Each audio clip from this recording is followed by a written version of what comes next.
The Gillian Company is on the 7th floor, behind swinging doors bound in platinum.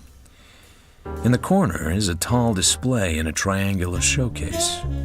It seems to contain every fancy bottle and box that's ever been designed. There are perfumes in tall, thin bottles that look as if a breath would blow them over, and perfumes in little pastel phials tied with ducky satin bows like little girls at a dancing class.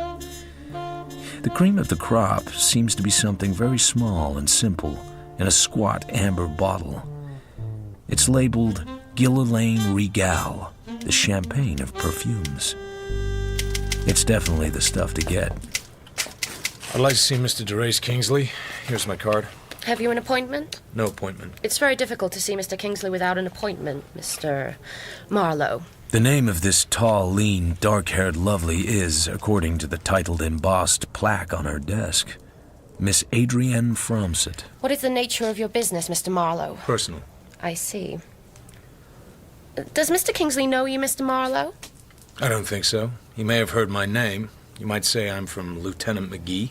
And does Mr. Kingsley know Lieutenant McGee? I'm hoping he does, but maybe the best way to find out is to ask him. Mr. Kingsley is in conference. I'll send your card in when I have an opportunity. Thank you. I'll wait. I sit and light a cigarette. Half an hour and 3 or 4 cigarettes later, a door opens and 3 men come out laughing. The men shake hands heartily, and 2 of them leave. The third man drops the grin off his face and looks as if he's never grinned in his life. Any calls, Miss Fromsett? Mr. Marlowe to see you, from Lieutenant McGee. His business is personal. Never heard of him. It seems like the perfect moment to introduce myself. This gentleman is Mr. Marlowe. You want to see me? If you're Mr. DeRace Kingsley. Who the hell do you think I was? He's about 6'2", and not much of it is soft. His eyes are stone gray with flecks of cold light in them. His manner says he is very tough to get along with. And who, incidentally, is Lieutenant McGee? He's just a fellow I know. I'm fascinated. Anything else you would care to let drop about him? Well, they call him Violets McGee on account of he chews little throat passels that smell of violets. He's a big man with soft silvery hair and a cute little mouth made to kiss babies with. I don't like your manner. That's all right, I'm not selling it. I'll give you exactly 3 minutes. God knows why. He burns his way past Miss Fromsett's desk to his door, yanks it open and lets it swing in my face. Miss Fromsett likes that. She likes it very much. Listen, I'm a businessman. I don't fool around. Your card says you're a licensed detective. Show me something to prove it. I get out my wallet and hand him things to prove it. He lights a cigar. He doesn't offer me one. He takes his time. He doesn't care about mine. No, I don't know, McGee. I know Sheriff Peterson. I asked for the name of a reliable man to do a job. I suppose you are the man. I guess you might do. Just don't get flip with me, and remember, when I hire a man, he's my man. He does exactly what I tell him, and he keeps his mouth shut, or he goes out fast. I hope I'm not too tough for you. Why not leave that an open question? What do you charge? $25 a day in expenses, 8 cents a mile for my car. Absurd, far too much. 15 a day flat, that's plenty. I'll pay the mileage within reason, the way things are now. But no joyriding. I say nothing. He seems a little surprised that I say nothing. I haven't hired you yet, but if I do, the job is absolutely confidential. No talking it over with your cop friends. Is that understood? Just what do you want done, Mr. Kingsley? What do you care? You do all kinds of detective work, don't you? Not all kinds. Only the fairly honest kinds. For one thing, I don't do divorce business, and I get 100 down as a retainer from strangers. Well, well. And as for you being too tough for me, most of the clients start out either by weeping down my shirt or bawling me out to show me who's boss. But usually they end up being very reasonable if they're still alive. Well, well. Do you lose very many of them? Not if they treat me right. Have a cigar. I take one and put it in my pocket. I haven't been called down like that in 4 years. I want you to find my wife. Okay. I'll find your wife. I think you will, at that. She's been gone a whole month, from a cabin we have in the mountains near Puma Point. I know Puma Point.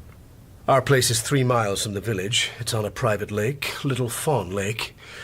My friends have cabins. I have a cabin, and a man called Bill Chess lives with his wife in another cabin, rent-free, and looks after the place. He's a disabled veteran with a pension. Anyway, my wife went up in the middle of May, came down twice for weekends, was due down the 12th of June for a party, and never showed up. I haven't seen her since. What have you done about it? Nothing. I haven't even been up there. Why? He opens a locked drawer and hands me a folded paper. It's a postal telegraph form. The wire had been filed at El Paso on June 14th at 9:19 a.m. Am crossing to get Mexican divorce. Stop. Will marry Chris. Stop.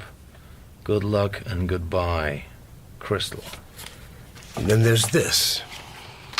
It's a large and very clear snapshot.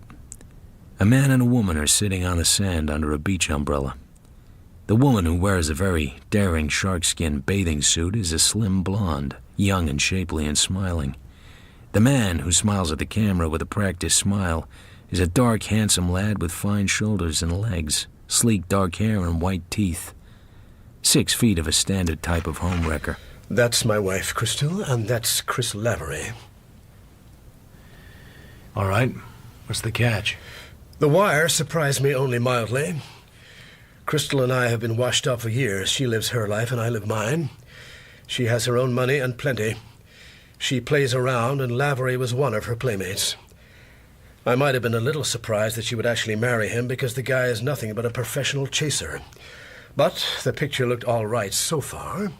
And then? Nothing for 2 weeks.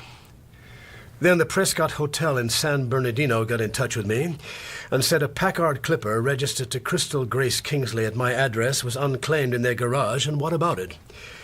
I sent them a check and told them to keep it. I figured if they had gone in a car at all, they had gone in Lavery's car.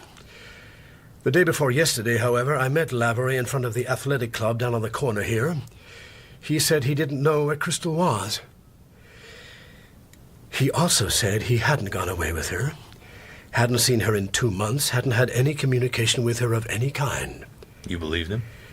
He's a no-good son of a bitch who thinks it's smart to lay his friends' wives and brag about it.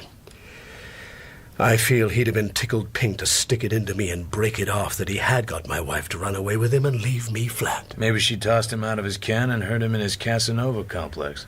Maybe. You'll have to prove me wrong. But there's another and very worrying angle. I have a good job here, but a job is all it is. I can't stand scandal. I'd be out of here in a hurry if my wife got mixed up with the police. Police? My wife occasionally finds time to lift things in department stores. Usually when she's been hitting the bottle too hard, which is far too often. So far, I've been able to keep the police from filing charges, but if something like that happened in a strange city, who knows? Well, I think we might almost throw the shoplifting angle out of this for the time being. There are too many other things that could have happened. That she did go away with Lavery and they split up. That she went away with some other guy and the wire's a gag. That she drank herself over the edge and is holed up in some private sanatorium. That she got into some jam we have no idea of. That she met with foul play. Don't say that. Why not? You gotta consider it. I get a very vague idea of Mrs. Kingsley, that she is young, pretty, reckless, and wild. That she drinks and does dangerous things when she drinks. That she's a sucker for men and might take up with a stranger who might turn out to be a crook. Does that fit? Every word of it. How much money would she have with her? She likes to carry enough. She has her own bank and her own bank account. She could have any amount of money. There are more angles to this than I can see just now. But I'll start by talking to Lavery and then taking a run up to Little Fawn Lake and asking questions there. I'll need Lavery's address and a note to your man in charge of the mountain place. Miss Fromstead will give you Lavery's address, and I'll write a note to Bill. There's just one other thing. The $100 down? That's just something I said when you were tramping on me. It's just... You're not holding anything back, are you? Anything important? No, I'm not holding anything back. I'm worried, and I want to know where she is. I'm damn worried. If you get anything at all, call me any time, day or night. He writes me a note. Miss Fromsett gives me Lavery's address, but with some reluctance. I get the impression that Mr. Chris Lavery is not a pleasant thought to her, but I have other things to worry about. Soon, I'm heading for the aforementioned Mr. Lavery's residence in Bay City.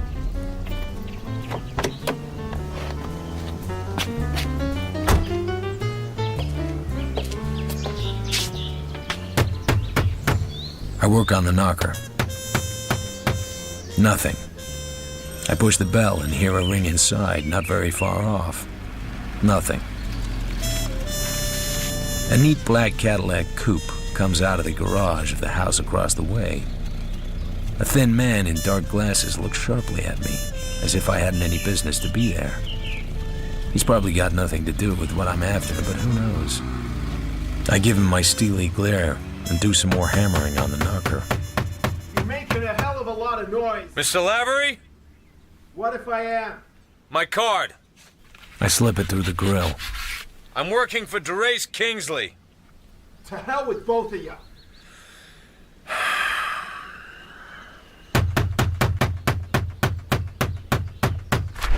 Do that again, and I'll throw you clear across the street. Don't be childish. You know perfectly well I'm going to talk to you, and you're going to talk to me. I take the telegram out of my pocket and hold it in front of his bright brown eyes.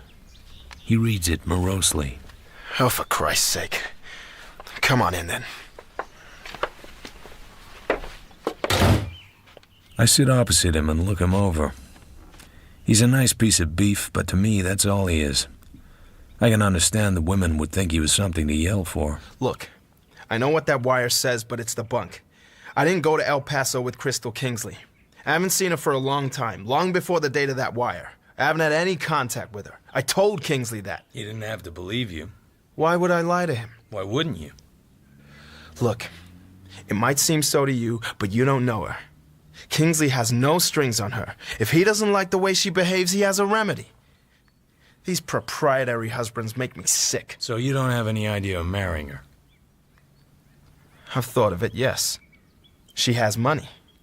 Money is always useful, but it would be too tough a way to make it. So tell me, do you hire yourself out to dig up dirt? Doing well at it? Look, Mr. Lavery, we don't have to get into a fight. Kingsley thinks you know where his wife is, but won't tell him, either out of meanness or motives of delicacy. Which way would he like it? He doesn't care so long as he gets the information. He doesn't care a great deal what you and she do together, or whether she divorces him or not. He just wants to feel sure that she isn't in trouble of any kind. Trouble? What kind of trouble? Maybe you won't know the kind of trouble he's thinking of. Tell me. I'd just love to hear about some kind of trouble I don't know about. No time to talk business, but always time for a wisecrack. Go climb up your thumb, wise guy. This wire has to mean something. It's probably just a gag. She's full of little tricks like that. All of them silly, and some of them vicious. I stood her up one weekend. I was sick of her. I don't like that one. I'd like it better if you did go to El Paso with her and had a fight and split up. Could you tell it that way? I told you I didn't go anywhere with her. Not anywhere. Can't you remember that? I'll remember it when I believe it. All right. Out you go. I've had enough of your third-degree tripe. You're wasting my time and your own. If it's worth anything. Not a lot, but at least I'm being paid for this. By the way, what line of business are you in? What the hell business is it of yours? None. But of course I can always find out. Yeah. So long, Snooper. And don't bother to come back. I won't be at home. If I do come back, it won't be just to swap gags. It'll be because I find out something that needs talking over. So you still think I'm lying? I think you may have something on your mind. I've looked at too many faces not to know. Well, next time, bring somebody to drive you home. In case you land on your fanny and knock your brains out. Now get out! Sure. So long, handsome.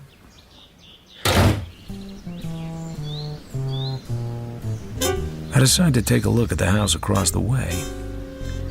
On the gatepost was a bronze tablet which said, Albert S. Almore, M.D. I wonder idly how well he knows Lavery, since theirs were the only two houses in the block. But being a doctor, he wouldn't tell me anything about him anyway. And now here's the black Cadillac back again. And Dr. Almore really doesn't like the fact that I'm studying his gatepost. He's staring at me with a sharp frown on his thin face.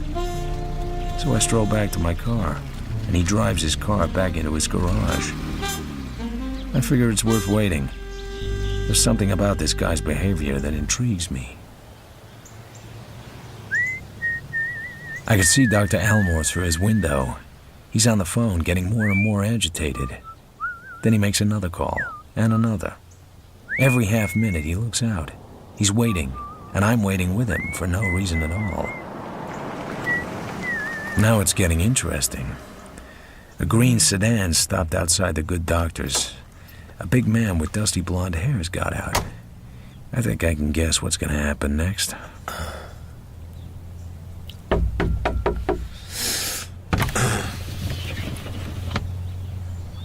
Waiting for somebody? I don't know. Am I? I'll ask the questions. Well, I'll be damned. So that's the answer to the pantomime. What pantomime? Nervous Nellie and the telephone. Let me see your driver's license. You fellows ever flash a buzzer, or is acting tough all the identification you need? DeGarmo, Detective Lieutenant. Pleased to meet you, Lieutenant. Skip it. Now tell me why you're here casing Almore's place. I'm not casing Almore's place. I never heard of Dr. Almore, and I don't know any reason why I should want to case his house. Unless you grift, then. Or folks hire you. We don't like peepers down here. Is that so? The last guy that tried it ended up on the road gang, sweetheart. I bet it's good, if only I could guess. Tried what? Tried to put the bite on him. Dr. Almore looks like an easy man to bite. Let's put it this way. I don't know Dr. Almore, never heard of him, and I'm not interested in him. I just read his bronze tablet. I'm down here visiting a friend and looking at the view. Straight goods? Straight goods. Hell. The guy's screwy. He ought to see a doctor. Now go on. Beat it. Stay off our reservation and you won't make any enemies.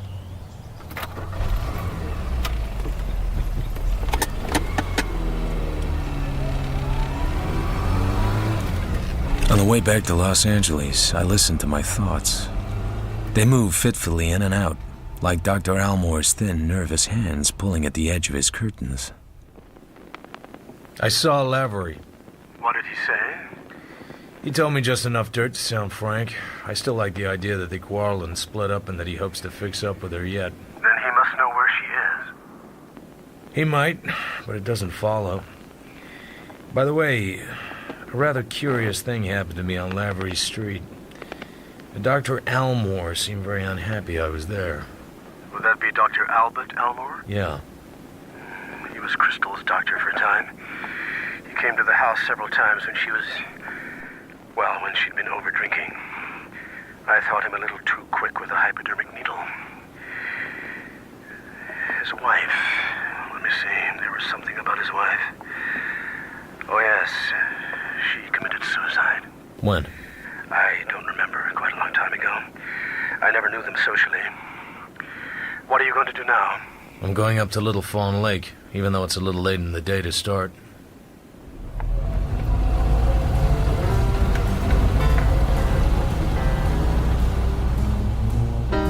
I see a sign.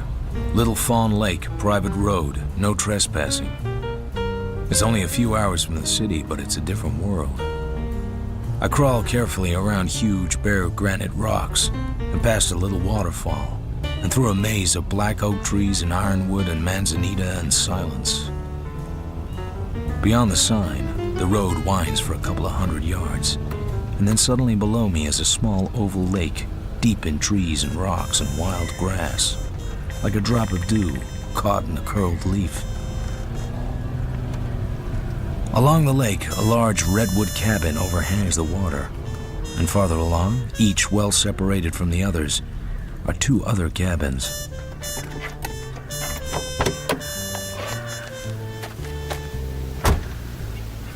I get out of the car and start towards the nearest cabin. Somewhere behind it, an axe thuds. He must have heard me. A heavily built man with a harsh face and swarthy skin comes into view carrying a double-bitted axe. He limps as he walks, giving his right leg a little kick out with each step. In spite of his weathered appearance, he looks like a drinker. There's a bright glitter in his eyes. Mr. Bill Chess? That's me. I'm a note here from Mr. Kingsley.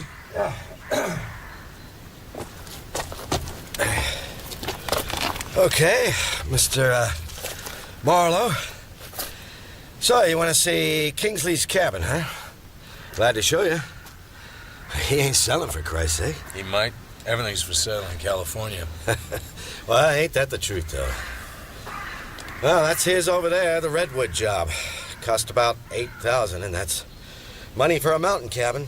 How about electric light and telephone? Electric light, sure, no phone. Anybody living there now? Nope. Mrs. Kingsley was here a few weeks back. She went down to hell, back any day, I guess. Didn't he say? Why? Did she go with the cabin? Very funny. Yeah, it's a swell cabin. The bed's comfortable? How would I know if the beds are comfortable? I don't know why you wouldn't know. I can find out for myself. Yeah, you think I can't smell a dick when I meet one. Nuts to you, pal, and nuts to Kingsley. So he hires himself a dick to come up here and see am I wearing his pajamas, huh? Now listen, Jack. I might have a stiff leg and all, but the women I could get... Whoa, you're slipping your clutch. I didn't come here to inquire into your love life. I never saw Mrs. Kingsley. I never saw Mr. Kingsley until this morning. What the hell's the matter with you? He rubs the back of his hand viciously across his mouth, as if he wants to hurt himself. His hands are shaking. Sorry, Mr. Marlowe. I was out on the roof last night, and I got a hangover like 7 Swedes. I've been up here alone for a month, and it's got me talking to myself. A thing happened to me. Anything a drink would help? You got one? He brings glasses from his cabin, and we sit there in the silence as I pour him a stiff drink of rye. Man, that's from the right bottle. I guess a guy gets the blues up here all alone. No company, no real friends, no wife. Especially no wife. She left me. She left me a month ago. Friday the 12th of June, a day I'll remember. I stiffen. Friday the 12th was the day Mrs. Crystal Kingsley was supposed to have come into town for a party. Yeah, but you don't want to hear about this. It's none of my business, but if it would make you feel any better. Thanks. You know, Muriel was one swell kid. I met her in a joint in Riverside just 1 year and 3 months ago. Maybe not the kind of joint where a guy would expect to meet a girl like her, but that's how it happened. We got married. I loved her. I was married to as neat a little blonde as ever you clapped an eye on, and all the time I'm nuts, I go for that. He points to the Kingsley cabin. It's turning the color of ox blood in the late afternoon light. Hell, you think if I had to jump off the dock, I'd go a little ways from home and pick me a change in types at least. But little round heels over there ain't even that. She's a blonde, like Muriel, same size and weight, same type, almost the same color eyes. But brother, how different from then on in.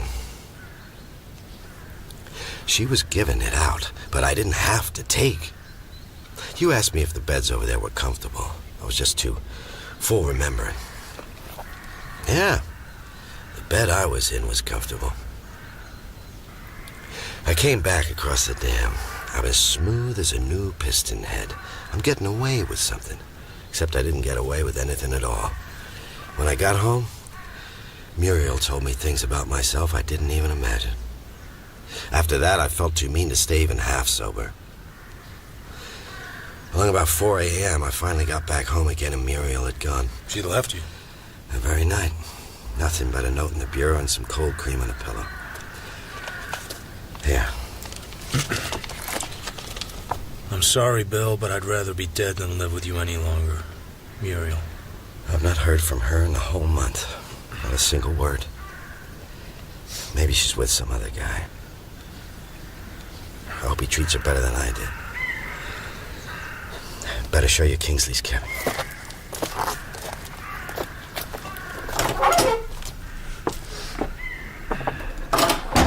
There aren't many signs of somebody leaving at short notice.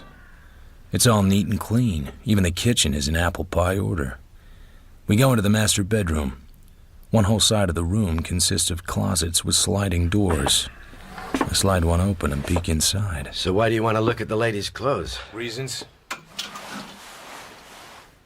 For instance, Mrs. Kingsley didn't go home when she left here. Her husband hadn't seen her since. He doesn't know where she is. So you are a dick. The first guess is always right. Boy, am I a smart little egg opening up to you. I didn't ask you to take your heart out and squeeze it for me. And Kingsley doesn't have to know his wife made a pass at you, unless there's a lot more behind this than I can see now. The hell with you. All right, to hell with me. Any chance your wife and Kingsley's wife went away together? Maybe they could have had a fight and made up and cried down each other's necks. Then Mrs. Kingsley might have driven your wife down the hill. Nope. They left the weeps out of Muriel. And if she did want to cry on a shoulder, she wouldn't have picked little round heels. And as for transportation, Muriel has a Ford of her own. She couldn't drive mine easily on account of the way the controls are switched over for my stiff leg. It was just a passing thought. If any more like that pass you, let them go right on. Look, pal, I'm working hard to think you're a fundamentally nice guy. Help me out a little, can't you? Boy, I can brighten up anyone's afternoon. Want to walk back around the lake? Sure, if your leg will stand it.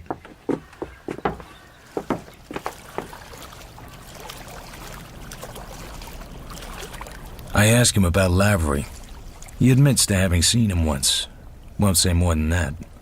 But then, Mrs. Kingsley clearly has plenty of male friends. We're at the end of the lake now, and we walk out onto a little pier. I look down. Any fish in the lake? Some smart old bastards at trout. So what's that down there? Looks like some kind of underwater flooring. Used to be a boat landing before the dam was raised. Uh-huh. That lifted the water so far, the old landing was 6 feet under. The air is peaceful and calm and sunny, and holds a quiet you don't get in cities. Then suddenly Bill Chess clutches my arm. Oh my God, look there. I look down with him. Something waves languidly out of the darkness on the edge of the submerged landing. Something which looks far too much like a human arm. My God. My God. He finds a big rock, lifts it high, and throws it into the water. For a moment, the waters are confused, boiling. Then the depths clear again. Released from the old wooden landing, something moves that's not a board. It breaks surface, casually, lightly, without haste. I see a wave of dark blonde hair straighten out in the water and hold still for a brief instant and then swirl into a tangle again. Sweet Christ. It's Muriel.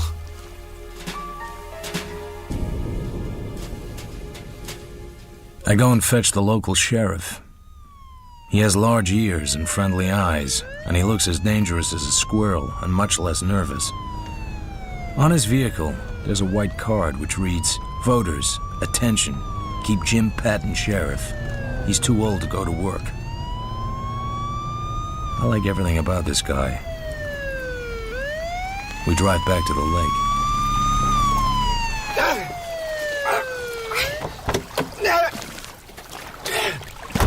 Bill! Bill! What's going on? I had to do it. I had to get a rope and go down in the water and pull the thing up. Why? I don't know why. But I tried to the shore and here it is. There's a horrible, sickening smell in the air. The thing that had been a woman lies face down on the boards. I couldn't leave her. It's down there in the lake.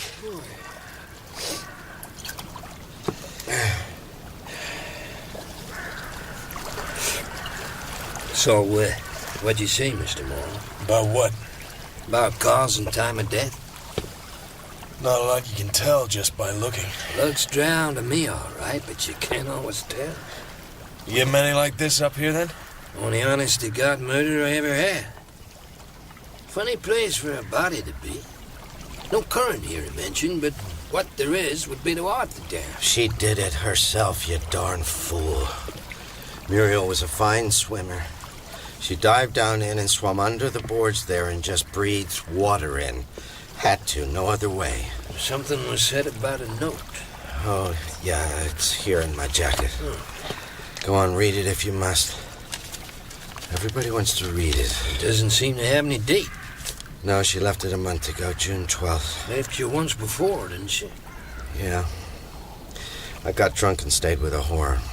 Muriel was gone a week and came back all prettied up.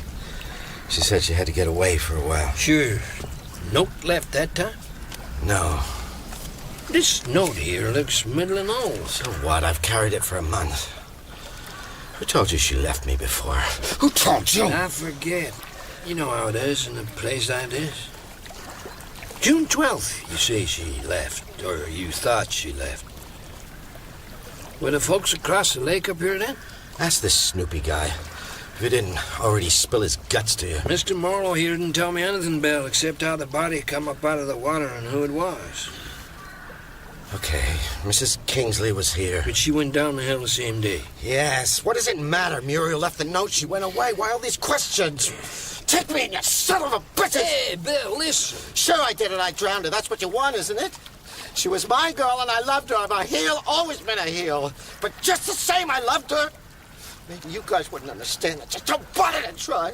So take me in, damn you!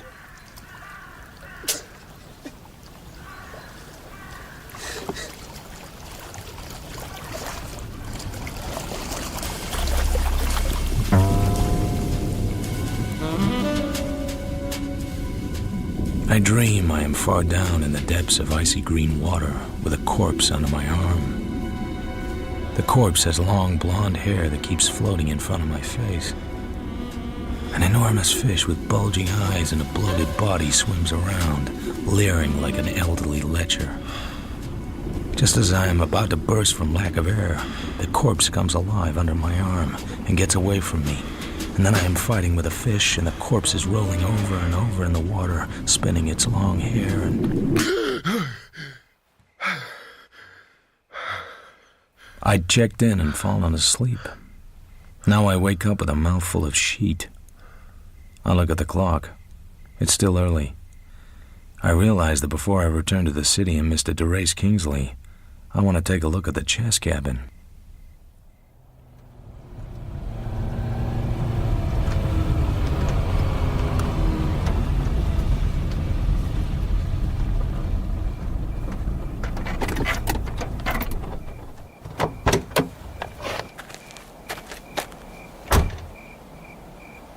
The front door of the cabin is locked.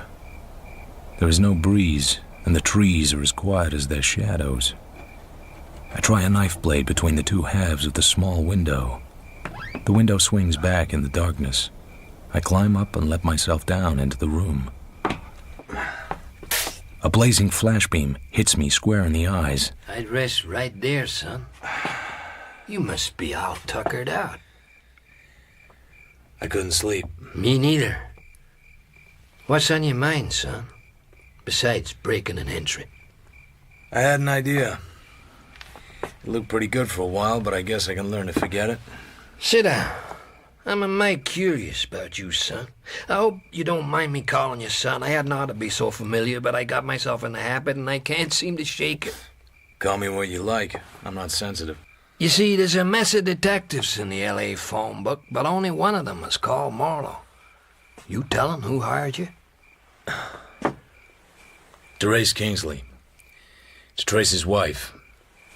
She skipped out on him a month ago. She's supposed to have gone away with a man. She started from here, so I started from here. You don't have any interest in Bill Chess at all? None whatever. I guess you guys do a lot of divorce business. Kind of smelly work, to my notion. Still, Kingsley wouldn't have asked for help from the police to find his wife, would he? Hardly.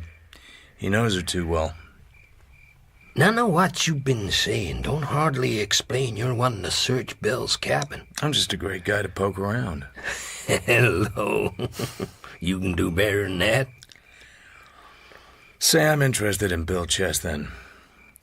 But only because he's in trouble in rather a pathetic case.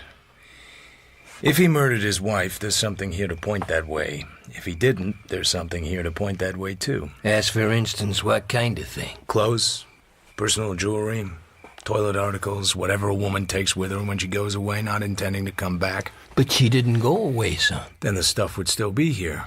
But if it was still here, Bill would have noticed she hadn't taken it. But if he murdered her, then he would have to get rid of the things she ought to have taken with her. Of course, his biggest problem is her Ford car. Sinking it in the lake would be dangerous, but he couldn't burn it or bury it. Could he even drive it? Sure, he can't bend his right leg at the knee, so he couldn't use a foot brake very handy, but he could get by with a handbrake. So, the chances are he hid it in the woods within walking distance of here. And walking distance for him would not be very far. For a fella that claims not to be interested, you're doing some pretty close figuring on all this. If the car was found, it would be better for Muriel's stuff to be found in it. That would give him a couple of outs. Let's say that she was murdered by some unknown party who fixed things to implicate Bill when and if the murder was discovered. There's still that little matter of the note to be got over. What I like is that she did plan to go away and did write the note, but he caught her before she got clear and saw her red and finished her off. Then he would have had to do all the things we've been talking about. I never met her. What kind of girl was she? A mighty cute little blonde when she fixed herself up. She kind of let herself go with Bill. A quiet girl with a face that kept its secrets. I'm going to tell you something I shouldn't tell you. Don't know why. Maybe because you can only keep so many things to yourself.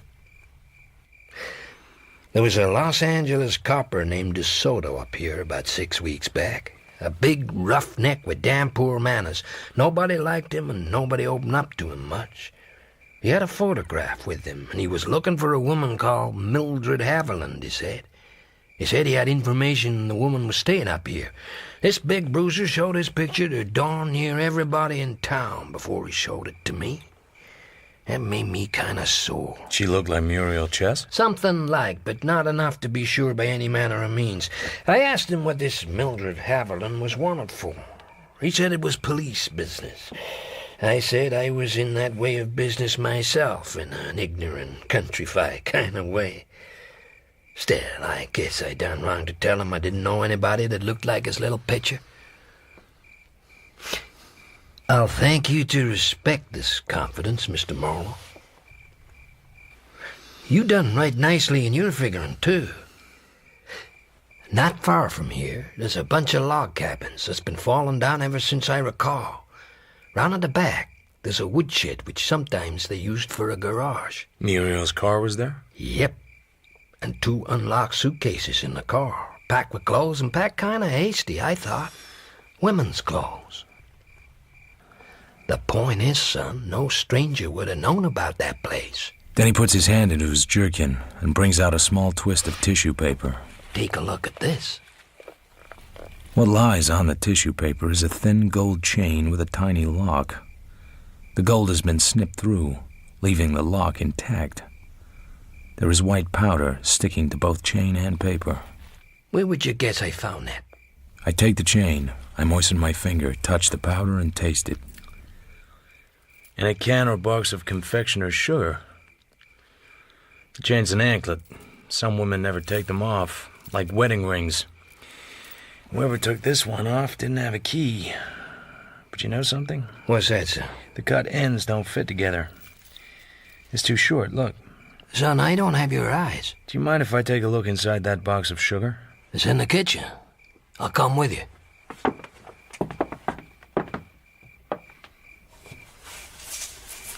I lift the box up and empty it onto a newspaper. At the bottom, another twist of white tissue. Guess I didn't go deep enough. I shake the tissue clean and unwind it.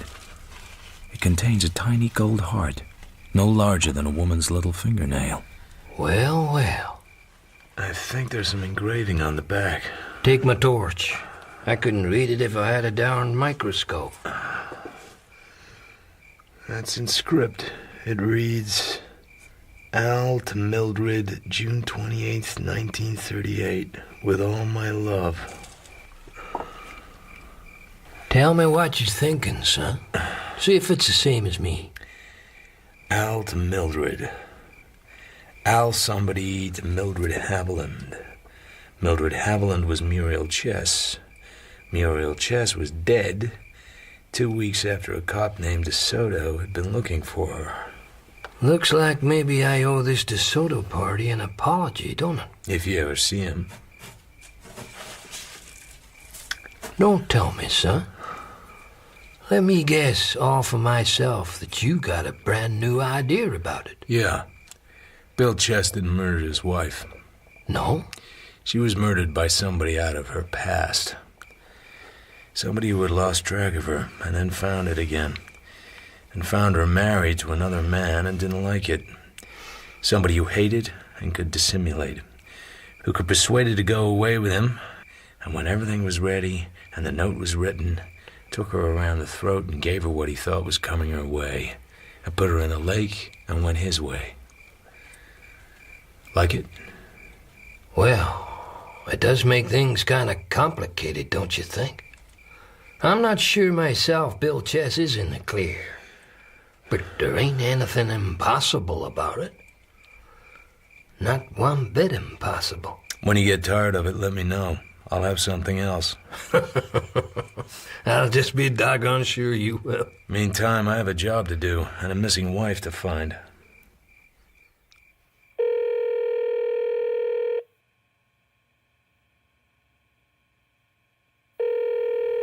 Gilliland Company. Miss Fromsett? Mr. Marlowe? You remember me. I remember everybody. Could you remember to put me through to Mr. Kingsley? I could try. It's the next day and I'm back in the city. I tell Kingsley about Muriel Chess's body in the lake, and I tell him Bill has confessed. I have to tell him about all that, because it means I'll have to testify at the inquest. That's bad.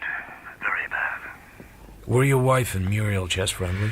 I guess so. Crystal's easy enough to get along with most of the time. I hardly knew Muriel Chess.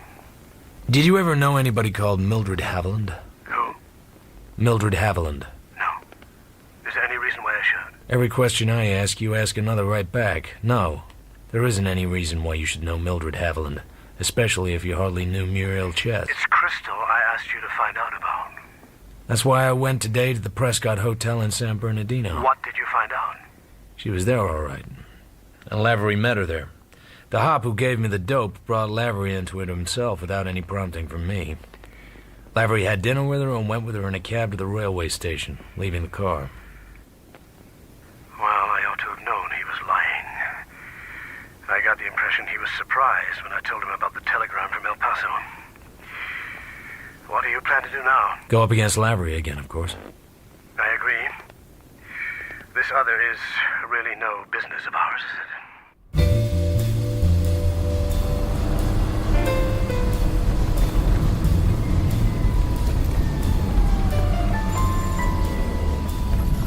The air is clearer than yesterday. The morning round here is full of peace. No Dr. Almore peering, no Lieutenant DeGarmo trying to put the frighteners on me.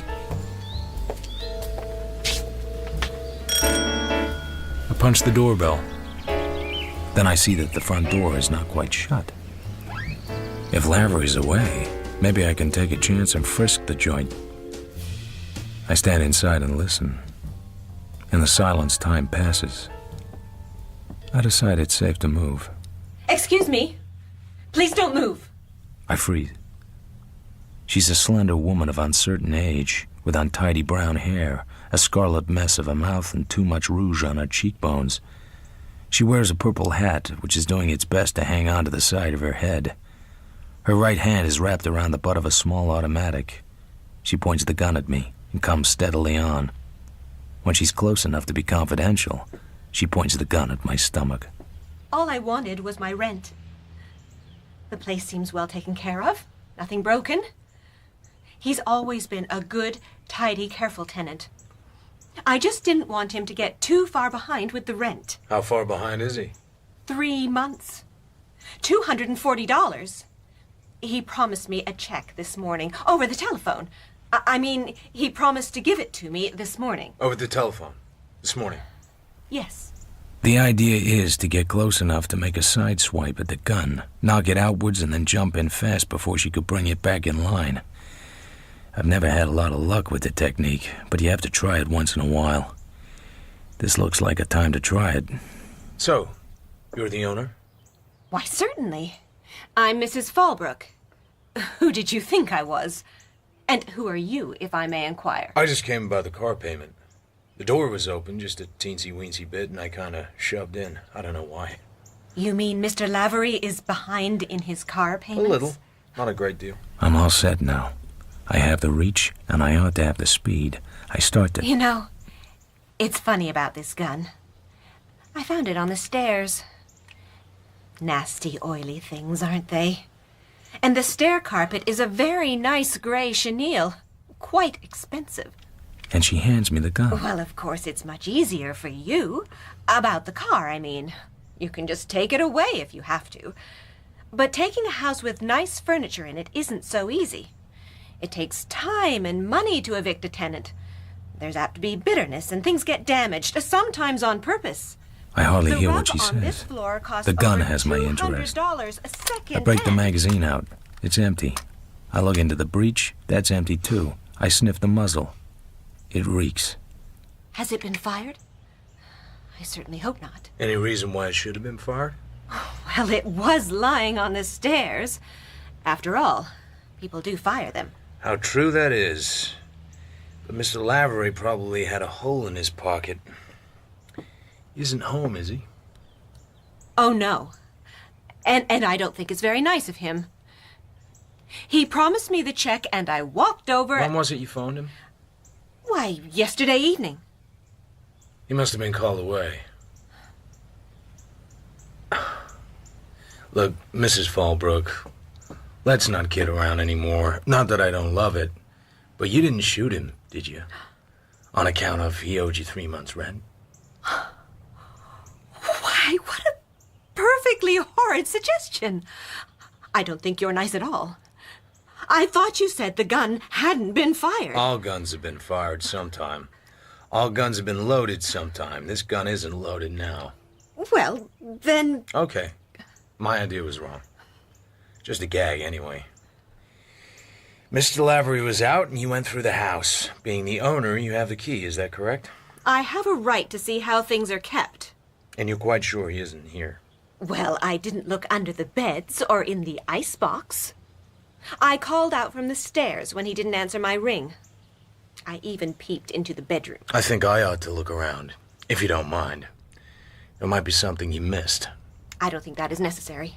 This is my house. I'll thank you to leave now, Mr... Just what exactly is your name? It doesn't matter. But... This gun, you know, is kind of odd. I told you. I found it lying on the stairs. I don't know anything else about it. I don't know anything about guns at all.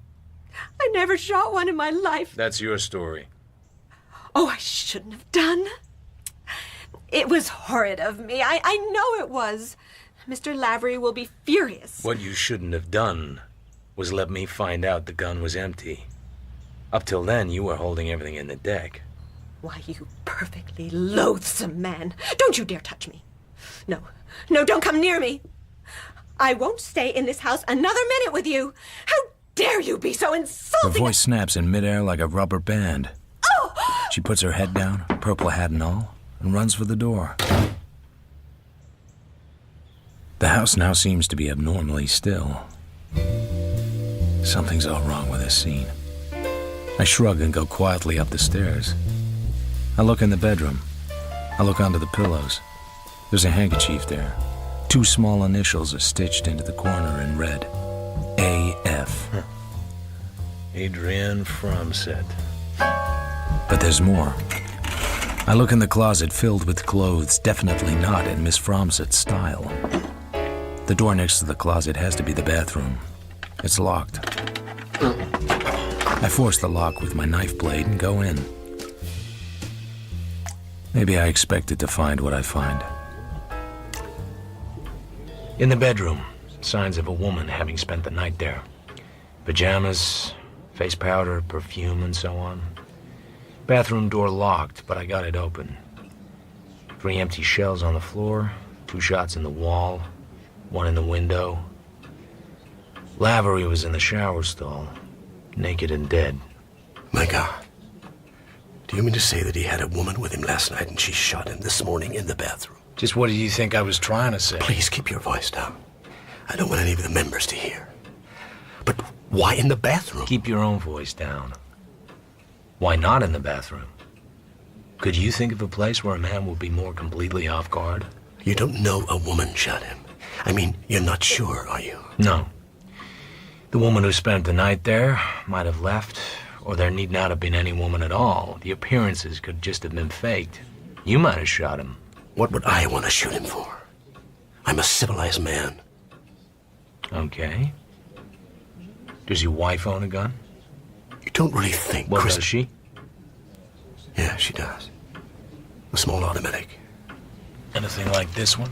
I reach in my pocket and put the gun in Kingsley's hand. I don't know. It's like it, but I can't tell. There's a serial number on the side. Nobody remembers the serial numbers of guns. I was hoping you wouldn't. It would have worried me very much. That dirty rat. I suppose he ditched her, I suppose. We can't let the police have this gun. Crystal has a permit. The gun was registered, so they will know the number even if I don't. We can't let them have it. But this Mrs. Fallbrook I told you about, the landlady, she knows I have the gun. We'll have to chance that. You're right. I don't think she's the kind to have anything to do with the police of her own free will. Look, I know you're taking a risk. I intend to make it worth your while. If the setup were possible for suicide, I'd say put the gun back, but the way you tell it, it isn't. But I can't cover up for a murder, even for a $10 bonus. The gun will have to go back. I was thinking of more money than that. I was thinking of $500. Just what did you expect to buy with that? Is there anything in Lavery's place apart from the gun that might indicate Crystal had been there lately? There may be a dozen things I don't know about. What kind of perfume does she use? Oh.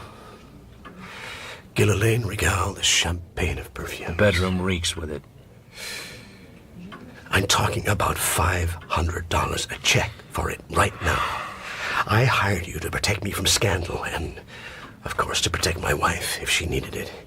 Through no fault of yours, the chance to avoid scandal is pretty well shot. It's a question of my wife's neck now.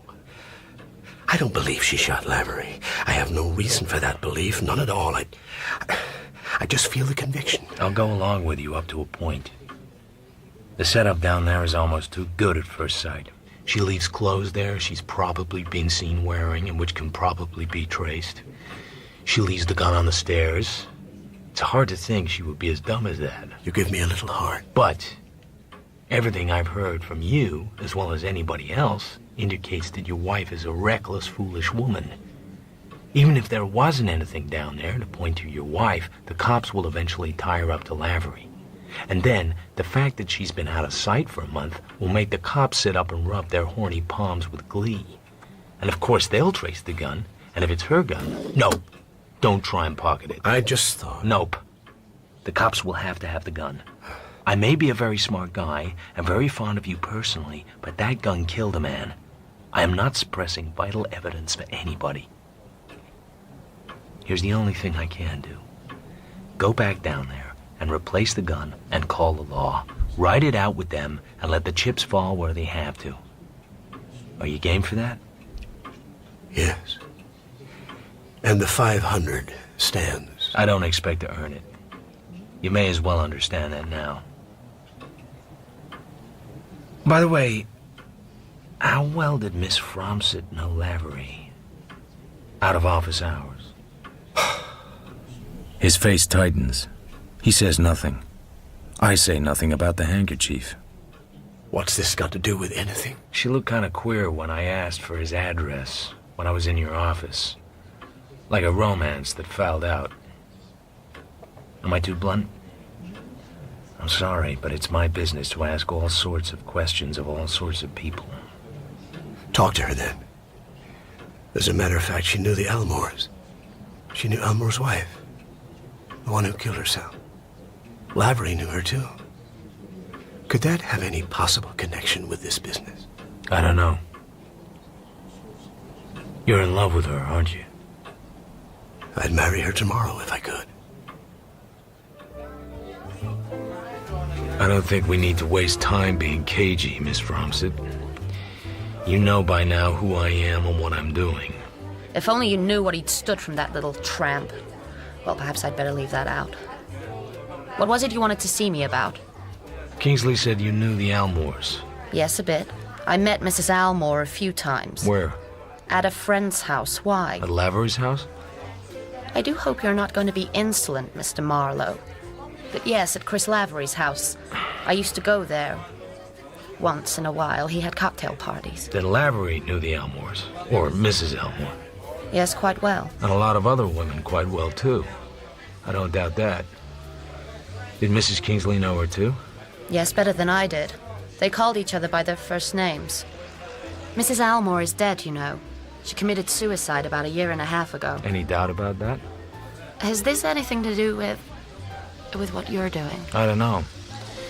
But the first time I went to Lavery's, Dr. Elmore called a cop named DeGarmo just because I looked at his house. Why? And why would that Lieutenant DeGarmo think it smart to say the last fellow who tried to put the bite on Elmore ended up on the road gang? What's going on? Well, I remember at one of Lavery's parties, this guy ribbed Mrs. Almore about her husband's practice. The idea seemed to be that he was one of those doctors who run around all night with a case of loaded hypodermic needles, keeping the local fast set from having pink elephants for breakfast. Florence Almore said she didn't care how her husband got his money as long as he got plenty of it and she had the spending of it. And this guy told her not to worry, it would always be a good racket, so long as he could get hold of enough dope. He asked Mrs. Almore if they had many nice gangsters to dinner at their house. She threw a glass of liquor in his face. Who wouldn't? A few weeks later, Florence Almore was found dead in the garage late at night. The door of the garage was shut and the car motor was running. She was lying on the concrete floor in pajamas with her head under a blanket, which was also over the exhaust pipe of the car. It was Chris Lavery who found her.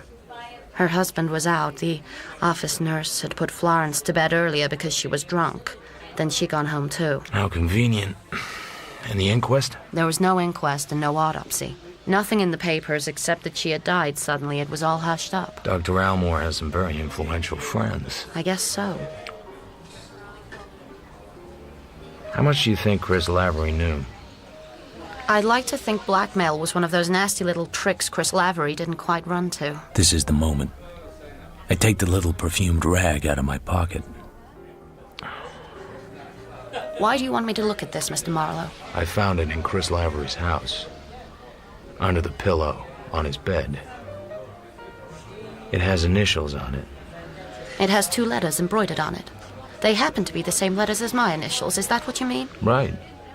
He probably knows 6 women with the same initials. So you're going to be nasty after all? Is it your handkerchief or isn't it? Yes, it's mine. I must have dropped it there. It's a long time ago. And I assure you I didn't put it under a pillow in his bed. And what's this perfume on it? Fly spray? Some cheap synthetic anyway. He must have given it to some woman who would like this kind of perfume. I get a mental picture of the woman. And she doesn't quite go with Lavery. I think you ought to do a little more work on your mental picture of Chris Lavery. Any touch of refinement you may have noticed is purely coincidental. That's not a very nice thing to say about a dead man. My God. He was shot in his shower. And it looks as if it was done by some woman who'd spent the night there. He'd just been shaving. The woman left a gun on the stairs and this handkerchief on the bed. And did you expect me to be able to give you information about this, too? Look, Miss Fromsett, I'd like to be smooth and distant and subtle about all this, but nobody will let me. When was he shot? This morning, I suppose. Not long after he got up. That would probably have been quite late. Quite a few people know I was in the office by 8:30. I didn't think you shot him. Awfully kind of you. But it is my handkerchief, isn't it? although not my perfume. But I don't suppose policemen, or private detectives for that matter, are very sensitive to quality in perfume. He was shot at 5 or 6 times and missed all but twice. It was a pretty grim scene, I should think. There was a lot of hate on one side of it, or a pretty cold-blooded mind. He was quite easy to hate, and poisonously easy to love. Women, even decent women, make such ghastly mistakes about men. All you're telling me is that you once thought you loved him, but not anymore, and that you didn't shoot him. Yes. I'm sure you'll respect the confidence. Poor, egotistical, cheap, nasty, handsome, treacherous guy. Dead and cold and done with. No, Mr. Marlowe, I didn't shoot him. Does Mr. Kingsley know? Yes. Does he know about this Senate rag? Nobody knows about that except you and me and whoever put it there. So do you have any idea who did it? Ideas, but that's all they are. I'm afraid the police are going to find it simple. Some of Mrs. Kingsley's clothes are hanging in Lavery's closet. And when they know the whole story, including what happened at Little Fawn Lake, I'm afraid they're just going to reach for the handcuffs. You have to find her first, but that won't be hard for them. Crystal Kingsley. So he can't be spared, even that. Of course, it could be an entirely different motivation. It could all revolve around somebody like Dr. Elmore. If only. What about the handkerchief? If it was mine, I'd wash the cheap scent out of it. Thank you. Thanks for talking to me, Miss Fromsett. Just one thing. Of course. It's just a thought. But Dr. Elmore's office nurse, did you ever meet her? Several times. Do you remember her name? I think it was Mildred something. Mildred Haviland, maybe? That sounds likely. Thank you, Miss Fromsett.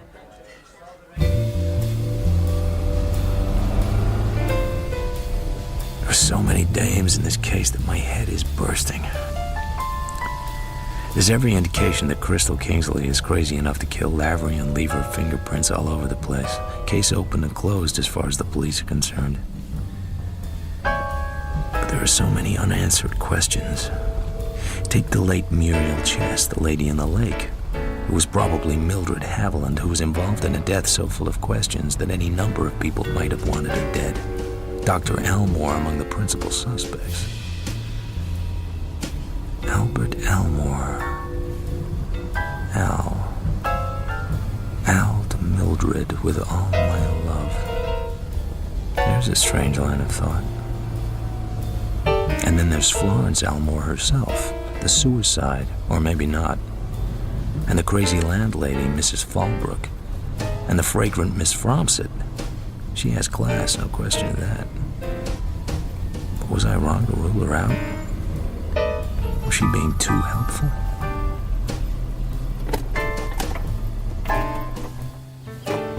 No police cars stand in front of Lavery's house. There's still time to do what I promised Kingsley to do.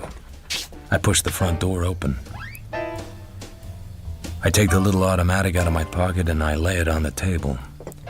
Then I phone the police and tell them somebody's dead. And I'm there in the house. Then I wait. Not very long. I go to the front door and open it. There are 2 cops. One rushes rapidly to the bedroom. The other decides to interrogate me. This the death gun here by the phone? I should imagine so. It's been fired. Huh. You should what?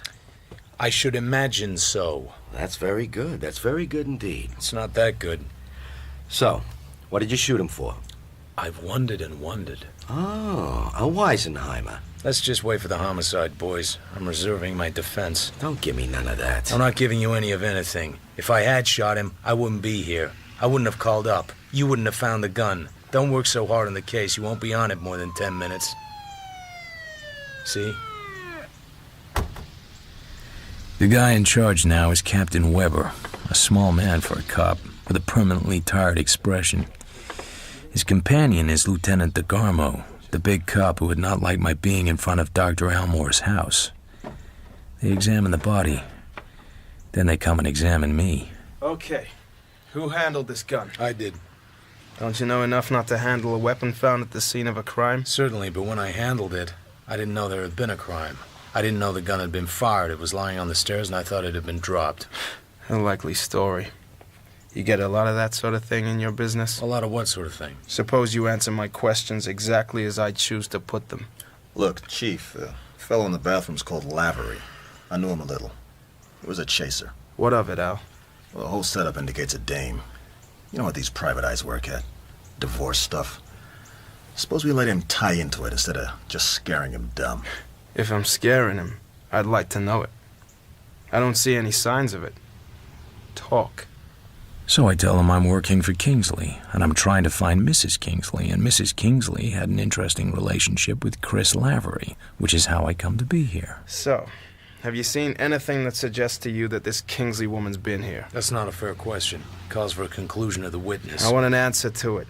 This isn't a court of law. And the answer is yes. If you fellows aren't a pack of fools, you'll be able to find that out for yourself.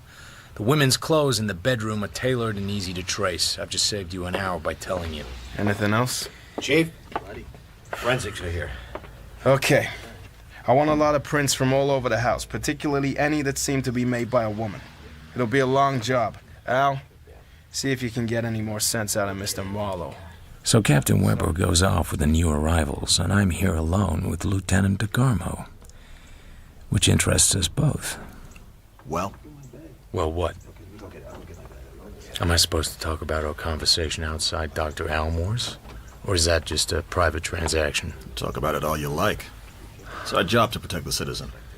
It's just, I know a bit more about Dr. Almore now. How Lavery knew Mrs. Almore, and she committed suicide, and he found her dead. The death was hushed up, so maybe Lavery was blackmailing your friend, Dr. Almore. Maybe Almore murdered his wife and had enough pull to get it fixed. What do I know?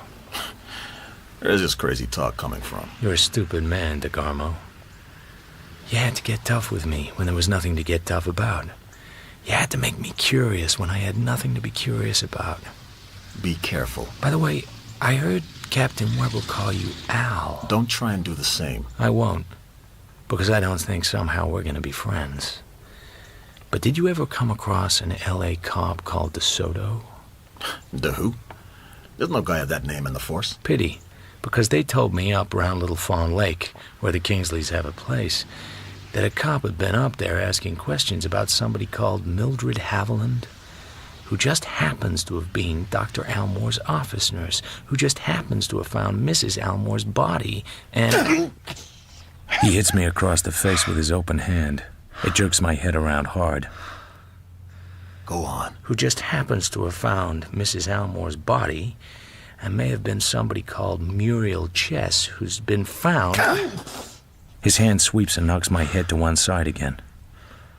Anything else you want to say? There are just too many crazy coincidences in this story. Go on.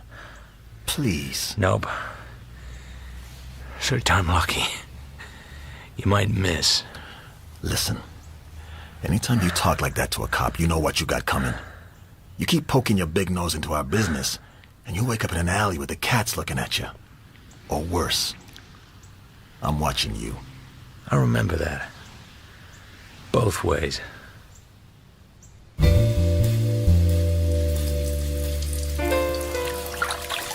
Back at the office, I bathe my face in cold water. The flush is gone from the left cheek, but it looks a little swollen. I brush my hair. There's getting to be plenty of gray in it. The face under the hair has a sick look. I don't like the face at all.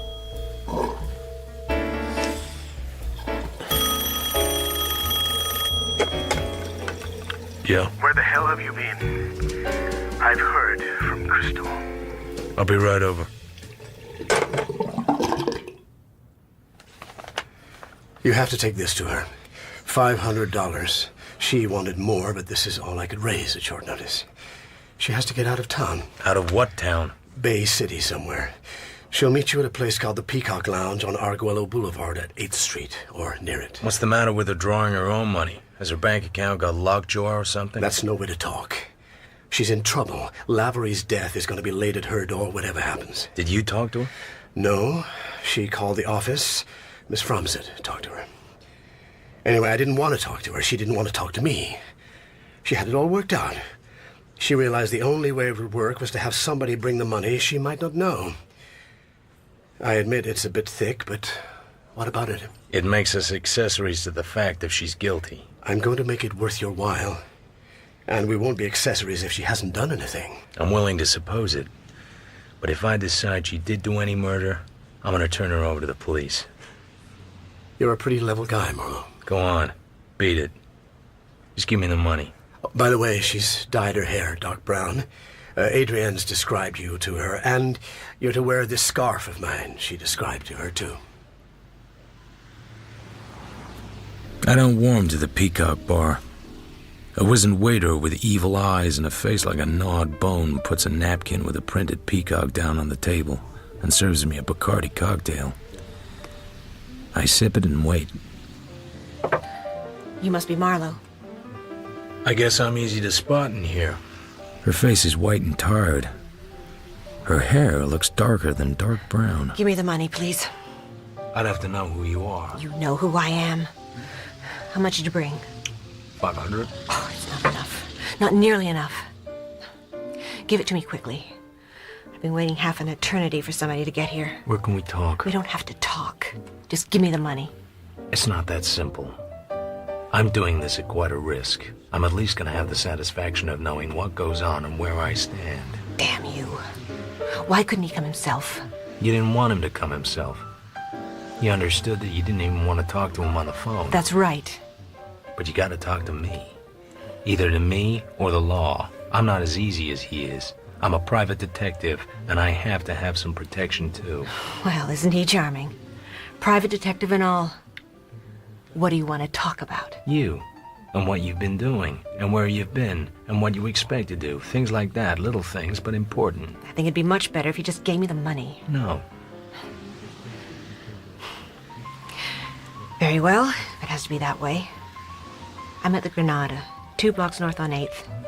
Apartment 618. Give me 10 minutes. I'd rather go in alone. I have a car. I'd rather go alone.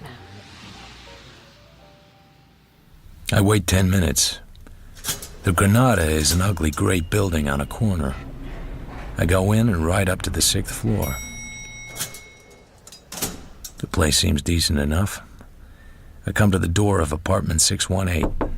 I knock softly. Come in. Sit down and talk if you must. Thank you. I sit on a thick Davenport.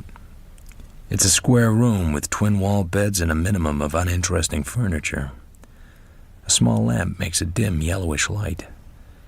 There's a dull green curtain hanging across an open door space at one end of the Davenport. I guess it must lead to the dressing room and bedroom. Can we get this over with, please? I had a rather different idea of you from Kingsley. From Lavery, too. It just goes to show that we talk different languages to different people. I haven't time for this sort of talk. What is it you have to know? Your husband hired me to find you. So I know a bit about your movements. Not very much. I know you left your car at the Prescott Hotel in San Bernardino, and you met Lavery there. I know you sent a wire from El Paso. What did you do then?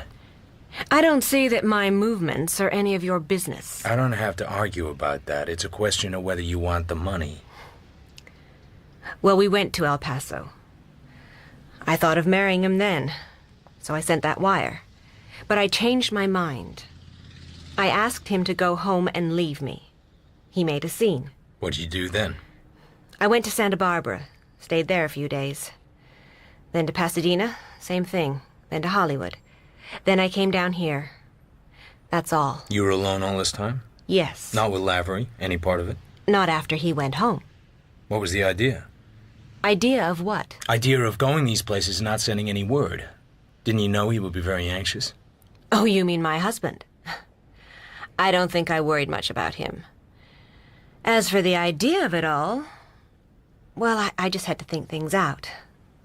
My life had got to be a hopeless tangle. Before that, you spent a month in Little Fawn Lake trying to straighten it out and not getting anywhere.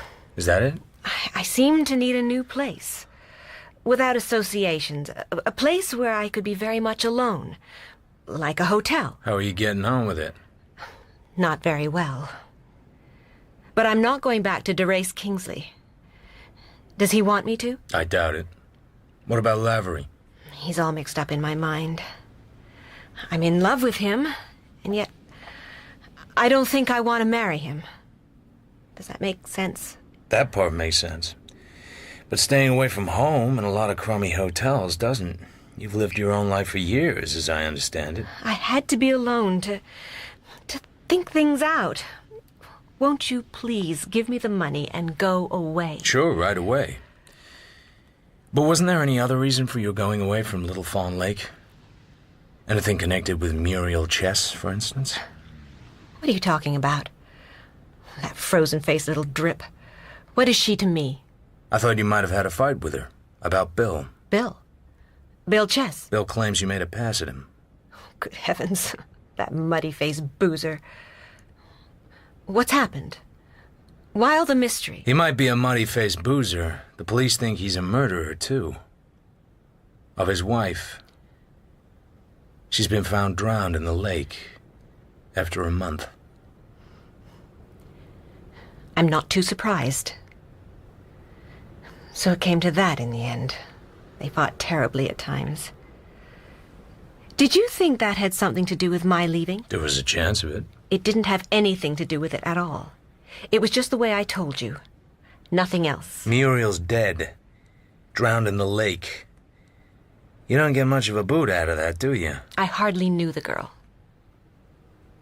I don't suppose you knew she once worked in Dr. Elmore's office. I was never in Dr. Elmore's office. What are you talking about? Muriel Chess was really a girl called Mildred Haviland, who had been Dr. Elmore's office nurse. That's a queer coincidence. Maybe it's a genuine coincidence. They do happen. But you see why I had to talk to you? Muriel being drowned and you having gone away, and Muriel being Mildred Haviland, who was connected with Dr. Elmore at one time, as Lavery also was in a different way. And of course, Lavery lives across the street from Dr. Elmore. I don't think Chris had anything to do with Dr. Elmore. He knew his wife, but I don't think he knew the doctor. So why would he know the doctor's office nurse? Well, I guess there's nothing in all this to help me. But you can see why I had to talk to you. I guess I can give you the money now. I get the envelope out and stand up to drop it on her knee. She lets it lie there. I sit down again. You do this character very well. This confused innocence with an undertone of hardness and bitterness. Took me in for a while. People have made a bad mistake about you. They've been thinking of you as a reckless little idiot with no brains and no control. They've been very wrong. You did the Fallbrook character very well, too. Looking back on it, I think it was a shade overdone, but at the time, it got me all right. The purple hat, the messed up makeup, the jittery screwball manner. All very good. And when you put the gun in my hand like that, I felt like a brick. So you think I shot Chris Lavery? I don't think it. I know it. Who told you he was dead, anyway? Not me. Not Miss Fromsett. And just what are you going to do about it? Do about it? Turn you over to the police, naturally. It'll be a pleasure. I don't think so. A small smile lifts the corner of her mouth now. She puts her hands in the deep pockets of her coat. You wondered why I gave you the empty gun. Why not? I had another one in my bag. Like this. I never liked this scene. Detective confronts murderer. Murderer produces gun. Points same at detective. Murderer tells detective the whole sad story with the idea of shooting him at the end of it. Only murderer never does. Something always happens to prevent it. The gods don't like this scene either. They always manage to spoil it. But this time, suppose we make it a little different. Suppose I don't tell you anything and nothing happens and I do shoot you. It's too late at night. Too still, and the window's open, and the gun would make too much noise. Besides, you're not good with guns. You probably missed me. You missed Lavery 3 times. Stand up. I stand up. I'm going to be too close to miss. Like this. I really can't miss now, can I? Now be very still. If you move at all, the gun will go off. You're definitely not good with guns. You're too close to me. And I hate to bring this up, but there's that old business of the safety catch not being off. You've overlooked that too. She steps back. She's momentarily confused. I smash the gun out of her hand. We struggle. She's strong, but I'm stronger. Suddenly, it's all becoming clear. I finally understand. Then a figure looms up suddenly on my left. A big man. That's all I know.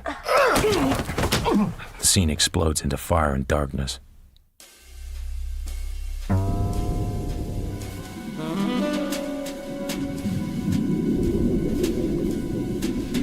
I finally come to. I'm lying flat on my back beside a davenport on somebody's carpet. The back of my head feels pulpy.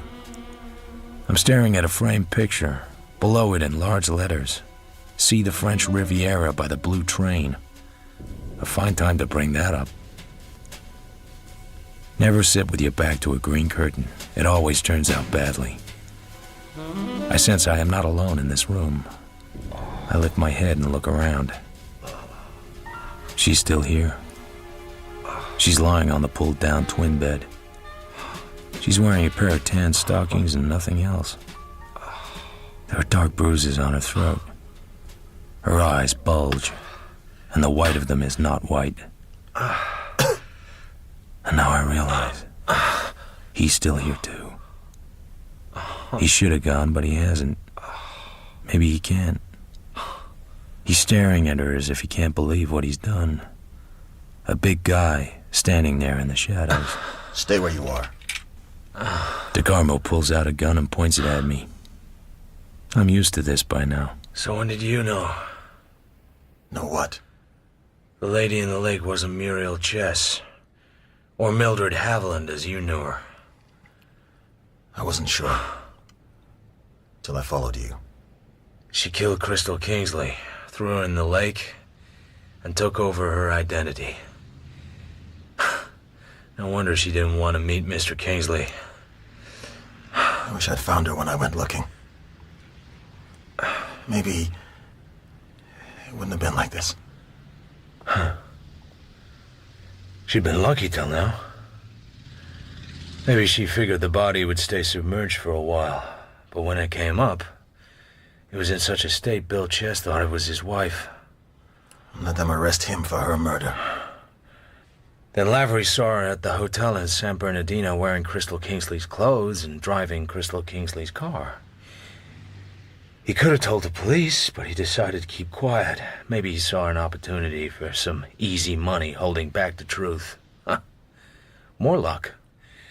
Because that decision meant his life wasn't worth a plug nickel. She was never short of guts. You were too much of a cop to let her get away with any more murders. But not enough of a cop to pull her in and let the whole story come out. Besides, you loved her. I hated her. You loved her too. I was married to her once. She's not the sort of woman you forget. Or forgive. What did Dr. Almore think? What about him? She had you all jumping through hoops. She's been his office nurse and his little pal, and I'm guessing she murdered Dr. Almore's wife in such a neat way that Almore had to cover up for her. You too. Did she want to marry him, or just blackmail him? Anyway, she was trying to touch him for money, wasn't she? So he sent you up to Fawn Lake looking for her. I told you. I wish I'd found her. So now there's 3 deaths at her door. She's paid the price. And how about you? Are you gonna pay the price? Why should I, when you're around? I can set you up for this without any problem. Unconscious, soaked in gin, with a strangled woman in the bed. So why haven't you gone yet?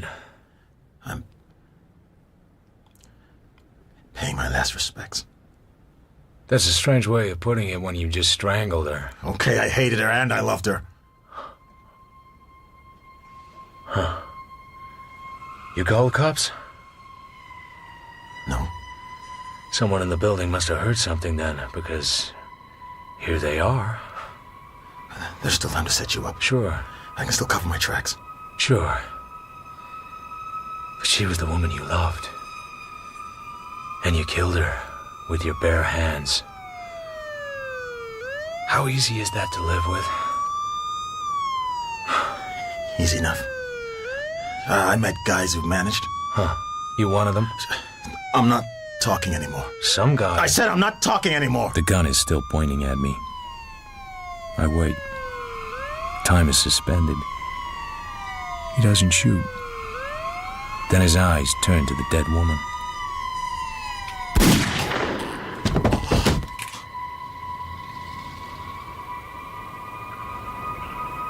He lies there at the foot of the bed. A cop who loved to kill her. Something that had been a man.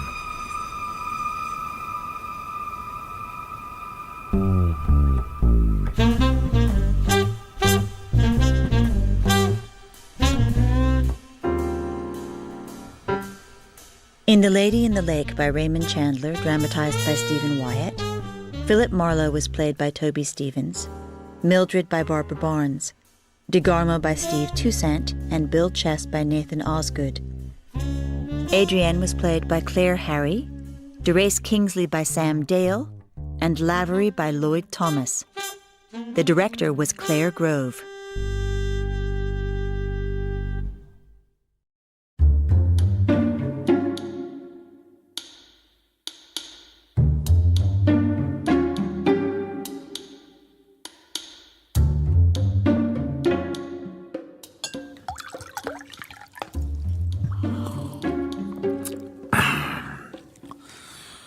I've never managed to acquire many friends. Good friends, that is. I think it must be something to do with the job. Others might disagree and say it's something to do with me. Then I think about Terry Lennox.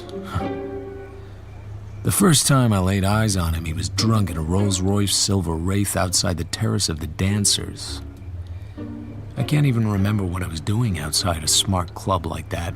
Look, mister, would you mind a whole lot pulling your leg into the car so that I can kind of shut the door?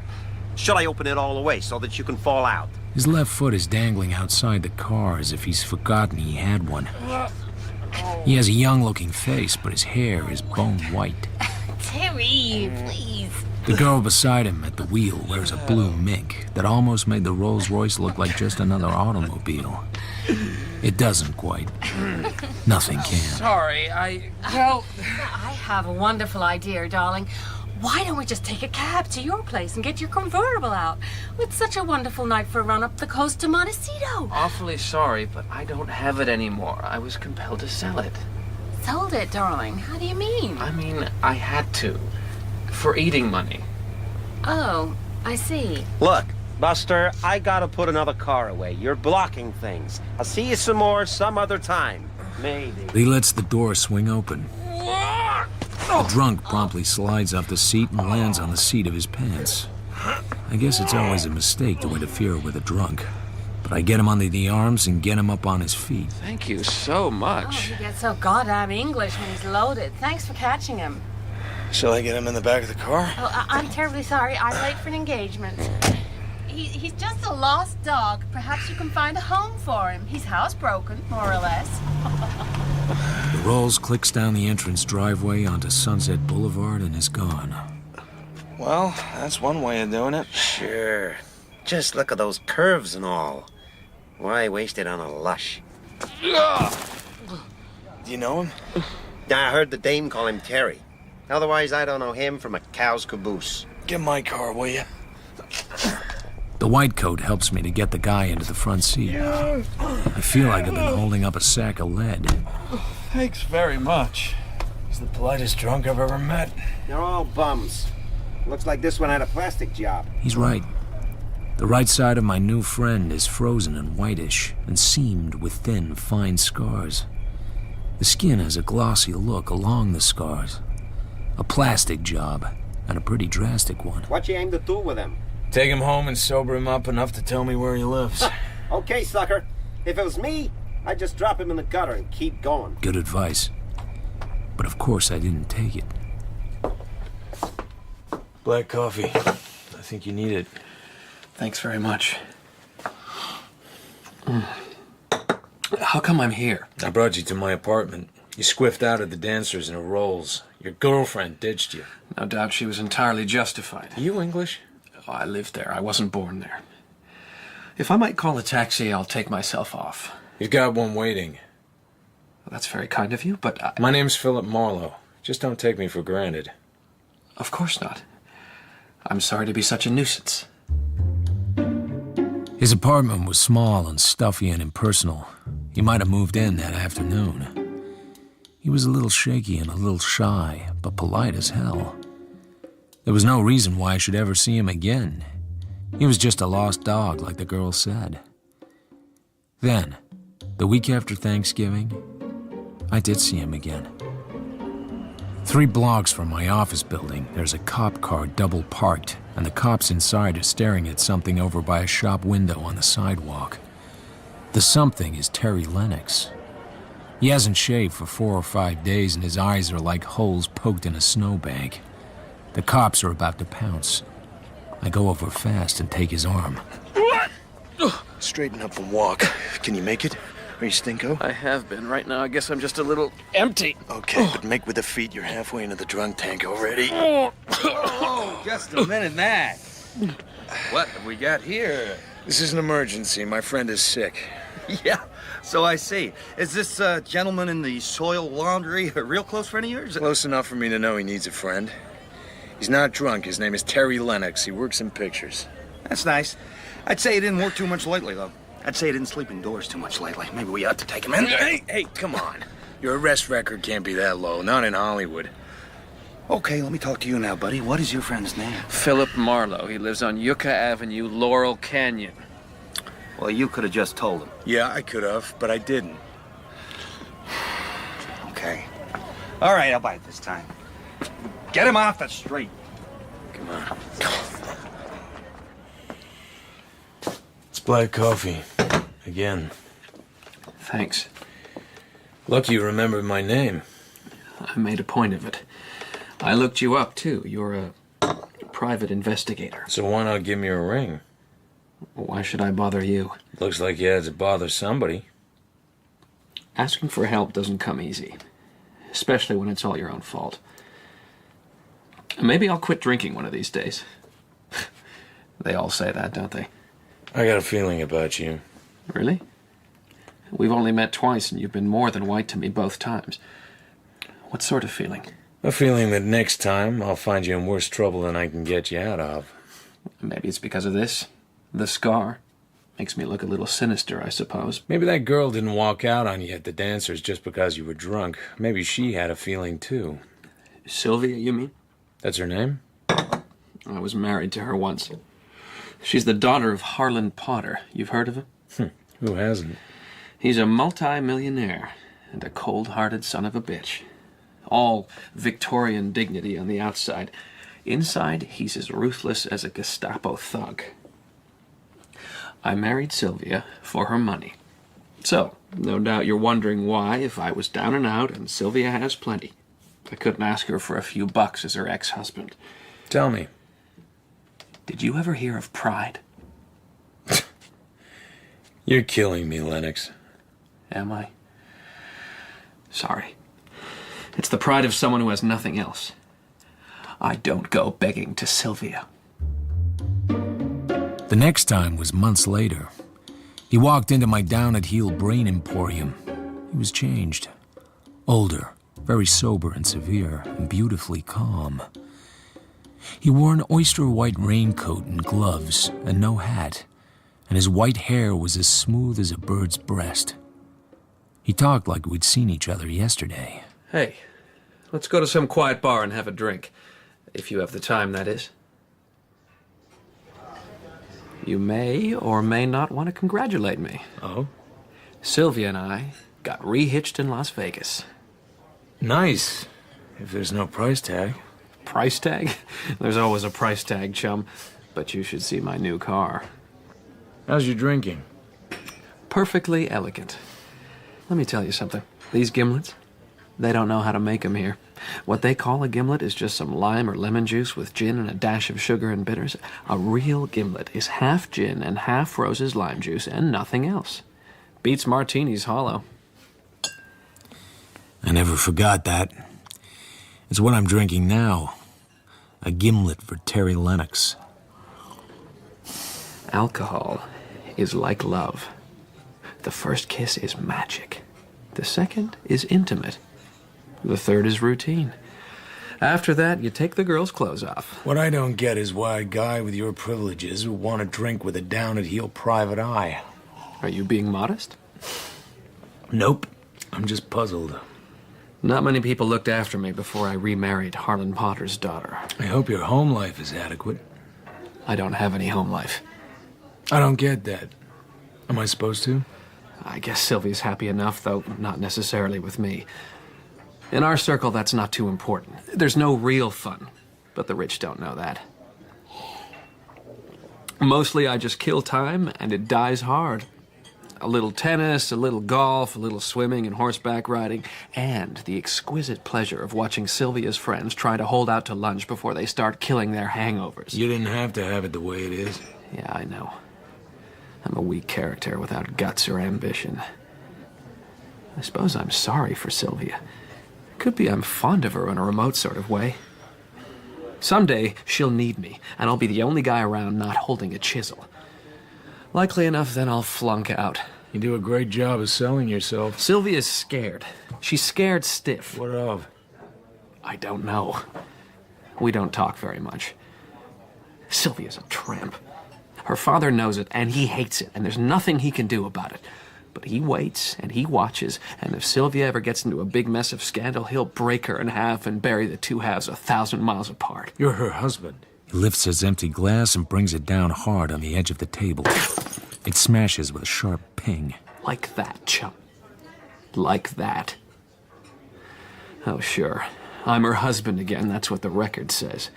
I'm the 3 white steps and the big green front door and the brass knocker you wrap one long and two short, and the maid lets you into the $100 whorehouse. Some money for all those gimlets. Poor though I am, I pay my way. You talk too damn much, and it's too damn much about you. See you later. Look, I'm sorry. Hey! He called something after me, but I kept going. 10 minutes later, I was sorry. But 10 minutes later, I was somewhere else. I got to him where it hurt. I didn't see him again for a month. Yeah. The persistent ringing of the doorbell yanks me out of bed. He stands there, looking as if he hasn't slept for a week. He seems to be shivering. A dark felt hat is pushed over his eyes. He has a gun in his hand. It's not pointed at me, he's just holding it. With the white face and the scars, he could have stepped right out of an old-fashioned gangster movie. Listen, you're driving me to Tijuana to get a plane at 10:15. I have a passport and visa, and I'm all set except for transportation. For certain reasons, I can't take a train or a bus or a plane from L.A. Would $500 be a reasonable taxi fare? Come on in.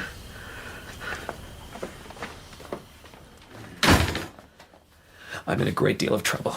Yeah, I got that idea. Didn't sleep at all last night. Just sit there. Don't say a word, just sit. No. Be very careful what you tell me. If you really want me to ride you down to Tijuana, there are 2 things I must not be told. Are you listening? Yes. Thanks very much. 1. If you've committed a crime or anything the law calls a crime, a serious crime, I can't be told about it.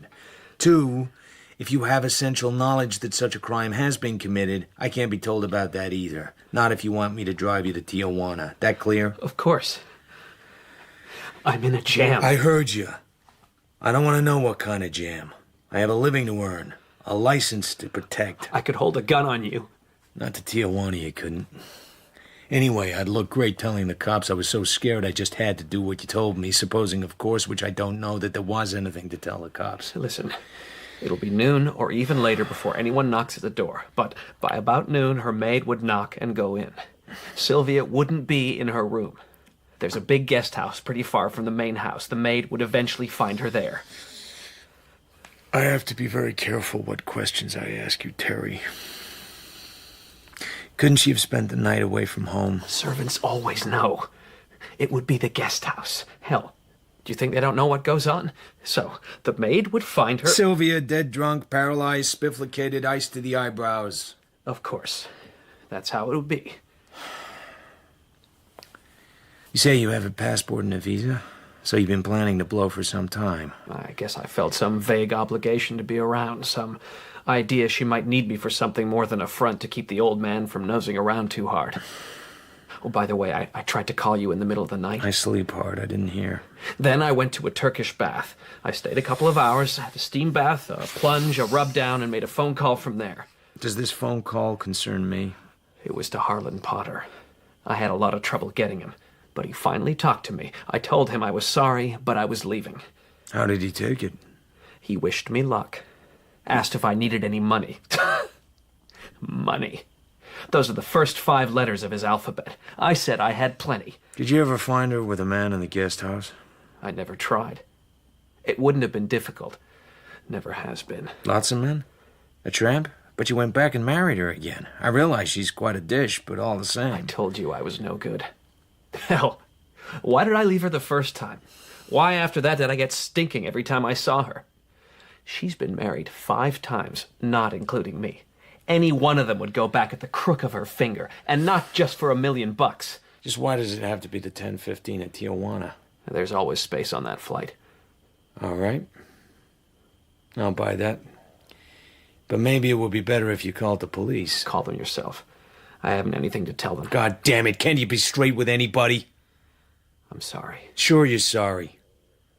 Guys like you are always sorry. And always too late.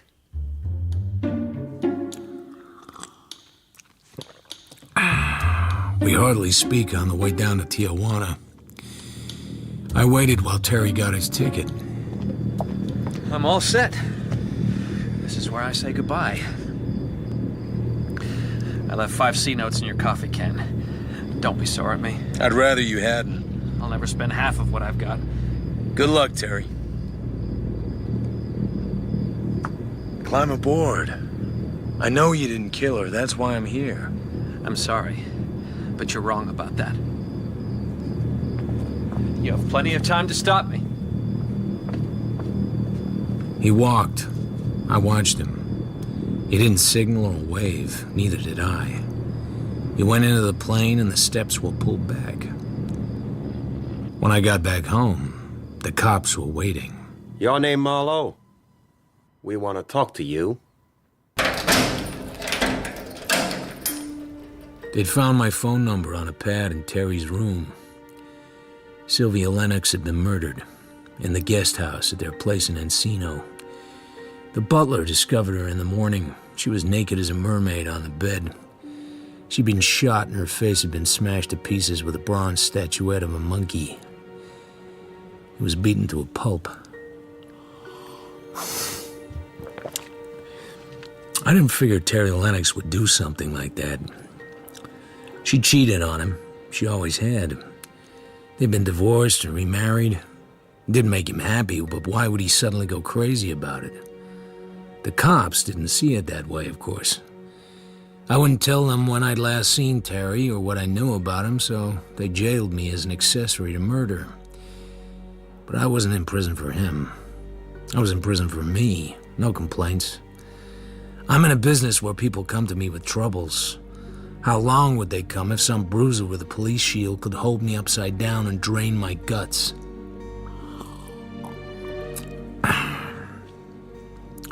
A smart lawyer came to see me. He was sent by old man Harlan Potter, Sylvia's father.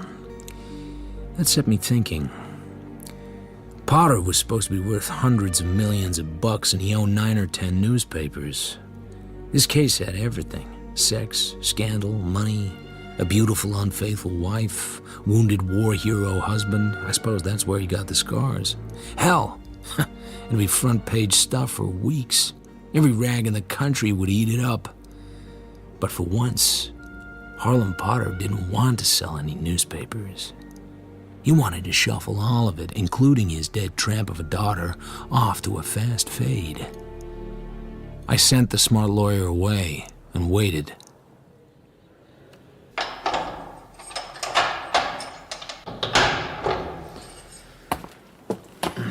They just signed your release order. Oh? Don't thank me. Sometimes I have unpleasant duties. Letting you out's one of them.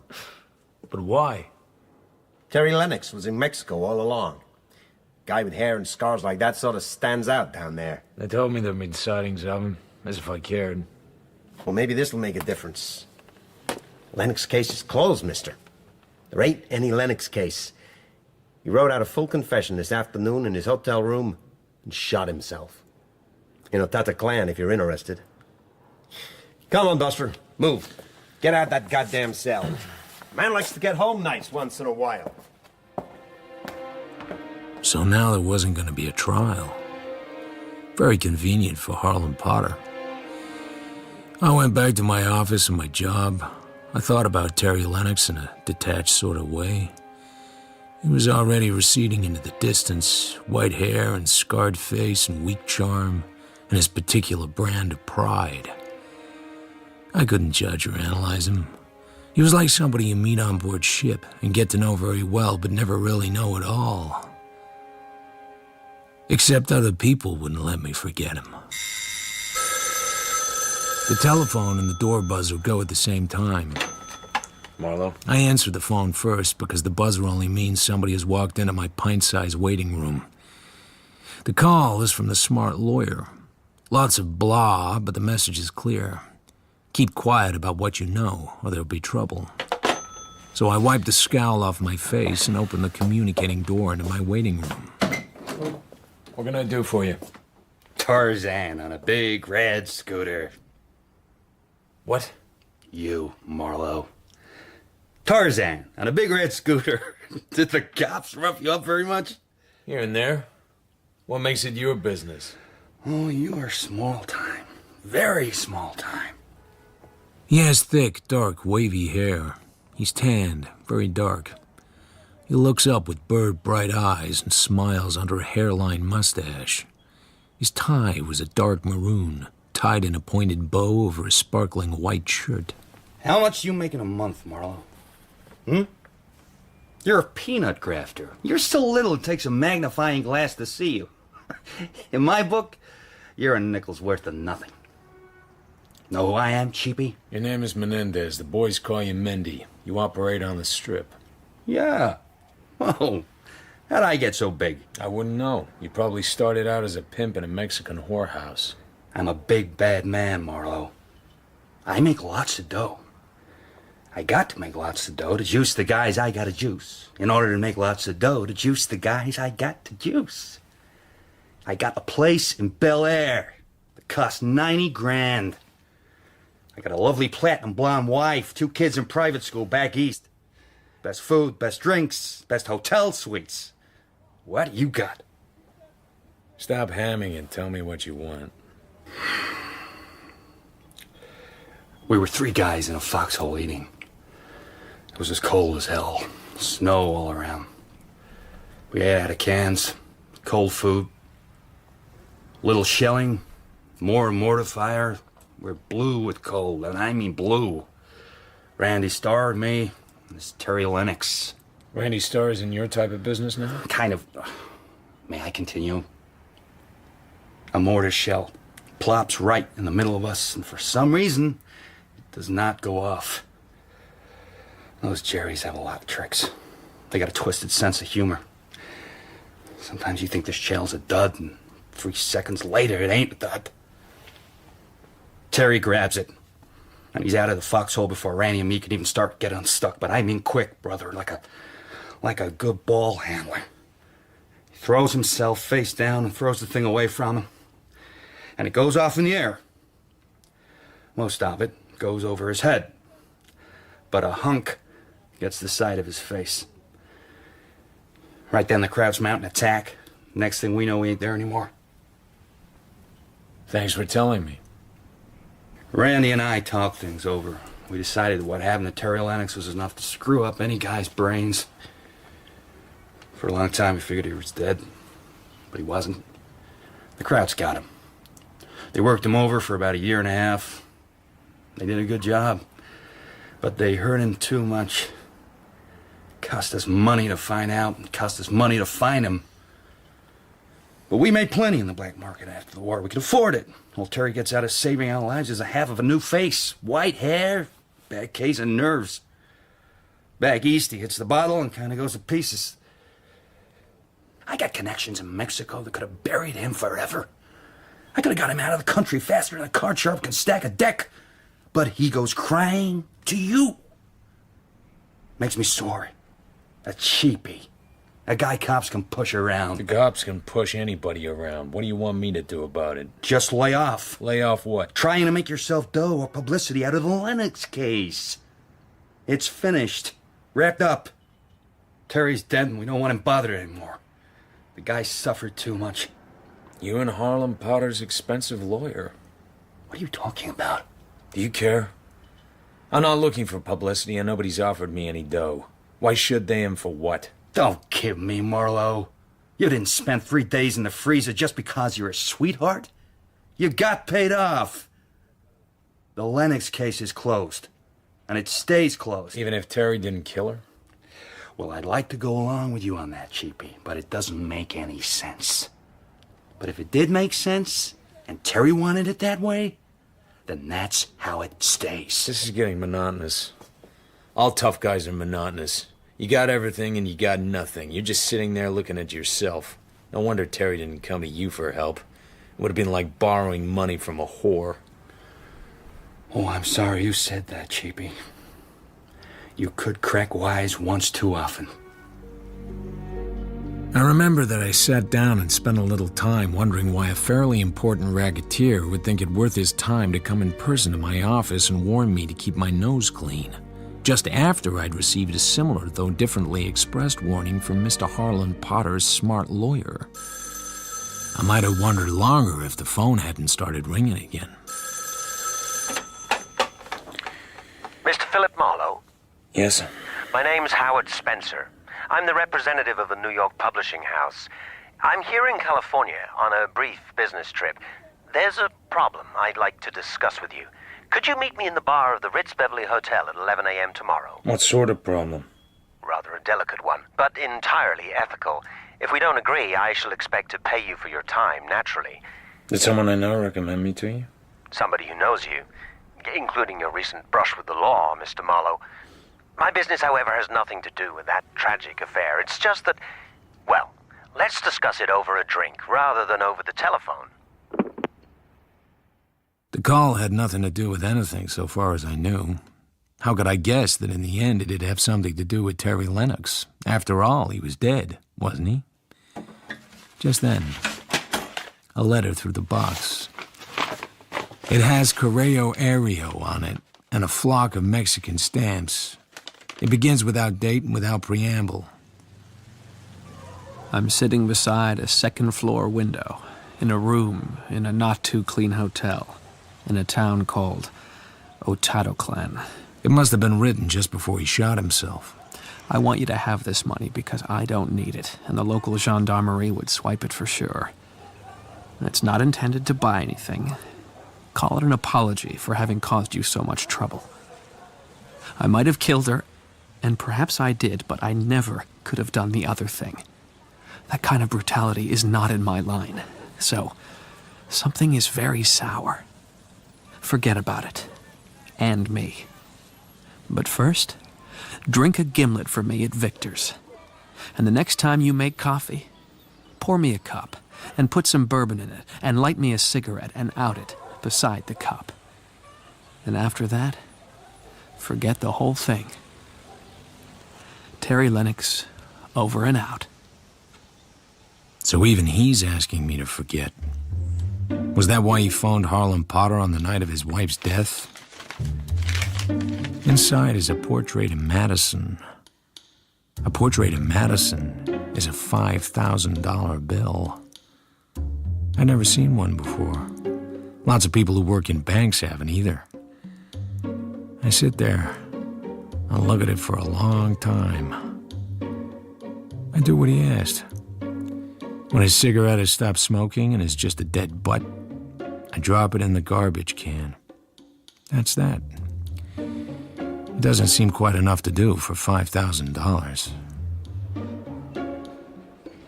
The Ritz Beverly bar is pretty empty, and this high-powered publisher man is already 20 minutes late. I'll wait half an hour, and then I'll leave. It never pays to let the customer make all the rules. Just then, a dream walks in. Her hair is the pale gold of a fairy princess. She's slim and quite tall in a white linen tailor-made with a black and white polka dot scarf around her. The old waiter has the table pulled out in a way no waiter has ever pulled a table out for me. She sits and thanks him with a smile so gentle, so exquisitely pure, he's damn near paralyzed. She orders something, and he hurries away like a guy who really has a mission in life. Mr. Marlowe, I'm Howard Spencer. I'm shockingly late. I apologize. But I don't expect you're much interested in publishers and their problems. Oh, I can read a book once in a while. Let's get some drinks. Waiter. The old waiter's thoughts are still elsewhere, with a golden girl. Gin and orange for me. A silly sort of drink, really, but I have a weakness for it. Will you join me? Sure. Good. 2 gin and oranges. Sure. One of our most important authors lives around here. Maybe you've read his stuff. Roger Wade? Uh-huh. I see your point. You don't care for historical romances, but they sell. I don't have a point, Mr. Spencer. I looked at one of his books once. I thought it was tripe. Is that the wrong thing for me to say? Oh, no, there are many people who agree with you. But the point is that he's an automatic bestseller. And every publisher has to have a couple with the way costs are now. So what's your problem? We're in bad trouble with Roger Wade. He can't finish a book. He's losing his grip, and there's something behind it. The man seems to be going to pieces. Wild fits of drinking and temper. Your drink, sir. Thank you. Every once in a while, he disappears for days on end. Not very long ago, he threw his wife downstairs, put her in the hospital with 5 broken ribs. I realize this sounds like a job for a psychiatrist. Mrs. Wade disagrees. She's convinced that he's perfectly sane, but that something is worrying him to death. A blackmailer, for instance. Something from his past may have caught up with him. We don't know what it is, and we want to know. In the meantime, Mrs. Wade has to be protected. He might kill her the next time. You don't want a detective. You want a magician.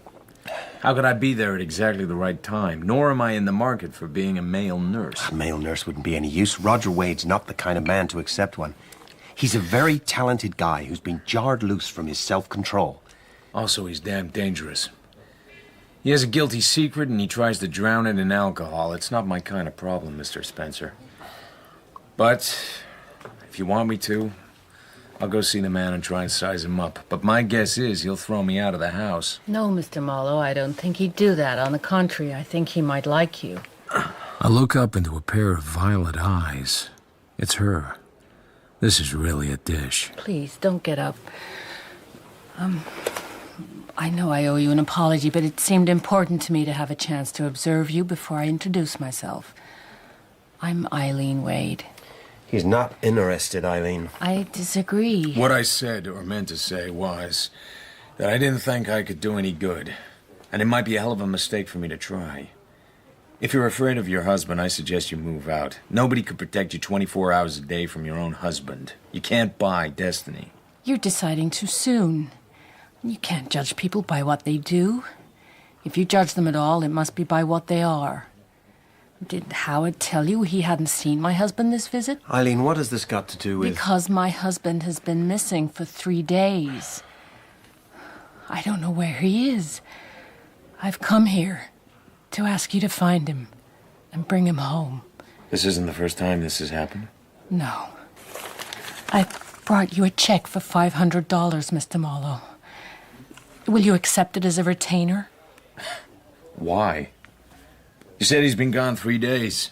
Takes 3 or 4 to sober a man and get some food in him. Won't he come back the way he did before? Or does something make this time different? Eileen, you don't have to answer. He can't stand much more of this, Mr. Marlowe. It'll kill him. The intervals are getting shorter. I'm badly worried. I'm worse than worried. I'm scared. It's unnatural. We've been married for 5 years.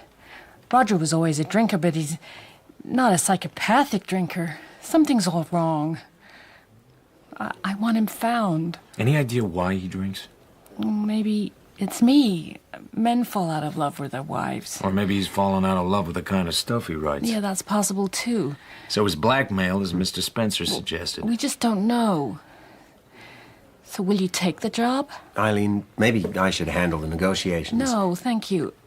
What do you say, Mr. Marlowe? I don't want your money, Mrs. Wade. You want him found, you're worried, you're more than worried. So how do I go about finding him? Well, when he's drunk, he types himself notes, then screws them up and puts them in the wastebasket. There's one that I found which may mean something here. I do not like you, Dr. V, but right now you're the man for me. We don't know any doctor with a name beginning that way. If he is a doctor. So what do you say, Mr. Marlowe? Okay. I'll try to find Dr. V. I don't know just how, but I'll do my best. Take the check home with you, Mrs. Wade, and I'd rather have it from Mr. Wade. He's not gonna like what I do in any case.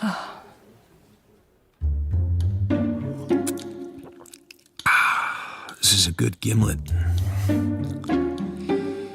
It should have been hard, but in fact it was easy. Maybe that should have made me suspicious. There weren't many legitimate doctors whose name began with V, and only one of them fitted the picture.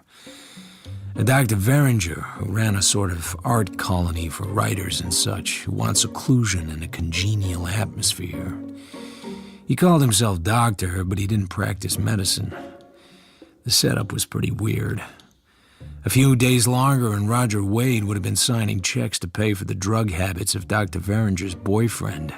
But I got him out of there, much to the chagrin of Dr. Veringer and the boyfriend. Wade was big and pale, and he needed a shave. He handled me like a baby. He hardly left me alone for fear Earl would come in and beat me up.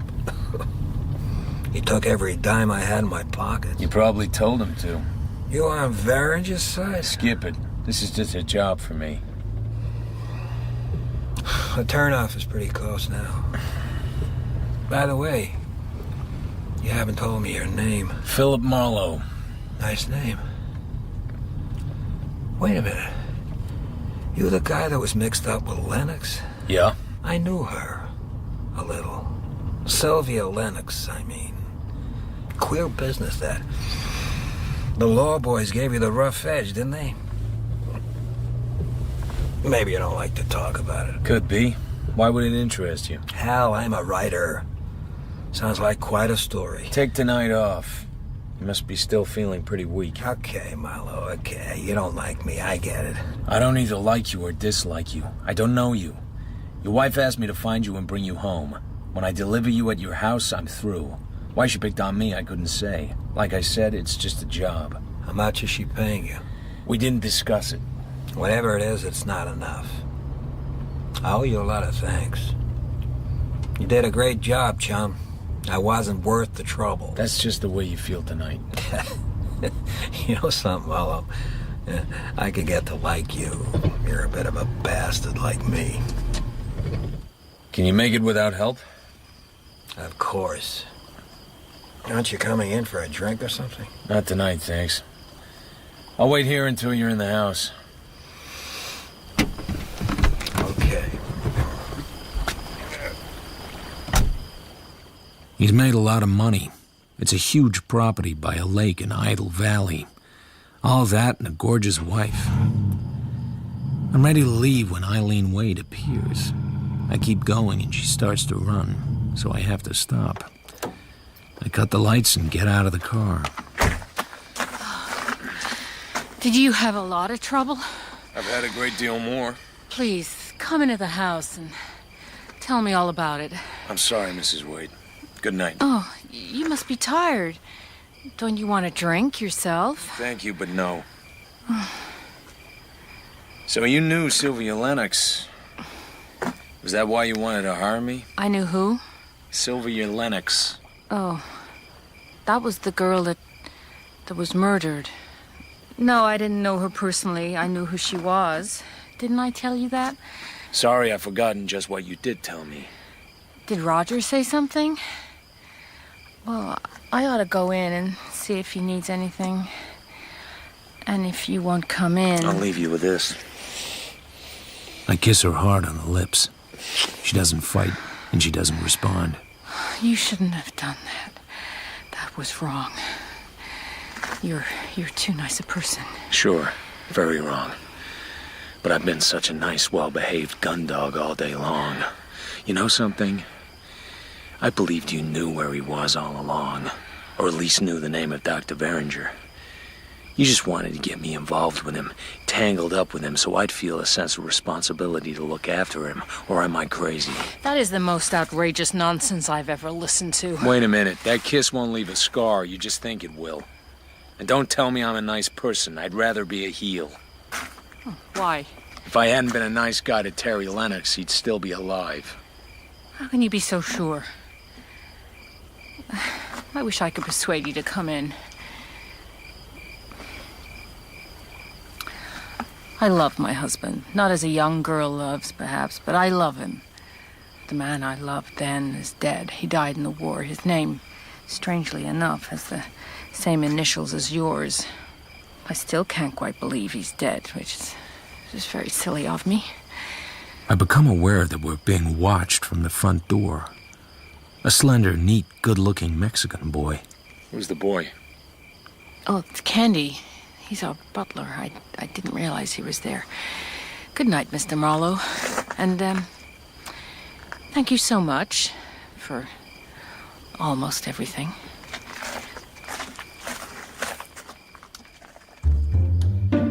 Nothing happened for a couple of weeks, except that I went about my business, which just then didn't happen to be very much business. I assume Roger Wade had found his way back to his typewriter. Then, one Thursday night, about 10 minutes to 11, Wade called me up. I'm in bad shape, Marlowe. Very bad. I'm slipping in my anchor. Can you make it out here in a hurry? Sure, but let me talk to Mrs. Wade a minute. Wade, you there? In 5 minutes, I'm on the way. She's alone in the house with a drunken maniac. She's lying at the bottom of the stairs with her neck broken. She's cowering behind a locked door. When I get there, it's not like that at all. Lights are on all over the house, and she's standing calmly in the open doorway with a cigarette in her mouth. If there was any excitement around there, I'd brought it with me. I didn't realize he'd called you. Where's he now? He fell down. He must have tipped the chair too far back. He's done it before. He cut his head on something. There's a little blood, not much. Well, that's fine. We wouldn't want a whole lot of blood. Where's he now, I asked you? Out there somewhere. By the edge of the road or in the bushes along the fence. Christ's sake, didn't you look? No, I didn't look. I've had all of it I can take. You find him. He's lying on his side in the shadow of the hibiscus. He has a fast, thumping pulse, and his breathing is unnatural. Something at the back of his head is sticky. I slap his face a couple of times, but he doesn't come to. Finally, I get him hoisted into a fireman's lift position and plow across the lawn to the open front door. It seems about the same distance as a round trip to Siam. Can you get him up to bed? Not without help. Where's Candy? Well, this is his day off, but he ought to be home soon. I'll go and see. He has a room by the garage. Wade's probably just drunk. The cut on the back of his head looks superficial, but you never know. Eileen's back in a minute with the Mexican boy. Senor? Candy, help Mr. Marlowe carry my husband upstairs. He fell and hurt himself. I'm sorry to trouble you. De nada, senora. Well, I think I'll say goodnight. I'm tired out. Candy will get you anything you want. Some doll, eh? You stay the night? Hardly. It's lástima.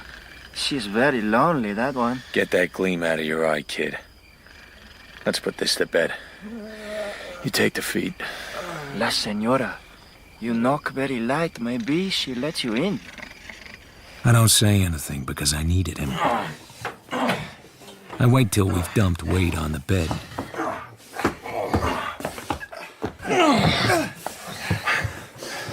Hey, what's your name? My name is Juan Garcia de Soto y Sotomayor. Well, listen, Don Juan. Just don't get out of line around here. Keep your nose and mouth clean when you talk about the people you work for. He jerks loose and steps back, his black eyes hot with anger.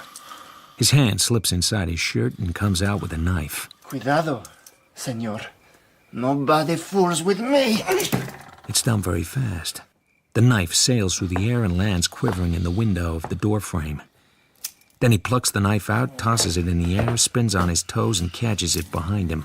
With a snap, it disappears under his shirt. Like I said, be careful, senor. Neat. But it might just get you a broken elbow. Like this. I take hold of his right wrist, jerk him off balance, and bring my bent forearm up under the back of his elbow joint. I bear down on it, using my forearm as a fulcrum. One hard jerk, and your elbow joint cracks. You're out of commission as a knife thrower for several months. Make the jerk a little harder, and you'll be through permanently. Now take Mr. Wade's shoes off. Good trick. I will remember. We undress Wade in silence. He's still sweaty and still snoring. Candy digs out a pair of green and silver pajamas. Somebody's got to take care of him. I go change my clothes. Get some sleep. I'll take care of him. I can call you if I need you. You better take care of him good. Very good.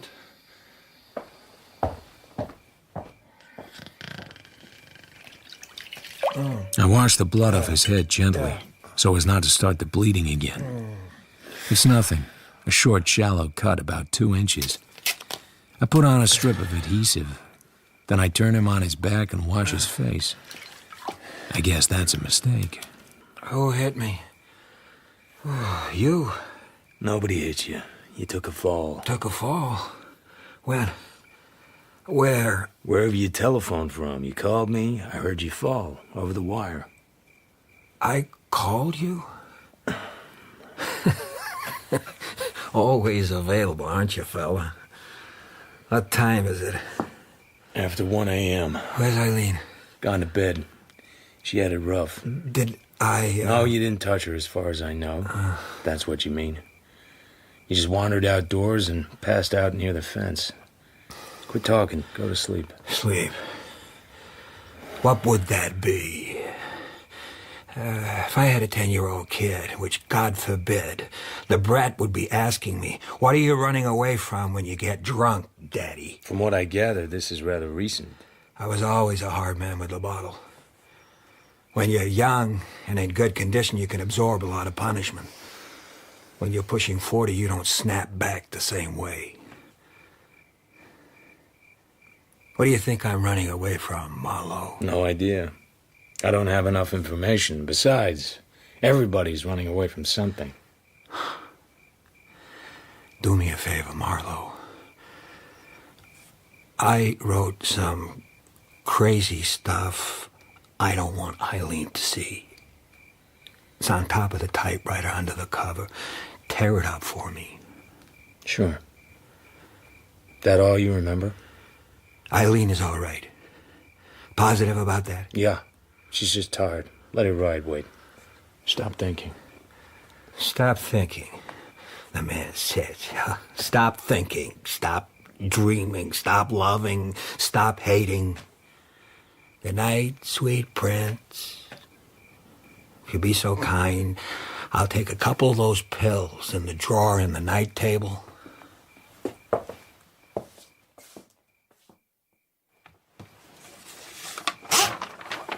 He isn't far wrong. This really is crazy stuff. The moon's 4 days of the full, and there's a square patch of moonlight on the wall, and it's looking at me like a big, blind, milky eye. A wall eye. Goddamn silly simile. Writers. Everything has to be like something else. My head is as fluffy as whipped cream, but not as sweet. More similes. I could vomit just thinking about the lousy racket. I could vomit anyway. I probably will. A good man died for me. A good man died for me. What did that mean? Otherwise, it's a stream of consciousness stuff. Crazy thoughts as he gets drunker and weirder till he reckons he needs to phone someone. Better hold on to it. Oh, and mystery solved. There's a red-brown smear of blood on the metal wastepaper basket. When he fell, he struck his head on a sharp corner, then picked himself up and booted the damn thing across the room. Easy. But it still doesn't add up. You'd expect his wife to look for him and find him and make sure he's not hurt. It also bothers me that she checked out and gone up to her own room while Candy and I took him upstairs to bed.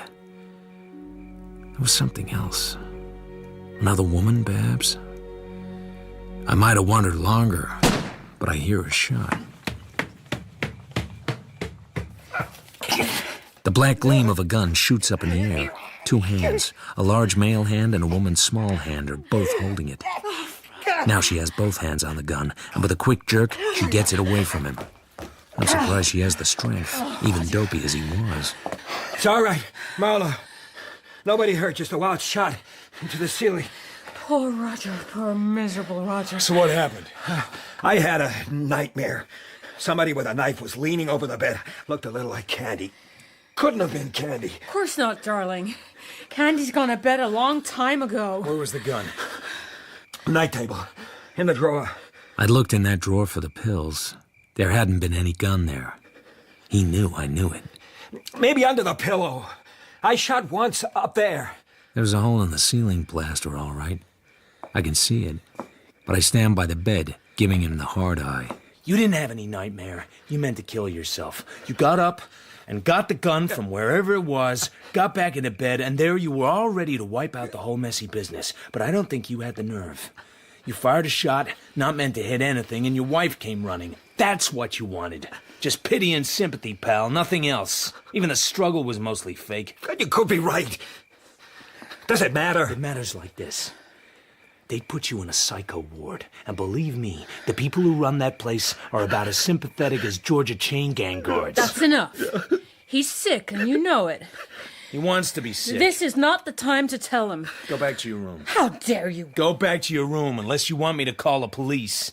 These things are supposed to be reported. Hey, it's all right. He won't do it again. Go back to bed. Thank you. I'm tired.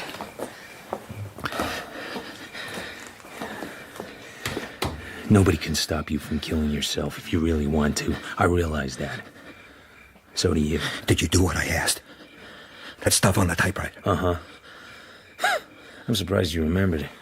It's pretty crazy writing. Funny thing, it's clearly typed. I can always do that. Drunk or sober. Up to a point, anyway. That dream of yours. What's Candy got on you? Shove it. Candy could be a blackmailer. Sure. Easy. He could even be nice about it. Like you and lift your dough at the same time. What is it? A woman? I'm not the first loving husband who has been an adulterer. It doesn't make me a murderer. Leave me alone, damn you. Leave me alone. Listen, I'm not crazy. You just hope you're not crazy. I've been living in hell. When his eyelids get heavy, I go downstairs. The door of Eileen's room is open. She's standing there. But there's something strange. She calls out a name, but it wasn't my name. I go up to her. Oh, I always knew you'd come back. Oh, even after 10 years. I don't understand. All these years I've kept myself for you. Oh, shut the door. I shut the door. It seems like a good idea at the moment. When I face her, she's already falling toward me, her lips open and her teeth open, and her tongue darts. Oh, put me on the bed. I touch bare skin. Soft skin. Soft, yielding flesh. The doorknob is moving. I jerk loose and jump for the door. It must have been Candy. Then he's gone.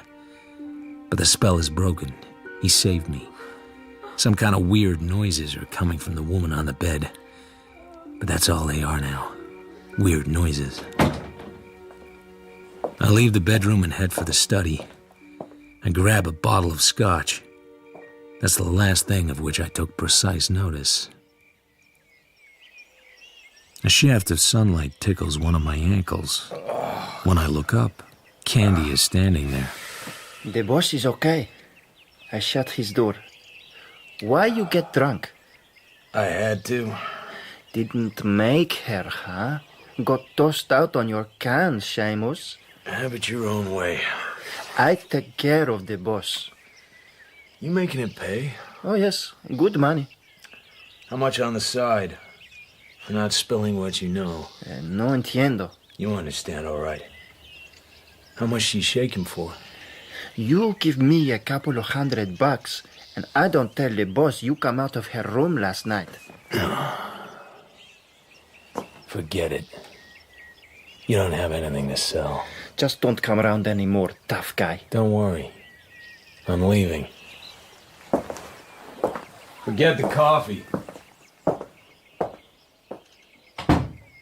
Eileen Wade is in the living room. She looks at me with complete surprise. Oh, I didn't know you were here, Mr. Marlowe. I put his gun in the desk in his study. Gun? Oh, last night was a little hectic, wasn't it? But I thought you'd gone home. You were a wonderful help, Mr. Marlowe. I don't know how to thank you. Then I see the gold chain round her neck, and some kind of fancy pendant in gold and blue on white enamel. It takes me time to realize it's some kind of military emblem. I had a very curious dream in the night. Someone I used to know was here in the house, someone who's been dead for 10 years. That's why I'm wearing this today. He gave it to me. I had a curious dream myself, but I'm not telling mine.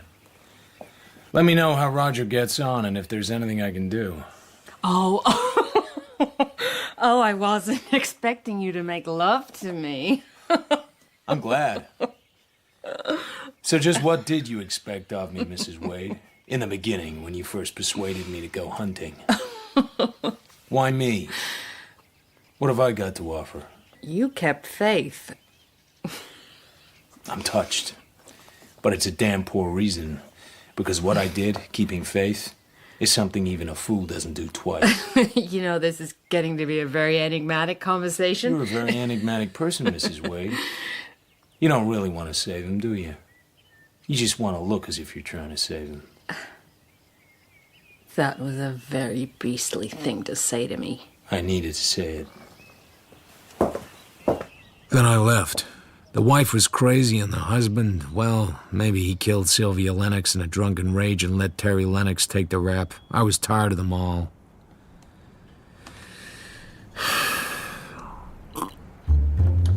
But life doesn't leave you alone for very long.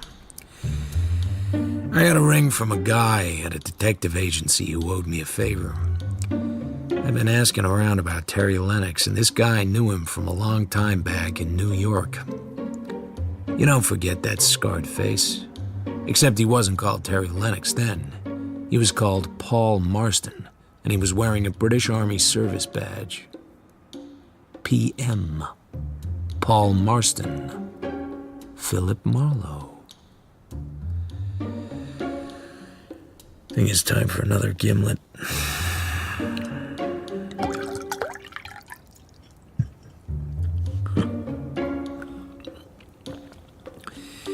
Why do I never walk away?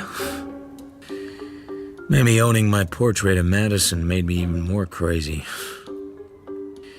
I contacted a detective agency in London, gave them the lowdown, and asked them to find anything they could about Paul Marston.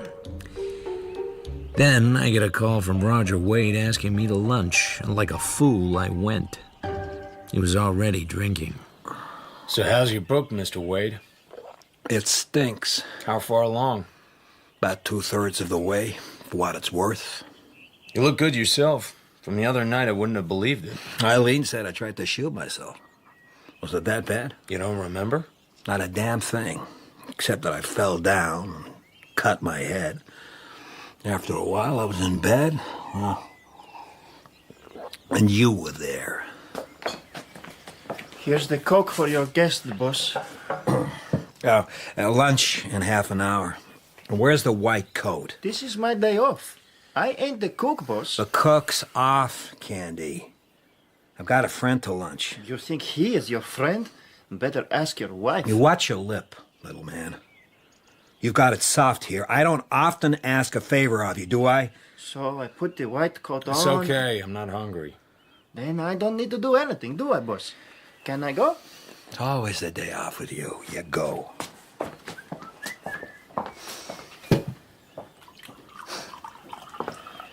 I'm paying that guy too much money. He's spoiled. Wages or something on the side? Candy's not blackmailing me. He likes me. Maybe you better get drunk again after all. You might remember a lot of things you pretend not to remember. What are you talking about? You told me you were an adulterous husband. Oh, is that it? I suppose you think I killed Sylvia Lennox and let Terry take the rep. She was a tramp, all right. Anybody tell you that. But you don't beat a woman's head in just because she's a tramp. She wasn't killed with that bronze thing, so the cop said. She was shot through the head with her own gun. She maybe had a gun, but I didn't know she'd been shot. Didn't know or didn't remember? What are you trying to do to me, Marlowe? What do you want me to do? Tell my wife? Tell the police? What good would it do? You wrote that a good man died for you. All I meant was that if there'd been any real investigation, I might have been identified as one, but only one of the possible suspects. Would have finished me in several ways. What's eating you is that you're not sure yourself. It's not an argument to say you don't beat a woman's head in because she's a tramp. That's exactly what somebody did do. And the guy who got the credit for the job seems to me a lot less likely than you. You know something? You're a pretty ruthless son of a bitch. You'd do anything to find out what you want. You'd even make love to my wife while I was helpless drunk. You believe everything that knife thrower tells you? Not everything, no. It's a pretty color whiskey, isn't it? To cease upon the midnight with no pain. How does that go on? Oh, sorry. You wouldn't know. Too literary. You're some kind of dick, aren't you? You mind telling me why you're here? Goodness me. A check for $1,000 made out to Philip Marlowe for services rendered. Want it? Seems I signed it. Foolish of me. I'm a gullible chap. Stop acting. Where's your wife?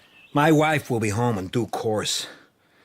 No doubt by that time I shall be passed out and she can entertain you at her leisure. Where's the gun? Not sure.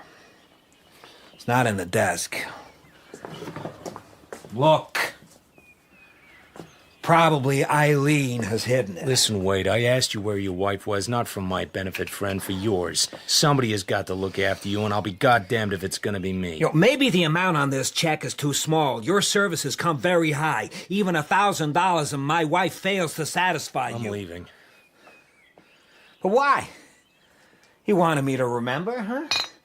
Well, here in the bottle is my memory. Stick around, pal. Okay, here's for starters. Ever heard of anybody called Paul Marston?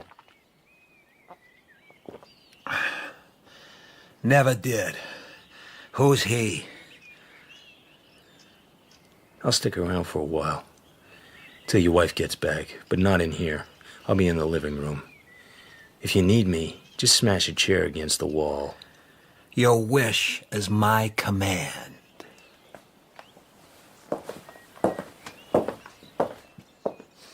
I lie there in the living room trying to make up my mind what to do. Part of me wants to let him get good and drunk and see if anything comes out. The other part of me wants to get out and stay out. But that's the part I never listen to. Every now and then I go back to the study. He's just sitting there staring at nothing, the scotch bottle getting emptier and emptier. And he's on to the second, then he's asleep. I figure I'll wait until his wife gets home. I go outside onto the patio. I need to feel free of all this. There's a guy fooling around in his speedboat. That's what rich guys do. The waves are still lapping up when I go back into the house. Then I hear the front doorbell. Nobody answers it, so I do. I'm sorry, I forgot my key. Oh, I'm sorry. I just got back. I thought it was Roger or Candy. Is anything wrong? Well, there's been a little drinking been done. Not bad. He's asleep on the couch in the study. He called you? Yeah, but not for that. He asked me to lunch, but I'm afraid we didn't have any. Did you hide the gun? Why are you asking? I've had some rather strange experiences in this house. Guns going off, drunks on the front lawn, lovely women wrapping their arms around me and talking as if I was somebody else, Mexican houseboys throwing knives. It's a pity about that gun. Well, I'll just go see if Roger's all right. No, I'll go. He was on his side. There was a pool of blood, and in that pool lay the pistol. The side of his face was a smeared mask. He must have fired while the speedboat was making such a din. There was no note. I guess writers don't always seize the opportunity. Oh, my God. Oh, my God, he's finally done it. Yeah, he's finally done it. Oh, Roger, poor Roger, what can we do? Call the police. Why didn't you stop him? Why? Why? Oh. There was something very wrong, but I didn't know what it was. Sometimes I think I would like to be rich. If you're rich, everything can be arranged. Candy could have made trouble, but he didn't. Eileen gave a great inquest. She spoke in a low, clear voice which even the amplifier couldn't spoil. The verdict was suicide. What else? But I'm crazy. I kept on asking questions. Questions of the cops, some of whom were still my friends. Questions of Menendez. He kept on calling me cheapy, but it was a small price to pay for finding out what happened in the war. And because I'm a crazy guy, I paid for English detectives to tell me things. I was waiting for things to make sense. Then Spencer, Wade's agent, gave me a call. He was in town and he wanted to talk to me. It was a pretty hard blow for us all, Wade's death. I couldn't but notice that your name seemed to be involved. I'm here to see Mrs. Wade, and I wondered if you'd be able to fill me in on... What's there to talk about? The inquest is over, with remarkably little publicity. Yes, but that's why I wondered if you Let me guess why you're visiting the widow. You want to see if you finished the book, and if there are any other juicy tidbits you can scoop up and publish. Well, of course. With a writer as important as Roger Wade, we must consider his legacy. And the profits from it. But I'm also concerned about Mrs. Wade. You seem very hostile, Mr. Marlowe. Have you spoken to Eileen at all? Not since she blamed me for not preventing her husband's death. She made life quite difficult for me with the police, then dropped the whole matter at the inquest. She's probably still very upset. She talked to the coroner and never batted an eyelid. So, I take it you're not going to help me out at all before I meet Eileen tomorrow. I'll drive you to Idle Valley. I'd like to see Mrs. Wade myself. I don't understand. It doesn't sound like she wants to see you. I know she doesn't. I can get in on your ticket. That wouldn't be very diplomatic of me, would it? She's told you she doesn't want to see me? Not in so many words. Things don't add up. Are you going to explain? I prefer to explain in front of Mrs. Wade. I'd like to have somebody along with me as a witness. A witness? To what? You'll hear it in front of her, or you won't hear it at all. Then I won't hear it at all. You're probably doing the right thing, Spencer. You want that book of Wade's, if it can be used. And you want to be a nice guy, both laudable ambitions. I don't share either of them. The best of luck to you, and goodbye. Now, just a minute, Marlowe. Are you saying there is some mystery about Roger Wade's death? No mystery at all. He was shot through the head with a Webley handleless revolver. Didn't you see the inquest? Yes, but... Listen, there are a few things I don't like, nor do my police friends. Why did Roger leave no note when he was a writing fool? Why did he bother to pick the moment when a speedboat was going by and I couldn't hear the gun go off? Why did she forget her house keys so she had to be let into the house? Why did she leave him alone on the day that Candy and the cook weren't going to be there? She said at the inquest she didn't know I was going to be there. If she did, those two cancel out. My God, are you telling me Eileen is suspected? I mean, why not suspect you? You were there all afternoon. There could have been only a few minutes when she could have done it. And she said she'd forgotten her house keys. That worries me, too. What motive could I have? Is the police investigation still going? Couldn't say. One thing is sure. They'll know by now whether he had drunk enough hooch to pass out. If he had, there may still be trouble. And you want to talk to her in the presence of a witness? That's right. That means only one of two things to me, Marlowe. Either you were badly scared or you think she ought to be. I'm not scared. I hope to God you're crazy. Next day, we drive to Wade's house. Candy lets us in. He scowls, but he doesn't say anything. It's so good to see you, Howard, and so nice of you to come all this way. Roger's typescript's all ready. Oh, I didn't realize you were bringing someone with you. Marlowe drove me out. Also, he wanted to see you. I can't imagine why. It's gonna take a little time. Oh, then perhaps you'd both better take a seat. Now, what exactly was it you wanted to see me about, Mr. Marlowe? Oh, this and that. I see you wearing that pendant again. I often wear it. It was given to me by a very dear friend a long time ago. Yeah, you told me. It's a British military badge of some sort, isn't it? It's a jeweler's reproduction of one. Eileen was in London all through the Blitz. She couldn't get away. The man who gave it to me was lost soon afterwards, in that terrible year of 1940. He was in love with me. And you were in love with him? It was a long time ago, and there was a war. Strange things happen. They do indeed. Things get confused. Sure. Like who you got married to. Guys I know in England sent me this. It's a certified copy of a marriage certificate. The date of the marriage is August 1942. The parties named are Paul Edward Marston and Eileen Victoria Samsel.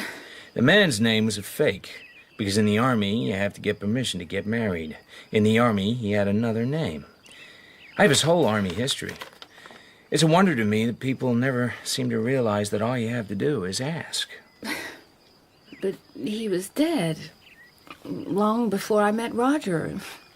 Why could it possibly matter? How many Paul Marstons would you say had one side of their faces smashed by a delayed action mortar shell and show the scars and marks of the plastic surgery that repaired the damage? How many Paul Marstons would you say had saved the lives of a couple of tough gamblers named Mindy Menendez and Randy Starr on the same occasion? They're still around. They've got good memories. They can talk when it suits them.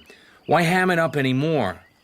Paul Marston and Terry Lennox were the same man. It can be proved beyond any shadow of doubt. Eileen? Well, why don't you... I saw him once, Howard. Just once. I didn't speak to him at all. Nor he to me. His hair was white and his face... It wasn't quite the same face. I used to pretend to myself that I'd find him again, but as he had been, eager, young, and unspoiled. But to find him married to that red-headed whore, that was disgusting. Roger, I could forgive. He drank, he worried about his work, and he hated himself because he was a mercenary hack. He was just a husband. Paul was either much more, or he was nothing. In the end, he was just nothing. I wouldn't say he was just nothing. Yeah, less than nothing. He knew what she was, but he married her. Then because she was what he knew she was, he killed her. And then he ran away and killed himself. He didn't kill her, and you know it. Roger killed her, and you also know that. Did he tell you? He didn't have to. But he would have told me or someone else in time. It was tearing him in pieces not to. No, Mr. Marlowe. Roger didn't know he'd killed her. He'd blacked out completely. He knew something was wrong and he tried to bring it to the surface, but he couldn't. Perhaps in the last moments of his life it did come back. But not until then. I don't believe this about Roger. He was no more psycho than I am. When he was drunk, he blacked out. I was there. I saw him do it. Eileen, don't say anything. She's gonna tell us about it. Just listen. She can't stop herself now. I spied on them. I should be ashamed of that, but I'm ashamed of nothing. Poor Roger, he was too drunk to be a satisfactory lover. She came out after him screaming and naked, waving some kind of small statuette. And she used the filthiest language to humiliate him, and he was drunk. He'd had sudden spells of violence, and he had one then. He tore the statuette out of her hand. There must have been a lot of blood. Blood? Oh. When I got him back home in my car, he was very quiet. He wasn't drunk then. There was blood on his hair and all over the front of his coat. I cleaned him as best I could, and I put him to bed, and then I drove to the Chatsworth Reservoir, and you can guess what I did with a suitcase full of bloody clothes and towels. While I was away, he must have got up and drank a lot of whiskey, and then the next morning, he didn't remember a thing. And what about Terry Lennox? Paul Marston, that is. Roger wrote something in his papers. He said a good man had died for him. Does that make sense to you? Well, everything seemed to happen at once about that time. The papers were full of it, and then Paul was missing, and then he was dead in Mexico. And after all, Roger was still my husband. What was Marlowe supposed to do in all this? It was your idea to get him involved. I was afraid of Roger, and afraid for him. Mr. Marlowe was Paul's friend, almost the last person to see him who knew him, and Paul might have told him something, and I had to be sure. See, if he was dangerous, I wanted him on my side, and if he found out the truth, there might still be some way to save Roger. Eileen, this isn't making sense. I was afraid, Howard. Can't you understand that? I was living in the house with a murderer who might be a maniac. But Marlowe didn't take on the job of looking after him, so you were still alone. Then Roger fired the gun, and for a week after that, you were alone with him again. Then Roger killed himself only this time. Very conveniently, it was Marlowe who was alone with him. Well, what of it? Could I help that? Apparently the police suspected you. They still do. All they need is a motive. It looks to me like they might be able to put one together now. I think you'd both better leave my house. The sooner the better. Well, did you or didn't you? Did I or didn't I what? Shoot Roger. I was out. I'd forgotten my keys. I had a ring to get into the house. He was dead when I got home. All that is known. What's got into you, for God's sake? Eileen, this has worried me from the start. I've stayed in this house 20 times. I've never known that front door to be locked during the daytime. So I shot my own husband? Assuming that he was your husband. You had another when you married him. Thank you, Mr. Marlowe. Thank you, Howard. Roger's last book, his swan song, is there in front of you. Take it and go. And I think you'd better call the police and tell them what you both think. Now, I'm very tired, and I have a headache. Just a moment, Mrs. Wade. Let's finish the job. No sense in being bitter. That suitcase you threw into the Chatsworth Reservoir, was it heavy? It was very heavy, of course. So how'd you get it over the high wire fence around the reservoir? What? The fence? Well, I suppose in emergencies one has an abnormal strength to do what has to be done. Somehow or other I did it, that's all. There isn't any fence. Isn't any fence? And there was no blood on Roger's clothes. And Sylvia wasn't killed outside the guest house, but inside it on the bed. And there was practically no blood because she had already been shot dead with a gun before the statuette was used to beat her face to a pulp. And the dead, Mrs. Wade, bleed very little. I suppose you were there. I was here when Roger was killed. I left him trying to remember what really happened the night Sylvia died. Maybe he did remember, and then he knew once and for all that he wasn't the murderer. So who was? I think you know the answer. Do I? That's why Roger had to be silenced, too. Just go, both of you. I'm going to my room to lie down. Leave me in peace. We watch her go. She goes up the stairs slowly, moving with calm elegance, and disappears into her room. Silence. What was that about the wire fence? Just a gag. Maybe it has a fence around it, maybe not. I have no idea. But neither did she. Of course not. She killed them both. Well, we've got to call the police. Why? My God, Marlowe, we have to. Tomorrow. Pick up your pile of unfinished novel. We haven't enough evidence to swat a fly with. Let the law enforcement people do their own dirty work. There's such a thing as justice. Tomorrow.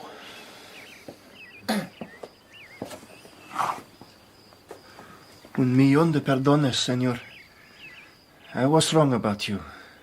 She killed the boss. I think I... Hey, no hard feelings, Candy. The senora is very tired. She's gone to her room. I show you out. I've been thinking she must be a little insane. I guess they'll never convict her. They won't even try. But she doesn't know that. I went home, but I couldn't sleep. I seemed to hear a steady ticking somewhere, but there wasn't anything in the house to tick. The ticking was in my head. I was a one-man death watch. Yeah? This is Candy, señor. Good morning, Candy. La señora está muerta. Dead. What a cold, black, noiseless word it is in any language. The lady is dead. She left a confession to both murders. She'd always known that if Roger ever realized what had really happened, it was all over for her. But somehow Eileen's confession never got out into the wide world. I guess old man Harlan Potter didn't want anyone digging up some more dirt about his tramp of a daughter. And Eileen's story would have created a bigger sensation than anything her husband ever wrote. So Howard Spencer knew, and I knew. But the case was closed. No more questions asked. Then, this very morning, I find a stranger waiting for me in my office. He's a well-dressed Mexican. He's tall and very slender and very elegant, with a neat, dark mustache, rather longer than we wear. He wears green sunglasses and carries an introduction from my old gambler friend Menendez. He says his name is Senor Mayoranas. So, how can I help you? You wish certain information about Senor Lennox, I am told. The last scene only. I was there at the time, Senor. I had a position at the hotel in Otatoclan where Senor Lennox died. I was the person who took the letter he wrote to you to the correo, the post office, after the shooting, of course. But he gave me the letter beforehand. You ought to have looked inside. It had a large piece of money. The letter was sealed. I am an honorable man. Senor Lennox had powerful friends. I don't understand, Senor. In a small place like Otatoclan, it must have been very easy to fix anything if you had influential gangster friends with money who owe you their lives. You think Senor Lennox may still be alive? Sure. The suicide was some sort of fake to back up the confession. Oh, that is possible, Senor, but... No buts. Will you do me a favor? Take off those sunglasses. But... No buts.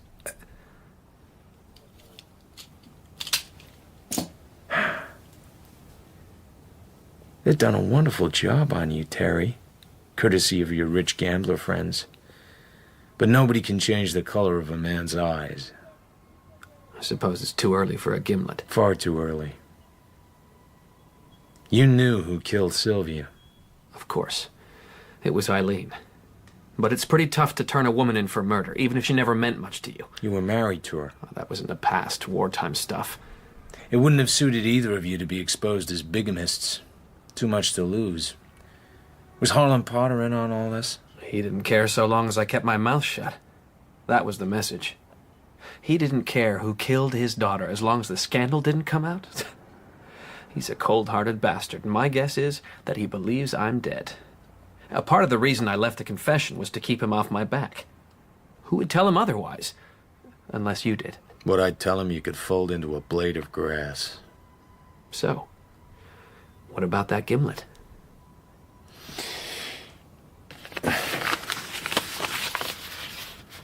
The 5 C notes I keep. I spent it all on expenses and research. The portrait of Madison I enjoyed playing with. It's all yours now. It's yours to keep. I've got plenty. You could have let the whole case lie. You didn't have to go on asking questions. I know. And maybe after Eileen had killed her husband and got away with it, she might have gone on to better things. He was of no real importance, of course. Just a human being with blood and brains and emotions. I didn't want anyone to get hurt. But I wouldn't have had a dog's chance up there once they'd found the body. I was the deceived husband, so I was #1 suspect. The can of worms had bigamy inside as well as murder. Did I think about Roger Wade? Of course not. A man can't figure every angle that quick. I was scared, and I ran. What should I have done? I don't know. Eileen had a mad streak. I knew that back in the Blitz when I was wild about her. She might have killed him anyway. Yeah, she might. Well, thaw out a little. Let's go have a drink somewhere. We were pretty good friends once. Were we? I forget.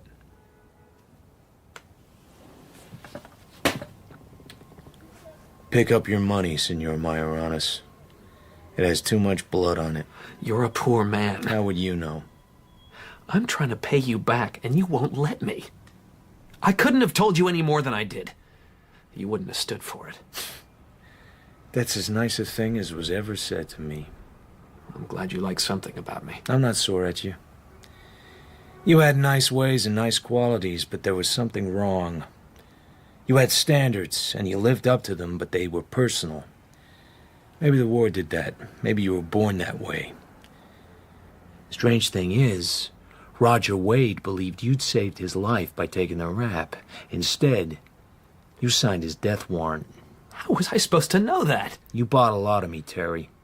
For a smile and a nod and a wave of the hand and a few quiet drinks in a quiet bar here and there. It was nice while it lasted. So long, amigo. I won't say goodbye. I said it to you when it meant something. I said it when it was sad and lonely and final. I came back too late. There was a sudden glint of tears in his eyes. He put his dark glasses back on quickly. There's nothing left here inside. I've had it, Marlowe. I know. Well, I guess that winds things up. So long, Senor Mayoranes. Nice to have known you. However briefly. Goodbye.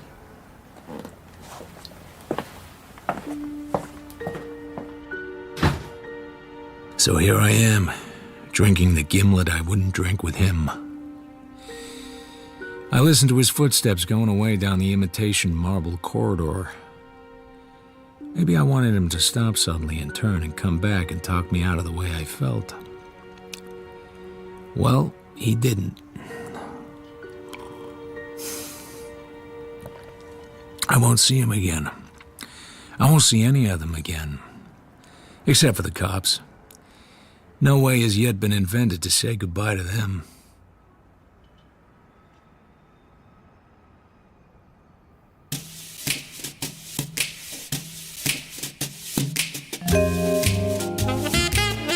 In The Long Goodbye by Raymond Chandler, dramatized by Stephen Wyatt.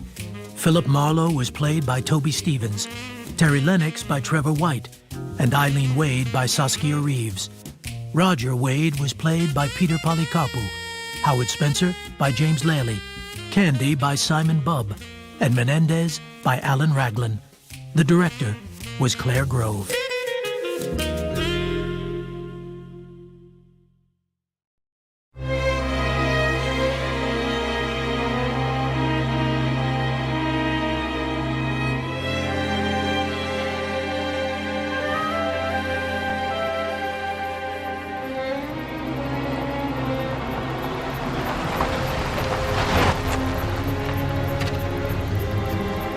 The house is on Dresden Avenue, in the Oak Knoll section of Pasadena.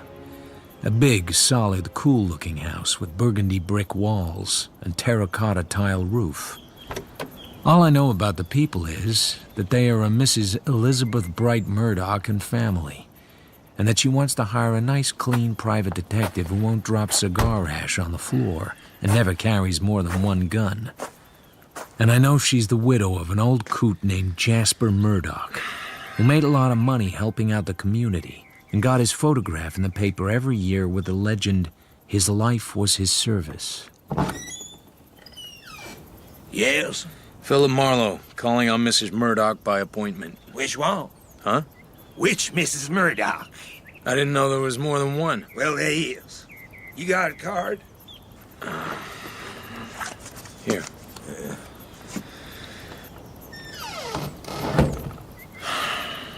Brother. This way. He leads me to a small room furnished as an office. A thin, fragile-looking blondish girl in shell glasses is sitting behind a desk. I'm Miss Davis, Mrs. Murdoch's secretary. Do you have your references? Sure. Here. This is from Bernie Oles of the DA's staff, and this is from Detective Lieutenant Carl Randall of the Central Homicide Bureau. You think that'll be enough? Please don't laugh at me. I'm only doing what I'm told. I'm not laughing at you.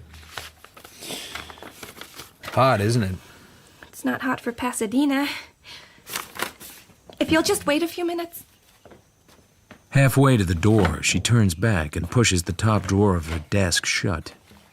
Then she goes out. I stick a cigarette in my mouth, but don't light it. I go around the desk. I'm just curious. It isn't any of my business that she has a small Colt automatic in the drawer. Mrs. Murdoch will see you now. The room is a sort of sun porch that has been allowed to get completely overgrown outside. There's a chaise longue over by the window. It has a curved back and enough cushions to stuff an elephant. And there's a woman leaning back on it with a wine glass in her hand. Please do not light that cigarette. I'm asthmatic. Sit down, Mr. Marlowe. I've never had any dealings with private detectives, Mr. Marlowe. I don't know anything about them. Your references seem satisfactory. What are your charges? $25 a day. And, of course, expenses. It seems high. And how much retainer would you expect? $100 would hold me. I should hope it would. My asthma. I drink this wine as a medicine. That's why I'm not offering you any.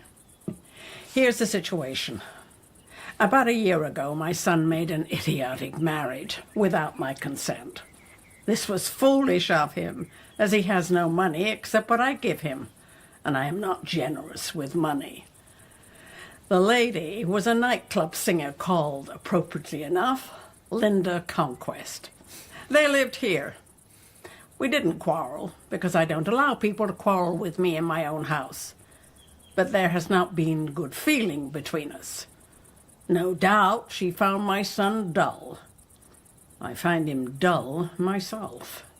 At any rate, she moved out a week or so ago without saying goodbye.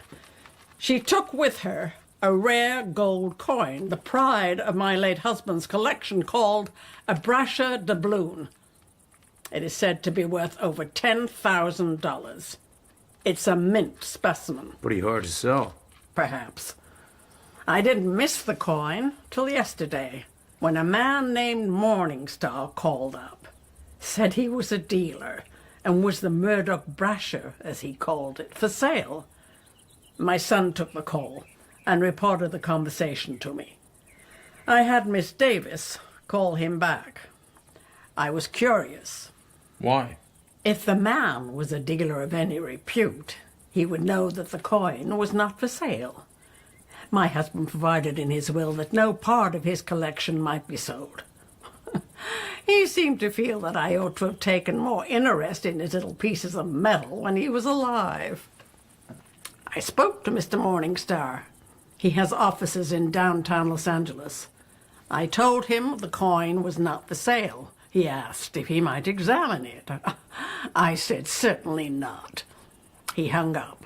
So I went upstairs to examine the coin myself.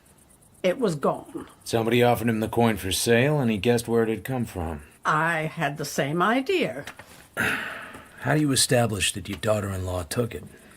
I don't, in a strictly evidential sense, but I'm quite sure of it. No signs of a burglar? Maybe I'd better look the room over. I have told you, Mr. Marlowe, that my daughter-in-law took the brasher doubloon. Assuming that is so, just what do you want done? I want it back, and I want an uncontested divorce for my son. Does he know where she went? Oh, he knows nothing. He doesn't even know of the theft. I don't want him to know anything. This is a delicate family matter, Mr. Marlowe, and it must be handled with delicacy. If you hire me, you'll get all the delicacy I have. If I don't have enough delicacy, maybe you'd better not hire me. Miss Davis, my checkbook right away. Yes, Mrs. Murdoch?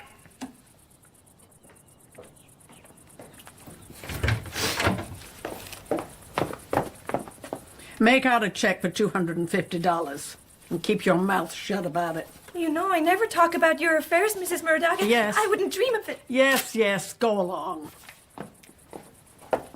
I need a photo of your daughter-in-law. On the table. You can take it. Anything you can tell me about Linda? Before she married my son, she shared an apartment with a girl named Lois Magic. Charming names these people choose for themselves. They worked at a place called the Idle Valley Club. My son knows it far too well. It's possible your son is still in touch with his wife. I don't think so. He must know something about her. You leave my son out of this. Okay. She take a car? Steel Grey Mercury, a coupe. Miss Davis can give you the license number. If I find she didn't steal the coin, that ends the investigation. She stole it all right, and I don't intend to let her get away with it. Paste that in your hat, young man. And I hope you're even half as rough as you act, because these nightclub girls are apt to have some very nasty friends. I'll try the coin dealer first. He sounds like a lead. You don't like me very well, do you? Does anybody?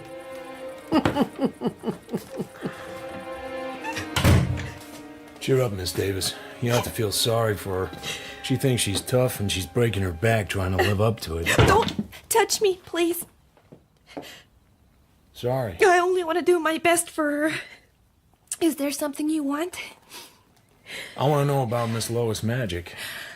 Oh, she used to share an apartment with Linda.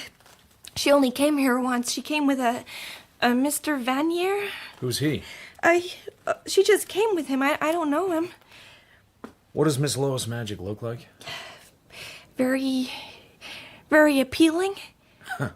You mean sexy? Well, in a nice, well-bred sort of way, if you know what I mean. I know what you mean, but I never got anywhere with it.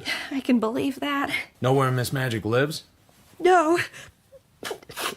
That looks like a man's handkerchief. Did you swipe that? Oh, don't carry the tough guy manner too far, Mr. Marlowe. I'm not tough, just virile. Perhaps I don't like virile men. You're a screwball if ever I met one. Goodbye, Miss Davis. I walked through the big empty house and out into the warm air. Brother, it's even worse than I expected. A small sand-colored car is sitting on the curb behind me. There's a man in it wearing a cocoa-colored straw hat. I don't think anything of it. I go back to my office, light a cigarette, hoist the phone book onto the desk, and find Elisha Morningstar. Morningstar? You called Mrs. Murdoch in Pasadena about a certain coin? Who is this? Philip Marlowe, a private detective. My understanding is you wish to buy the coin in question. The coin is not for sale. I still want to talk about it, in person. Indeed. The point is, you already knew the coin wasn't for sale when you called. Interesting. How? You're in the business. You couldn't help knowing. I shall be glad to see you. In my office, at 3 o'clock. Will that suit? I'll be there. Okay. Yeah. You're Marlowe? Uh-huh. I'm a little disappointed. I expected someone with dirty fingernails. Come inside and you can be witty sitting down. A private detective. I never met one. Shifty business, one gathers. keyhole peeping. You here on business or just slumming? The name is Murdoch. I gather you are hired to find my wife. You made nice time over here. A little worm told me. A simple garden worm, often trodden on, but surviving, like myself. Uh-huh. I don't think I'm going to like you. Ooh. Your tough guy act stinks. Coming from you, that's bitter. Why should my mother want Linda found? She hates to spend money. Who said she did? Merle Davis. Miss Davis is just a romantic. She probably made it up. Hell, she blows her nose with a man's handkerchief, probably yours. Look, Marlowe, be reasonable. Give me an idea of what it's all about. I haven't much money, I'm afraid, but would a couple of hundred do? I ought to bop you. Besides, I'm not supposed to talk to you. Orders. Maybe it's not Linda you're after. Maybe it's someone else. Maybe. Maybe it's Nash. Nash? Runs the Idle Valley nightclub? Uh-huh. Maybe it's him. I'm in a spot here. Nash must have called her up. He promised not to. How much you into him for? Maybe it isn't Nash. Maybe it isn't. Maybe the cook's with child by the Iceman. But if it was Nash, how much? 12,000. Threats? Is he tough? I suppose. He used to be a screen heavy, good-looking in a flashy way, but don't get any ideas. Linda just worked the nightclub. And if you are looking for her, you'll have a hard time finding her. Why? She's not buried in the backyard, I hope. It's a waste of time talking to you. I don't think you're worried about your wife. I think you know where she is. She didn't run away from you. She ran away from your mother. Perhaps she'll get a job and make enough money to support you. He looks down at the floor, turns his body to the right, and his fist makes a tight, unrelaxed arc through the air towards my jaw. I move my jaw out of the way and catch his wrist. How come your old man didn't leave you any money? Or did you blow it all? Jasper Murdoch wasn't my father. My father was a man named Horace Bright who lost his money in the crash and jumped out of his office window. I'm sorry. I'm sorry I made the crack. I just wanted to get your goat. Well, you got it.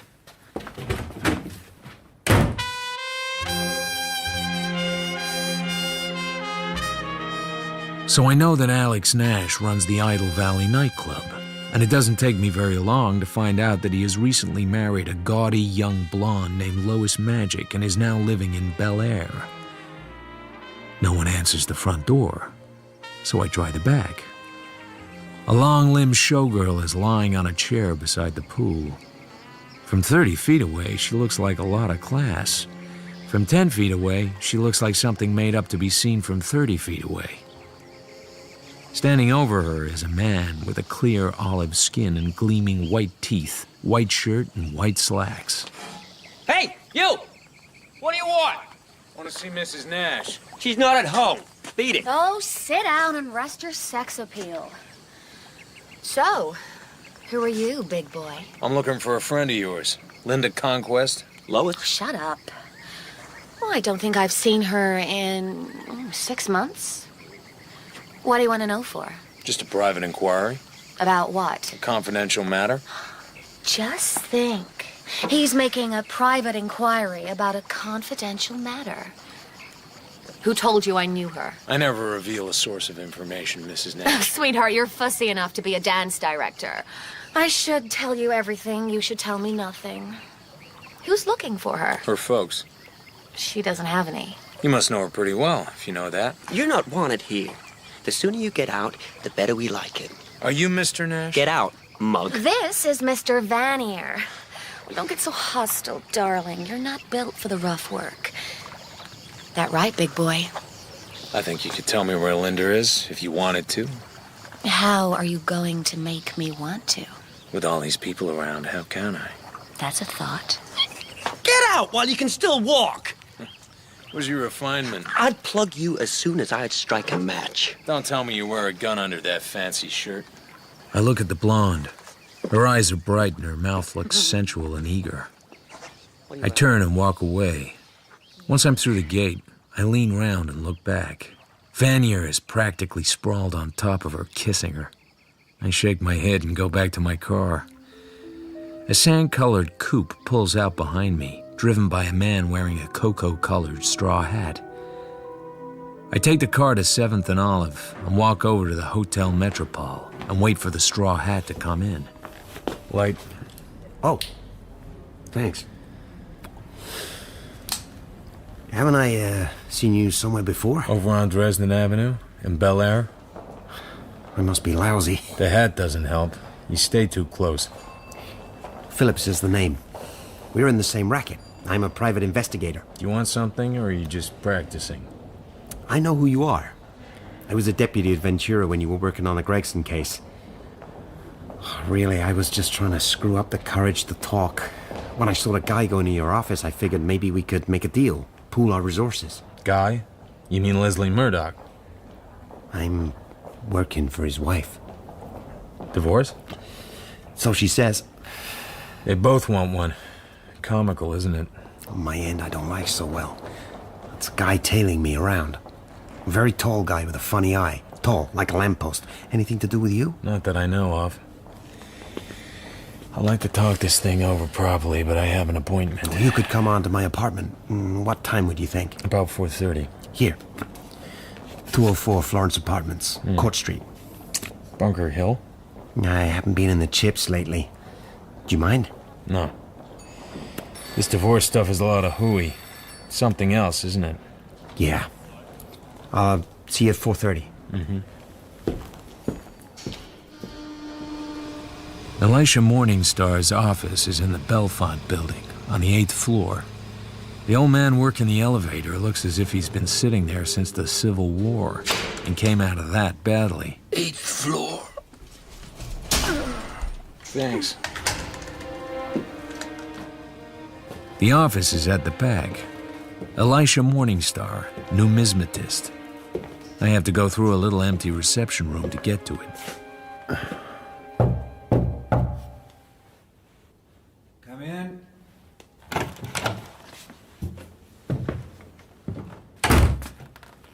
You are Mr. Marlowe? Yeah.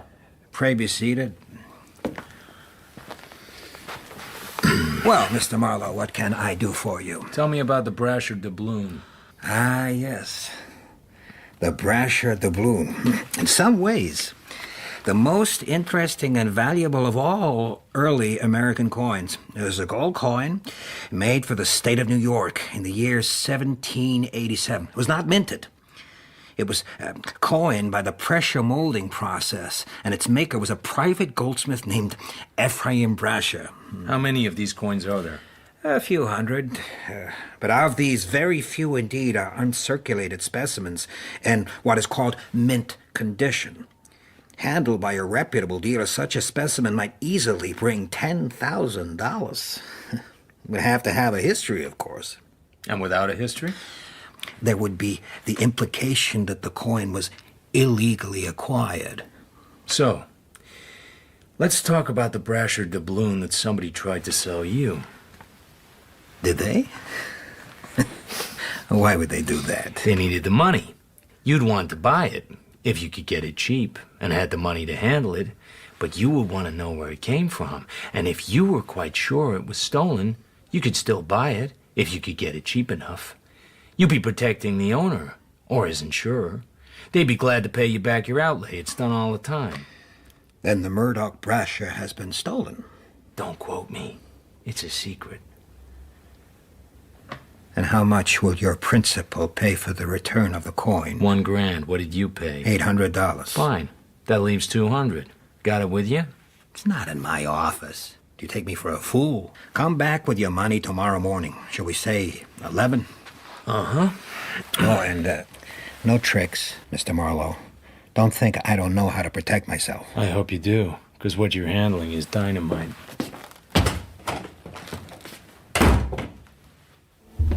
I tramp across the empty outer room, open the door and let it shut, staying inside. A kid's trick, but it usually works.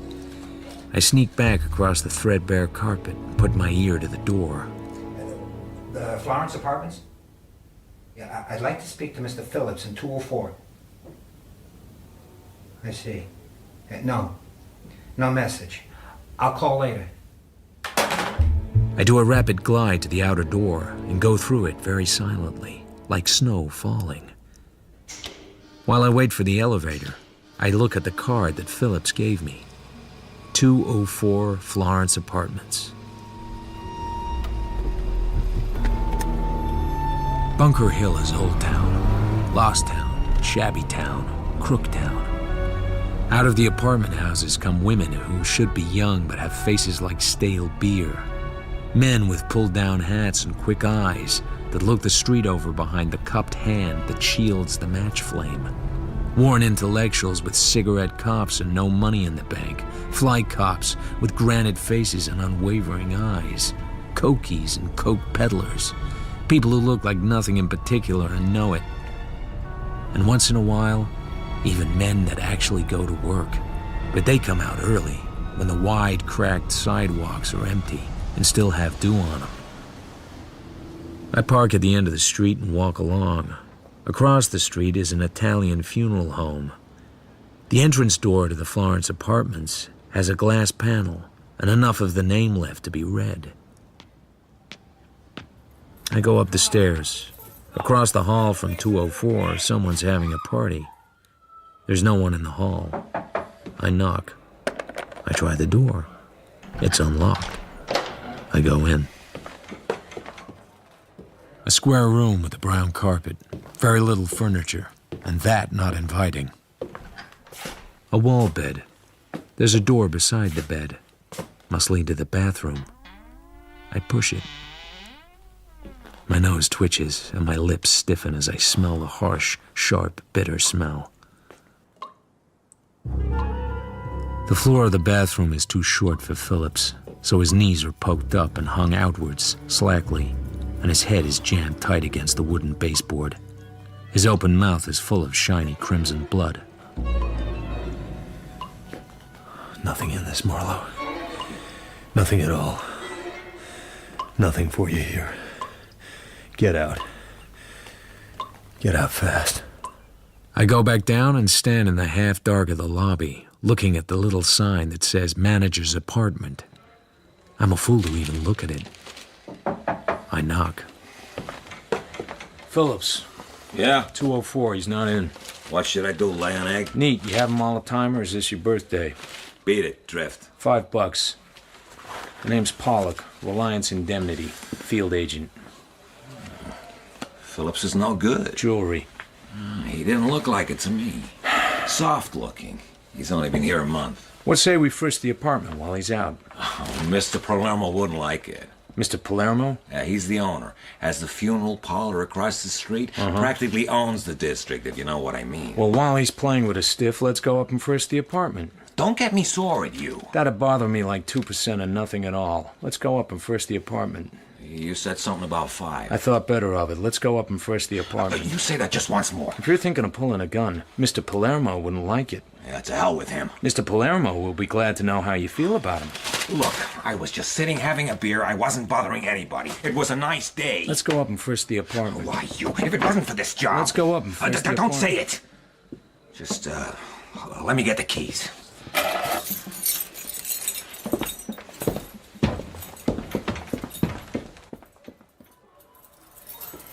Come on, I can't hear it. Oh, come on, girl, let the window. Sounds like they're having a party across the way. Hey, keep it down in there. Yeah? Pipe down. Too much racket. I don't aim to ask you again. Hey, Dal, the guy says to pipe down. You want to suck him? Huh?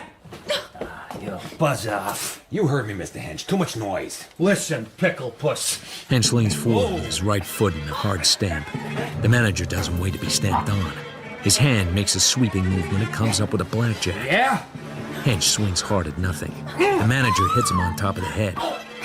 Hench turns, runs back to the bed, feels under the pillow. Look out. Gun. Yeah, I can fade that too. Hench comes up with a gun. He's staring down at it, not holding it by the grip at all, holding it in the flat of his palm. Drop it. Get him, Dal. The blonde jumps on the manager's back and wraps her arms around him. Get him good. This ain't my gun. This ain't mine. Okay. I step around the manager and relieve him of the gun he's trying to pull. Hey! Okay, drop it, Hench. This ain't my gun. Mine's a Colt 32 belly gun. I take the gun off him. It's been fired. Hey, They better get some law. This gun's been fired, and there's a dead man across the hall. What? Brother, that simply ain't my gun.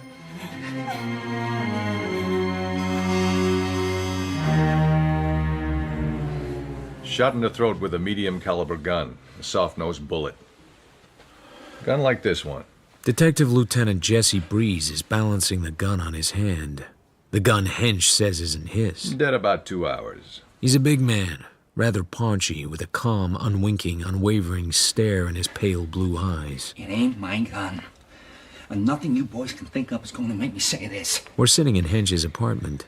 The girl is lying on the bed, white and silent now. So someone swiped your gun and left this one. Mm-hmm. How come? Like, we went out. We went out to get some lunch about 3:30. We must have left the door unlocked. You remember, honey? Honey, you remember? She doesn't look at him. Mine's a revolver. It's not an automatic. I don't have no permit. I don't carry it around, so... Hitting the hooch like you birds been and having a gun under the pillow, sooner or later somebody was going to get shot. We didn't even know the guy. We don't know anything about him. I guess he got shot just before you went out. The radio would kill the noise. Maybe you left your door open. Maybe. Yeah, you remember that, honey? You left your door open. The killer heard you go out. He got into your apartment, wanting to ditch the gun. Slipped it under your pillow, and then imagine his surprise. Found another gun, so he took it along. But if he meant to ditch his gun, why not do it where he did the killing? Why the fancy pants? Maybe he only thought of ditching it when he got out in the hall. Didn't want to go back in there. Saw the door open here. I'm not saying it isn't so. I'm just considering. So, mister, now we got to try and trace your gun. While we do that, we've got to have you and the young lady handy. Understand?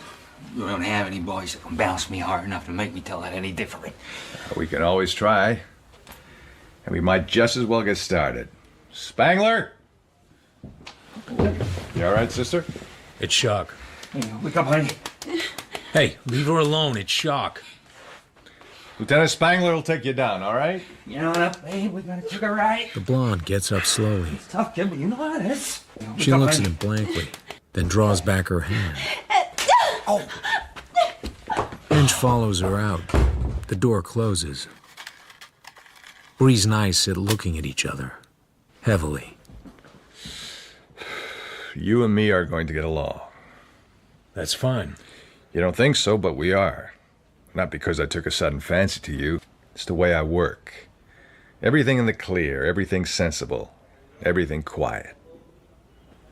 Tell what you know about the dead guy. I already told you. Tell me again. His name is George Anson Phillips. He claims to be a private detective. He followed me around today. He said it was because he wanted to do business with me. He said he was on a job he got leery of and wanted someone with a little more experience than he had, if he had any at all. He didn't act as if he had. And the only reason he picked you is that 6 years ago you worked on a case in Ventura while he was a deputy there? That's my story. It's bad enough to be true. So, what's your idea of all this? My idea is you will find out he was hard because he was simple, and to do something that turned out to be not what he liked. He got scared. And as a result of this, he asked you to meet him in his apartment? Yeah. Why couldn't you talk to him right then? I had an appointment. Who with? What you working on? Marlowe, this is murder. You're gonna have to tell me. Nope. Look, you got to. I'm sorry. I can throw you in the can as a material witness. Are you going to? You got any friends? Nope. No one in the department? No. How about an homicide? There's Randall, but he doesn't like me too well. Is this on the level, or are you just being smart? I mean, about all the important guys that you don't know. It's on the level, but the way I'm using it is smart. It ain't smart to say so right out. I think it is. Why don't you go on home and let a man work? All right. We'll want a statement. Maybe tonight. I'll be home tonight.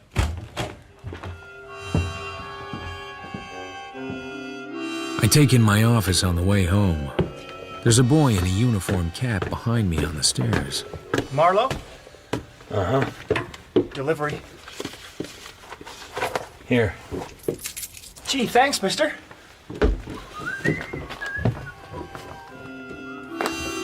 cut the string from around the package and unwind the thin brown paper. Inside is a cheap cardboard box. I pull off the lid. I'm looking at a large gold coin, bright and shining, as if it had just come from the mint. The side facing me shows an eagle with a shield for a breast and the initials EB punched into the left wing. I'm looking at the brasher doubloon. Yeah. Yeah? Too bad for you, Marlowe. I hang up. I hide the coin in my tobacco pouch and go down to the phone booth in the drugstore and phone Mrs. Elizabeth Bright Murdoch. Yes? Mrs. Murdoch, could you identify the property we were talking about this morning? Could you pick it out from others just like it? I don't really know. It's not important now. Not important. Have you anything else to report? Do you know a man named George Anson Phillips? I do not. Why should I? This is all very unnecessary now, Mr. Marlowe. I have decided to drop the matter. Why? The coin has been returned to me. What? The circumstances are a little difficult. I may decide to explain, or I may not. Mrs. Murdoch... You may call me at the house tomorrow morning. You may keep the retainer as payment in full. You actually got the coin back? Not a promise of it? Certainly not. And I'm tired. So if you... One moment, Mrs. Murdoch. It isn't going to be as simple as that. Things have happened. In the morning, you may tell me about them. I go to a hog shop on Santa Monica, a quiet, old-fashioned little place. Gold, is it? A gold hoarder you are, maybe. $25. The wife and kiddies are hungry. Really? That's terrible. Gold it feels by the weight. Only gold, and maybe platinum it could be. Gold it is. $10. 25. For $25, what would I do with it? Sell it? Maybe. For $15 worth of gold is maybe in it. Okay, $15. You got a good safe? Mister, in this business are the best safes money can buy. Nothing to worry about here. It's $15, is it? Make out the ticket. Name? Address? Marlowe. Bristol Apartments, 1634 North Bristol Avenue. Oh, you're living in that district and you're borrowing $15? I put the pawn ticket in an envelope and mail it to myself. Then I drive downtown to the Belfont building. There are a few lights still on. The only soul to be seen is the same old plow horse sitting in the elevator. I don't suppose you know where I can get in touch with the building superintendent. He's home, ain't he? Probably, but where is home? What's his name? You want something? Yeah, I want the address of one of the tenants, where he lives when he's not in his office. Which one? Mr. Morningstar. He ain't at home. How do you know? 'Cause he's still in his office. Are you sure? Sure, I'm sure. Going up.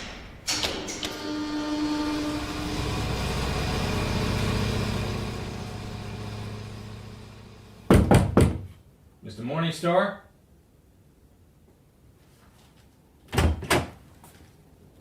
Morningstar lies crumpled on his back. Very lonely. Very dead. The safe door is wide open. It's empty. I wipe the doorknobs and walk down the fire stairs to the 6th floor. I read the names on the doors going along for no reason at all. H.R. Teager, Dental Laboratories. L. Pridview, Public Accountant. Dalton and Reese, Typewriting Service. The elevator comes growling up and the old man doesn't look at me. His face is as empty as my brain. Going down? Going down.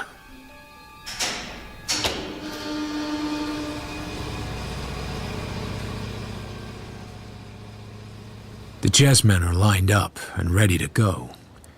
It's 10 o'clock in the evening. I'm at my apartment with a drink at my elbow and nothing on my mind except 2 murders. And the mystery of how Mrs. Elizabeth Bright Murdoch has got her brasher doubloon back, while I still had it in my pocket. Who is it?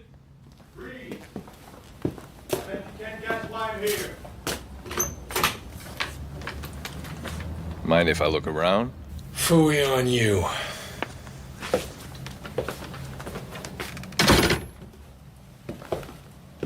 Play a lot of chess? Not a lot. I was just setting the pieces out before you called. Once in a while, I fool around with a game, thinking things out. Don't it take two guys to play chess? I play over tournament games, like in that book. Games by a guy called Capablanca, a grandmaster. Once in a while, I think out problems. What are we talking about chess for? I talked to Randall about you. He says you wouldn't murder anybody. That was friendly of him. He says we should look out for you. He says you're not as smart as you think you are, but that you're a guy things happen to, and a guy like that could be a lot more trouble than a very smart guy. That's what he says. You look all right to me. That's nice of you. You found Phillips's body. You talked to the guy. You said you didn't know what he wanted to see you about. I figure that maybe with time to think back, you could have remembered. This your gun? Uh-huh. A little dust. What were you expecting, rubies? I look at Breeze. He looks about as excited as a hole in the wall. He's lighting his cigar in the exact same way as when he lit it in Hench's apartment. Every motion the same as it always will be whenever he lights a cigar. He's that kind of man, and that's what makes him dangerous. You're on a job. We don't know what it is. Phillips was playing at being a private dick. He was on a job. How can we know that his job and your job don't tie in somewhere? And if they do, that is our business. That's one way to look at it. This is a murder case, Marlowe. I have a right to listen to my conscience. I have a right to protect my client until I'm sure you won't do him more harm than you'll do the truth good. Or until I'm hauled before somebody who can make me talk. You sound to me just a little like a guy who's trying to hold his conscience down. What did you find out about Phillips? He came into a little money. Not much, but enough to get a license and put up a bond and get himself a piece of an office. He shared a room with a guy named Marsh. Says he never had any customers. That's all we know about George so far. Kind of a pathetic case. What about Hench? Him and the girl were having a liquor party. I guess it'd been going on for days. What about the gun? You believe someone planted it under Hench's pillow? Sure. The killer went in and ditched his gun and found another. What about Hench's gun? I doubt we'll ever find it. It's a dead end. I don't know what to make of you. I can't see you deliberately covering up on a murder, and neither can I see you knowing as little about all this as you pretend. How long do you expect to stay dummied up? I don't know. Let me help you. I'll give you till tomorrow noon. I won't get my postmortem report before that anyway. Then I pull you in fast enough to singe your breeches. You know any tall blondes? I hope so. How tall? A wop named Palermo says he saw a tall blonde come out of Phillips's building about 3:30. Says she was a looker. He gave us a good description of you, too. Didn't see her go in, just saw her come out. Nothing comes to me. But I just remembered. I wrote down the license of Phillips' car. Might help. Might have that. Here. So, just thought of this, huh? That's right. Well, well. Well, well, well, well. I make myself a drink, stand in the kitchen and look out of the window at the eucalyptus trees tossing their tops against the bluish dark sky. 12 hours to tie up a situation which I don't even begin to understand. Either that, or turn up a client and let the cops go to work on her and her whole family. Hire Marlowe and get your house full of law. Why worry? Why be doubtful and confused? Consult cockeyed, careless, club-footed, dissipated investigator Philip Marlowe. See me, and you meet the best cops in town. Yeah. Marlowe. All right, talk it up, whoever you are. Maybe you're a smart guy. Maybe you'd like to do yourself some good. How much good? About 5 C's worth. Doing what? Keeping your nose clean. Want to talk about it? Where? When? Who to? Idle Valley Club. Nash. Anytime you get here. Who are you? Just ask at the bar for gorgeous eyes, dark and glorious eyes, burn with passion eyes. How you hypnotize, how I adore you so, how I fear you though, since I saw you glow. Now my spirit's low. I want to talk to a fella named Eddie Prue. Your name? Marlowe. Drink while you wait? Dry martini, dude. Okay. Mighty fires real, they my fate will seal. Burn my soul with zeal, but my love for you, when the time is due, will refresh anew, like the morning dew.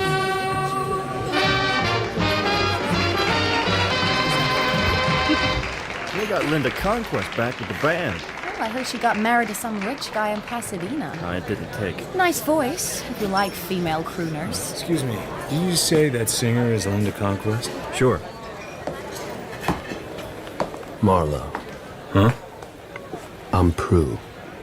A great long gallows of a man is standing over me with a ravaged face and a haggard, frozen right eye. He's so tall he has to stoop to put his hand on the back of my chair. Hey, I want to talk to the girl that just sang. Later. Mr. Nash wants to see you now.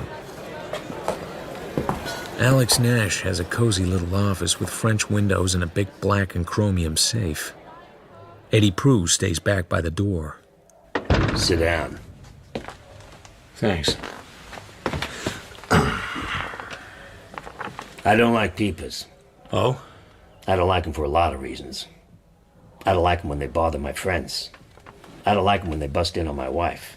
I just don't like them. I'm beginning to get what you mean. In my business, tough boys come a dime a dozen, and would-be tough boys come a nickel a gross. Just you mind your business, and I'll mind mine, and we won't have any trouble. Somebody said something about money? What's that for? I know what the bawling out is for. Talk to me like that, and you're liable to be wearing lead buttons on your vest. Just think, poor old Marlowe with lead buttons on his vest. Shut up, Eddie. As for me minding my own business and not minding yours, Mr. Nash, it might be that my business and your business might get a little mixed up together. In what way? Your hard boy here calling me up on the phone and trying to scare me to death. And, for instance, that same hard boy or somebody who looks just like him following around after a guy who happened to get shot this afternoon. Who got shot? A fellow named Phillips. You wouldn't like him. He was a peeper. I never heard of him.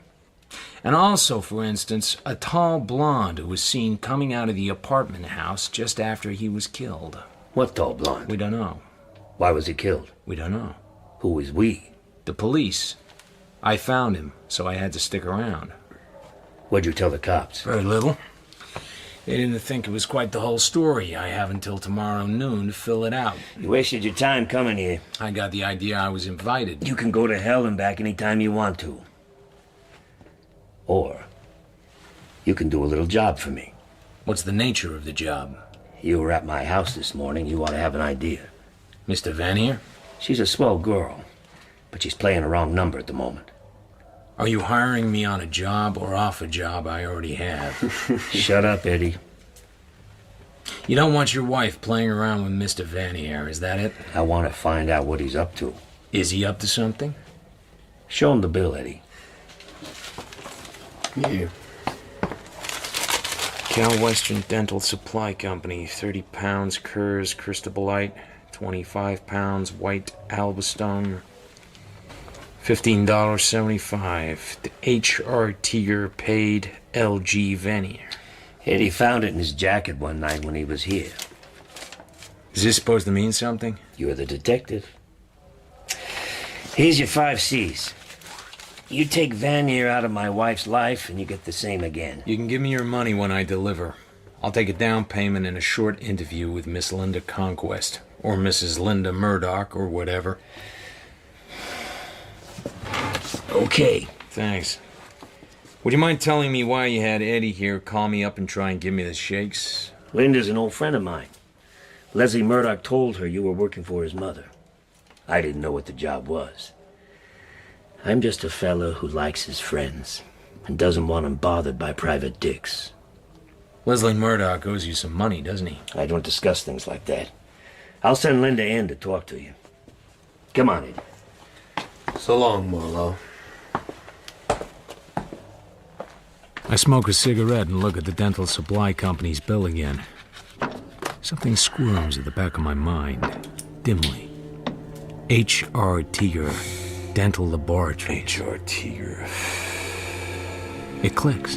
Tiger is one of the names I saw on the doors of the 6th floor at the Belfont building when I did my backstairs crawl away from the dead body of Elisha Morningstar. Tiger. Then Linda Conquest comes in through the open door and stands looking at me with a cold light in her eyes. By and large, I'm quite sure I'm not going to like you one damn little bit. So speak your piece and drift away. What I like about this place is everything runs so true to type. The world-weary barman, the silent guy with a gun, the nightclub owner with the soft gray hair and the beat-picture mannerisms. And now, the tall, dark torture with the negligent sneer. What about the wisecracking snooper with last year's gags? And what gives me the right to talk to you at all? What does? She wants it back, and fast, or there'll be trouble. She wants what back, Mr. Marlowe? The brasher doubloon. Oh, the brasher doubloon. I bet you completely forgot it. Well, no. She wants it back, you said. Do you mean she thinks I took it? Yeah. Why would I take her silly old coin? Because it's worth a lot of money. Or maybe you just took it for spite. Maybe I ought to slap your face. Passing on from that to perhaps more important matters, will you give Leslie Murdoch a divorce? For 25 grand, I should be glad to. You're not still in love with the guy, huh? You're breaking my heart. I think he's still in love with you. After all, you did marry him. Mister, don't think I didn't pay for that mistake. That poor port-sodden fake made the bargain too tough. How do you like Leslie's mother for a client? I've had worse. You notice what she's doing to that girl? Merle Davis? I noticed she bullied her. It isn't just that. The girl had a shock of some kind, and the old brute has used the effect of it to dominate her completely. In company, she yells at her, but in private, she's apt to be stroking her hair and whispering in her ear. And the kid sort of shivers. I didn't quite get all that. The kid's in love with Leslie, but she doesn't know it. Something funny is going to happen in that family one of these days. I'm glad I won't be there. Mrs. Elizabeth Bright Murdoch is a smart, ruthless woman, Marlowe. Whatever she's got you doing, it's not what she says. She's up to something. Watch your step. Would she kill? What? No kidding. A couple of people have been killed. I don't get it. Murdered? Uh-huh. You tell Nash? About one of them. You tell the cops? About one of them. So, the brasher doubloon, you didn't take it, okay. About the divorce, what? That's none of your goddamn business. Agreed. Well, thanks for talking to me. Do you know a fellow named Vanier? Yes. He's a friend of Lois. Lois Magic. Every time his name comes up, the party freezes. Nash will sure as hell kill him if he doesn't lay off Lois. Lois flops at the drop of a hat. Anybody can see that. Perhaps Nash can't. Let me tell you something else. Vanier knows Elizabeth Bright Murdoch. He never came to the house but once while I was there, but he called on the phone plenty of times. He always asked for Merle. Merle? Why Merle? I don't know. I'm very tired. Please go away. All right. Good night. And thanks.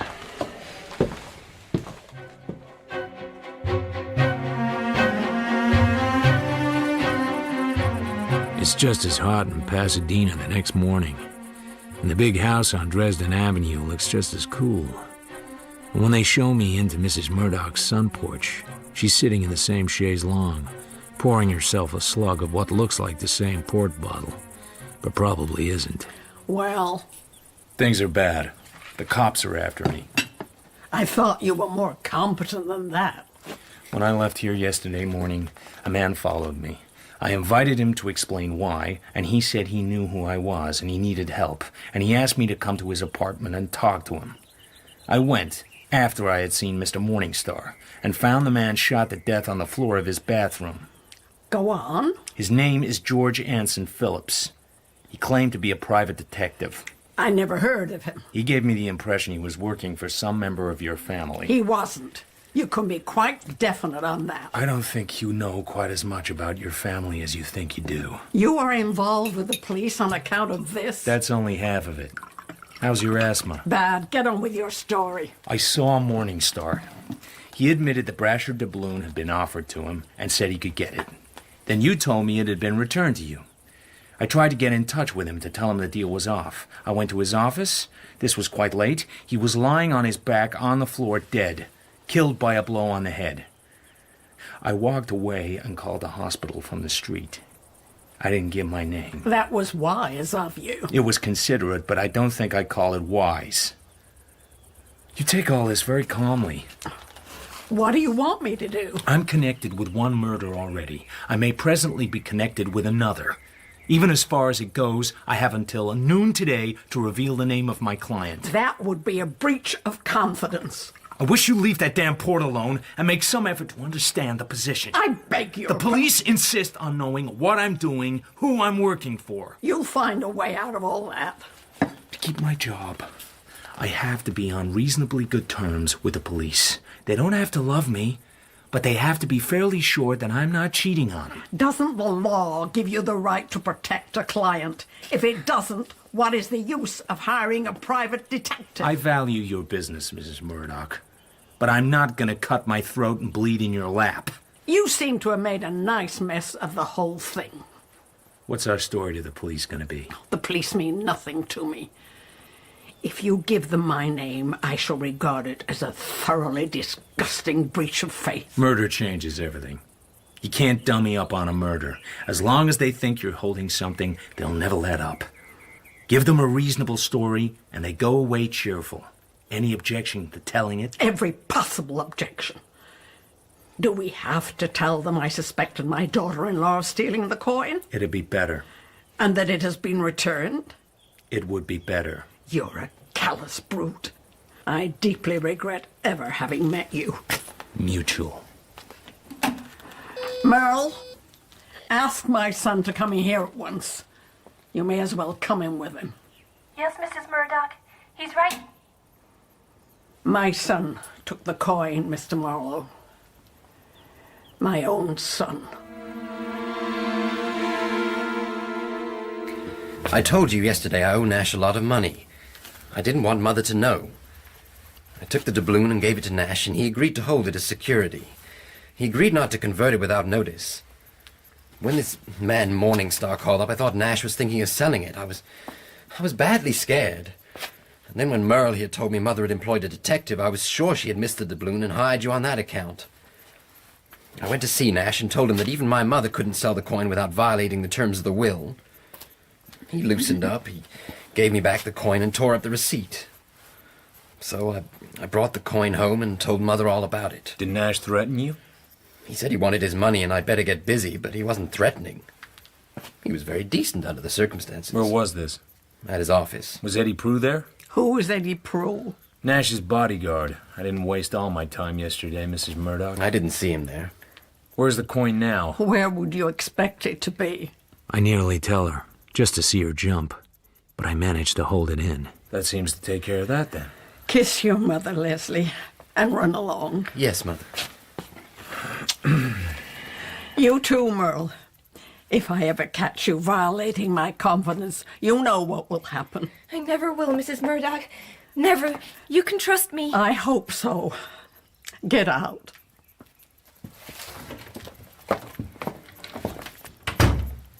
I'm very fond of my son, Mr. Marlowe. This grieves me deeply. Do you think he will have to tell this story to the police? I hope not. He'd have a hell of a time getting them to believe it. Just what do you mean by that? Did he make it up himself, or did you teach it to him? How dare you? Nash would deny it anyway, because otherwise it would tie him to a couple of murders. It doesn't make sense. I won't be. But don't have a heart attack yet. You're gonna like this bit. I found your daughter-in-law. She's back singing with the band at the Idle Valley Club. She's a pretty hard sort of girl. I don't find it impossible to think that she took the coin and that Leslie found it out and cooked up that yarn to protect her. He says he's still in love with her. Yes, poor Leslie. he would do just that. And in that case... In that case, my dear daughter-in-law may be involved in murder. And you just love that. I don't like your tone. I don't like it myself. I don't like anything. I don't like this house, or the air of repression, or the squeezed-down face of that little girl, Marlowe, or your twerp of a son, or the lies I'm told. Get out! Get out of my home! I'd be glad to.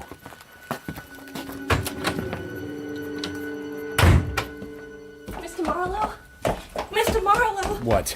Please don't go away. She needs you. She really does. Tell her to jump in the lake. Please, Mr. Marlowe. She's in trouble. She needs you. I'm in trouble, too. I'm up to my ear flaps in trouble. Oh. Hey, kid. What are you crying about? Come on. Okay. It's all right. I won't touch you. It's okay. Hey, did something happen to you when you were a little girl? A man scared you? Okay, look. I won't do anything to scare you. Not ever. If I touched you, it didn't mean anything. Is that clear? Yes. This man, the one who scared you, is he still around? No, he fell out of a window. Oh, that guy. I heard about him. Forget it, can't you? I can't. Mrs. Murdoch is always telling me to forget it, but I just can't. I was his secretary. She was his wife. She doesn't forget it either. How could she? But is there someone who has that effect on you now? Will you promise not to tell anyone? I promise. Well, I'm sorry. I can't. I just can't. All right. Hey, me again. I thought I told you to get out. Who's scaring the life out of that little girl? Do you regard yourself as a clever man, Mr. Marlowe? I'm not dripping with it. Suppose you find out for yourself. Now go away. I let myself out of the house. A gray Mercury comes drifting along the drive. Mr. Leslie Murdoch is driving it. When he sees me, he stops. I guess you think I'm an awful heel. On account of the story you told about the doubloon? Yes. That didn't affect my way of thinking about you in the least. Well... Just what do you want me to say? I suppose I like to be liked. I'm sorry, Murdoch. I like your being that devoted to your wife, if that's what it is. Oh, didn't you think I was telling the truth? Did you think I was saying all that just to protect her? There was that possibility. I see. Well, I guess I can take it that you don't like me. It's a silly subject and damned unimportant to both of us. I see. Pardon me for being crude enough to bring it up.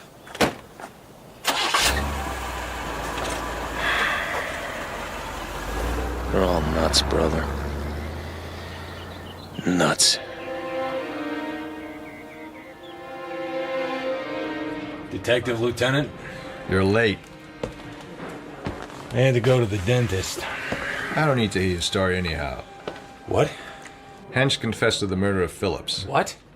What do you use on him, a pickaxe? Nope. He's a psycho case. Drunk but screwy drunk. He'd been living on it for weeks. He got to the point where liquor wasn't making him drunk, it was keeping him sober. When a guy gets like that and you take his liquor away, he's a lost cuckoo. So they drag him over to the hospital and shoot him full of hop. Well, this AM, he's fine. Pale but peaceful. I go see him. How you doing, kid? Anything you need, be glad to get it for you. You know the line. Yeah, I know the line. So after a while, he opens his trap just enough to say, Palermo. The guy who owns the funeral parlor. This Palermo is important. I asked around. He gets the vote out up there. I say to Hench, you mean Palermo's a friend of yours? He says, get Palermo. So I phone Palermo and I tell him. He's a poor guy, says Palermo, a nice guy. He wanted to see me, that's fine. I see him. I see him alone. So he goes in to see Hench, and after a while he comes out and he says, okay, copper, he make the confess. I pay the lawyer. Maybe. I like the poor guy. Just like that. Just like that. You thought he was innocent. That was last night. That's a lovely touch. Him putting the gun under his own pillow. Every pinch is a good pinch. Will he cop a plea? Sure, I think so. I figure Palermo could get him off with manslaughter. I see. So as it is, I don't figure I have an absolute right to insist on hearing your story. That's very kind of you, Breeze. Maybe later. Maybe.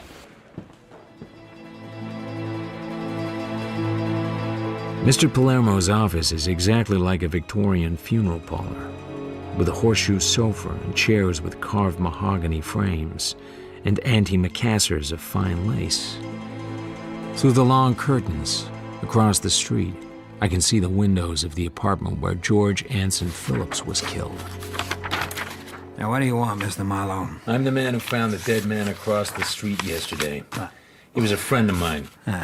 I got business. What do you want, Mr. Marlowe? This morning, you saw Hench. The coppers tell you that, huh? They told me you got Hench to confess. They said he was a friend of yours. Hench make the confess, huh? Only Hench didn't do the killing. No? No. That's interesting. Confession is a lot of baloney. You got him to make it for some reason of your own. Yeah, Tony! Yeah. Tony, this a man, Mr. Marlowe. You look at this man, not forget him, huh? Leave it to me, Mr. Palermo. So, this dead guy is a friend to you, huh? Yeah. Okay. Then I tell you, but you don't tell nobody else. Not the damn coppers, huh? No, not the coppers. Tony, not forget you, huh? You get the idea? I give you my word. Okay. I have a brother, Mr. Marlowe. Very bad. Almost as bad as Tony.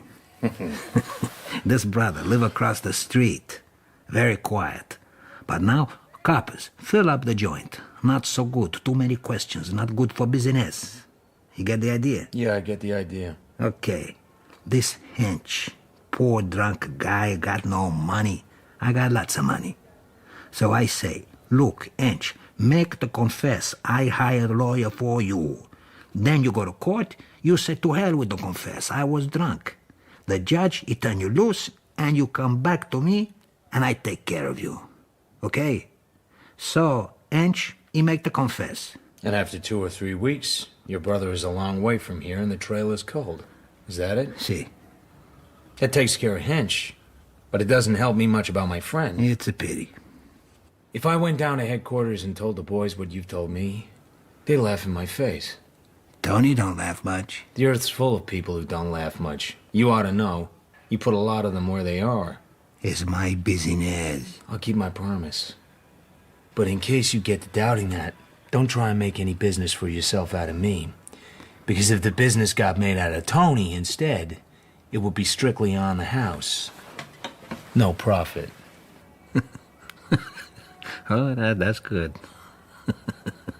Tony, hey, one funeral on the house. Okay, hey, so long, Mr. Marlowe. I phone the office of H.R. Teager, and the girl tells me Mr. Teager hasn't come in today. I get his home address, 135 Toberman Street. Nobody answers.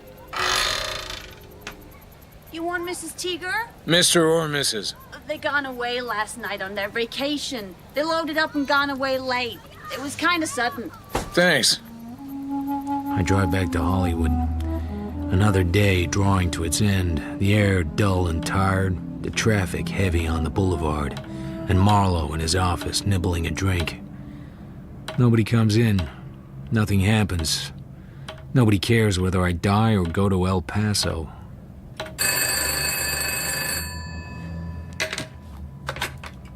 Marlowe? Mr. Marlowe, this is Mr. Shaw. How are you, Mr. Shaw? I'm very well, thanks, Mr. Marlowe. I hope you are the same. There's a young lady here asking to be let into your apartment. I don't know why. Me neither, Mr. Shaw. I didn't order anything like that. Did she give a name? Oh yes. Her name is Miss Merle Davis. She is, what should I say, quite hysterical. Let her in. I'll be there in 10 minutes. It's a business matter. Oh, yes, quite.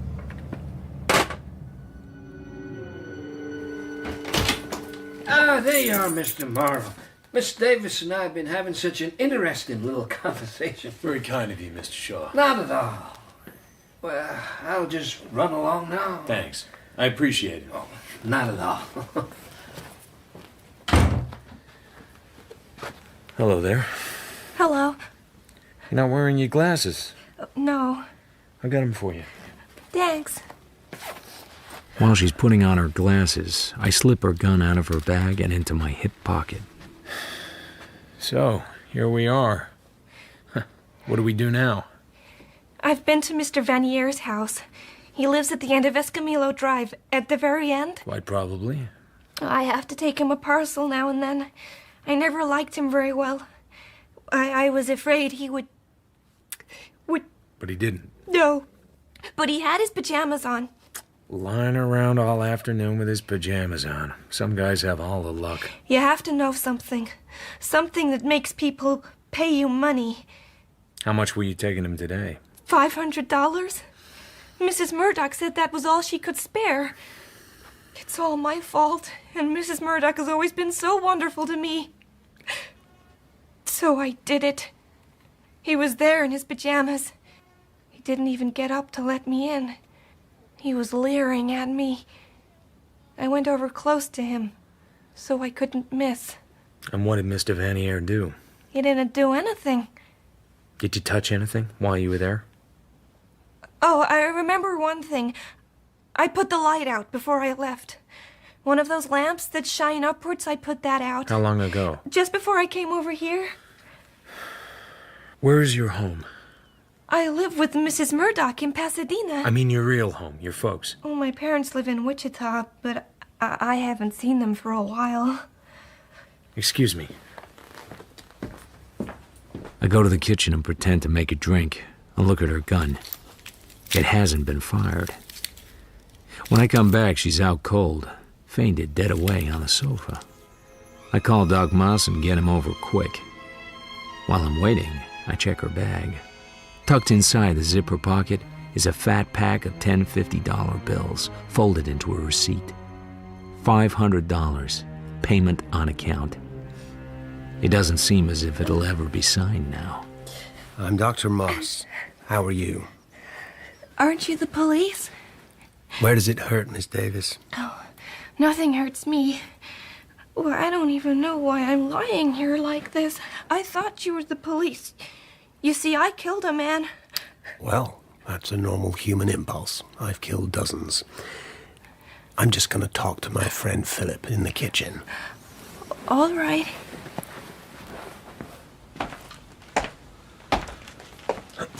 What's the story? She's secretary to a Mrs. Murdoch.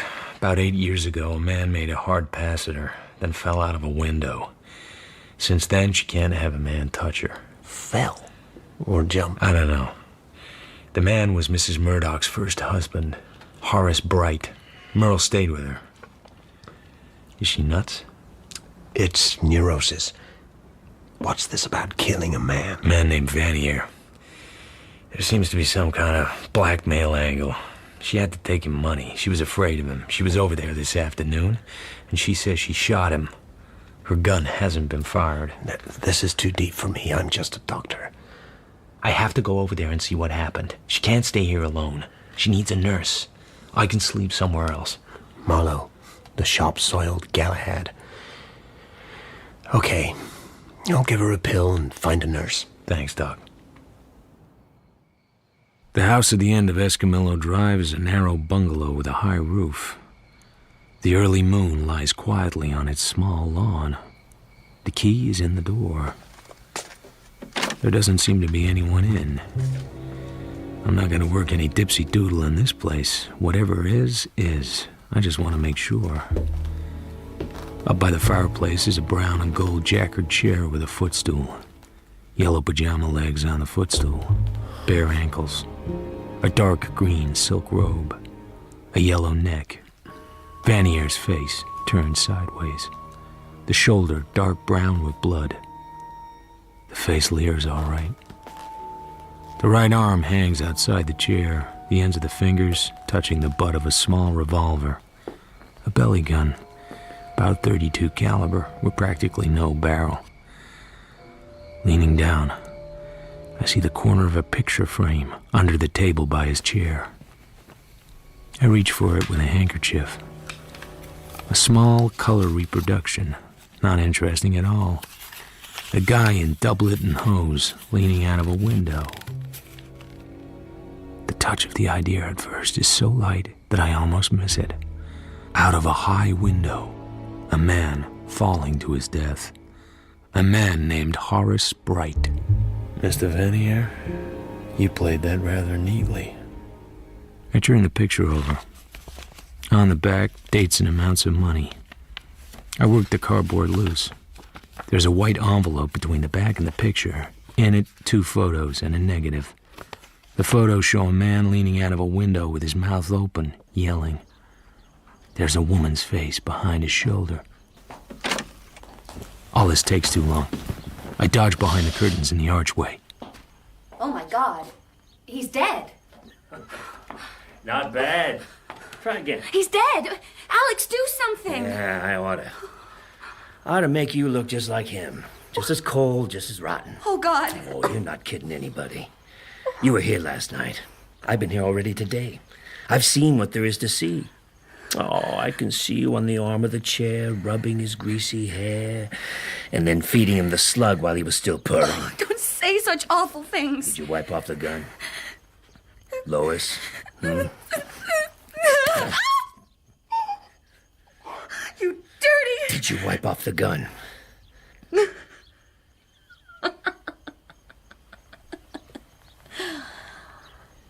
Yes. And the glass you were using? Of course. And you put his prints on the gun? Yes. Pick it up. Show me how you shot him. No. Pick it up. I should shoot you. Go ahead, honey.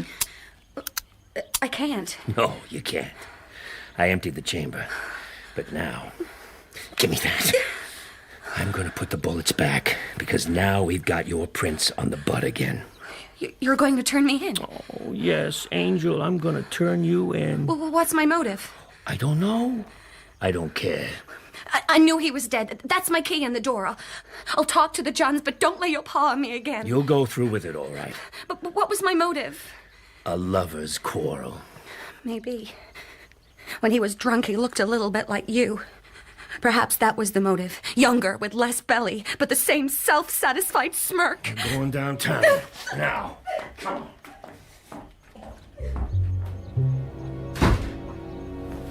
I come out of my hiding place, go over and pick up the gun, wipe it off. Then I reach for the trailing, bone-stiff hand. The prints won't be good, but at least they won't be Lois's. I wipe off the front door key, wipe off the thumb latch, and go on my way. Over in Santa Monica, the Hawk shop is still open. I redeem my pledge and drive on.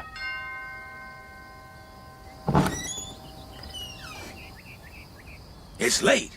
Mrs. Murdoch is not receiving. Tell her it's about Miss Davis. It's important. I'll see.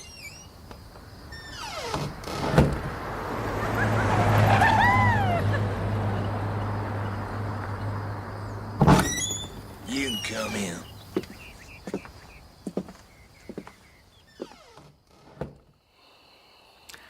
Well... Merle's at my apartment. She threw an ing-bing. And just what is an ing-bing, Mr. Marlowe? No need to worry about her. She's got a doctor and a nurse. She was over to see Vanier. I made a mistake calling you in the first place. The loss of the doubloon would have been much easier to bear than you are. I haven't done so badly for you, Mrs. Murdoch. You told me you got your doubloon back. I kept the police away from you so far. I found Linda, and I don't think you'll have any trouble with her. So what's this about Merle? You sent Merle to Vanier's place this afternoon with $500. And if I did? Your son told me how his father died. I looked up the records today. There was an accident in the street under his office, and a lot of people were craning out of windows. He just craned out too far. Well? Merle was his secretary.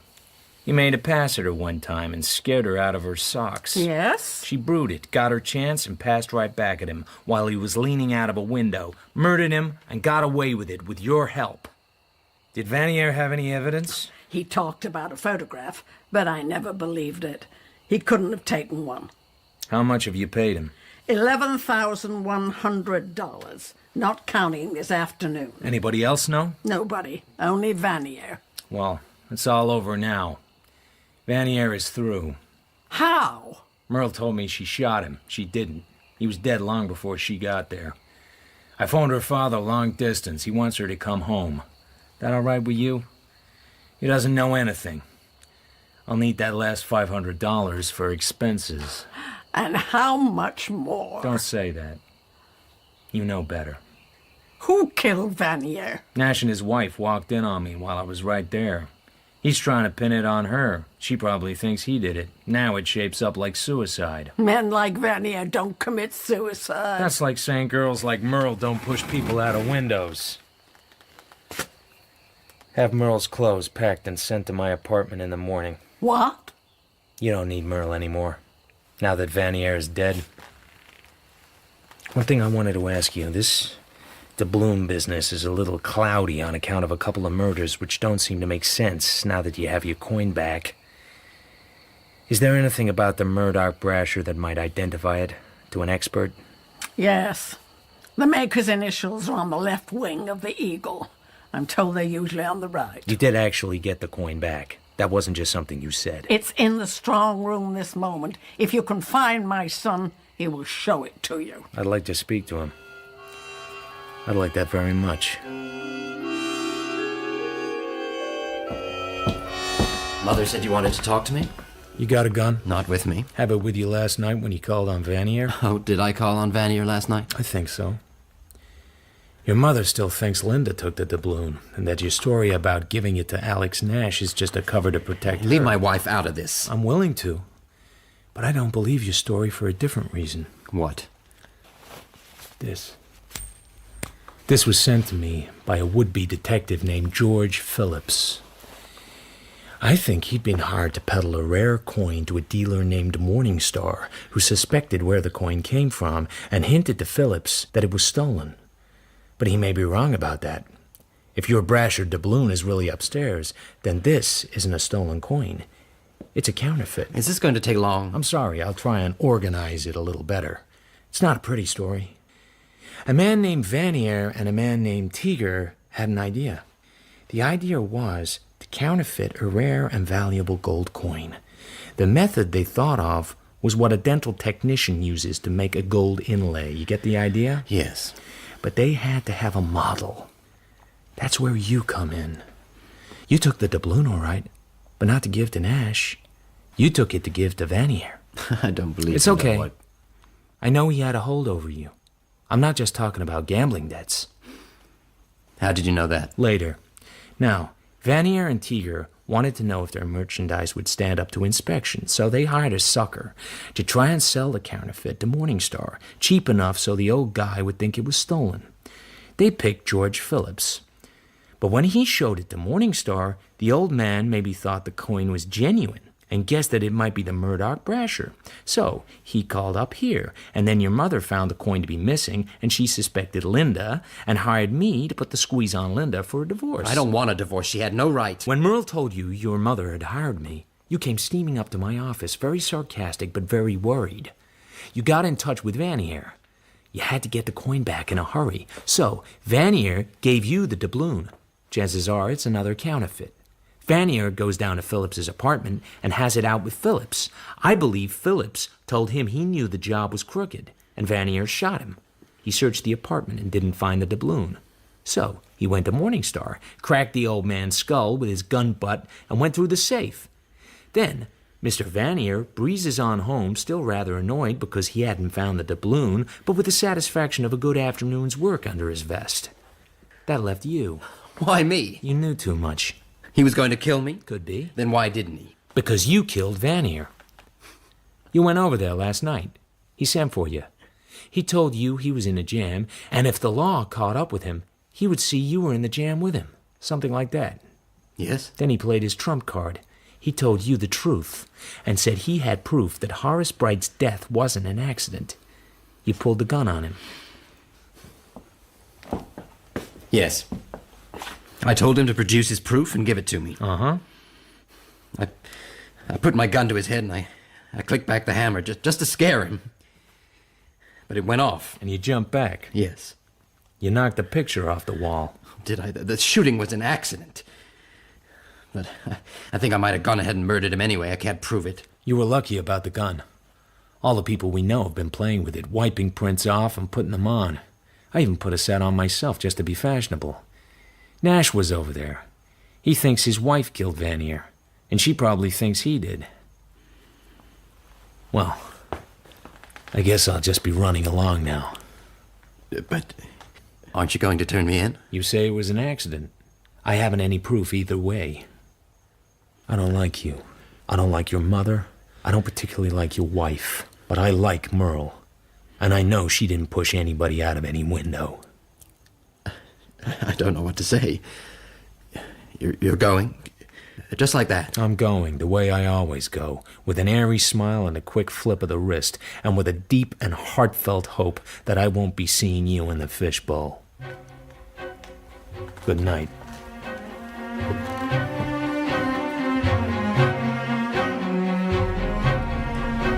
I talked to your father and mother both. They're tickled to death. They've only seen you twice in 8 years, and they feel as if they've almost lost you. I'll love seeing them for a while. Last night... I know. You didn't kill Vanier. That's settled. You got a shock seeing his face, and you just dramatized it in your screwy way. Oh. And you didn't push Horace Bright out of any window. Dr. Moss said I might as well hand it to you. You think you killed Horace Bright. You had a motive and an opportunity, and maybe you had an impulse. But at the last minute, probably something snapped, and you pulled a feint. He did fall, but you weren't the one that pushed him. But... You were made to think you pushed him. It was done with a sort of quiet ruthlessness. Mrs. Murdoch is cold and unscrupulous, and she used you without mercy as insurance in case Vanier ever blew his top. That's utterly impossible. You shouldn't say such awful things. Hey, here's what I found in Vanier's apartment. Open it up. A photo? Why, that's Mr. Bright. Not a very good picture, is it? And that's Mrs. Murdoch right behind him. Mr. Bright looks mad. You ought to have seen him a few seconds later when he bounced. When he what? He's falling. He's screaming with fear. She's right behind him. Her face is hard with rage or something. Don't you get it at all? Mrs. Murdoch has always been lovely to me. She made you the goat. She's a smart woman. I hand it to her. I'd like to hand it to her with an elephant gun, but my polite breeding restrains me. Well... You don't believe a word I've said, do you? No. Maybe you will. Now, we're gonna drive to Wichita to see your parents. But I don't think you're going back to Mrs. Murdoch. I haven't any money. You have $500 from Mrs. Murdoch. It's in my other pocket. That's really awfully kind of her. Oh, hell and fireflies. Merle's parents are kind and glad to have her back. They blame themselves a lot, and I let them do it. When I leave, Merle comes to the door and kisses me on the mouth and begins to cry, and runs back into the house, leaving the doorway empty, until her mother comes into the space with a broad, homely smile on her face to watch me drive away. I have a funny feeling as I see the house disappear, as though I had written a poem, and it was very good, and I had lost it and would never remember it again. When I get home, I call in on Lieutenant Breeze. We cracked the Phillips case. Uh-huh. How come? When Vanier committed suicide. Yeah? It was with Hench's gun. He identified it. Then we found Vanier's prints in Hench's apartment, and in Phillips's. Motive? Oh, sure. A guy named Teeger got pinched in Salt Lake City trying to peddle fake coins. He told us he got the original of Vanier. Must have been stolen. Phillips was onto it. I guess. So you're in the clear. I am? I sometimes give a guy a break he might not deserve. A little something to be paid back out of the dirty millions to a working stiff, like me, or you. So go home, Marlowe, and be good. I go home and set the chessmen out, and mix a drink and play over another Capablanca game. I sit at the open window and smell the night. Capablanca goes 59 moves. Beautiful, cold, remorseless chess, almost creepy in its silent implacability. I look at my reflection in the glass. You and Capablanca. Yeah, right.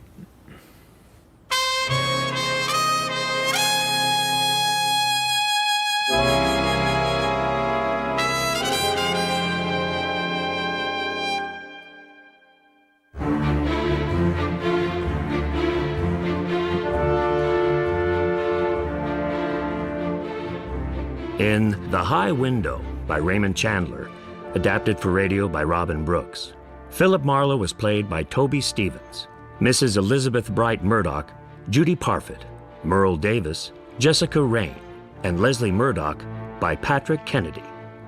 Linda Conquest was Susie Riddell, Detective Breeze, Joe Montana, Alex Nash, Stuart Milligan, Elijah Morningstar, Peter Polycarpou, the manager, Jared McDermott, Lou Vanier, Carl Prekop, and Lois Nash was Alex Tregear. Phillips was James Lally, Mr. Shaw, Sean Baker, Hench, Alan Raglan, and John was Simon Bubb. The High Window was directed by Sasha Yevtushenko and produced by Claire Grove.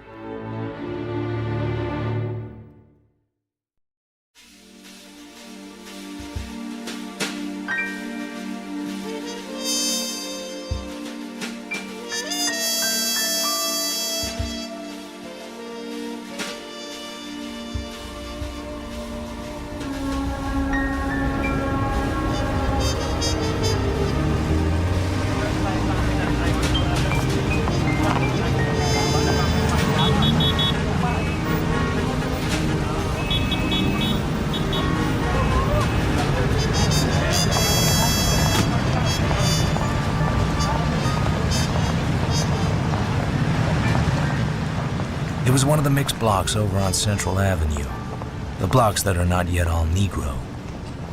A white man was standing outside the barber shop, looking up at the neon sign of a second-floor diamond dice emporium with a sort of ecstatic fixity of expression, like a hunky immigrant catching his first sight of the Statue of Liberty. Florians! He was a big man, but not more than 6 feet 5 inches tall and not wider than a beer truck.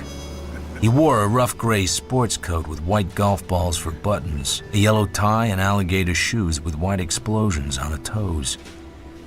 He looked about as inconspicuous as a tarantula on a slice of angel food. His eyes had a shine close to tears, and after a long time, he smiled. Florians. He pushed open the doors and moved inside. If he had been more quietly dressed, I might have thought he was going to pull a stick up. Before the doors had stopped swinging, they opened violently, and something came sailing out and landed in the gutter between 2 parked cars. It was a narrow-shouldered brown youth in a lilac-colored suit. He retrieved his hat and sidled over to the wall. I walked along to the double doors. It wasn't any of my business, so I pushed them open and walked in. A hand came out of the dimness and started wrecking my shoulder. A dinge. I just throwed him out. You see me throw him out? It's that kind of place. What did you expect? Don't say that, pal. Velma used to work here. Little Velma. My shoulder. Little Velma. I ain't seen her in 8 years. You say this here is a dinge joint? Yeah. Let's you and me going up and maybe nibble a couple. They won't serve you. It's a colored joint. 8 long years. She ain't wrote to me in 6, but she'll have a reason. She used to work here. Cute she was. Let's you and me going up, huh? All right, just let go of my shoulder. Little Velma used to work here.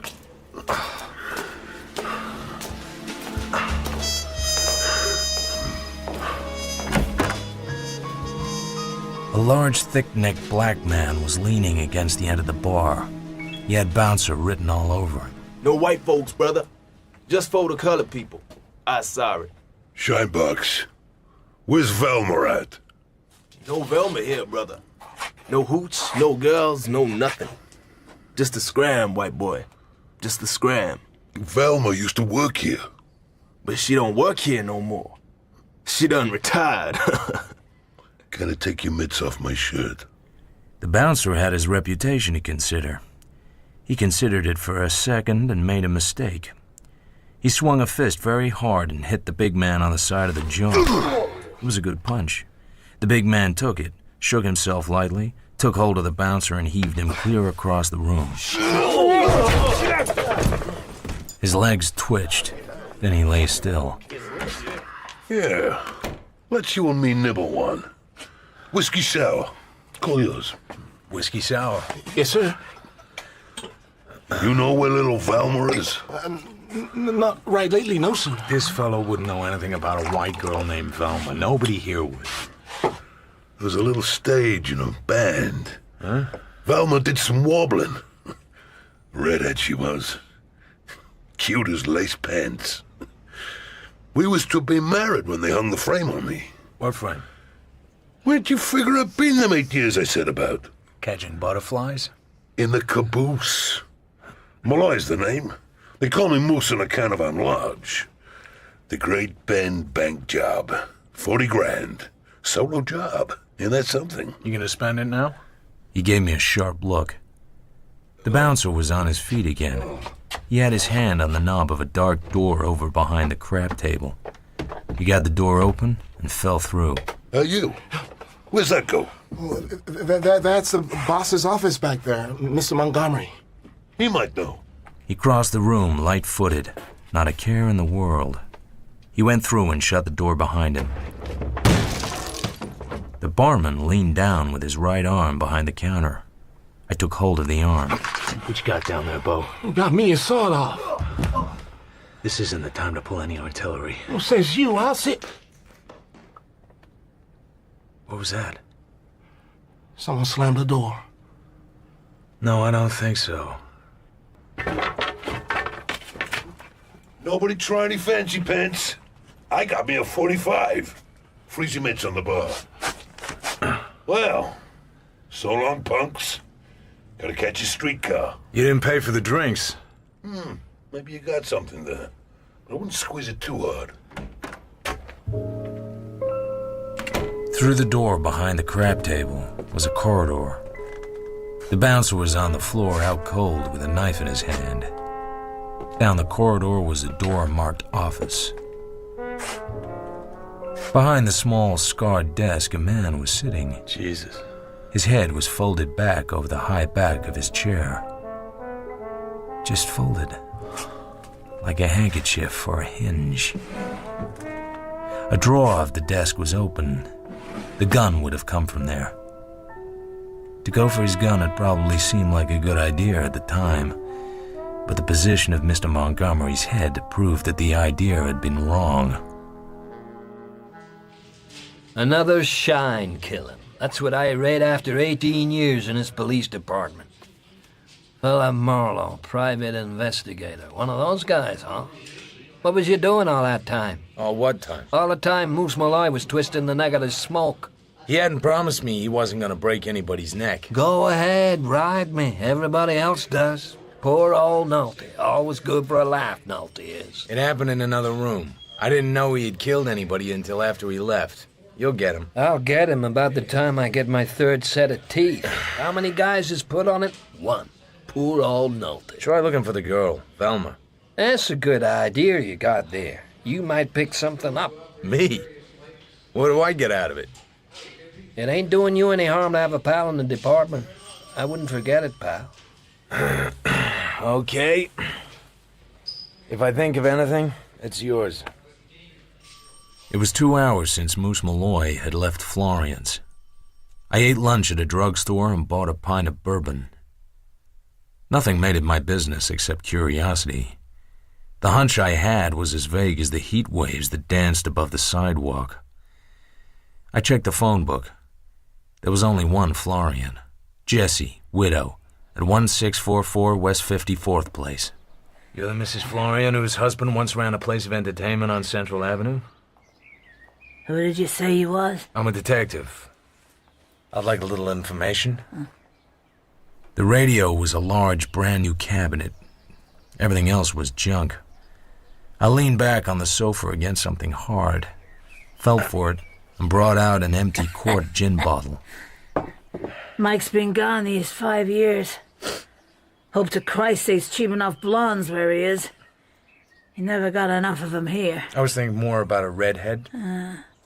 I guess he could use a few of them, too. A girl named Velma. Kind of hot today, ain't it? I got a pint of bourbon. Hey, you ain't no copper. What's the gag, mister? This Velma was an entertainer, a singer. You wouldn't know her? Man, that's liquor. I don't give a damn who you are, just hold it careful, mister.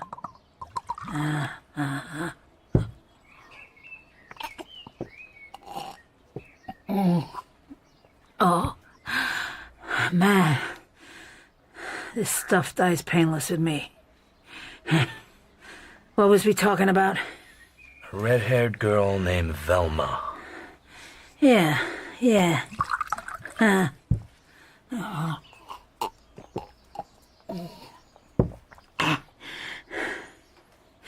Who you say you was? I'm a private detective. Oh. Well, you ain't said that, mister. But your liquor says you're an all-right guy at that, huh? Here's to crime.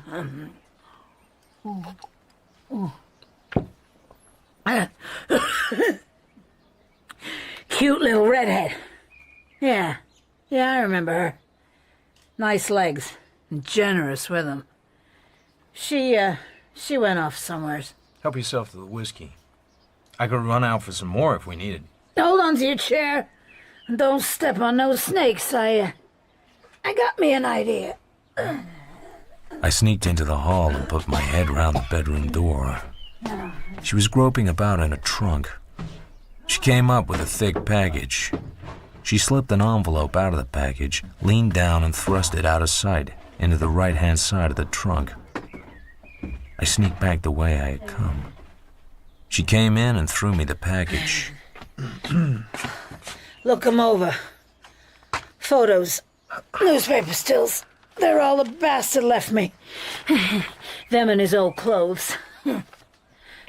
I leafed through shiny photographs of men and women in professional poses, hoofers and comics, blondes and brunettes. One or two of them might have had red hair. You couldn't tell from the photographs.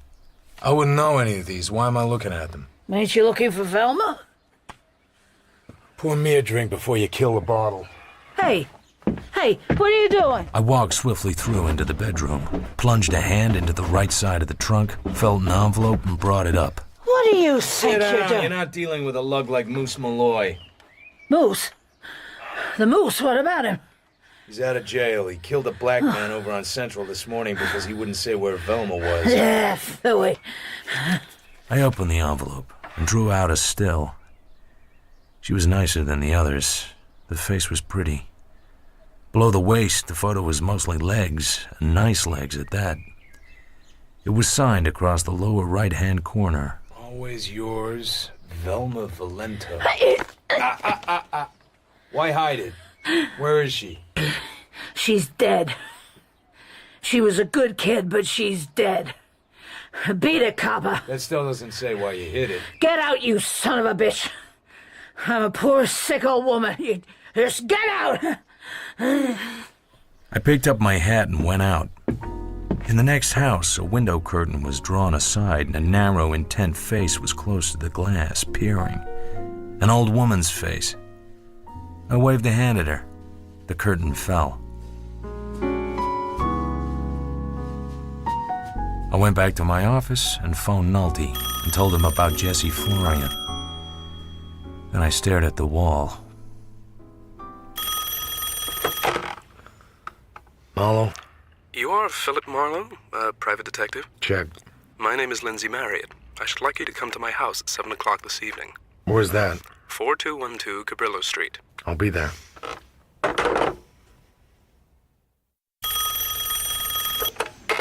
Yeah? It's Nolte. The Moose went to see the Florian dame. Go on. We got a call from some old window peeker.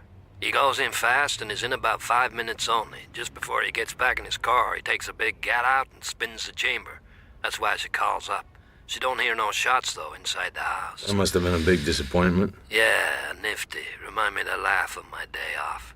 The prowl boys go down there, nobody's home. So about an hour after that, the old lady phones in and says Mrs. Florian is home again. So they give the call to me, and I ask her what makes that important, and she hangs up in my face. What do you make of it? Nothing much. Maybe I should go over and see her. Yeah, that's a good idea, if you can get somebody to lift you out of your chair. I got down to Cabrillo Street as the light began to fade. Yes? 7 o'clock, on the dot. Oh, yes. Come in, Marlowe. My houseboy is away this evening. Yes, well, what I wish to see you about is, as a matter of fact, a very slight matter indeed. I'm meeting a couple of men tonight and paying them some money. I thought I might as well have someone with me. You carry a gun? At times.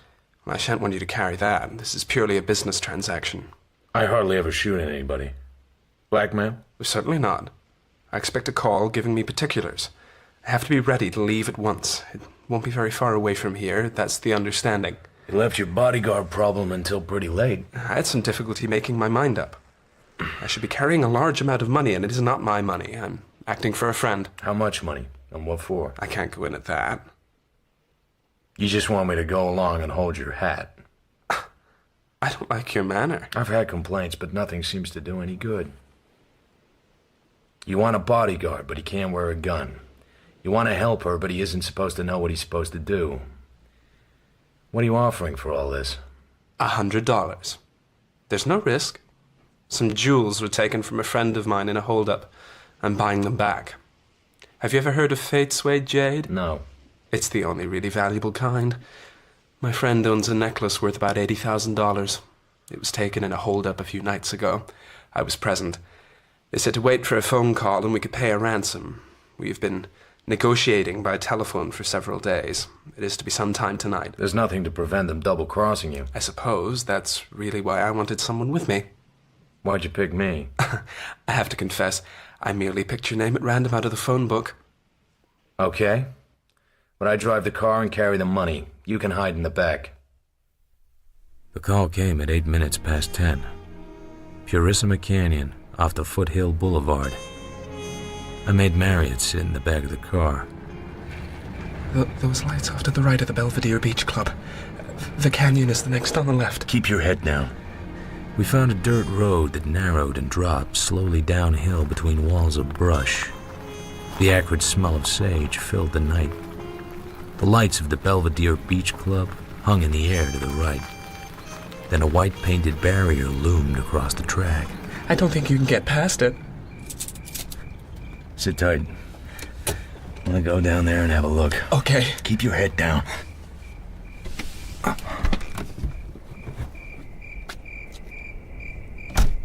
I walked forward past the barrier. There was more room than I thought. The road ended in a shallow bowl entirely surrounded by brush. I stood there in silence and listened.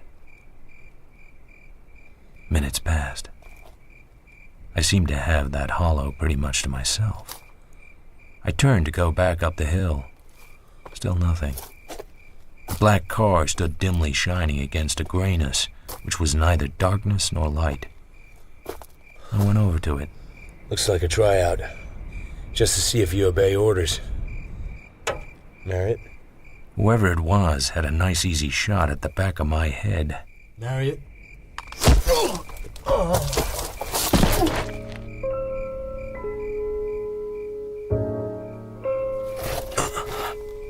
I was lying on my back. I felt sick. This voice was talking. 4 minutes, possibly 5. It could have been a little longer. They must have been in the bush, right where the car stopped. I opened my eyes and looked fuzzily at a cold star. The guy scared easily. They must have thrown a small light in his face and he passed out just from panic, the pansy. I got up on one knee. Pain shot from the back of my head clean to my ankles. Then they hit again and waited for you to come back. They must have figured he would have been afraid to come along. I balanced myself on the flat of my hands, listening to the voice. Yeah, that's how it was. It was my voice. I was talking to myself, coming out of it, trying to figure the thing out. Oh, shut up, you dimwit. My hand went to the inside pocket of my overcoat. The money was gone. I felt my head. Good old head. I'd had it a long time. It was a little soft now, a little pulpy, but I could use it another year anyway. I looked at my watch. I'd been out for 20 minutes. I got up.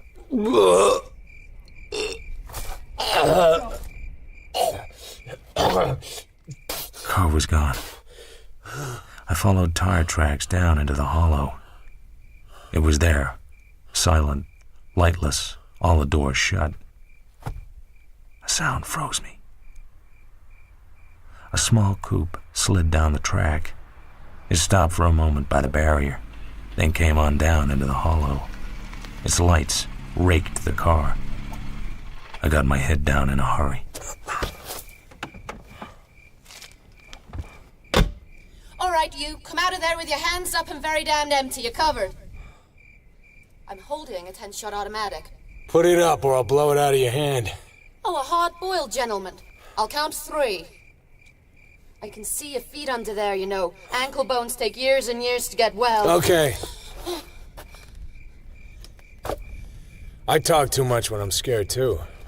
Don't move another inch. Who are you? That's not a 10-shot. It's just a little bitty gun. Shame on you for telling a deliberate lie like that. Are you crazy? I've been sapped. I might be a little woozy. Is that your car? No. What were you looking at back there when you stopped? A man. Does he have blonde hair and waves? Not now. He might have. Once. He lay smeared to the ground on his back at the base of a bush, in that bag of clothes position that always means the same thing. Hold the flash on him, if it doesn't make you sick. You shouldn't touch him until the police come. Yeah, that's right. Somebody must have hated him to smash in his head like that. It might not have been personal. Some people just like to smash heads. 2 cigarette cases. Maybe in keeping the silk one for a lady friend. 3 fat cigarettes. Do you suppose they're jujus? What do you think? Here. I don't... Hey! Give me back my gun! You didn't have to be rough. I didn't think you killed him. Red hair? You look Irish. My name's Reardon. What are you doing around here? Just riding. I noticed a light in the hollow. Seemed a little cold for young love. Take some awful chances, Miss Reardon. I had a gun. I wasn't afraid. Here. I suppose you have a permit for it. I write a little. Feature articles. Any money in it? Very damn little. I better put that fancy cigarette case back. I'll do it. What were you looking for in his pockets? We had $8,000 to buy back some stolen jewelry. We got hijacked. Why they killed him, I don't know. There was something wrong with the job from the start. I could feel it. I needed the money. Do you need the flash? No. It's done. Now I have to go to the cops and eat dirt. I could go call the cops. No. Why not? I just feel it that way. I'll play it alone. You need a drink. I don't want any help. You can drop me in my car. It's outside the cafe on Mar Vista. I could I've got to think. I want to be by myself for a while. When I got to my car, I was shaking again. There was a bar right in front of me, but it seemed smarter to walk into West Los Angeles Police Station the way I did 20 minutes later, as cold as a frog and as green as the back of a new dollar bill. The oftener you tell it, the sillier it sounds. It was an hour and a half later. The ground had been gone over, the body had been taken away, and I had told my story 3 or 4 times.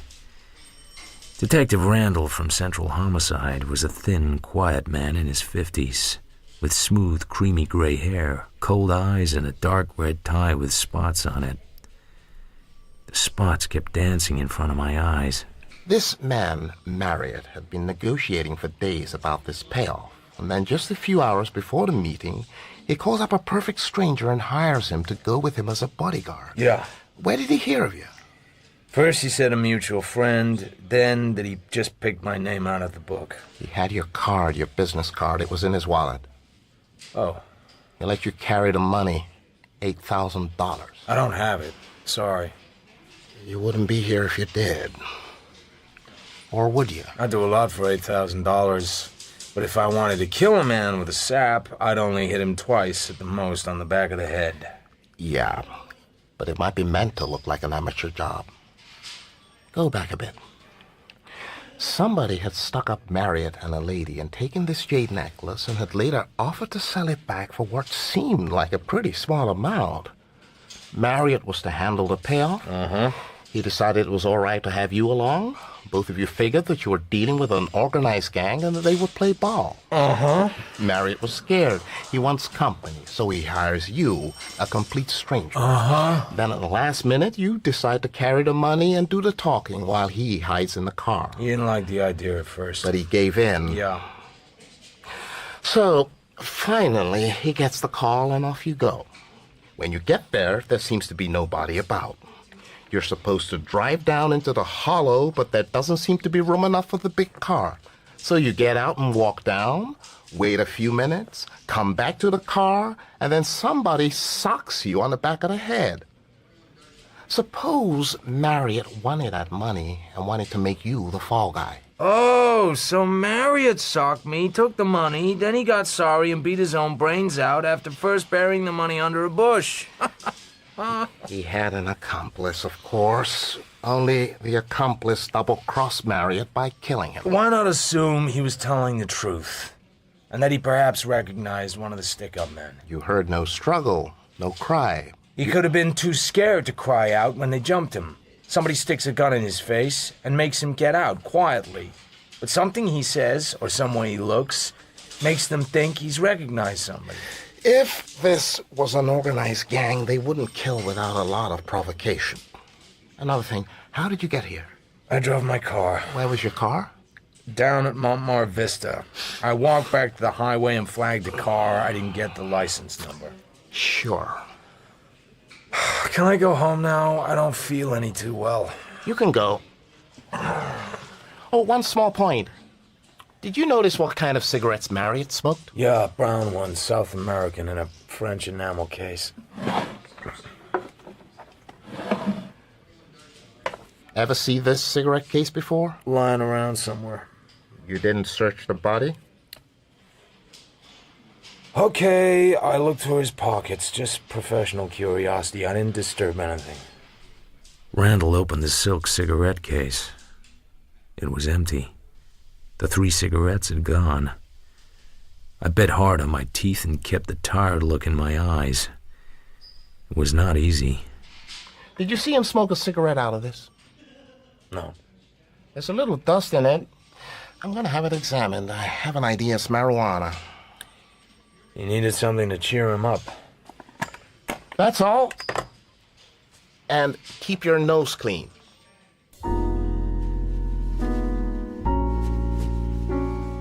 I got up at 9, drank 3 cups of black coffee, bathed the back of my head with ice water, and read the morning papers.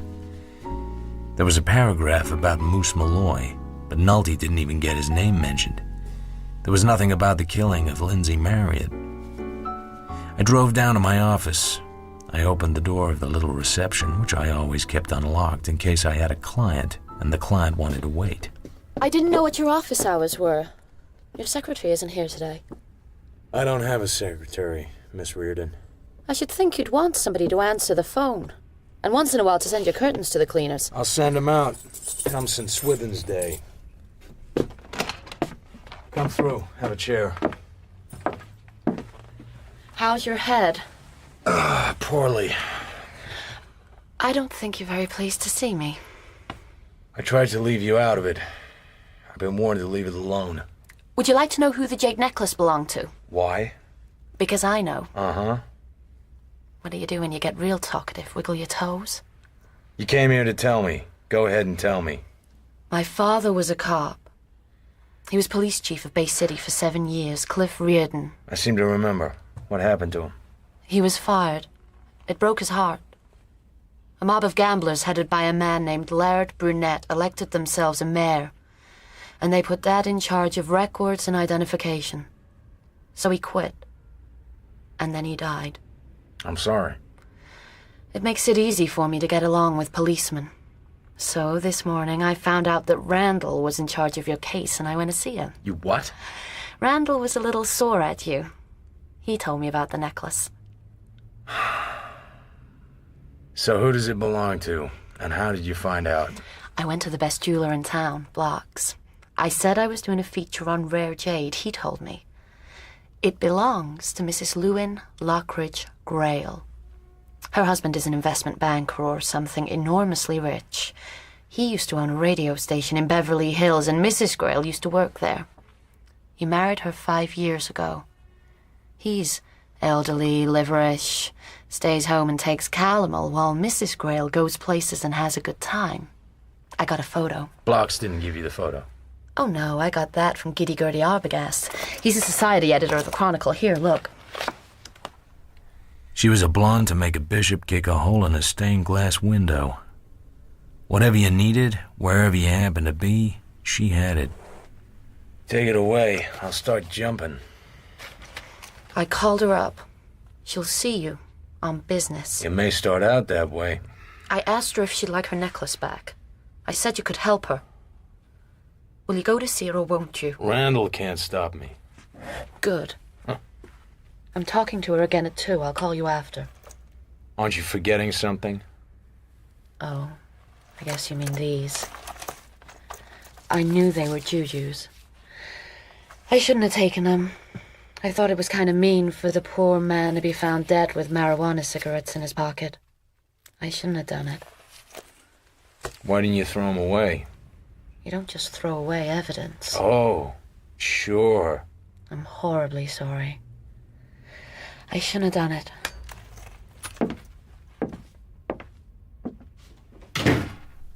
I laid the cigarettes in a neat row. They were pretty big cigarettes. Evidence. God. My head ached. I got my penknife open and slit one down the middle. The mouthpiece part was pretty tough to slit. Okay, I was a tough guy. I slit it anyway. See? Can you stop me? It opened out, and there was a card, rolled up. By appointment only. Psychic consultant, Jules Amther. Stillwood Heights. Give him enough time and pay him enough money and he'll cure anything from a jaded husband to a grasshopper plague. A fake-aloo artist, a hoopla spreader, with his card rolled up inside sticks of tea found on a dead man. This was gonna be good.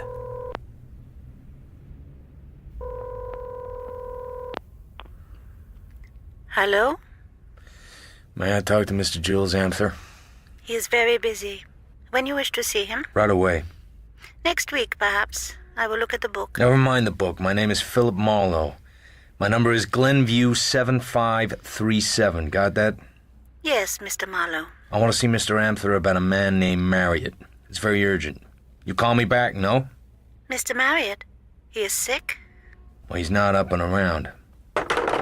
I hung up and lunged for the office bottle. I felt as if I'd been through a meat grinder. 10 minutes passed.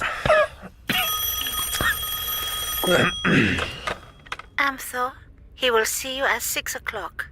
He will send a car. I have a car of my own. He will send a car. I looked at my watch. It was more than time for lunch. I was halfway to the elevator before the thought hit me like a dropped brick. I stopped and leaned against the marble wall and pushed my hat around on my head and laughed. Then I went back to my office and called up a man I knew who worked for a property title company. Charlie, can you find a property by address alone? Sure. I have a cross index right here. What is it? 1644 West 54th Place. I'd like to know a little something about the condition of the title. Hold on, get your pencil out. Uh-huh. Lot 8 of Block 11 of the Maplewood Tract. Owner of the record. Subject to certain things. Jessie Pierce Florian, widow. Yeah, subject to what things? Second half taxes, first trust deed. It's very high for that neighborhood. Unless it's a new house. It's a very old house. Then that's odd. The refinancing was done only 4 years ago. Who holds it? Man named Lindsay Marriott. I forget what I said to him or what thanks I made. I got my car out of the parking lot and drove south and east towards West 54th Place. I didn't carry any liquor with me this time. I saw the curtain move in the house next door to Jessie Florian's. A sharp nose almost flattened itself against the inside of the glass, white hair above it. I turned in and climbed the wooden steps.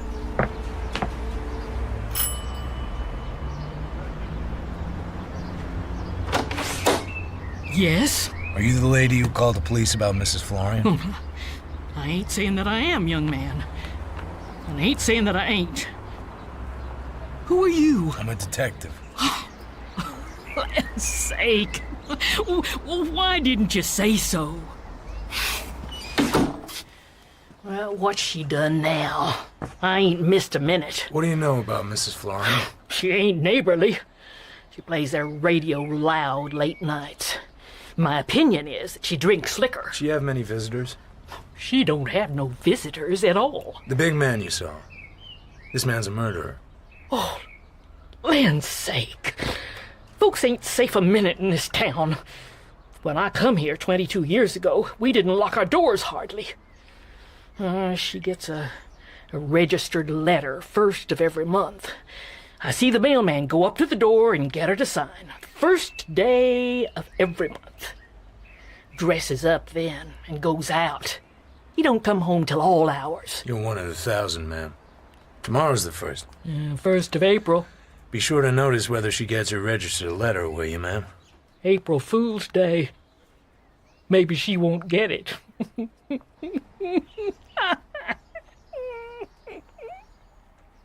Nobody answered my ring or knock next door. Mrs. Florian? Mrs. Florian?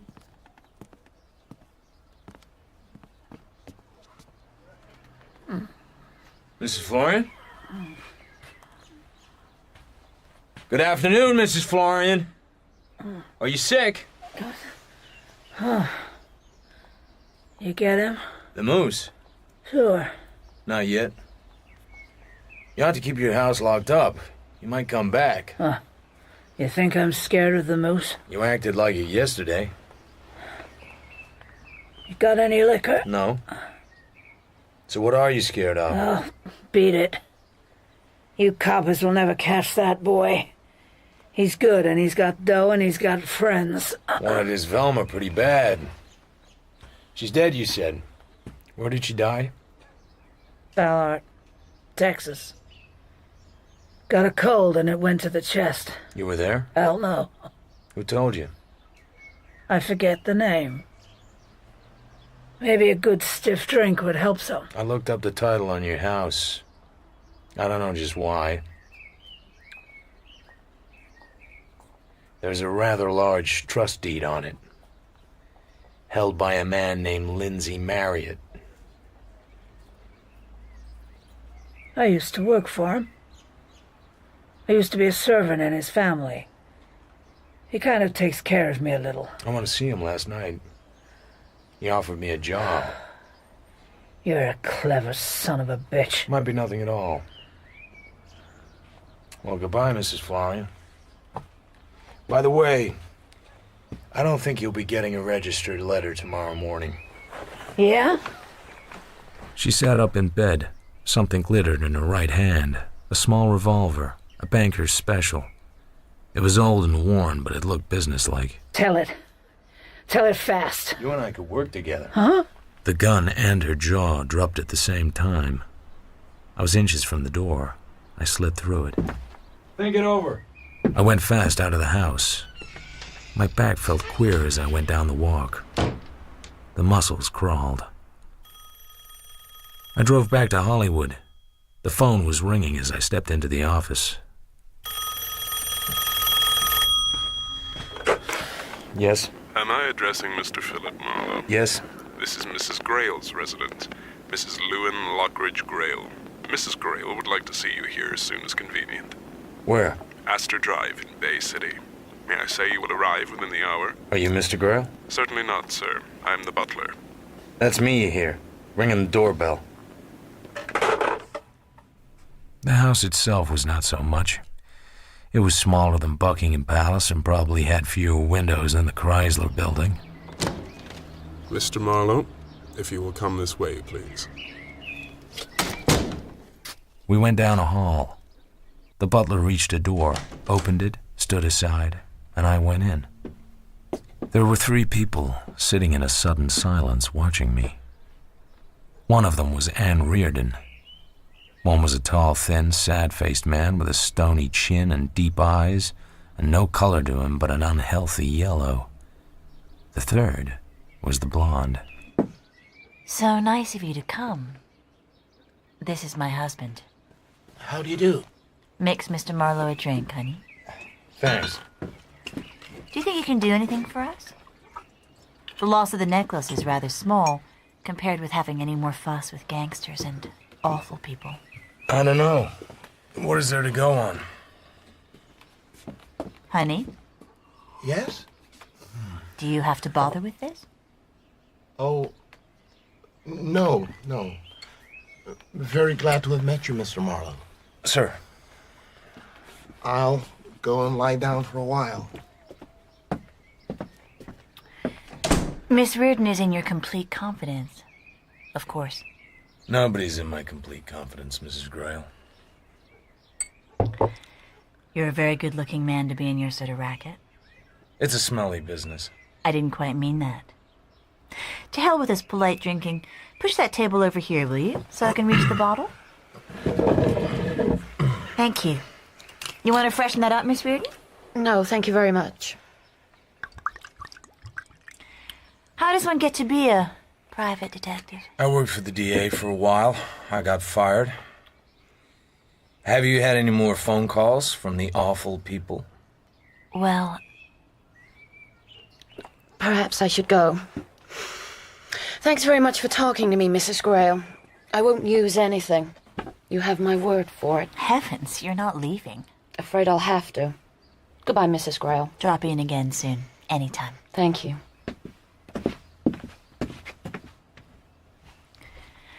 It's much better this way, don't you think? She came by last night to the dell where Marriott was killed.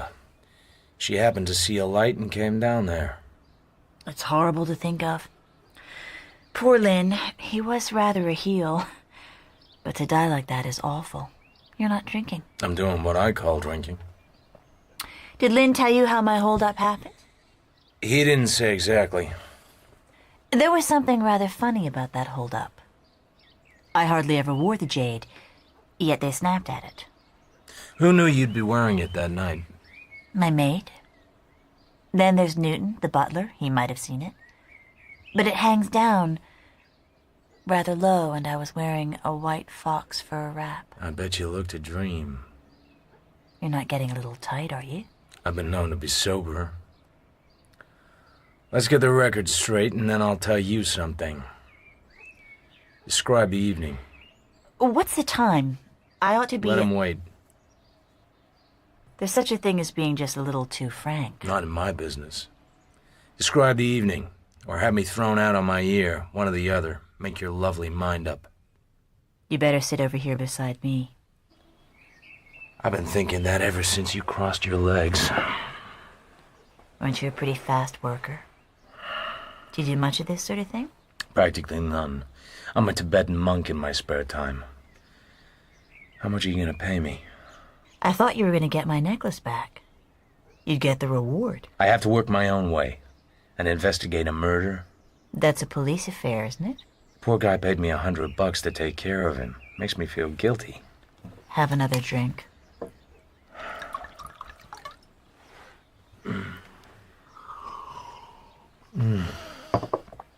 Well, Where have we got to? How did the holdup happen? We were where Santa Monica turns into Arguella Boulevard. Lynn said, "Let's go over the other road," and turned up some curving residential street. Then all of a sudden a car rushed by us and grazed the fender and then pulled over to stop. A man in an overcoat and hat, low on his face, came back to apologize. He didn't walk in our headlights at all. Nobody likes to look into headlights. Have another drink. My treat this time. As soon as he got close, he jerked a scarf up over his nose and a gun was shining at us. "Stick up," he said. "Be very quiet and everything will be Jake." I passed my things across. He said to hold off calling the police for a while. He would make us a nice, smooth, easy deal. He sounded like a man with some education. It might have been dressed up Eddie, only he got bumped off in Chicago. Then they left. And we went home, and the next day, I got a call. I told the man to take it up with Lynn, and he would represent me. We agreed on $8,000 and so forth. Does your husband know all this? Of course. Did he make any comment? Probably. I forget. How long have you known Marriott? Oh, years. He used to be an announcer at the station my husband owned. KFDK. That's where I met him. That's where I met my husband, too. Marriott lived as if he had money. He came into some and quit the radio business. Did he borrow it from you? Lynn Marriott was a high-class blackmailer, of course. He lived on women. He had something on you? I got a little tight at his house once and passed out. He took some pictures of me, with my clothes up to my neck. The dirty dog. Have you got any of them handy? What's your name? Phil, what's yours? Helen, kiss me.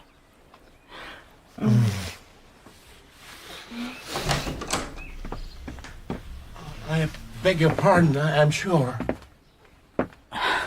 Who was that? Mr. Grail. Forget him. Come back here, it's all right. He's a sick man. What the hell can he expect? I guess he knows. I tell you it's all right. Isn't that enough? Don't go shrill on me. Just too much scotch. Tonight at the Belvedere Club. 10 o'clock. Is that a good place? Laird Burnett owns it. I know him pretty well. Right. What's the matter? Nothing. 10 o'clock at the Belvedere Club. Don't be too magnificent. All I have is a dinner suit. In the bar? Sure. In the bar. I went across the room and out, without looking back. I walked down the drive and through the gates. Miss Reardon's coupe was drawn up behind my car. I waited. I suppose it was none of my business. What did you think of her? I bet she snaps a mean garter.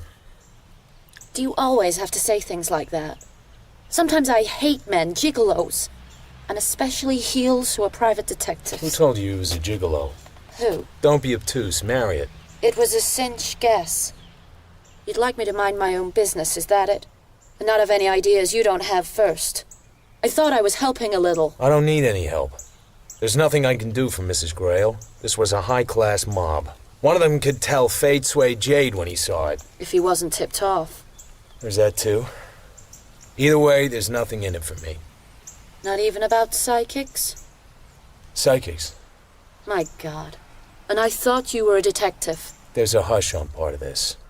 I've got to watch my step. This Grail packs a lot of dough, and law is where you buy it in this town.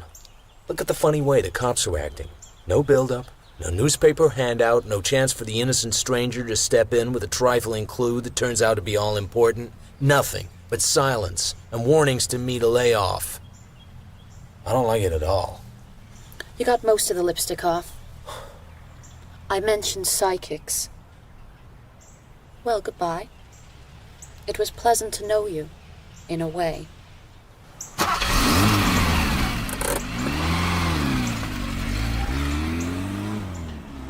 There's a nice little girl, for a guy that's interested in a nice little girl.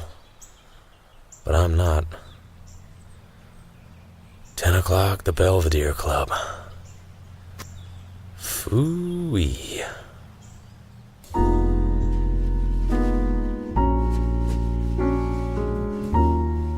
The Indian smelled clear across my office. He stood just inside the corridor, looking as if he'd been cast in bronze. He was a big man from the waist up, and he had a big chest. He looked like a bum. Come quick. Come now. Come where? Me, second planting.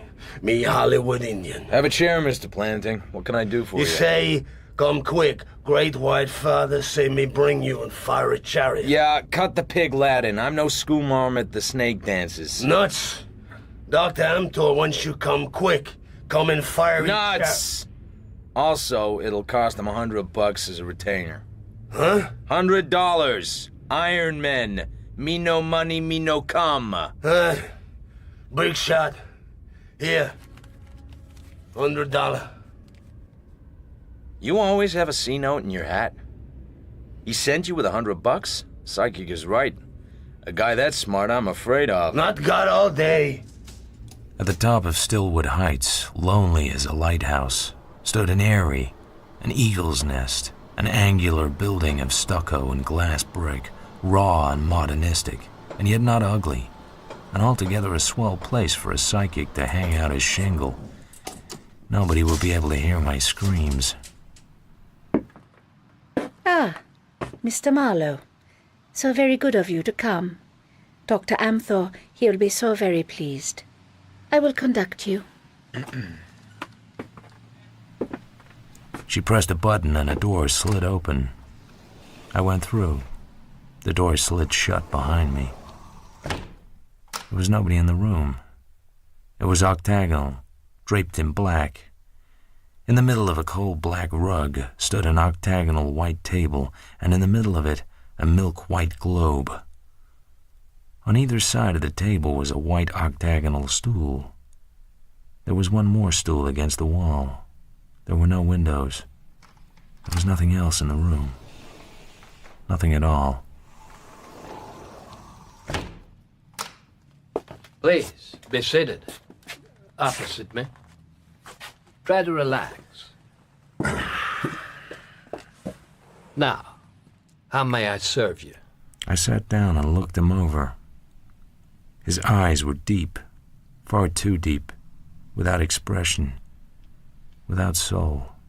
Please, do not fidget. It disturbs my concentration. It makes the butter run and the cat squawk. You didn't come here to be impertinent, I'm sure. I came to ask about some Russian cigarettes filled with marijuana, with your card rolled in the hollow mouthpieces. The answer is simple. There are things I do not know.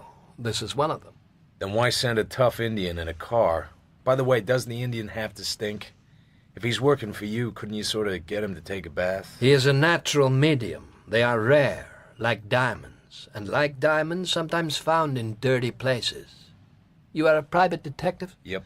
I think you are a very stupid person. You look stupid. You are in a stupid business. You came here on a stupid mission. I get it, I'm stupid. It sank in after a while. And I think I need not detain you any longer.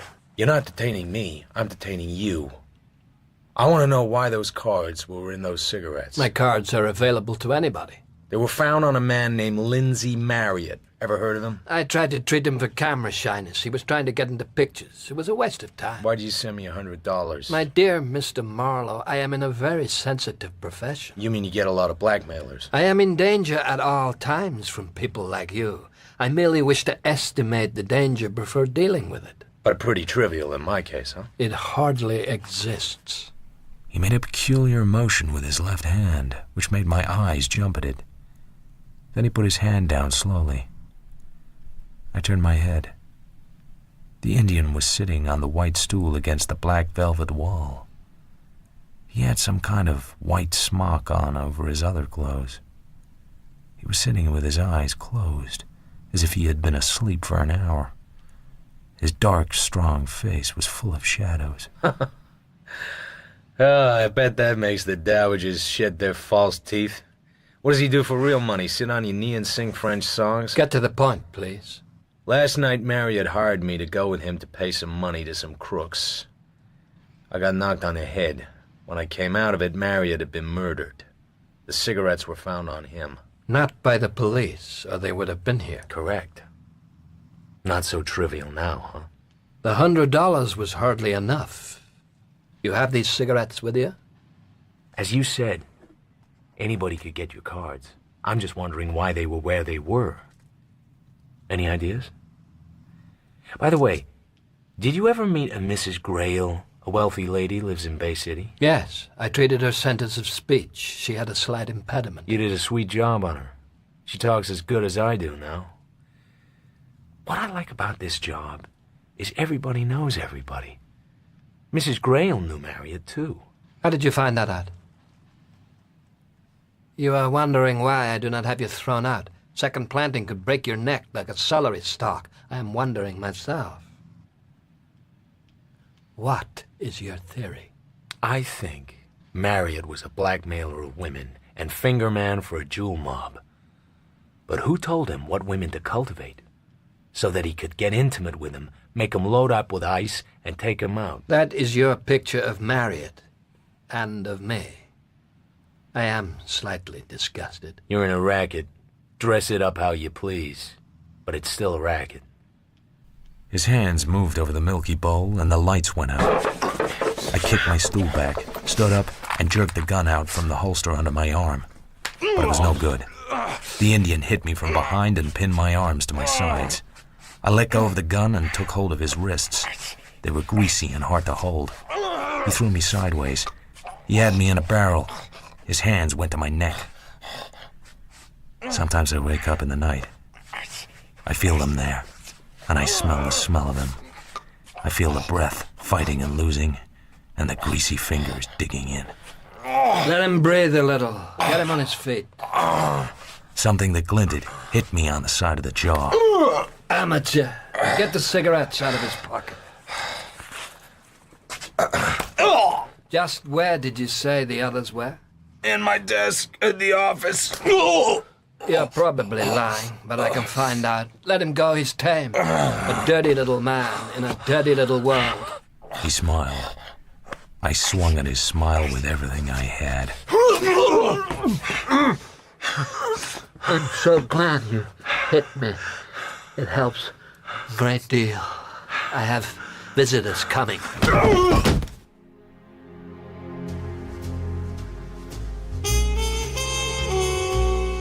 I came to sitting on a chair in reception.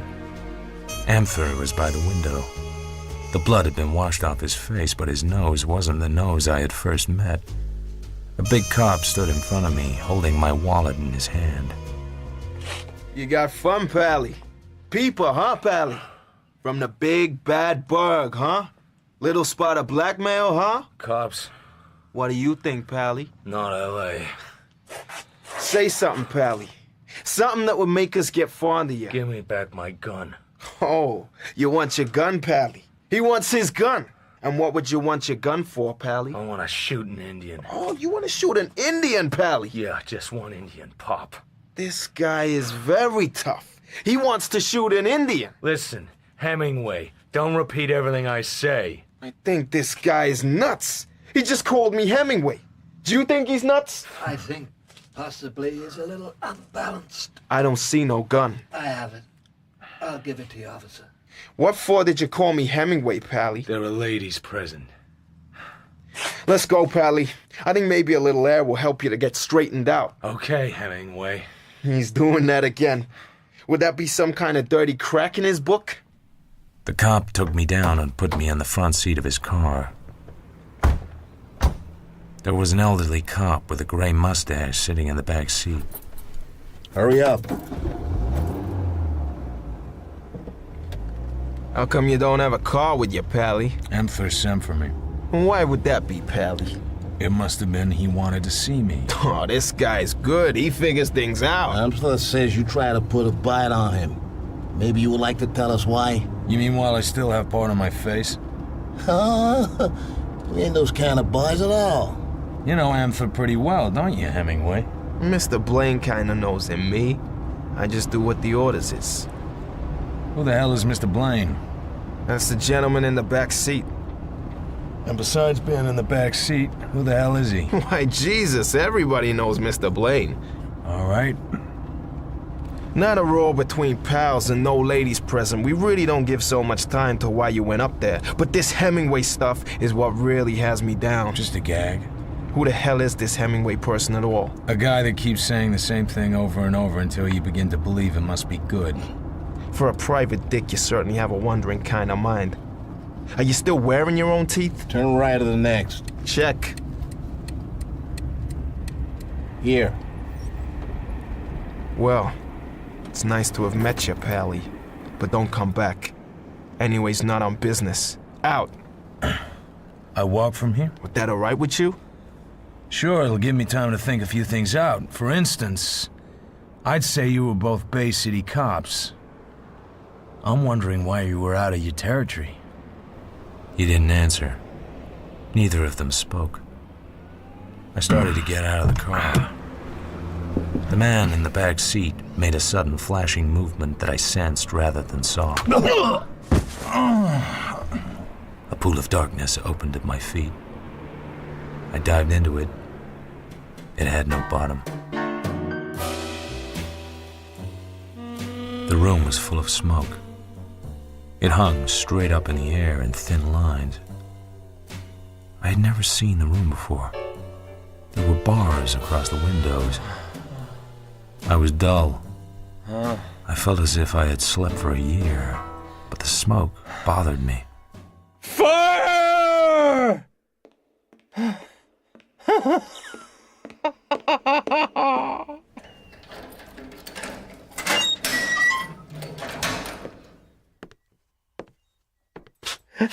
What is it? Don't count that one, Jack. It sort of slipped out. Maybe you want some more straitjacket? I'm fine, Jack. Just fine. Where am I? Where you belong.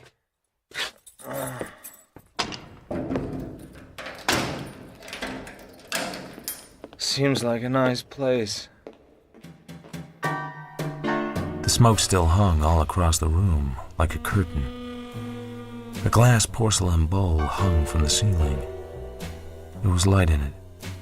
It had little colored lumps around the edge. As I stared, they began to open up like little portholes, and heads popped out. Tiny heads, but alive. There was a man in a yachting cap, and a fluffy blonde in a picture hat, and a waiter with a crooked bow tie. Would you like your steak medium or rare, sir? To hell with this polite drinking. Whoa!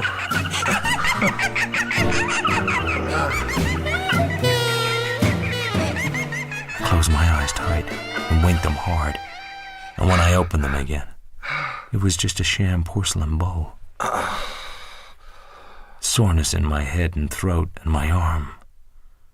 I rolled up the sleeve of my rough cotton pajamas and looked at my arm. It was covered with pinpricks all the way from the elbow to the shoulder. Dope.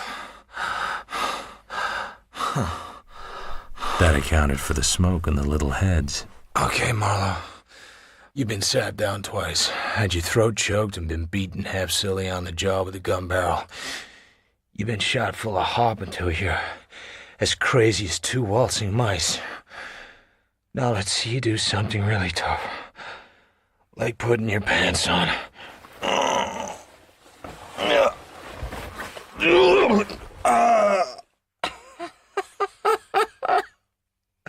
Okay. Better take it easy for a while. Time passed. I don't know how long. I had no watch. I'm getting out of here. Come on. Come on. I walked to the door and back. I walked. Half an hour of walking and my knees were shaking, but my head was clear. It was worth the rest of my life to lie down again for 2 minutes. Come on. I walked. They built the pyramids and got tired of them and pulled them down and ground the stone up to make concrete for the Boulder Dam. I walked through all of it. I stopped walking. I was ready to talk to somebody. I found heavy metal springs under the mattress, about 9 inches long. I went to work on them. Fire! Fire!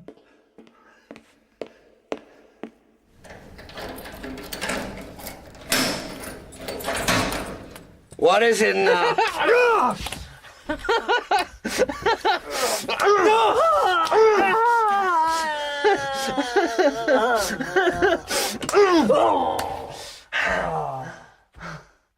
All my clothes were in the closet. I dressed and left. Outside was a wide, silent hallway. A crack of light seeped past the edge of an almost closed door. I tiptoed along the runner. I peeked around the door. The man on the bed didn't look up from his newspaper.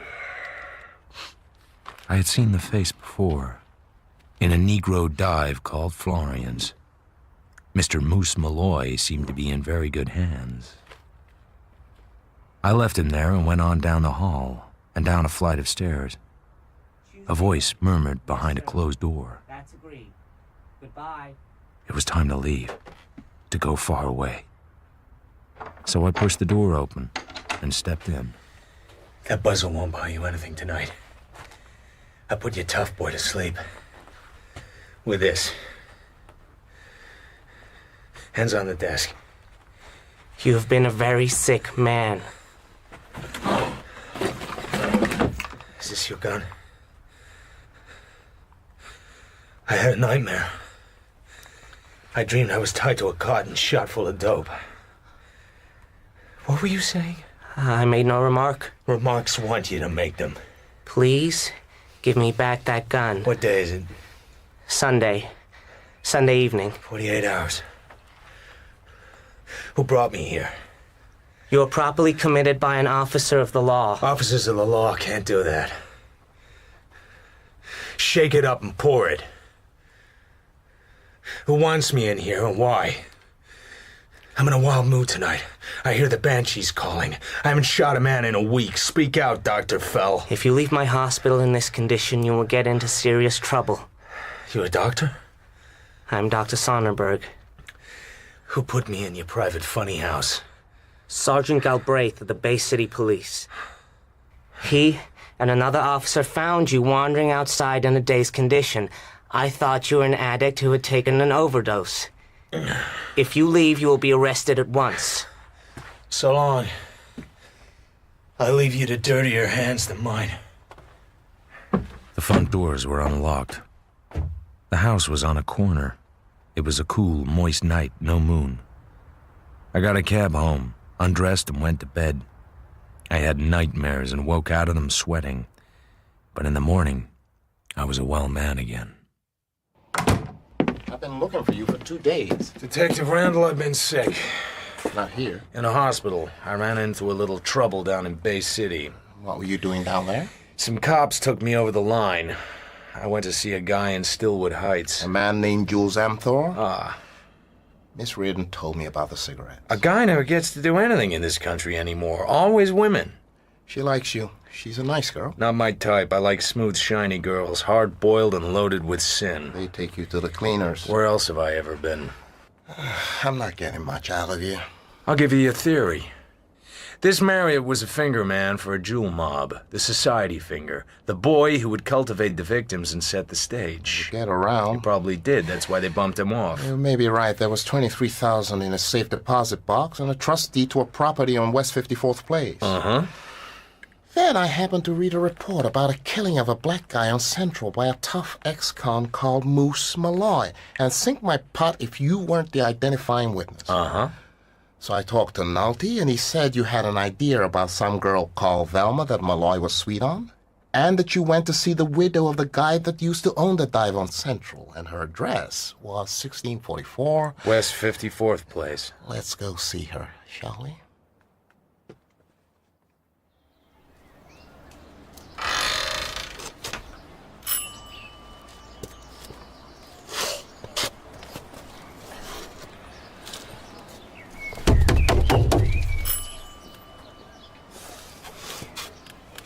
was unlocked last time. Should we do a neat job? Kick it in. Who cares around here?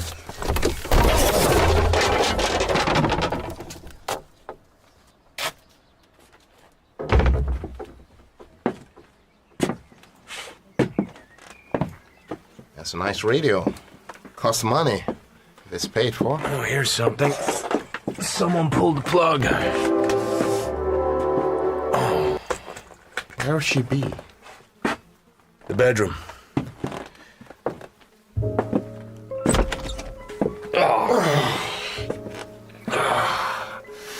She's been dead long enough. This was done with just a pair of hands. Jesus. Oh. What a pair of hands. Look at the neck bruises. You look at him. Poor old Nulty. It's not just a shine killing anymore.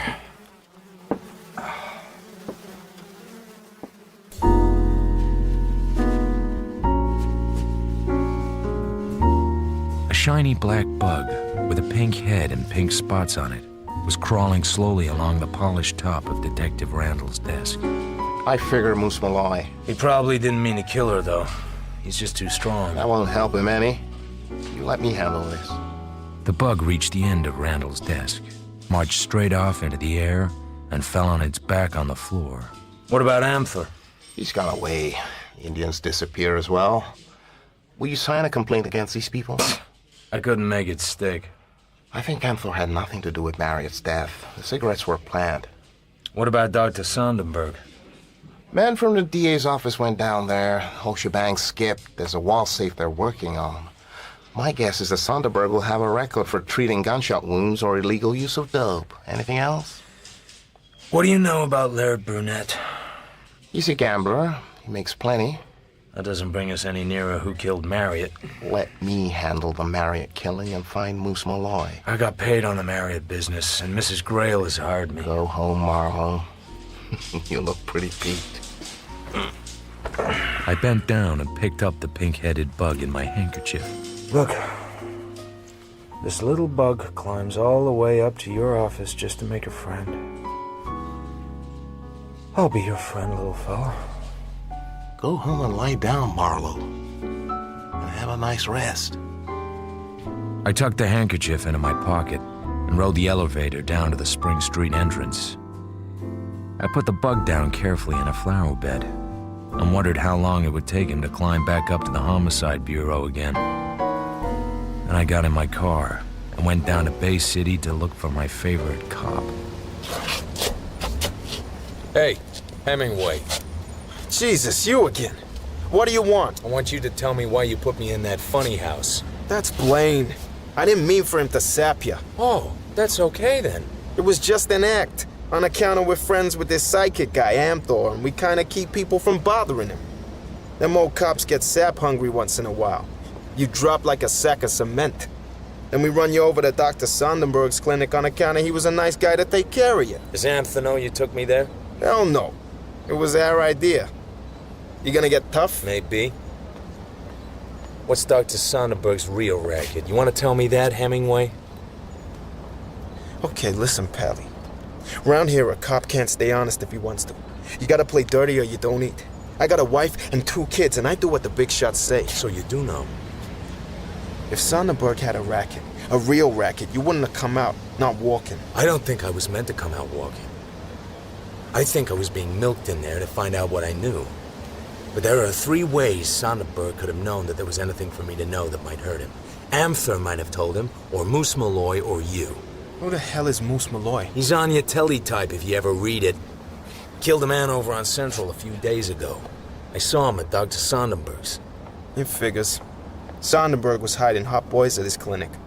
If they have dough. It's a hideout. Hiding them for who? Who runs this town? You mean the chief? It's Laird Brunette, isn't it? He owns the Belvedere Club. He put up 30 grand to elect the mayor. Might be. Where can Brunette be found? Why ask me, baby? Because you know, don't you?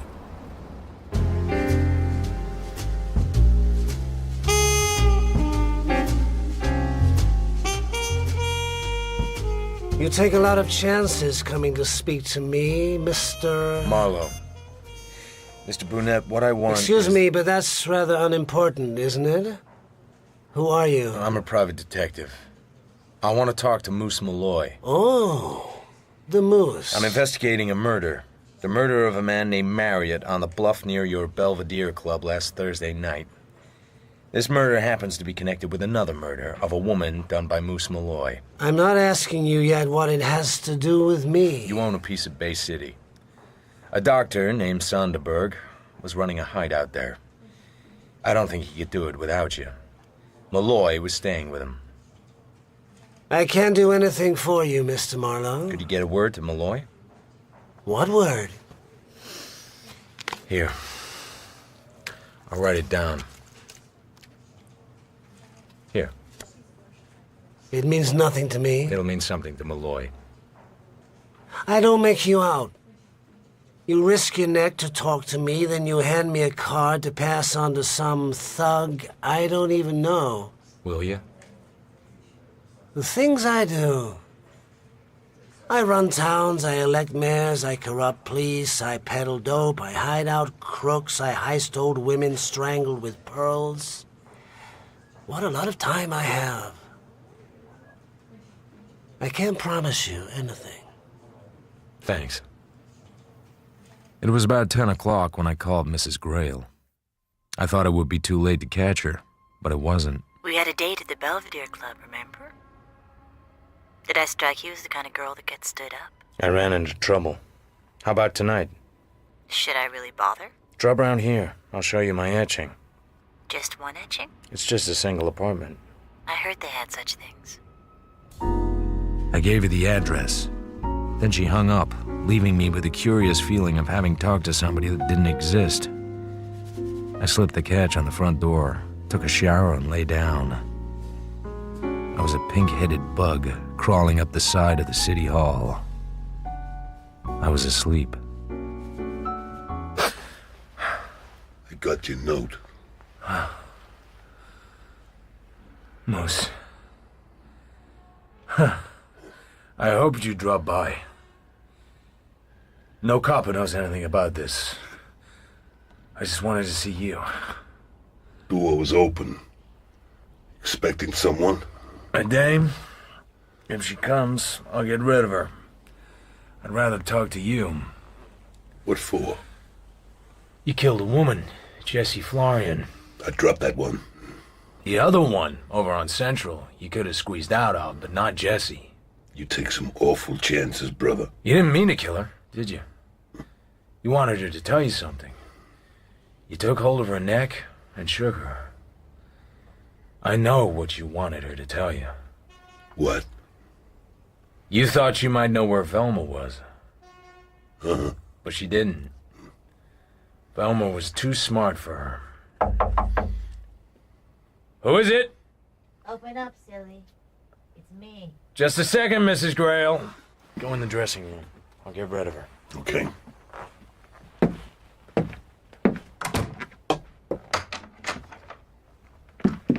What's going on? Nothing. Nothing's going on. You gonna offer me a drink? Let's talk a little first. What about my jade? Do we have to? I don't think your jade was ever stolen. Wasn't it? I don't think Marriott went to that canyon to buy it. He went to commit a murder. But he was a very bad murderer. He had certain dregs of conscience. And in the end, he didn't do the job because he couldn't make up his mind. Such murders are very dangerous. Sometimes they have to be removed. With blackjacks. And who was he about to murder, do you suppose? Me? The motive was rather weak. I was trying to trace a singer. Perhaps I was helping Moose Malloy to find her. Obviously, it was possible to find her, or it wouldn't have been worth pretending to Marriott that I had to be killed and killed quickly. But there was a much stronger motive for killing Marriott. Very interesting. If one knows what you are talking about. And one does. A girl who started in the gutter became the wife of a multi-millionaire. On the way up, A shabby old woman recognized her, probably heard her singing at the radio station, and this old woman had to be kept quiet. She only knew a little. But the man who dealt with her and made her monthly payments and owned a trust deed on her home, that man knew it all. That didn't matter either, as long as nobody else knew. But someday, a tough guy named Moose Malloy was going to get out of jail and start finding things out about his former sweetie, because the big sap loved her, and still does. That's what makes it funny, tragic funny. And then, a private dick started nosing in also. So, the weak link in the chain, Marriott, is no longer a luxury. He's become a menace. The cops'll get to him and take him apart. He's that kind of lad, melts under heat. So he was murdered before he could melt. With a blackjack. By you. I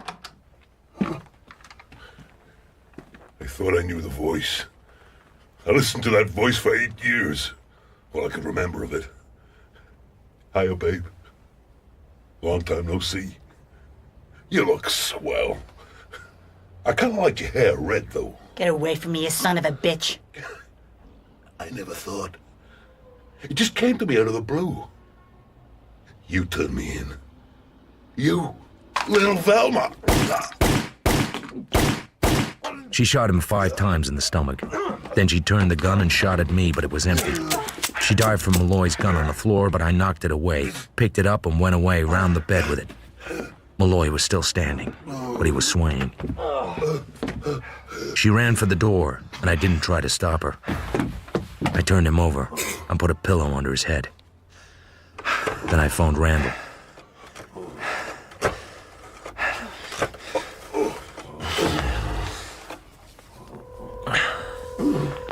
Yes? Malloy, in my apartment, shot 5 times in the stomach by Mrs. Grayle. She got away. So you had to play clever. It took 4 men to get him on the stretcher. He has a slight chance. All depends what they hit inside, but he has a chance. He wouldn't want it. He didn't. He died in the night.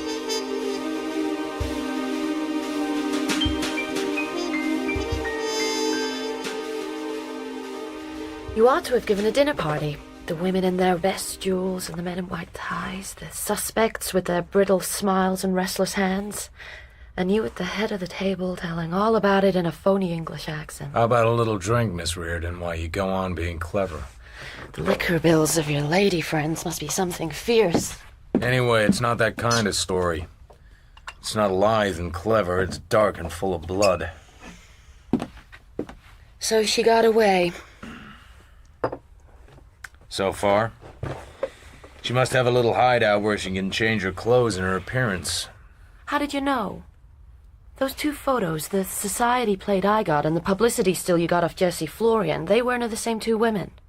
Marriott switched Jessie's. Put Velma's name on another woman's picture. And when Marriott called me up and gave me a song and dance about a jewel ransom payoff, it was because I had been to see Mrs. Florian asking about Velma. Mrs. Florian didn't even know that Velma had become Mrs. Grayle. They bought her too cheap, and Mr. Grayle won't tell what her real name was. Why not? He's so crazy about her he doesn't care whose lap she sat in. I hope she enjoyed sitting in yours. She was playing me. I bet it's fun to be played by handsome blondes.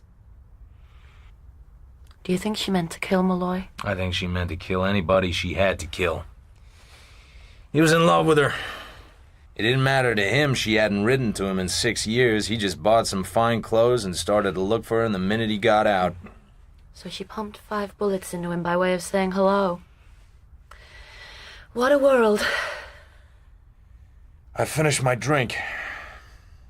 You didn't tell me about the psychic, Amthor. Or Dr. Sonderberg. Amthor's a bad hat. Randall picked him up in New York. I think Randall's had this thing taped for days and was afraid I'd step on the tapes. They haven't found Sonderberg yet. Let's go driving, after we've had another drink. You can have mine. You're so marvelous. So brave, so determined. And you work for so little money. What makes you so wonderful? Go on. Spill it. I'd like to be kissed, damn you.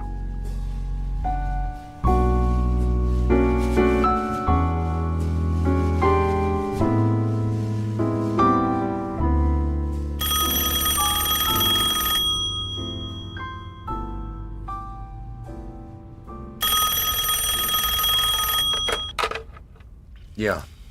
Little Velma's dead. Randall?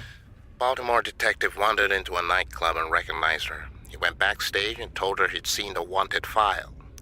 He said, "Let's go," and went to help her into a coat. She shot him through it 3 times and then turned the gun on herself. He lived until the next day. That's how we know.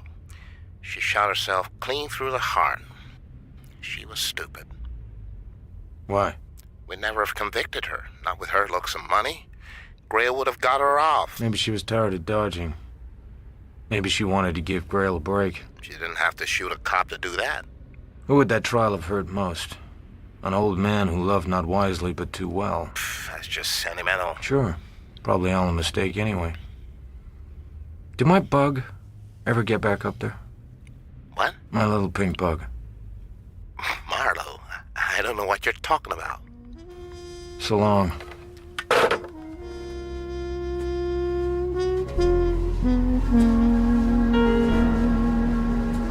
I left my office and went down onto the street. It was a cool day and very clear.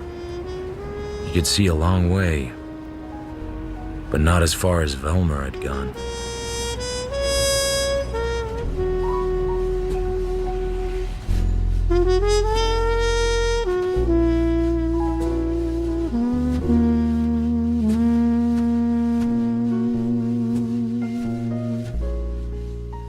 Farewell, My Lovely, by Raymond Chandler, was adapted for radio by Robin Brooks. Philip Marlowe was played by Toby Stevens, Moose Malloy by Richard Ridings, and Mrs. Grail by Madeleine Potter. Morrison was played by Pat Starr, Anne Reardon by Claire Harry, Randall by Jude Akawudike, Nulty by Sean Baker, and Jessie Florian by Joanna Monroe. Galbraith was played by Lloyd Thomas, Marriott by Ian Batchelor, Sonderberg by Adil Akhtar, and Laird Brunette by Sam Dale. Other parts were played by members of the cast. Farewell, My Lovely was directed by Mary Peet. The producer was Claire Grove.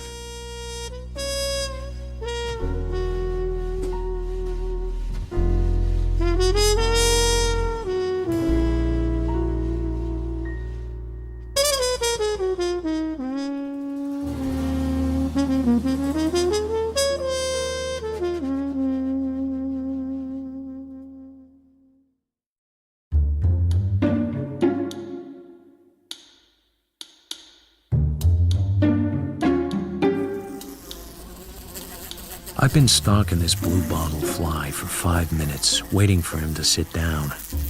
He doesn't want to sit down. He just wants to do wingovers and sing the prologue to Pagliacci. I have the fly swatter poised in midair and I'm all set. The buzzing stops. And there he is.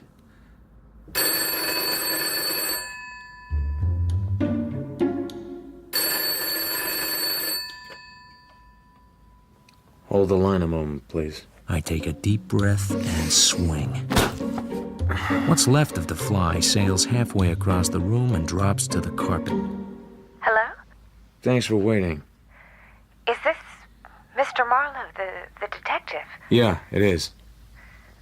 How much do you charge for your services, Mr. Marlowe? What does he want done? Oh, I can't very well tell you over the phone. It's very confidential. Before I'd waste time coming to your office, I'd have $40 a day in expenses. Unless it's the kind of job that can be done for a flat fee. Oh, that's far too much. Why, it might cost hundreds of dollars, and I only get a small salary. Where are you now? I'm in a drugstore. It's right next to the building where your office is. Come on up and let's have a look at you. If you're in my kind of trouble, I can give you a pretty good idea how much it'll be. Oh, but I need to know before... Hey, your choice.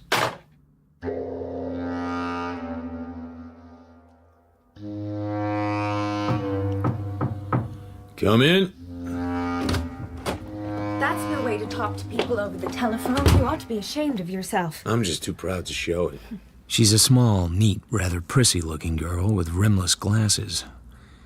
Over her shoulder hangs one of those awkward-looking square bags that make you think of a Sister of Mercy taking first aid to the wounded. If I talked to one of Dr. Zugsmith's patients like that, I'd lose my position. Why don't you forget about Dr. Zugsmith and take a seat? Or go away if you prefer. You're so rude. Should we get down to business?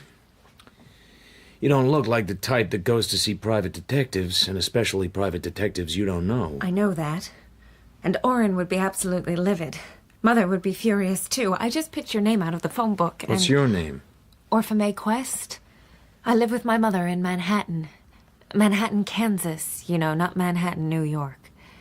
My father's dead. And Orrin? He's my brother. We've always been regular churchgoers and godly folk. A year ago, Orrin came out here to work for the Cal Western Aircraft Company in Bay City. He didn't have to. He had a good job in Wichita. I guess he just sort of wanted to come out here to California. It wasn't like Orrin not to write to us regularly. But he only wrote twice to Mother and 3 times to me in the last 6 months. And the last letter was several months ago. Mother and I got worried. So it was my vacation, and I came out to see him. He's never been away from Kansas before. Aren't you going to take any notes? I thought the detectives always wrote down things in little notebooks. I'll make the gags. You tell a story. I'd written to Orrin that I was coming, but I didn't get any answer. So all I could do was go down to where he lived. It's in Bay City, number 449 Idaho Street. All I know about Bay City is that every time I go there, I have to buy a new head. You want me to finish your story for you? What? He's moved, and you don't know where he's moved to. And you're afraid he's living a life of sin in a penthouse on top of the Regency Towers with something in a long mink coat and an interesting perfume. Well, for goodness sake. Or am I being coarse? Please, Mr. Marlowe, I don't think anything of the sort about Orrin. But I know something's happened. It was just a cheap rooming house, and I didn't like the manager. He said Orrin had moved away a couple of weeks before, and he didn't know where to, and he didn't care, and all he wanted was a good slug of gin. Did you say slug of gin? That's what the manager said. I'm just telling you. All right. Go on. Well, I called the place where he worked, and they said he'd been laid off like a lot of others, and that was all they knew. So then I went to the post office and asked if Orrin had put in a change of address to anywhere, but he hadn't.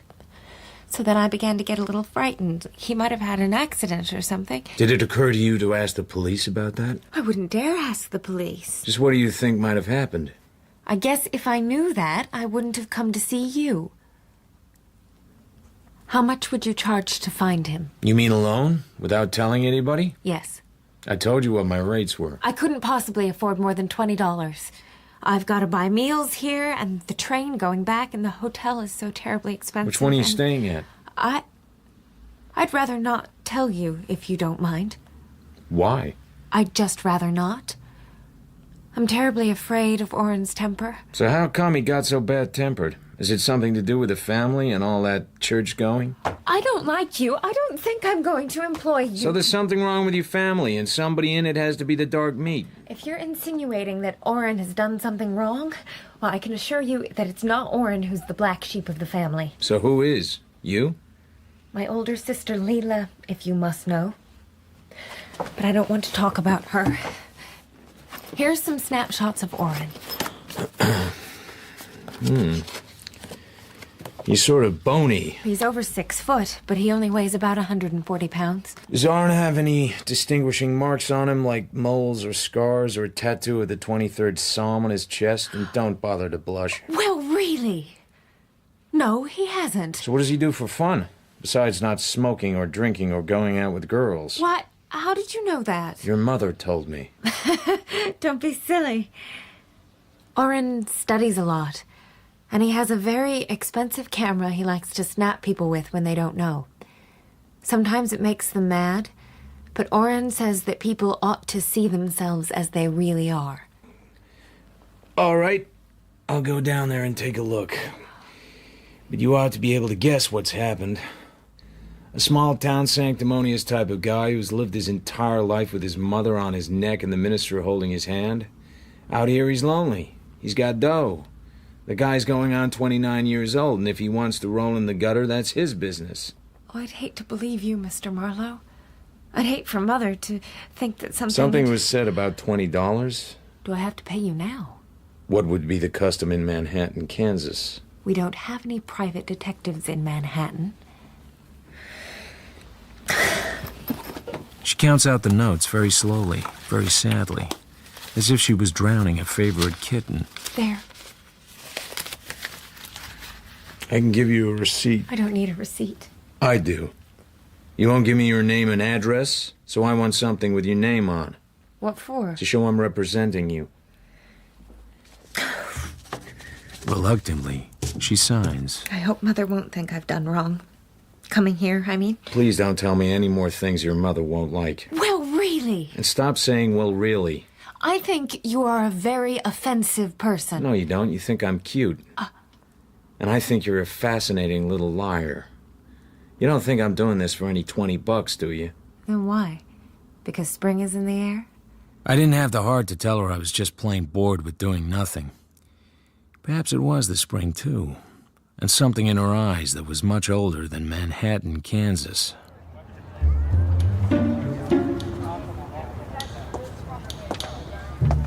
You could know Bay City a long time without knowing Idaho Street, and you could know a lot of Idaho Street without knowing number 449. I pushed the bell. It rang somewhere nearby, but nothing happened. I rang it again. The same nothing happened. I prowled along to a door with a metal sign on it. Manager, Lester B. Clausen.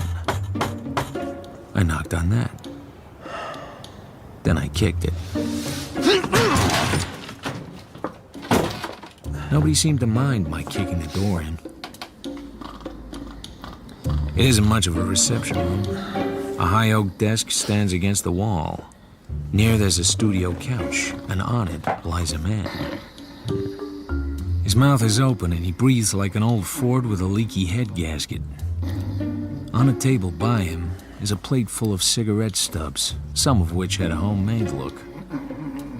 On the floor, a half-empty gin bottle. The room smells, mostly full of gin and bad air. There's also a reminiscence of marijuana smoke. I go over to the desk. Inside is the house register. I leaf back until I find the name R&P Quest and the number 214 added in pencil. I follow on through to the end, but there's no new registration for room 214. A party called G.W. Hicks has room 215. Hey! Who the hell are you? Mr. Clausen? I'm looking for a man named R&P Quest. R&P Quest? Moved away. Moved away? When? I need a drink. All I want is the present address of R&P Quest. Just think of that. Here's my business card. Might help you to concentrate. Is that a fact? Hey. That's for your business card. Beat it. Now, just a moment. I've got friends, couple of boys to take care of you. Don't believe me, huh? He drags himself to his feet and claws the receiver off the hook. I watch him dial. 13572. You son of a... let me talk to the doc. Vince! The doc!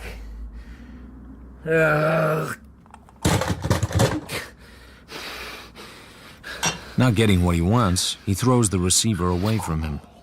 The effort seems to exhaust him. I refill his glass of gin. He drinks it with an airy flourish, lies down on the couch, and goes to sleep instantly. There's a passkey in his pocket. Before I go upstairs, I write Doc Vince, 13572 on an envelope. Maybe it's a clue.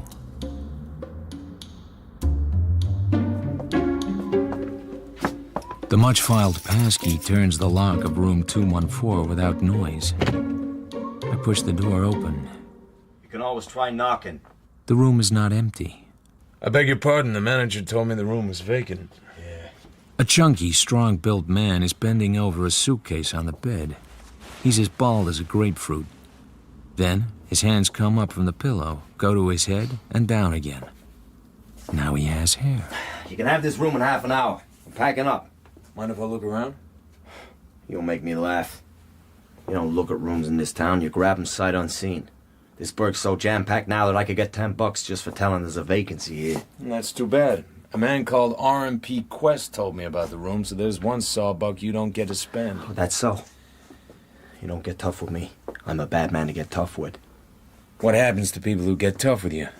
You make them hold your toupee? You lay off my toupee. So sorry. There's no vacancy sign in the house. What makes you come here and find one? You didn't catch the name? R.M.P. Quest. Friend of yours? We grew up together. Yeah, this Quest party's been out of here 10 days. So he still thinks the room was vacant, huh? According to the register, it is vacant. I've been kind of dreamy all morning, or I'd have wised up. You're a dick. All right. Say I'm a dick. Yeah, what's the beef? No beef at all. I just wondered why you had the room. I moved from 215 across the hall. This is a better room, that's all. Simple. Satisfied? Perfectly, Mr. Hicks. How come you... George W. Hicks, it's in the register, room 215. My name is Marlowe. Philip Marlowe. You know something? You're a goddamn liar. What's your connection with R.M.P. Quest? I have to find him, and I think you know where he went. You could have went somewhere without telling me. Your grammar's almost as loose as your toupee. Quit talking about my toupee. I wasn't gonna eat it. I'm not that hungry. Okay. I'm a careful guy myself. That's why I'm moving out. Why? Don't you like the reefer smoke? That and other things. That's why Quest left. Respectable type. Like me. I think a couple of the hard boys threw a scare into him. So, no forwarding address. Well, thanks, Mr. Hicks. Going far? Not very far. Just far enough. What's your racket? Racket? Sure. What are you shaking for? How do you make your dibs? You got me wrong, brother.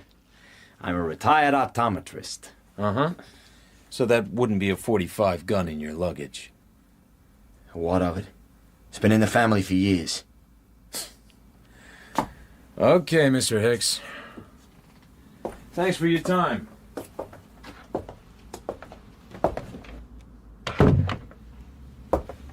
I go over to room 215 and use the passkey to enter. There's signs of occupancy, but nothing I could connect to R.M.P. Quest. I shut the door and wait. Not more than 2 minutes pass before Mr. George W. Hicks is on his way. I open the door of room 215 again and listen. He goes downstairs into the manager's apartment. I wait for the sound of voices. No voices. I make another pilgrimage into room 214. I search the room with care and patience and find nothing that connects it with R&P Quest either. I didn't expect to, so I go downstairs.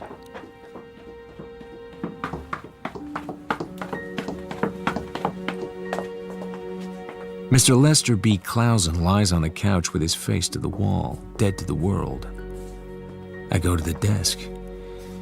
The page with R.N. Quest's registration has been torn out. A careful man, Mr. Hicks. Very careful. Then I notice something. A drunk like Clausen ought to be snoring his head off, but he isn't making any sound at all. I stand over him and look down. A brown army blanket is pulled up around his shoulders and the lower part of his head. I move it away. A square yellow wooden handle is attached to the back of the manager's neck. Its position is just below the occipital bulge. It's the handle of an ice pick. Time to leave. But before I leave the neighborhood, I have a duty to perform. Bay City Police? Number 449 Idaho Street, in the apartment of the manager. His name's Clausen. Yeah. What do we do? I don't know. It's a bit of a puzzle to me. But the man's name is Lester B. Clausen. Got that? What makes it important? The coroner will want to know. Back at the office, it takes me a quarter hour to find out the party who went with the phone number 13572 in Bay City. A Dr. Vincent Lagarde. It takes me longer to get through to him. He's busy. What doctor isn't? Who is this speaking? The name is Hicks. George W. Hicks. Well, I'm sorry, Mr. Hicks, but I don't know this Mr. Clausen, and I have an excellent memory for names. Well, that's all right then. Just wanted to make sure. Somebody stuck an ice pick in the back of his neck. Has this been reported to the police? Naturally. But it shouldn't bother you, unless, of course, it was your ice pick. He tried to phone you this morning. He was too drunk to talk properly. But, I don't know him. Well, that's fine, and you won't meet him now. But somebody may want to know why he tried to telephone you. Unless I forget to pass the information on. I can't think of any comment to make on that. Huh. Neither can I. But I may need to call you again. I'm a mixed-up little man, and I may have need of a doctor. Well, then, please feel free to consult me. Thank you, Doctor. Thank you. If Dr. Vincent Lagarde is on the level, he'll now telephone the Bay City Police Department and tell them the story. If he doesn't, he isn't on the level, which may or may not be useful to know. Next morning early, Orpha May arrives at the office. She wants to know if I found Orrin. I tell her what I've done. She's not impressed. I paid you $20. I understood that was in payment of a day's work. It doesn't seem to me you've done a day's work. You can have your $20 back if you like. I didn't even bruise it. I didn't mean it like that. I know you're doing what you can, Mr. Marlowe. With the facts I have. But I've told you everything I know. I don't think so. I can't help what you think. Okay, so I'll tell you what's wrong. I'll skip over that you're not telling me where you're staying, because it might just be that you're afraid I'll show up with a quart of hooch under my arm and make a pass at you. That's not a very nice way to talk. Nothing I say is nice. I'm not nice. What's wrong with the situation is that you're not scared. Neither you personally nor your mother, and you ought to be as scared as hell. Do you mean that something has happened to Orrin? I don't know that anything has. But in you and your mother's position, knowing the kind of guy Orrin was, the way his letters came through and then didn't, I can't see myself waiting for my summer vacation to come around before I started asking questions. I can't see myself bypassing the police, who have an organization for finding people, for a lone wolf operator you never heard of. Don't you dare say Mother and I weren't worried. Just don't you dare. You were worried $20 worth, honey. But about what, I wouldn't know. So just put this hunk of the folding back in your saddlebag and forget you ever met me. Nobody in the world's ever talked to me the way you have. Don't think about it too much. You might get to like it. There's that look again. Without her cheetahs on, those eyes would be really something. And she knows that's what I'm thinking. I'm sorry I was mean. I know you're doing what you can. I'll call you. Goodbye. Let me know when you want to tell me more. I will. All this for $20. Yep. You Marlowe?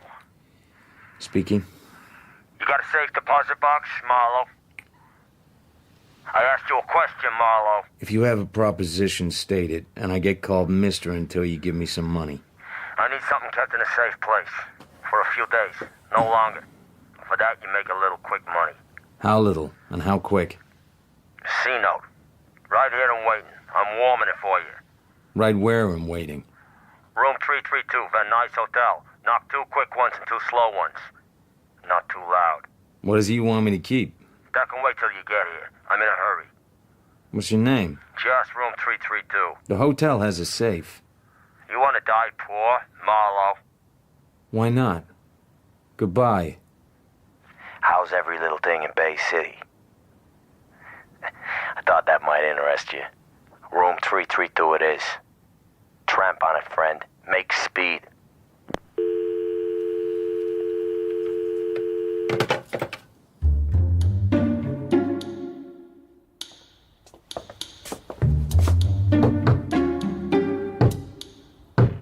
takes me 25 minutes to get to the Van Nuys Hotel. The porter tells me that the occupant is a Dr. G.W. Hambleton. The initials sound familiar. I feel as if I've spent my whole life knocking on doors in cheap hotels that nobody bothers to open. I try the knob. The door opens, and I walk in. Dr. Hambleton?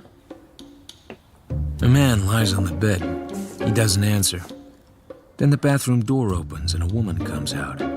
A towel in front of the lower part of her face. Dark glasses above the towel. A wide-brimmed straw hat over her head. This woman does not want to be recognized. Oh, and she's also wearing gauntleted gloves, and there's an automatic in her right hand.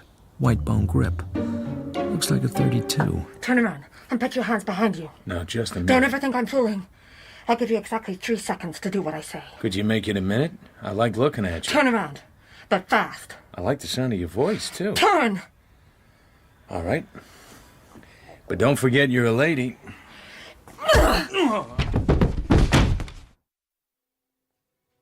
However many times somebody knocks you unconscious, the experience never gets any more enjoyable. When I come to, she's gone. But there are signs that she's been searching for something in the bathroom. All over the room, in fact. I go over to the man on the bed. He hasn't moved during all his time for a somewhat obvious reason. There's no blood. None at all. Which is one of the few nice things about an expert ice pick job. The point of interest now is whether the people who had ice picked Dr. Hambleton, otherwise known as George W. Hicks, had found what they came for. They hadn't had much time.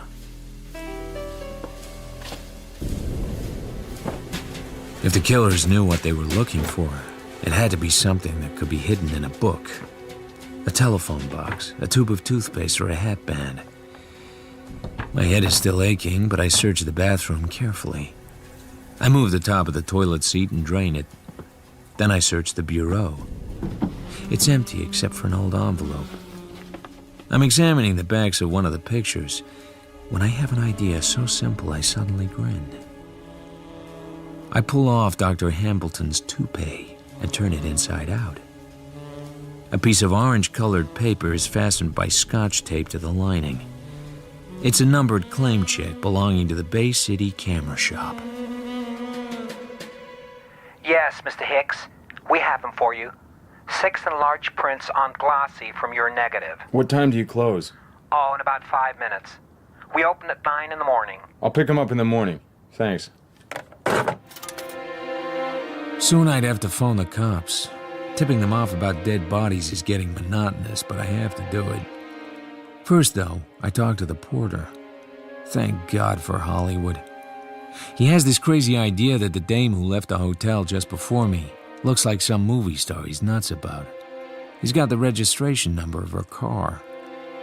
He gives the registration to me for considerably more money than Orphamay Quest ever gave me. But I have to know what's going on. Once you have the registration, it's not hard to find a name. And even when the name's the name of an up-and-coming movie star called Mavis Weld, there are people who can get you her address and phone number for a price. It's a Crestview phone number. If you don't have a Crestview phone number in Hollywood, you're a bum. Miss Weld's apartment doesn't look expensive, except that every place is expensive here. You can smell money in the air.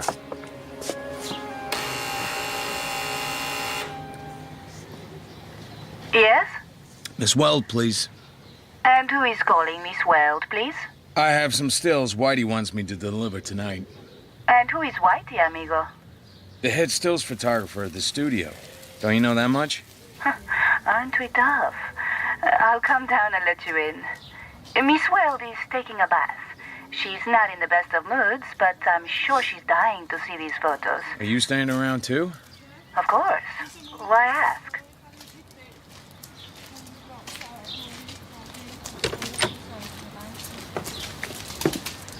Well, what have you got for us, handsome? Some stills. So you say? She looks down sharply at my empty hands. Are you quite sure you have the stills, amigo? She's a tall, dark girl in jodhpurs. Sexy is very faint praise for her.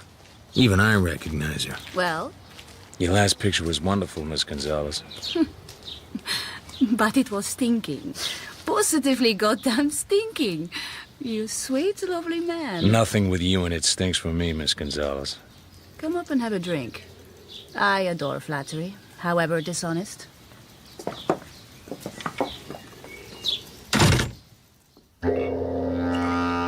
So here I am, having drinks with Dolores Gonzalez, the Mexican Spitfire, in an apartment with paintings on the walls that look lousy enough to have cost a lot of money. Here, Thanks. you may call me Dolores, if you wish. And you are... Let's just say Philip.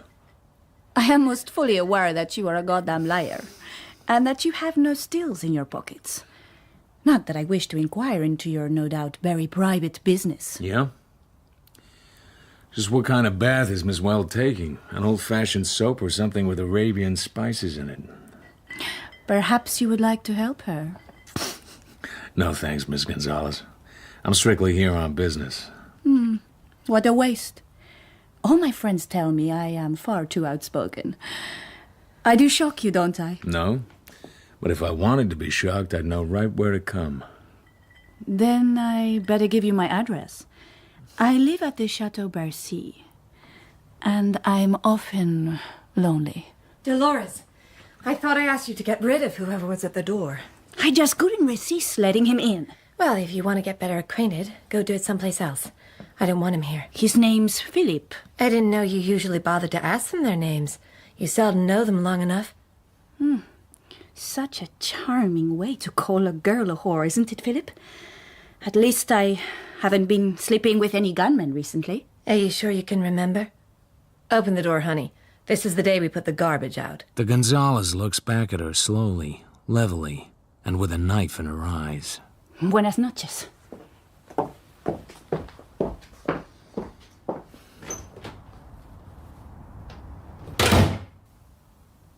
Now suppose you do the same, but more quietly. I'm here on business, Miss Weld. Out. I don't know you, and I don't want to know you. Do I have to call the manager to bounce you downstairs like a basketball? You still have your little gun with a white bone grip? My head's still aching from that knock you gave me. What are you talking about? You know what I'm talking about. So what do you want from me? Money? Money always helps. I'm sure it does.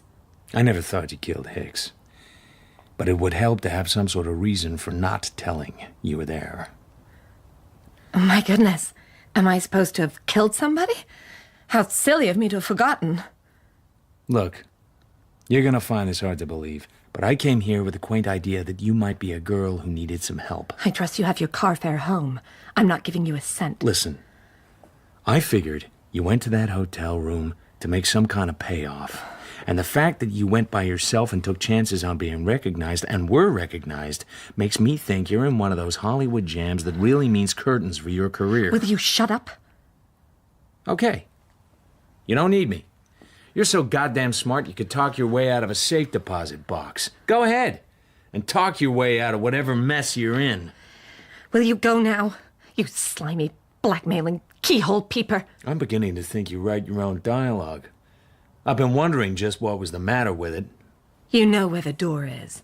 She doesn't move or breathe as I reach the door. Just stares at me. Her eyes remind me of someone.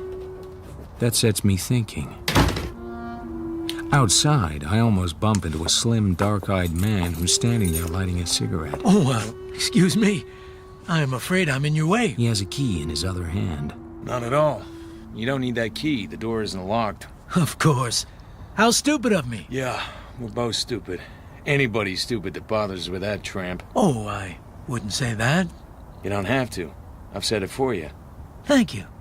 By the way, I hope I'm not interrupting an interesting quarrel. I would hate to do that. And since Miss Weld is a friend in common, may I introduce myself? My name is Steelgrave. Haven't I seen you somewhere? No, I don't believe you have. My name's Marlowe. Philip Marlowe. I'll remember that. Good night, Mr. Marlowe. I look back. He's still standing there watching me, the cigarette between his lips, very calm, his face giving nothing away. But I somehow sense it might have been better for me If I had known who Mr. Steelgrave was and hadn't been quite so brutal. Another day at the office. Another early visit from Miss Orpha Quest. Marlowe. The office isn't open yet. But it's terribly important. I've heard from Oren. Fine. Then you don't need a detective. Very well, but I don't think you'll like it. I don't think you'll like it at all. I'm ready to call the police now. Why is that? Because there's murder in it, Mr. Marlowe. And murder is a very nasty word, don't you think? Anybody I know? That horrid man in the rooming house was murdered. I read it in the papers. Mr. I forget his name. Let's both forget it. And please, take your money away. Endow a hospital or a research laboratory with it. It makes me nervous having it around. But I need you to find Oren for me. But I thought you said... It was all a lie. He didn't call me up. I don't know anything. Okay. I'll find him for you, honey, if he's still alive. And for free. Oh? Just one thing.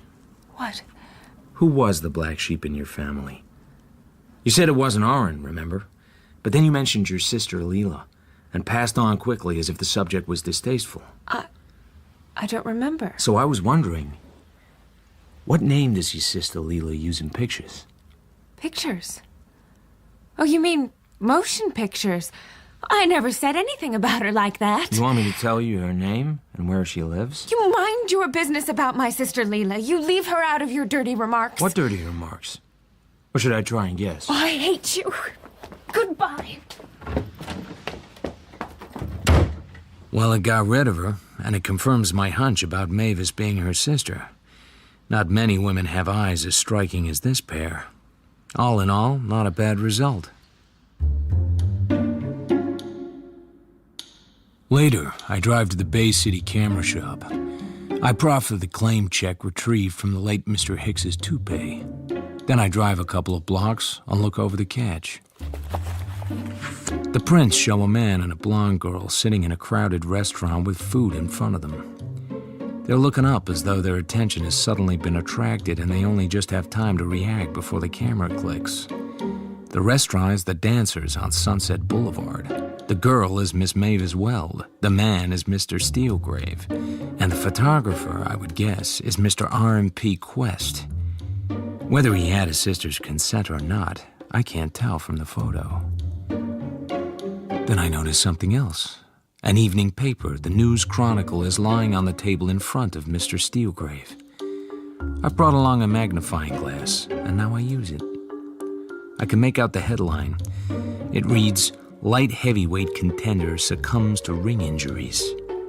And I know I have to talk to my good friend Todd Barrow, former reporter on the aforesaid News Chronicle.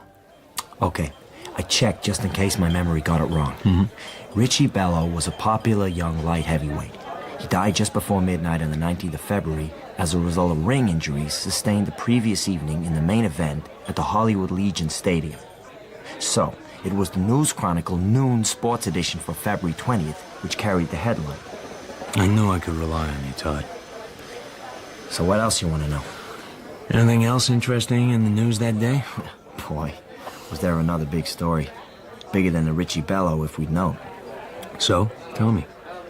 Did you ever hear of Sonny Mo Stein? Yeah, he was a big-time gangster. Big time is the word. The night in question, he was gunned down over on Franklin Avenue, which was sort of ironic as he was a man whose gang specialized in the use of ice picks. You're interesting me. Any suspects? Yeah, a guy called Weepy Moya. Used to be next in command to Stein in the organization when they started out in Cleveland. Cleveland, Ohio? It was always a gangster town. So Moyer killed Stein? It might have been done in his orders, only he couldn't have done it personally. Why not? Because he was in jail on a gambling rap. Well, the man police suspected of being Moya, that is. They never managed to prove whether he was Moya or not. I don't think they tried too hard. The police like this guy because he's a gentleman. He has nice manners, and he keeps things sweet. And of course he had a cast-iron alibi for the shooting. Well, what better one than being in a police cell?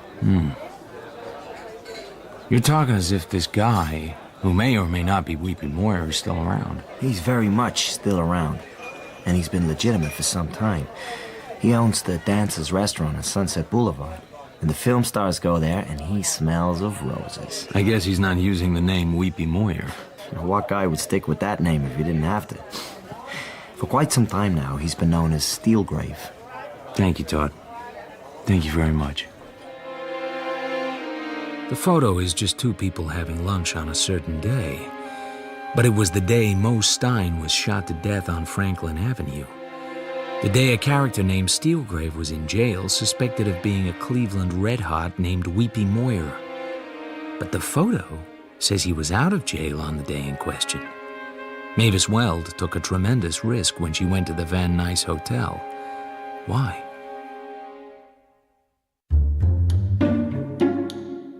A Hollywood movie studio is some kind of fortress. You better know the entry codes, or they'll pour boiling oil on your head. Somehow I managed to get a message to Miss Mavis Weld on the studio floor of her latest epic that I have some photos from a certain day in February which she might like to see. And, miracle of miracles, she graciously agrees to see me in her dressing room during her lunch hour. Well, Mr. Marlowe, this had better be good. Maybe graciously is the wrong word. I have very little time. Despite what people think, making a movie is not about sitting around sipping champagne. I've been here since 5 this morning. Believe it or not, I saw your last movie. Oh? I thought you were good, but you could have been better. But if you had been better, half your scenes would have been yanked to protect that aging brunette who had top billing. But then, I don't know much about movies. You clearly know enough. Show business. There's something cheap about it. There always has been. Here's the photo. Well? I have the negatives and some other prints. You would have had them if you'd had more time and known where to look. Or if Hicks had stayed alive to sell them to you. The significance of all this escapes me. What you mean is I know you and I know Steelgrave. So what's this photo got that makes anybody give me a diamond dog collar? All right. What? I'm not sure. But if finding out is what it takes to shake you out of this Duchess routine, I'll find out. You haven't anything to sell. Except perhaps your life. You've waited too long. Far, far too long. For me or for you? For both of us. Give me a cigarette.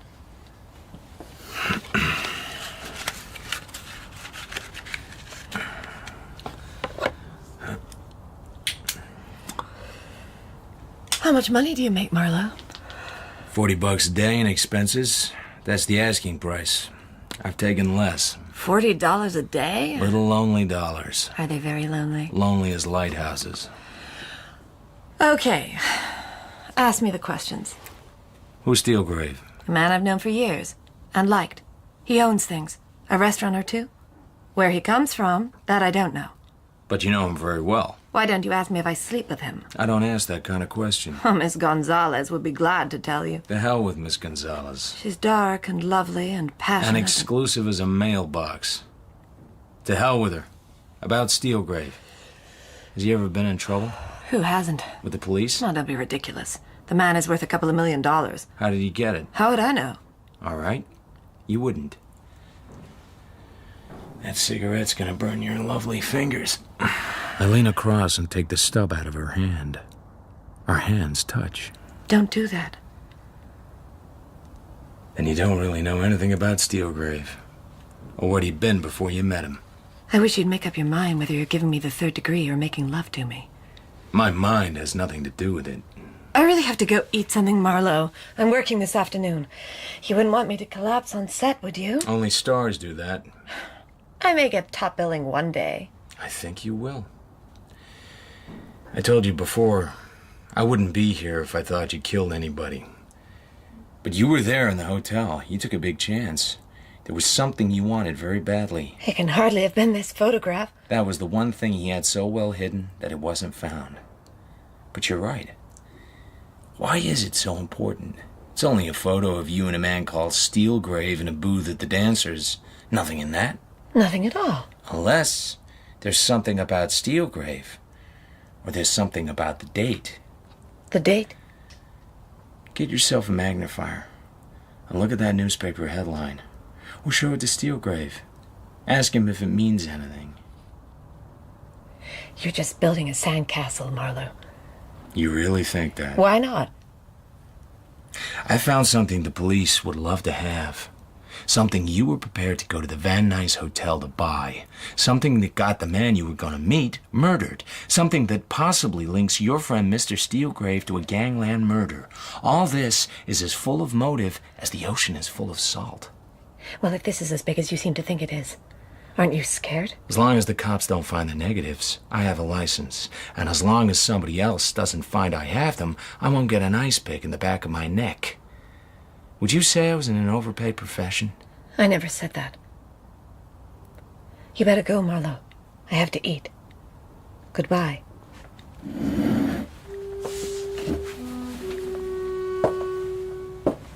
All I have to do is turn the knob on the dressing room door and go on out.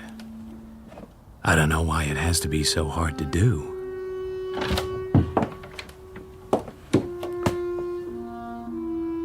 Take care.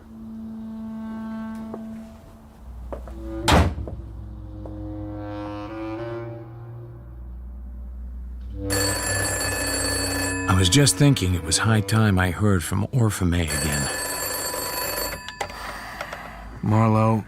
This time I really mean it. I lied before. I'm not lying now. I really have heard from Oren. Go on. You're not believing me. I can tell by your voice. You can't tell anything by my voice. I'm a detective. Heard from him how? By phone, from Bay City. We've been through this routine. Please don't tease me. He went to the post office and asked for his mail, so he knew where I'd be staying. Then he called up. He's staying with a doctor he got to know down there, doing some kind of work for him. Doctor have a name? Yes, a funny name. Dr. Vincent Lagarde. I won't say the pieces are beginning to fall into place, but at least they're getting to look like parts of the same puzzle. Oren's in a lot of trouble. Some gangsters are after him. Don't be silly, Orphamay. They don't have gangsters in Bay City. They're all working in pictures. Please go down there and see him and help him. He's afraid to leave the house. And what is Dr. Vincent Lagarde doing all this time? Well, he doesn't know about the gangsters, of course. Please, please go at once. I have the address and the phone number here. Ring me around 5. I'll let you know how I get on.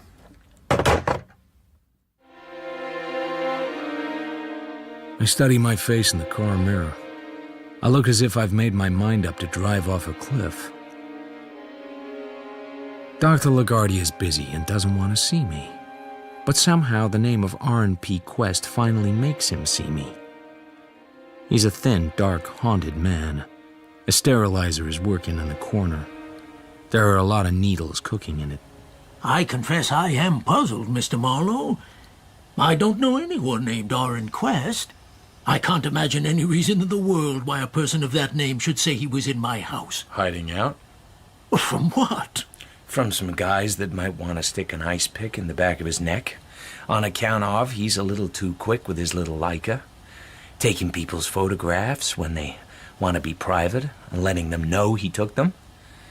Am I talking in riddles? You're not talking much sense. So, I suppose it must have been you who called up and reported Clausen's death to the police. And it was also you who called me up and asked me if I knew Clausen. I said I did not. But it wasn't true. If you'd been on the level, you would have reported to the police what I told you. But you didn't. I've better things to do with my time. At least I never told the police you knew Clausen. Somebody did, and caused me a great deal of inconvenience. I'm under no obligation to give you any information, Mr. Marlowe. The front door opens and closes. We both listen to it carefully, but we don't say anything about the footsteps. Why so many needles in the sterilizer? Is it any of your business? Nothing's any of my business.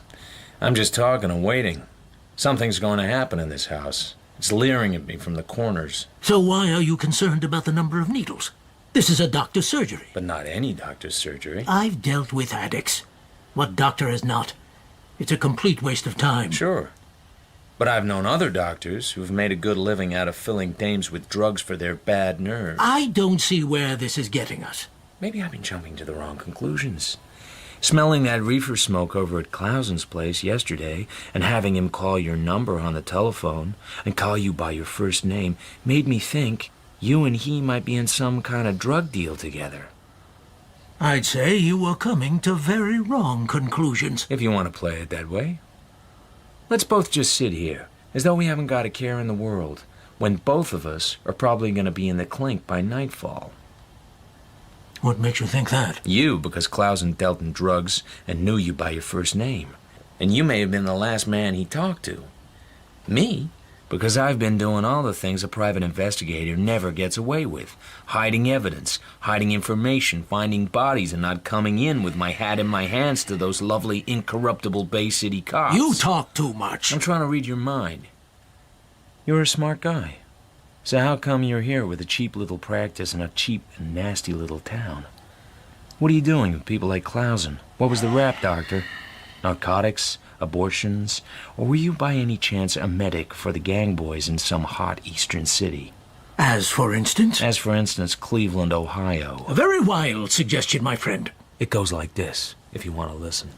I am listening. Clausen was killed very skillfully with an ice pick while I was upstairs talking to a grifter named Hicks. Later, Hicks was killed with an ice pick in L.A. There was a woman there who had come to buy something from him. She didn't get it. I did. Presumption A. Clausen and Hicks were killed by the same man, not necessarily for the same reason. Hicks was killed because he muscled in on another guy's racket. Clausen was killed because he was a babbling drunk and might know who would be likely to kill Hicks. Any good so far? Not the slightest interest to me. Oh, but you are listening. Sure good manners, I suppose. Now, what did I find? A photo of a movie queen and an ex-Cleveland gangster having lunch on a particular day. A day when this gangster was supposed to be in hock at the county jail. A day when his one-time gangster buddy was shot dead on Franklin Avenue in Los Angeles. And the man in the picture had a very good reason to want him dead. It's therefore strong blackmail material. Presumption B. Orrin Quest, the boy I'm trying to find, took that photo. How did he get a chance to take the photo? Answer. The movie queen was his sister. She let him come up and talk to her. It begins to have possibilities. But why are you telling this rather dangerous story to me? Have a cigarette. He reaches a cigarette out of a box and tosses it to me. I catch it and look it over. Egyptian, oval and fat, and a little rich for my blood. But he lights up, and so do I. Shall I tie you in now? Oh, I'd be most interested. Presumption C. Orrin didn't really know the value of what he got. The L.A. cops hadn't been able to establish the identity of that ex-Cleveland character. Let's call him by his new name, Steelgrave. Maybe the police didn't want to. Maybe somebody made it worth their while. Orrin may have realized he could ruin Steelgrave's alibi, but it needed somebody else who was able to identify Steelgrave as Weepy Moyer, if that photo was worth killing people over. So, tell me, did you ever practice medicine in Cleveland, Doctor? You asked me that before. Somebody has to mastermind this deal. Clausen was a bum, and Orrin Quest a nasty-minded creep who didn't know enough to make the blackmail stick. You did, but you couldn't go up against Steelgrave directly, particularly if you had dealings with him in the past. You wouldn't have stayed alive long enough to brush your teeth. You had to work through pawns. Expendable pawns. Presumption D, Mr. Marlowe. You are an unmitigated idiot. What? My mind is slowed to a turtle's gallop. What's going on here? A little potassium hydrocyanide. What? Not fatal. Not even dangerous. Merely relaxing. I have to. I've been very dumb. I start to try to get off the floor, but somebody needs to nail the floor down first. A face swims towards me out of the darkness. I change direction and crawl towards the face. It's getting dark rapidly. There's no face. There's no wall, no desk. Then there's no floor. There's nothing at all. I'm not even there.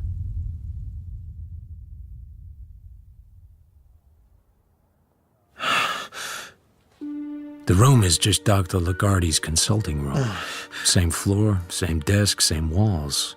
But no Dr. Lagarde. What? I drag myself to my feet. Steps are coming down the hall. I wait by the closed door. Someone out there is in trouble. It's not my problem, but I take a deep breath, twist the doorknob, and open the door. He's braced to the doorframe by 4 hooked fingers made of white wax. Our faces are inches apart. His eyes look at me, but they don't see me. Our breathing meets in midair. Mine is quick and harsh. His is the far-off whisper which has not yet begun to rattle. Blood bubbles from his mouth and down his chin. I couldn't see where he'd been shot. He starts to fall. His torso turns in midair like a swimmer in a wave and jumps at me. I stagger back and try to hold him up. He weighs like 5 men. Suddenly, his other arm comes up. A bee stings me between the shoulder blades. I let go and he falls. The face of the dead man now has a vague inner amusement, an almost roguish lift at the corners of the mouth. All of which is very silly because I knew damn well, if ever I knew anything at all, that R&P Quest had not been that kind of boy. The bee sting between my shoulder blades reminds me to look for something else. There's a thing with a round white wooden handle on the floor. An ice pick with a filed-down blade not more than 3 inches long. Something that moved and could have been a man, and could have been the man who hurt him. It had worked for him before with Clausen and Hicks, so why not give it one last try?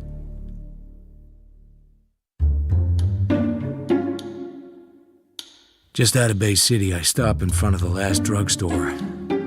It's time for me to make one more of my anonymous phone calls. Come and pick up the body, fellas. Who am I? Just a lucky boy who keeps finding him for you. Modest, too. Don't even want my name mentioned.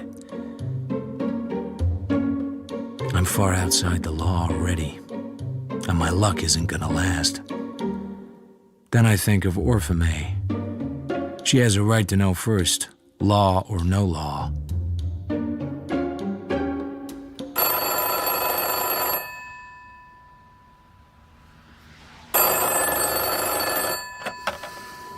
Marlowe?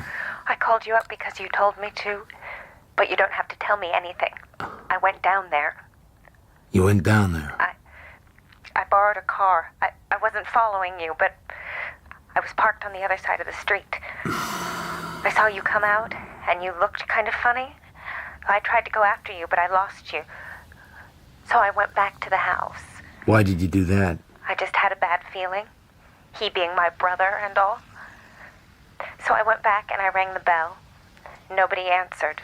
Maybe I'm psychic or something. All of a sudden I seemed to have to get into that house. So let me guess. You called the police.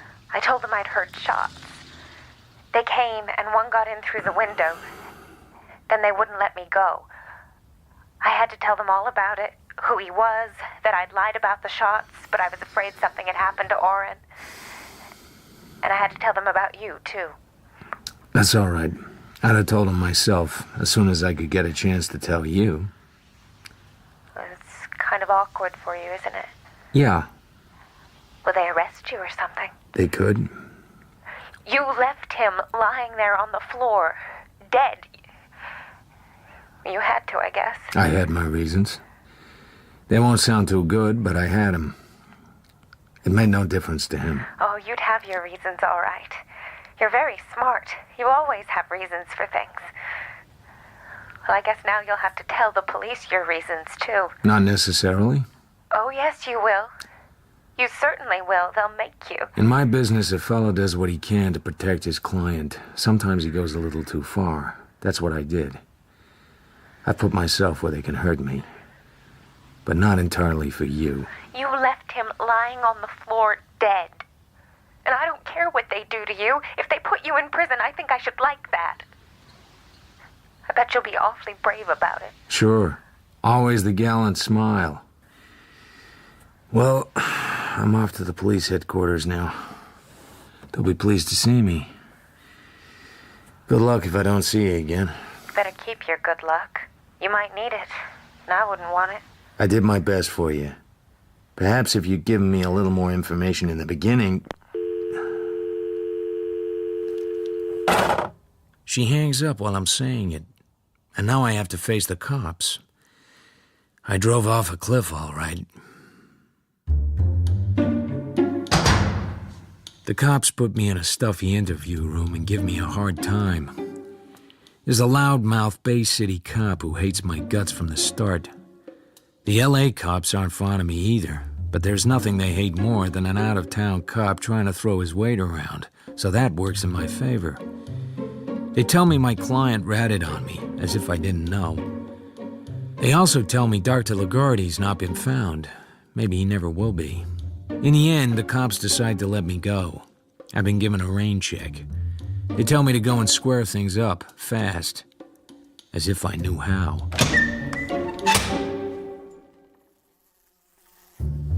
So now I'm back in my office with a distant cousin of the recently deceased Fly going for the prologue of Pagliacci again. I can't be bothered to swat him. I feel like a page from yesterday's calendar crumpled at the bottom of the wastepaper basket.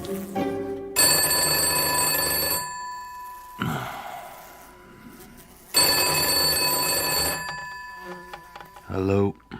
Are you on your own? Have you phoned to tell me you're feeling lonesome, Miss Gonzalez? I can always use the company of a real man. I'm sad you've not taken up the invitation. I've had other things on my mind. Okay, amigo. I suppose I forgive you. For now. Because there is trouble. Bad trouble. She wants to see you. Who? Mavis Weld? Well, who else? Apart from me, of course. She's decided she likes you. She thinks you're an honest man. Should I be flattered? Will you come? Now. It's urgent. Where do I go? I will come for you. I will be before your building in 15 minutes. It is not easy to get where we go. How is it coming back? Or don't we care?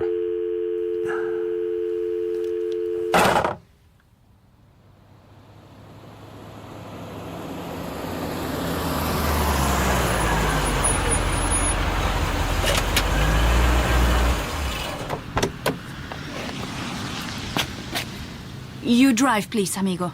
Why didn't she call me? She couldn't. She did not have the number and she had very little time. Why? It seemed to be while someone was out of the room for just a moment. And where's this place she called from? I do not know the name of the street, but I can find the house. That is why I come. Please, get into the car and let us hurry. Maybe. And then again, maybe I'm not getting into the car. Old age and arthritis have made me cautious. Oh, always the wisecrack. It is a very strange man. Always the wisecrack where possible. And it's a very ordinary man with only one head, which has been used rather harshly at times. Will you make love to me tonight? That's an open question. Probably not. You would not waste your time. Just for half an hour. Let's leave the sex to one side. Okay. Where are we going? We go west to the Beverly Hills, and then further on.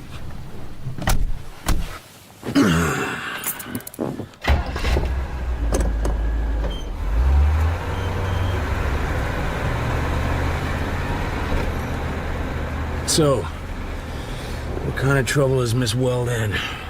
I do not know. She just said it was trouble, and she was much afraid, and she needed you. You ought to be able to think of a better story than that.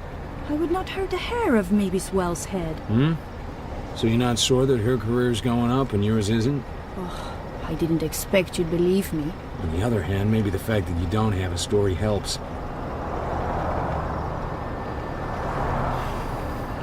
Would you like my head on your shoulder? Not in this traffic. You are bitter tonight, amigo. I got a few troubles. The only reason I'm driving this car with you beside me is that I got so much trouble that a little more will seem like icing. The cops don't like me either. What will they do to you? They might get me run out of town, and I couldn't care less. Don't push me too hard. I need this arm to shift gears. I think you are very nasty to get along with. Turn right at the Lost Canyon Road. He was my boyfriend too, you know. Who are we talking about? Mr. Steelgrave. Did you know him before he was Mr. Steelgrave? I don't understand. If you say so. Can you tell me what sort of place we're going to? I think it's some sort of gambling house.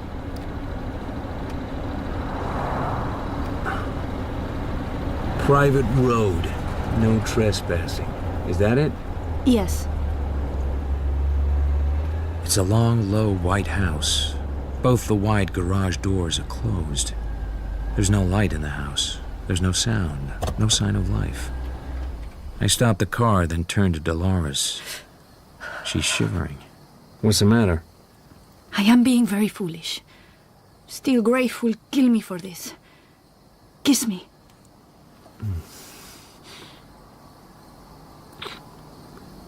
Is he in there?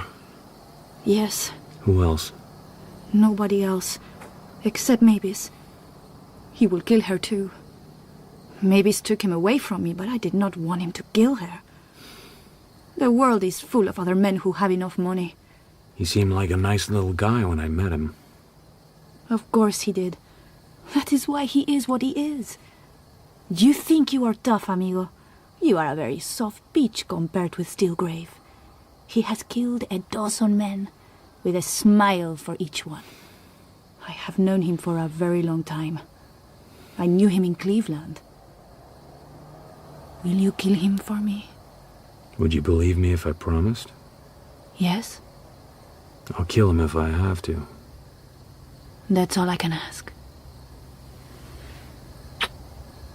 Good luck, amigo.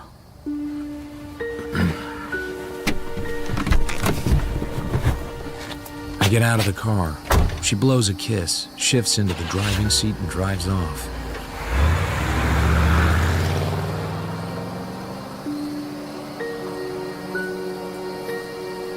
I'm alone in the moonlight.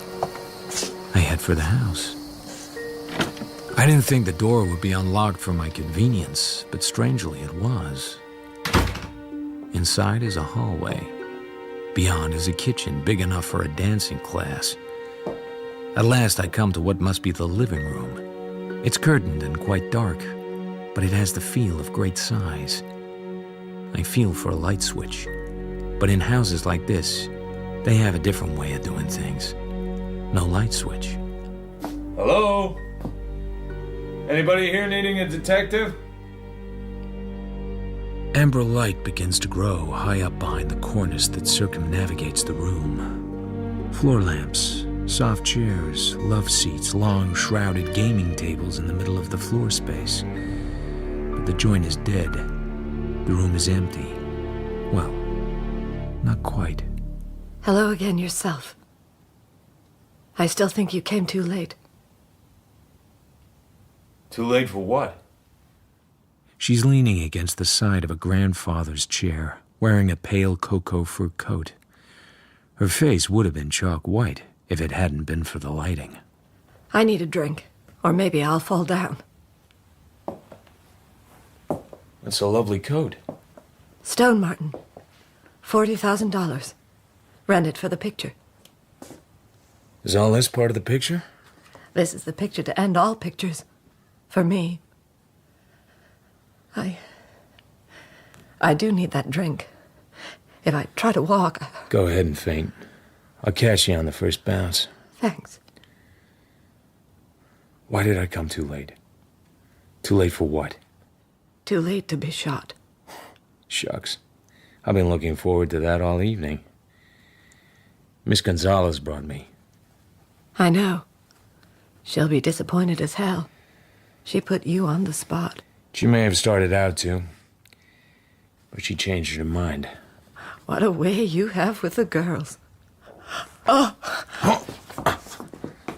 I carry her over to a gold couch and spread her out on it. Then I fetch her drink. A dark and pungent brandy. Can you hold it? Sure. Where's yours? I'm not drinking. My emotions are being worked on enough without that. I can't think of any lines tonight. It's the Technicolor dialogue. Freezes up on you. Aren't we talking like a couple of nuts? We could get sensible. Where's Steelgrave? He was here. May I have a cigarette? The old cigarette stall. Here. So, where is Steelgrave? You ought to be glad wherever he is. He thought he had no choice but to kill you. You wanted me here, didn't you? Were you that fond of him? I must have been. It seems like 1,000 years ago I met a nice, quiet little man who knew how to behave in public and didn't shoot his charm around every bistro in town. Yes, I liked him. I liked him a lot. And in the end, I liked him with this. She pulls out a white-handled automatic. It looks familiar. I sniff the muzzle. It's been fired, and recently, too. So where is he? Try that chair over there. It's a high-backed wing chair, covered in flowered chintz. It's turned towards the wall. Now I turn it. He leans on the corner of the chair with his head tilted back. His eyes are half open. The bullet has gone through the outside pocket of his double-breasted jacket. It's been fired by someone who knows where the heart is. What did you expect me to do?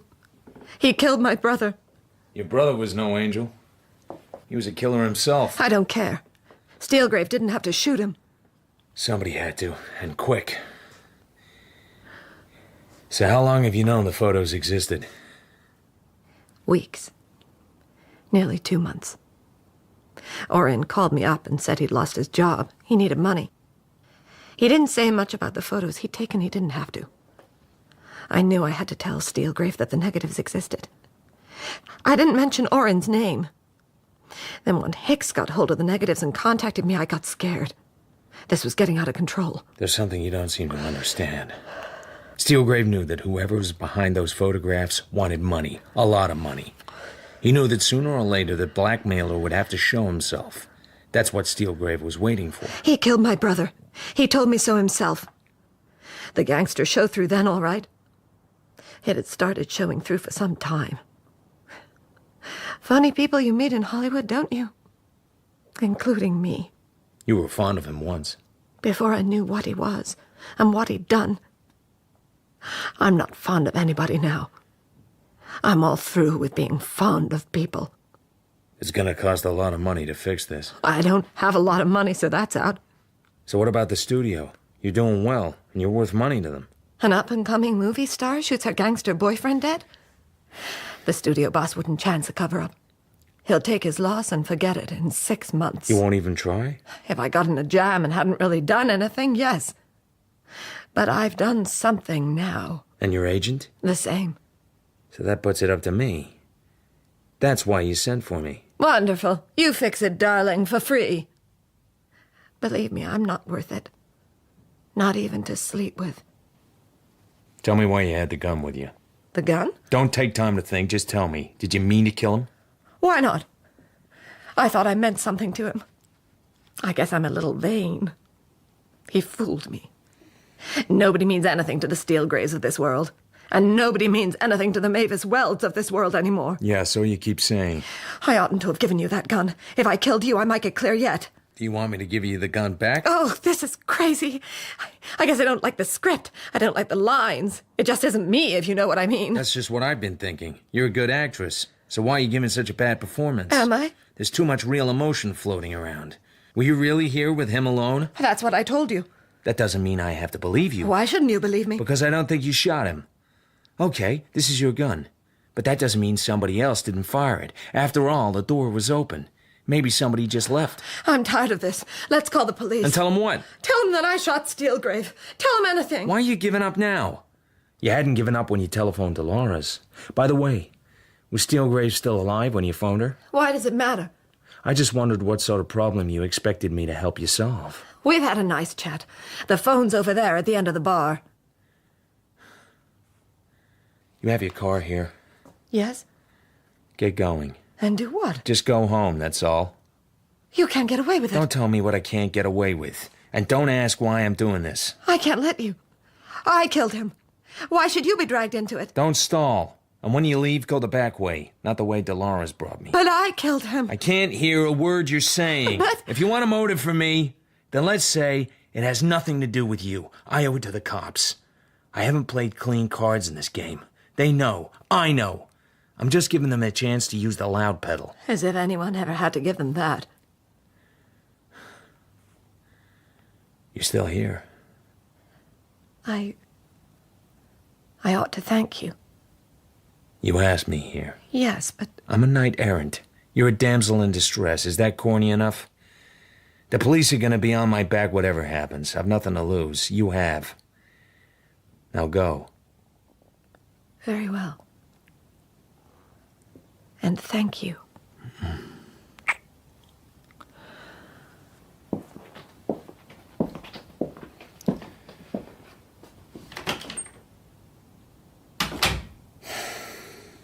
After a time, I hear a whirring noise. The garage door going up. Then a car starting. The motor fades away into the distance. I hear nothing now. I go back to Steelgrave. He looks as if he plans to stay dead. I take the gun Mavis has given me and wipe it off. I put his small, limp hand around the butt and let it go. The gun thuds to the carpet. The position looks natural. I'm not thinking about fingerprints. He would have learned long ago not to leave them on any gun, even the one he kills himself with. The weapon in Steelgrave's holster, I take out and then put it on the bar shelf under the counter, wrapped in a towel. Then I touch the big muscle in the side of his neck, usually the first to harden. There's not a hell of a lot of time to play around with. I go to the telephone and dial the number of the Los Angeles Police Department. I tell him I'm here alone with Mr. Steelgrave, but unfortunately Mr. Steelgrave can't come to the phone right now. And this time, I promise to wait till they get here.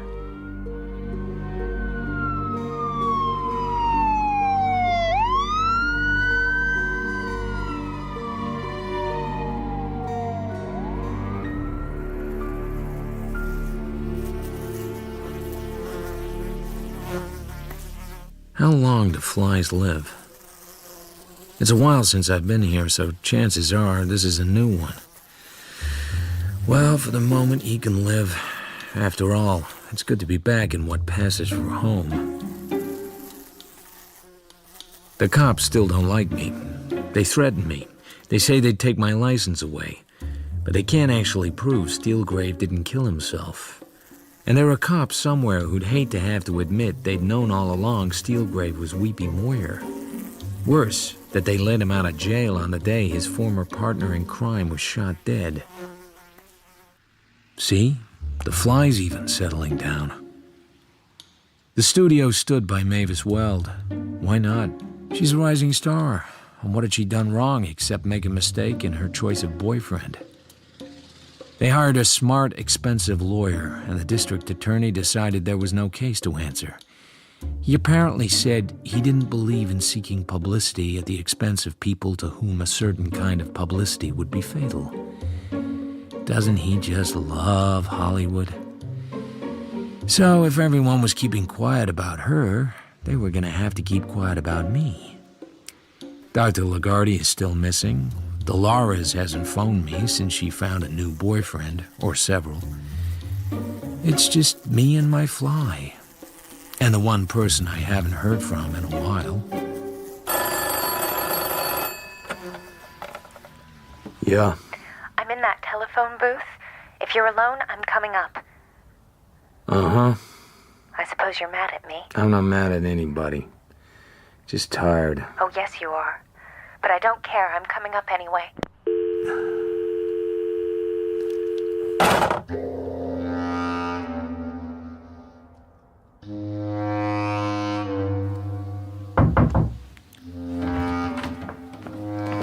It's me.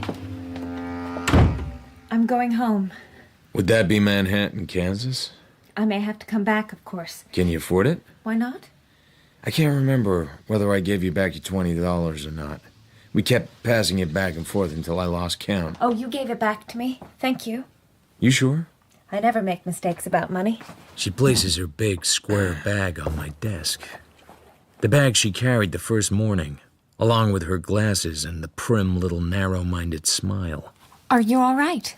Did they hurt you? The police? No. And it was as tough a job as they ever didn't do. You must be awfully brave. Just luck. After all, I'm not used to having my client ratting on me. I pick up a pencil and feel the point. It's a good sharp point, if anybody wanted to write anything. I don't. I reach across and slip the pencil through the strap of her bag and pull it towards me. Don't touch my bag. But it's such a cute little bag. So like you. You think I'm cute, Philip? I'm so ordinary. I wouldn't say so. You wouldn't? Hell no. I think you're one of the most unusual girls I ever met. I swing the bag by its strap and set it down on the corner of the desk, on my side. I bet you've known lots of girls. Why didn't you ever get married? The ones I'd like to marry, well, I haven't got what they need. The others you don't have to marry, you just seduce them if they don't beat you to it. Oh, you're horrid when you talk like that. You wouldn't have been so hard to take yourself. Don't talk like that, please. Well, would you? Oh, I wish you'd tell me what happened to Oren before he died. I'm all confused. I told you. You probably went off the rails. The first time you came in, remember? Abnormal family life, an awful money hunger running through the whole family, apart from one. So tell me, was your father married before? Yes? Why? That helps. Leela had another mother. She's just your half-sister. That suits me fine. Tell me some more. After all, I did a lot of work for you for a very low fee of no dollars net. Why didn't you tell me who Mavis really was? I was ashamed. Mother and I were both ashamed. Oren wasn't. He loved it. Being in pictures isn't that bad, surely. It wasn't just that. How did Oren find out something about Steelgrave that the cops didn't know? I don't know. Could it have been that Dr. Lagarde? Oh, sure. He and Oren got to be friends somehow. A common interest in sharp tools, maybe. And now you're just being nasty. Such a pity. I'd be a lovable character if I'd let myself alone. Nice bag. You let my bag alone. You want to go home to Manhattan, Kansas, don't you? Today? You got your ticket and everything? Don't you dare! I'm not stopping you. I just wondered how much dough you squeezed out of the deal. You're horrible. There's a zipper pocket at the back of the bag. There's a flat pack of new bills in there. 10 centuries. All new. And even $1,000. Nice traveling money. Leela gave the money to me. What size chisel did you use? You're awful. Skip it. I guess you and Oren belong to that class of people that can convince themselves that everything they do is right. He can blackmail his sister, and then when a couple of small-time guys get in his way, he can sneak up on them and knock them off with an ice pick in the back of the neck. Probably didn't even keep him awake that night. You can do much the same. Your sister didn't give you that money. Steelgrave gave it to you. For what? You're filthy. You're vile. How dare you say such things Who to me? Who tipped off the law that Dr. Lagarde knew Clausen? Lagarde thought I did. I didn't. So you did. Why? To smoke out your brother, who was not cutting you in on a blackmail racket, because right then, Hicks had stolen his deck of cards, and Oren was hiding out with a good doctor. I'd like to see some of those letters Oren wrote home. I can see him working on it, watching his famous half-sister, trying to get her lined up for his Leica. Oren never mentioned any names. I didn't even know Oren had lost his negatives, but I knew they were very valuable. I came out to make sure. Sure what? That Oren treated me right. He could be awfully mean sometimes. He might have kept all that money for himself. So why did he finally call you up? He was scared. Dr. Lagarde wasn't pleased with him anymore. He didn't have the negatives. Somebody else had them. Oren didn't know who. But he was scared. I had him. Oh. I still do. They're in my safe. How much are they worth? How about splitting that grand with me? I never thought you were a crook. Anyway, I couldn't give you this money. I really couldn't. Well, Mother and I owe money still on account, and the house isn't clear. What did you sell Steelgrave for that grand? You had one thing to sell. You knew where Arn was. To Steelgrave, that information was worth $1,000. Steelgrave went down there and shot him. He paid you the money for the address. Leela told him. She's a sort of free and easy Hollywood babe who doesn't have very good morals. But when it comes to bedrock guts, she has what it takes. She's not the ice pick type. And she's not the blood money type. How dare you? Yeah, blood money, your own brother. And you set him up so they could kill him. $1,000 blood money.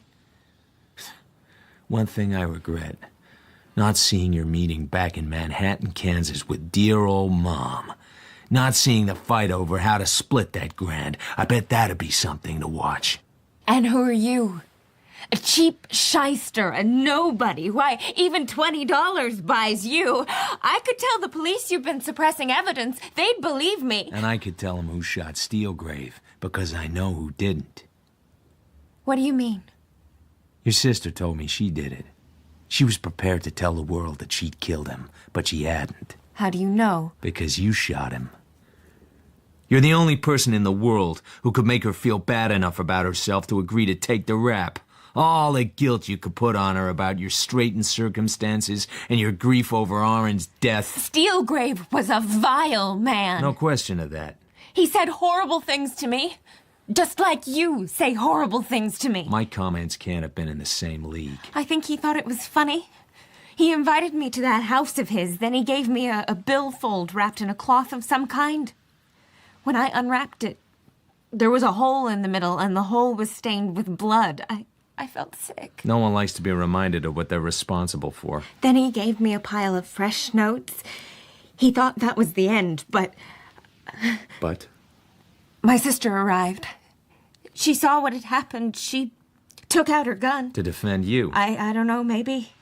That's my guess. But I was so mad and so upset. I grabbed the gun from her, and I plugged Mr. Steelgrave through his double-breasted suit. He'd killed Oren. And then you persuaded Big Sister to take the rap. She owed it to us. Owed it? Well, that's one way of looking at it. Who are you going to tell? Nobody.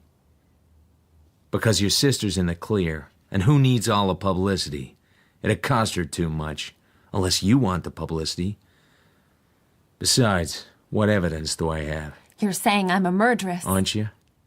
You just don't understand anything. I'd agree with that. He was a horrible man, a killer, and he laughed at me. Sure. I think I'm going to go now. I think you should. I regret ever walking into your office. The feeling's mutual. I'm not surprised nobody ever married you.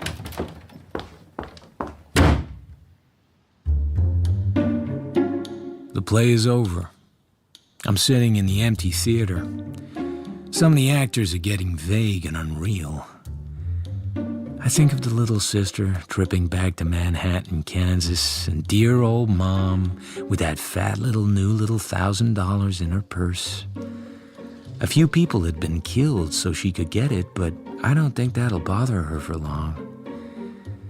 Then I think of Dr. Zugsmith, her employer back home, and I frame some advice. If that little girl wants anything from you, Dr. Zugsmith, give it to her quick. Just wrap yourself in a smile and shell out. Don't get involved in any discussions about what belongs to who. Just keep the little girl happy. That's the main thing. Good luck to you, Doctor. And don't leave any harpoons lying around the office. Sorry, Fly. Wrong moment.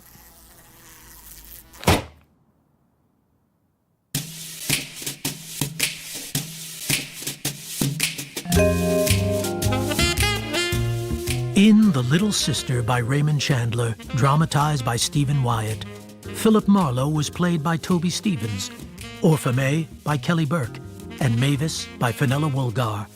Lagarde was played by John Garasio, Dolores by Janita Jimenez, Hicks by Jonathan Forbes, and Clausen by Peter Polycarpou.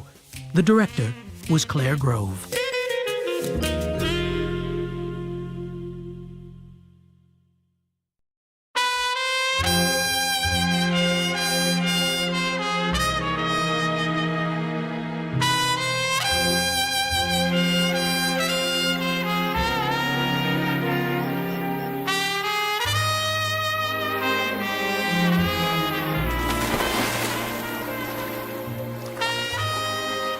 Our first home.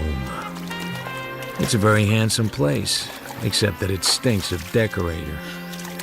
It's only rented for the season. It's a bit on the she side, but so is Poodle Springs. Pool's too small, and no springboard. The master bedroom has a bed as big as a tennis court. Well, that's nice. We don't get on together, we can be distant. Oh, I'm paying $1,200 a month for this dive. I want you to like it. It'll be the first time I've been kept. Can I wear a sarong and paint my little toenails? Damn you, Marlowe. It's not my fault I'm rich. We could, have an early lunch and, a siesta. You have an early lunch. I'll go downtown and look for an office. There must be some business in Poodle Springs. Oh, I hate you. I don't know why I married you. Can I borrow the car?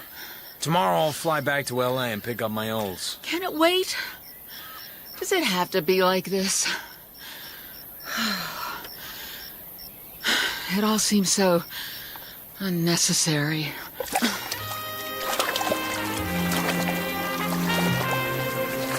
I've been married to Linda for just 3 weeks and 4 days. Hey. Hey. Don't you know who I am? Nope. I'm Manny Lipschultz. I run the Agony Club. Uh-huh. You're Philip Marlowe, private dick. My, how word goes round. Maybe I have something for you. I only got here about 2 hours ago. I'm still looking for an office. Harlem Potter's son-in-law. That rings a lot of bells. Blow. Don't be like that. I'm in trouble. I need a good man. When I get an office, Mr. Lipschultz, come and see me. I'm not in a position to wait around, Marlowe. Call me later. I gotta go. And your business? Private investigator. Oh, I see. Offices are hard to find, Mr. Marlowe, and not cheap. Present address? It's the new place up on Romanov Drive. You mean... You're that Marlowe? Your wife is... She's Harlem Potter's daughter. Uh-huh. I'm sure we can fix you up, Mr. Marlowe, sir. Absolutely. But why do you want a side street? I can't afford a showy layout. But your wife... I'm paying with my own money. Very good, Mr. Marlowe, sir. I'll see what we can do. Right away. On the way back to Marlowe Mansions, a big Buick is behind me, taking it easy. At a stretch of road that seems empty, it suddenly pulls past and cuts across. 2 men jump out. A couple of guns flash into their busy hands. I reach for the glove compartment, but there isn't time. Lippy wants to talk to you. Let me guess. Lippy would be Mr. Lipschultz of the Agony Club. Why does he want to see me so badly that he sends a couple of schnooks after me? Big stuff. I didn't think we were such close friends that he couldn't eat lunch without me. One of the boys moves around and reaches for the right-hand door of my car. It has to be now if it's going to be at all. The boys go reeling. I smash hard into the rear of the Buick. I can't see what it does to Linda's car. I yank the glove compartment open and grab my .38. The smaller hood is running. The other one's still on his ass. I fire a shot over their heads. If Lippy wants to talk to me, he can't do it with me full of lead. Never show a gun unless you're prepared to use it. I am, you're not. Maybe I will go see Lippy. I need some advice about his staff.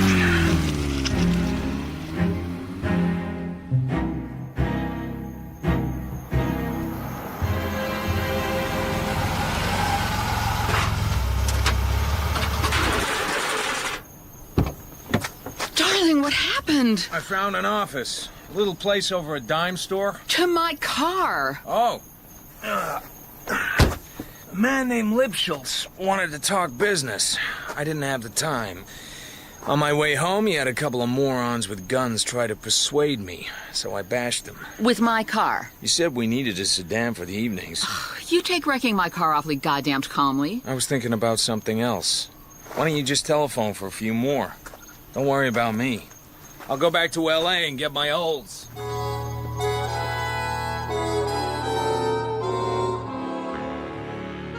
The Agony Club is northeast of Poodle Springs, just over the line in Riverside County. The hoods frisk me for my gun and take me into a big office that belongs to Manny Lipschultz. Glad you could make it. Gotta make a living. Yeah, sorry about the boys. Uh-huh. See, I got a problem, Marlowe. What we do here ain't, quite legal. Gambling. I wonder why we don't get the arm laid on us? No, but if I did, I'd figure you had backing with money. I knew you were smart. So what do you need me for?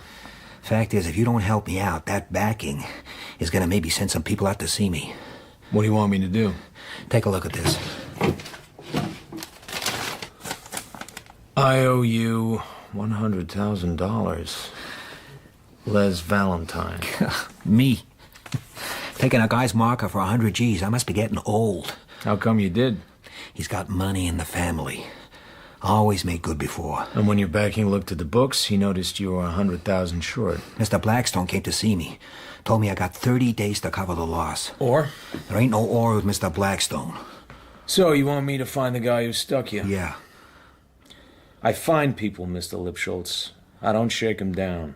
That's all I'm asking you. I'm out 100 grand. I don't get it back and I'm dead. You find the guy, talk to him. What if he doesn't have it? He's got it. His wife is worth $20 million. So ask her. She don't believe me. She says Lester wouldn't do that. How come you didn't shake her down? She's a lady. And you're a gentleman? Yeah. Sure. Can I have the IOU? Here. So where do I find this guy? Valentine. Les Valentine. Lives with his wife in Poodle Springs. Want me to look it up? I'll look it up. I'm a trained sleuth. The Valentine house was out near the racket club. A Japanese houseboy took my hat and parked me in the front parlor. On the end wall was a series of photographs, full of arty lighting and odd over-the-shoulder poses of young women. On an easel near the doors to the patio was a big blow-up of a man and a woman in her late 30s. The man was balding, with rimless glasses and a smile that said, "Don't pay attention to me." The woman had a mouth that said, "I won't give you a damn thing," and a body that said, "You can have anything that you can take." Mr. Marlowe. Nice photo.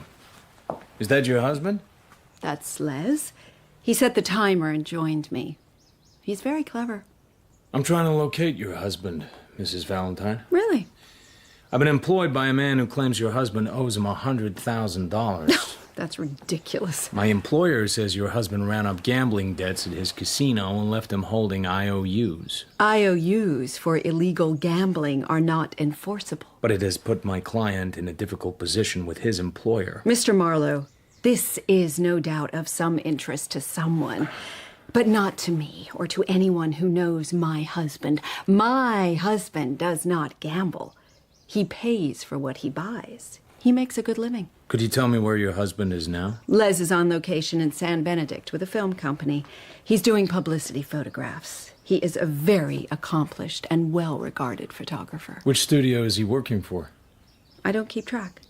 And I am not going to have him bothered with wild accusations from a known criminal. I didn't say who my employer was. I know who it is. It's Mr. Lipschultz. He approached me directly. That your husband's signature on the photo? My husband signs all his work. Here's the IOU with the signature. Oh, look at that. Oh, forgive me if I've not been entirely straight with you, Mr. Marlowe. Uh-huh. My husband enjoys gambling, and I have been happy to indulge him in his little weakness. Les is an artistic man. He's full of quirky needs, sensitivities that worldly men like you, do not necessarily have. Uh-huh. In the past, I have paid his debts, but this $100,000 to a man like Lipschultz, I said that it was time for him to become more responsible. I said he would have to liquidate this debt himself. Does he work out of his home? Of course not. He has an office in Los Angeles. Do you have the address? I don't need to know his address. Don't need to? Our marriage is founded on trust. There's starlets on the wall. Isn't that Sandra Lee? You think I fear those women? You think I can't keep him at home? If you want to play your little boy games, you go ahead. Goodbye, Mr. Marlowe. I went home. Mrs. Marlowe was out by the pool with a one-piece white bathing suit and a drinks trolley. Oh, did my big detective get all worn out? Talked with Lipschultz. I also talked with Mrs. Les Valentine. Muffy? Do you mean Muffy Blackstone? Woman, maybe 40, mean little mouth, body of a Varga girl. That's Muffy. She's Clayton Blackstone's daughter. He's a friend of Daddy's. I think he's wealthier than Daddy. Heavens. Muffy married not long ago. No one ever thought she'd make it. Whenever she had a boyfriend, something always went wrong. Who's the lucky man? Nobody. It is assumed he married her for her money. Yeah? Probably has a rundown office someplace over a dime store. Oh, don't be such a bastard. What are you doing talking to Muffy? Her husband's in the lippy for 100 G's. Mrs. Valentine has always bailed him out before. This time she won't. Good for her. I'm sure he's been a dreadful trial. She seems a little trying herself. She was single all that time and devoted to Daddy. She drinks too much. Anyway, the guy Lippy works for is unhappy. Lippy has 30 days to get the money back, so Lippy hired me to find him. Well, if anyone can do it, I'm sure you can. Funny thing, the big boss, the man putting the heat on Lippy, his name's Blackstone. Clayton Blackstone? I don't know. No, probably a different Blackstone. Uh-huh. Next morning, I head north along the coast to San Benedict to look for a movie company shooting there. It's a simple transaction. We give her the money, she turns up on time. It's called working. Yes, Mr. King. Excuse me. Yeah, what? Name's Marlowe. Looking for a photographer named Les Valentine. Can't say I know him. She's awake, Mr. King. She's asked for a cup of coffee, a cream, 1 sugar. Give her a bucket of cold water. I was led to believe he was here on assignment. No, we have a regular does that. Gus Johnson. I don't know any Les whatever. If he were here, would you know it? Certainly. Okay. Thanks for your time. I'd say stick around, watch some shooting. But there is no shooting because Sandra Lee can't get her fat ass out of bed. There are several things I think as I drive back down the coast. The most important one is that Les Valentine is not who his wife says he is.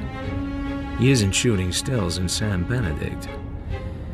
After 2 days hot in his trail, I know less than when I started. I watch Muffy Valentine's house for a week. Every morning she heads out for her exercise class, and the houseboy takes the dogs for a walk. On the 8th day, I wait for them to go, then walk up to the front door with a clipboard and a pencil behind my ear, and a collection of master keys on my belt. I find nothing in the house. The only sign of a man is a drawer full of socks and a box on the bureau containing a couple of pairs of cufflinks and a checkbook. The checkbook is Valentine's. I go through the stubs. Dues at the racket club, clothes, photographic equipment, and a parking ticket made out to the parking clerk, City of Los Angeles. I decide this is a clue.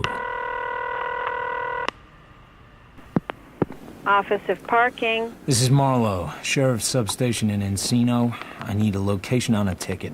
We're busy. Put it through on a requisition form. Listen, sis, you're not talking to some biscuit kicker from Fresno. This is police business, so get off your whitest part and get me the address. What's the number on the ticket?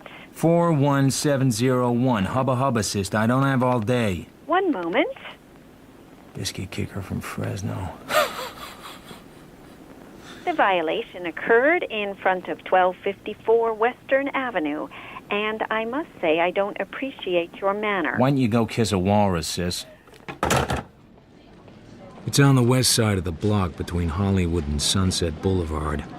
A 3-story building looking like an ugly bread box. On the wall of the lobby is a directory. There is no Les Valentine listed, but there is a photographer, Larry Victor. Photo portraits, same initials. No one answers my knock. I spring the lock and open it. The place looks like the kind of office I've spent half my life in. Old roll-top desk, wobbly swivel chair, filing cabinet. In the bottom drawer is a half-empty bottle of cheap scotch and a big box file. In the file are about 100 glossy prints of naked women doing a variety of tricks, some of them quite old. One of these women is a young Sandra Lee. I roll up her photo and slip it into my coat pocket. The coincidences are piling up. What? Don't be confused. I am not you. I can see that. So what the hell are you doing here? You first. Me first? This is my office. Aha, you must be Larry Victor. But who are you? Why are you sitting in my chair? Kind of like a nursery story, isn't it? Are you gonna tell me? Marlowe. I'm looking for a guy named Les Valentine. You a cop? Nope. I met him at a card game. He took my marker for half a G and gave me this address. Yeah, funny thing, I know Les Valentine. Amazing. No, well, not really. We're both in the same line. Both do a lot of movie stills work. He's a good photographer. Where is he now? Heard he was out of the country. Heard of a guy named Manny Lipschultz? No. Swell name, though. Uh-huh. We're all swell. Just a couple of swell guys lying to each other on a pleasant afternoon. I go out onto Western Avenue and sit in my car and wait to tail a guy who isn't the man I'm looking for. But there's something about him that bothers me. After about 20 minutes, he comes out of his office on foot, and I follow him 2 blocks into a bar called Reno's. I let him settle at the bar and sidle into a booth. You want a drink? Gimlet on the rocks. Larry Victor's at the bar, and beside him is a blonde in a very short skirt, and she's mad as hell. She takes something and shoves it at him. He puts a pair of rimless glasses on to look at it, and I realize what's been bothering me. Except for the hair, he looks like a picture I saw of Les Valentine. And hair can be arranged. He shoves the photo back at the blonde and heads for the door like a man leaving his wife for good. He gets his car from the curb near the office, and I follow him down onto the freeway and south to Venice Boulevard. He pulls up behind a beachfront bungalow. I park further down and cut up the beach walk. Larry Victor is sitting on his porch with a black-haired young woman with big dark eyes. They're drinking beer from the bottle and holding hands. The girl leans over and kisses him, and he reaches up in an automatic gesture and straightens his hairpiece. Bingo. Les Valentine. And then there's something else strikes me about these two. They look happy. Did you detect anything good today, darling? I found Les Valentine. Oh, how exciting for you.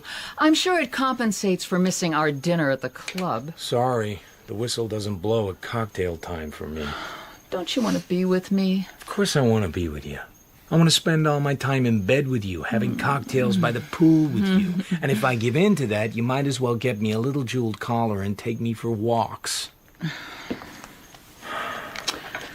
So where'd you find him? He's living in Venice Beach under the name of Larry Victor. Has a photography studio in Hollywood. Oh, Mr. Lipschultz will be awfully pleased. If I tell him. Why wouldn't you? There appears to be a Mrs. Victor. Is there really? That timid little waterbug of a man? In L.A., he wears a toupee, blonde, smooth back, dresses like an agent for a B-movie starlet. He specializes in this type of photograph. Oh, that's Sandra Lee. Uh-huh. Ooh, her breasts are awfully small. Oh, and she's a little pot-belly. Hardly. Muffy's husband takes pictures like this? Hundreds. Well, how did you find them? I burgled his office. So why didn't you tell Mr. Lipschultz? I don't know. Larry and his other wife. She seemed glad to see him. But what about Muffy? Yeah. I drive back to L.A. again, park on Hollywood Boulevard, and walk back to Western. It's time to talk with Larry, or Les. The door of his office is unlocked and I go in. He isn't there, but something is. She's in his swivel chair, tilted back, a small hole in the middle of her forehead. I can't see the blood, but I can smell it, and a stale hint of some perfume. It takes me a moment to place her.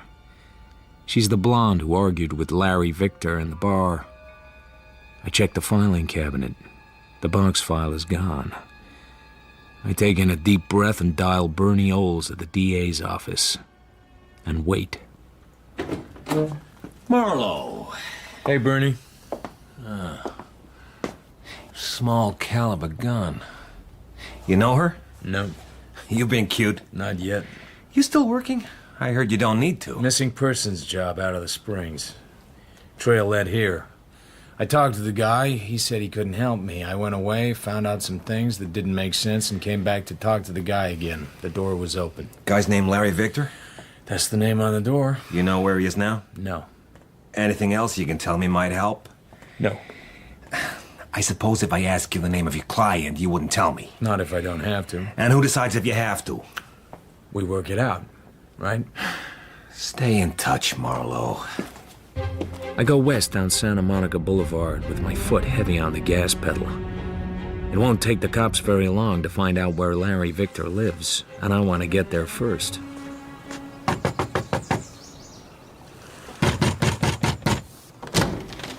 Yes?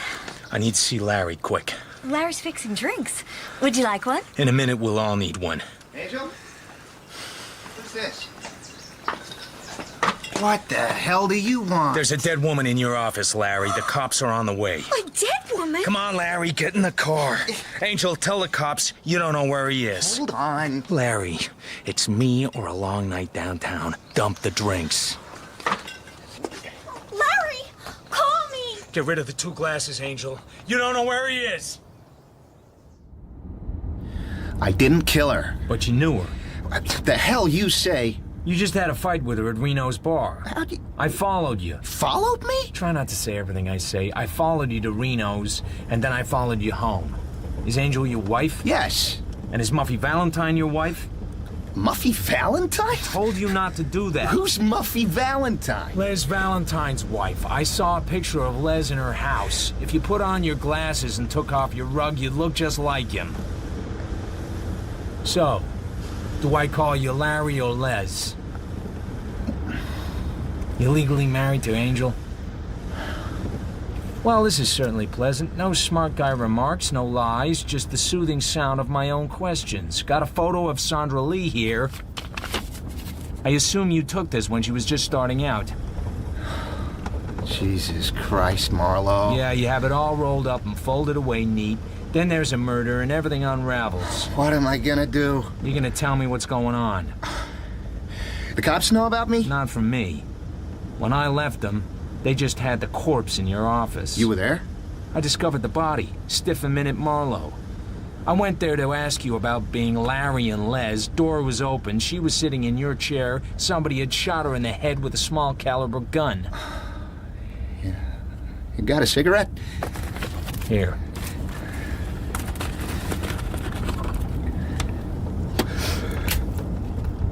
What's your racket, Marlowe? Private license. I was hired to find you. Who by? Muffy? Lipschultz. Lippy? Uh-huh.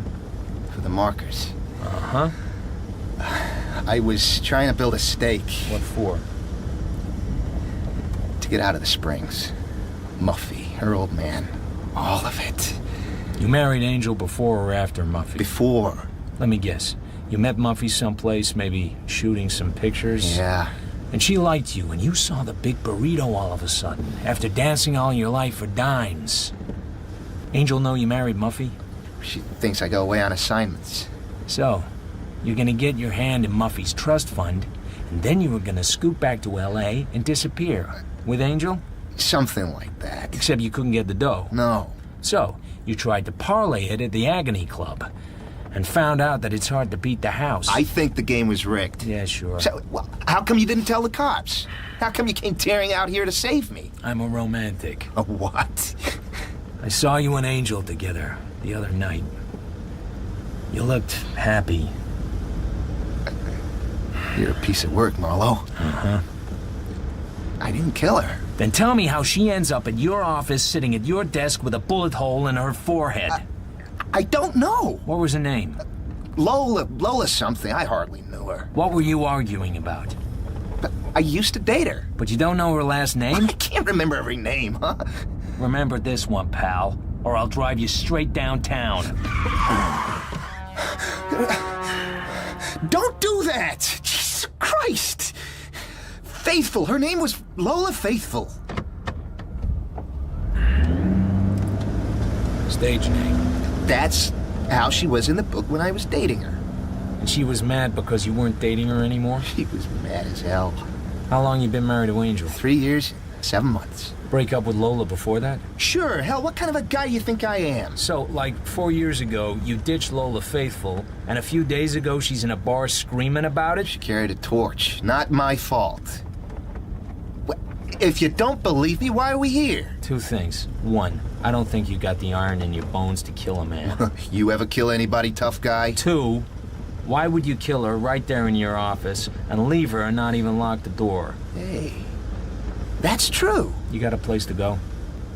No place the cops wouldn't think of. They know about Muffy? No, Jesus, nobody knows about her. Go there. Muffy's? Why not? She's your wife. It's your house.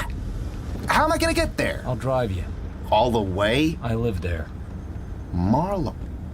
Holy Christ, are you the guy that married Harlan Potter's daughter? She married me. You live right down the street from me. In a small world.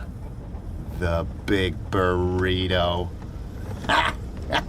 You just keep your mouth shut and hide out with your Poodle Springs wife until I figure this out.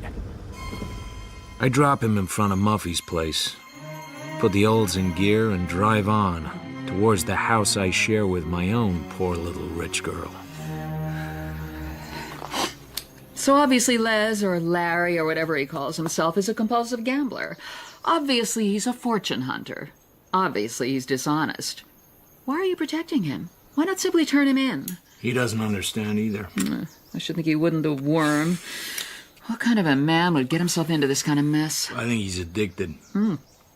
To drugs? To risk. Why does someone feel that way about gambling? It's the danger of losing. Gets the juices going. He likes to lose? He likes the chance of losing. It excites him. So he gambles and commits bigamy and takes pornographic pictures and maybe murders someone? Well, things got out of hand.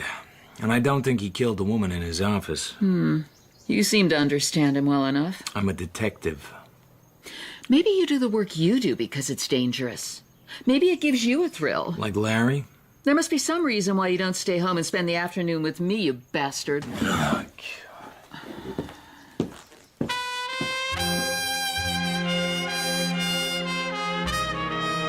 The sky is as blue as a cornflower, and the weather is in the low 70s when I walk into Reno's bar. What'll it be? Right, straight up.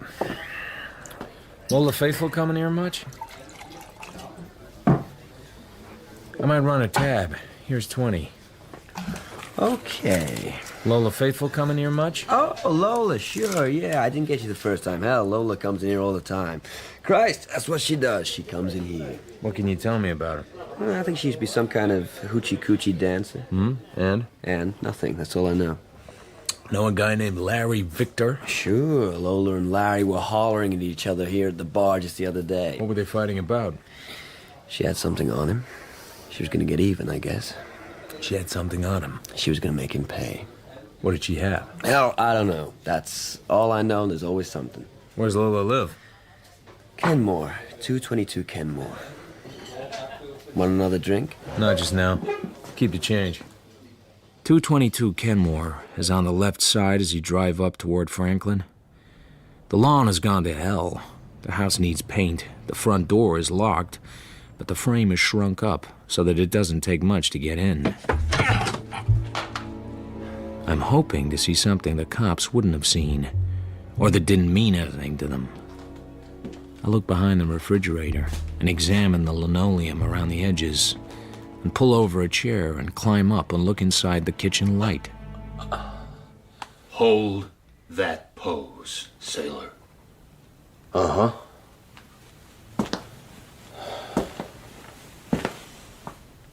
Put your hands on top of your head. Now step down off of there.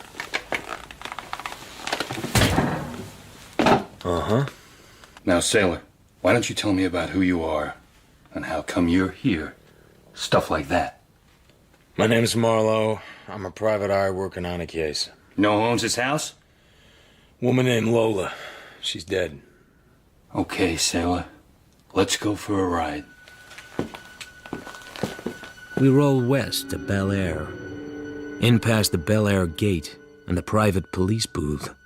Then down a winding driveway to a vast house lit with spotlights. A butler shows us into a library.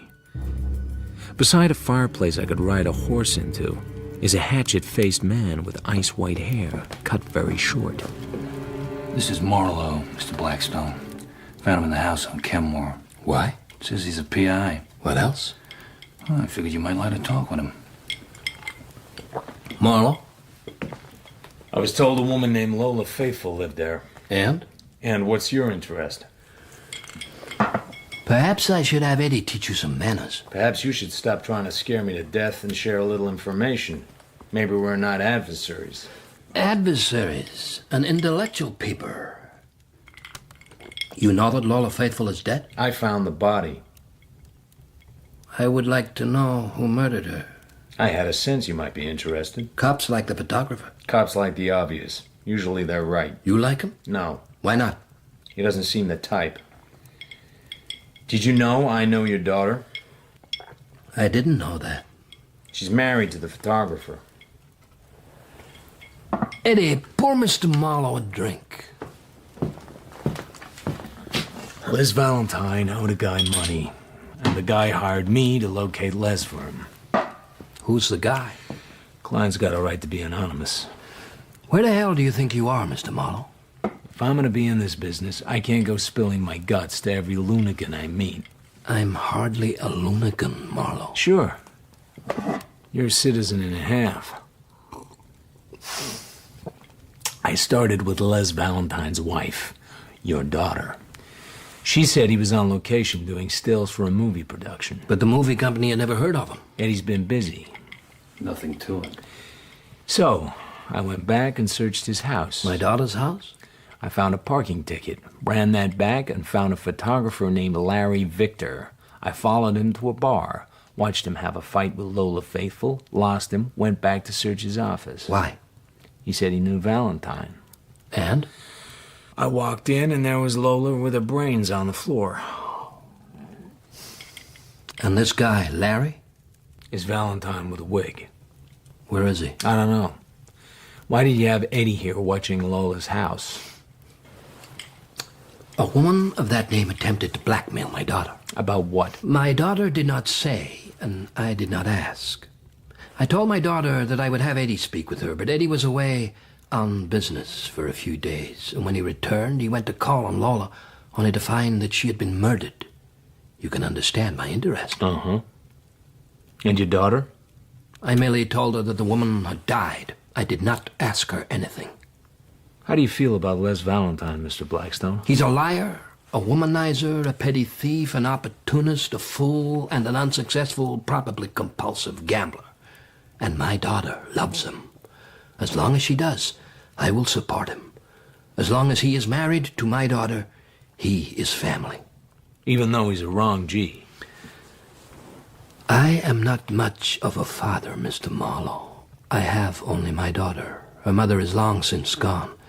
If she wishes to be married to a wrong G, then he will become my wrong G.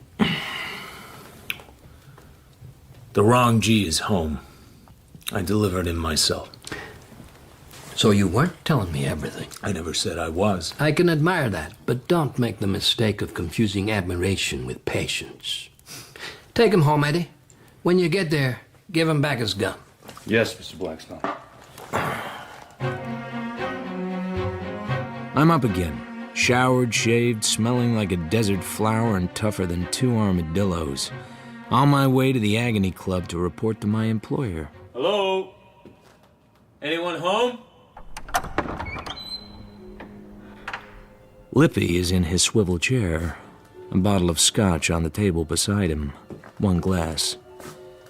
His head hangs down on his chest. The exit wound is dark and messy. His face has begun to bloat. Oh, brother.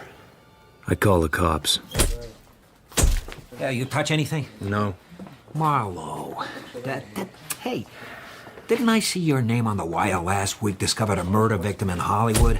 It's a gift. At the peak of season, I find 2, 3 a day. Yeah, maybe you do more than find them. Sure, I blast them for no reason and call the cops and wait for you to come and question me.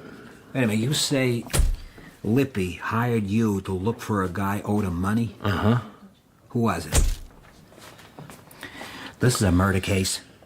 A guy who skipped owing Lippy money's a suspect. Withholding the name of a suspect is enough to get your license lifted. It's enough to get you in jail. What the hell? We're in an interrogation room at the Poodle Springs Cop House. I'm the special guest. Others include Sergeant Whitestone from the Springs and Lieutenant Wilson Crump, Riverside County Chief Investigator. And, as a surprise treat, Bernie Oles. Take your time, Marlowe. We got all night. Lippy always had a couple of Roscoes with him. Whoever murdered him had to get around them first. I guess a woman, small caliber, close to.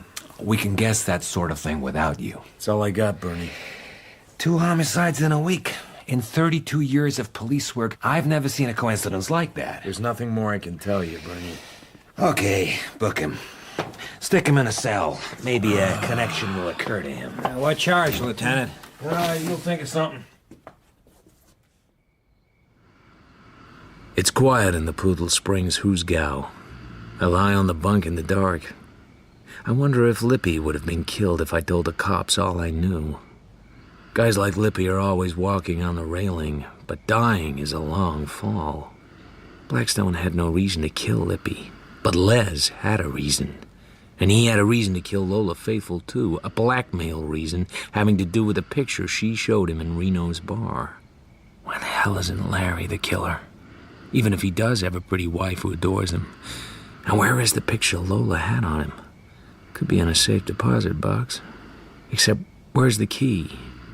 And whiskey-voiced old broads like Lola don't usually keep safe deposit boxes. The safest answer is Larry's the shooter. Les and Larry did it. Okay, Marlowe, you're sprung. This is Harry Simpson, darling.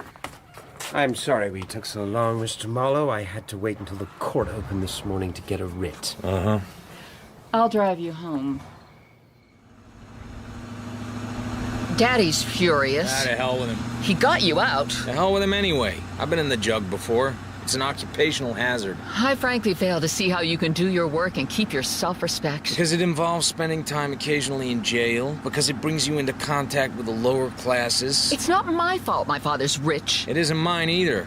But you don't get as rich as Harlan Potter without spending time with some people you wouldn't care to break a crumpet with. Oh, this is no kind of a marriage. You're out all night half the time. I don't know where you are or what you're doing. You might be getting killed. What will they say at lunch? Damn it!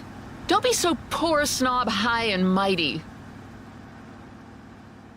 I spend the night in the guest room.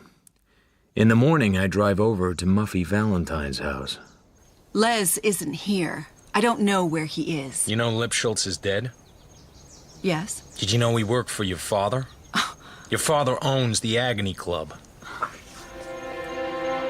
She stepped back as if I poked a live snake at her. She didn't say anything. I find Angel sitting on her front porch, looking at the beach. Larry's not here. You waiting for him? I didn't go to work. I have to be here in case he comes. He's not worth it. He's got no spine. I love him. He'll come back here sooner or later. Angel, I'm not so sure that he didn't kill Lippy. He wouldn't. And if he killed Lippy, he might have killed Lola. No. No. I drive downtown to see Bernie Oles. Harlan Potter spring you, or you just tunnel out? Huh. You're not looking too good, Marlowe. Bernie, Les Valentine and Larry Victor are the same guy. Is that a fact? You've known this for a while. Yeah. You think that maybe you played it a little too tight this time, Marlowe? Lippy didn't deserve it. Not from this guy. Nobody deserves it. Yeah, sure. Let your heart bleed a little. I don't think he did it. You don't think he did it? Who appointed you? He's a spineless creep, but he's got a nice little girl who loves everything about him. You covered for some guy you barely know because he's got a nice wife? They looked happy, Bernie.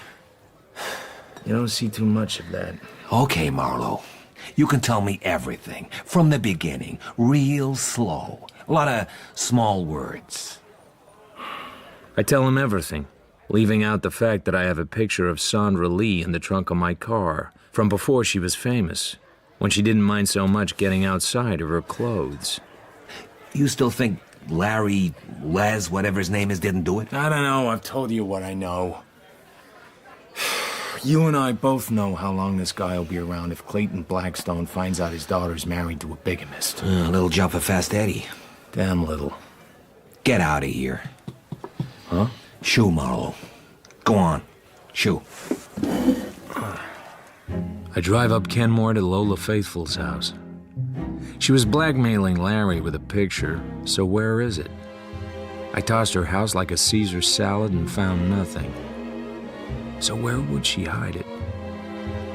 I have a thought. Her mailbox is stuffed with catalogs and flyers. I take the envelopes out. Most of them are bills. After a while, I find it.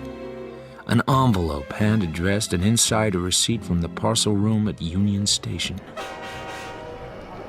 An ancient attendant shuffles off into the catacombs and emerges maybe 3 weeks later with a flat manila envelope. There's a name scrawled across it. Lola Faithful? That's the one. Inside is a print and a negative. They match. The print is a 10x8 glossy of Muffy Blackstone Valentine wearing high-heeled leather boots and nothing else. Angel, I need to show you something. I'm not supposed to sit with the customers. Take a break. Well, I guess I'm about due. Here. Know her? Oh, well, she's not decent. Sorry, I've gotten used to it. It's the picture Lola showed to Larry when they had their fight in Reno's. She was trying to blackmail him with it. How? It's his wife. I don't understand. Larry also goes by the name of Les Valentine, and under that name he is married to this woman, Muffy. Larry's married to me. I don't know why you come and lie to me like this. Because I'm tired of waiting around in a swamp. Do you know where Larry is? No. Do you? No. Do you think something happened to him? I think he did what he knows how to do. He ran away. No. He wouldn't leave me. Have it your own way. Muffy Blackstone. I had no idea. Really, Philip, why do you have to be the one to dig this thing up? Aren't you embarrassed? This is awful. I'm a detective. You knew that when you married me. Well, I guess I didn't think you'd always be a detective. Damn you, Marlowe, can't you see how it is for me? This is what I am. A guy who ends up with dirty pictures in his possession. I could tear it up right now. Sure you could, but I've made copies. Oh, damn you, it's embarrassing digging up the dirt on people we know. Oh, shoot. I'm terrified when you're not home and humiliated when I don't even know where you are. And now this disgusting thing. I don't want you mixed up in this. It's not up to you. Do you really think... You live your life, I'll live mine. Very well. I'll ask my attorney to draw up divorce papers.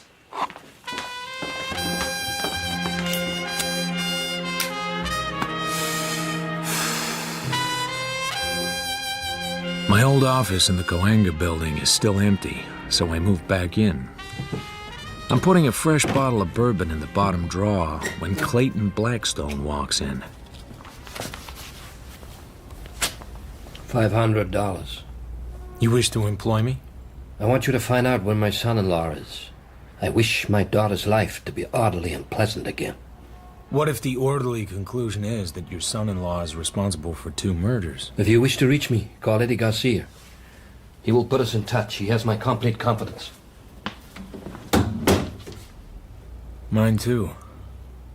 I get the picture of Muffy and slide it into a manila envelope. I put one of my cards in with it, and on the card I write, "Do you wish to tell me about this picture?" I seal and address the envelope, go down to the post office and mail it special delivery. Then go back and reward myself with a first drink from the office bottle. I'm just starting to enjoy it when Larry, or Les, walks in. That was easy. Huh? Someone just hired me to find you. Who? Uh-huh. I called your wife. She said you were back here working. I've been on the go. I haven't had a chance to clean up today. Want a drink? I sure could use one.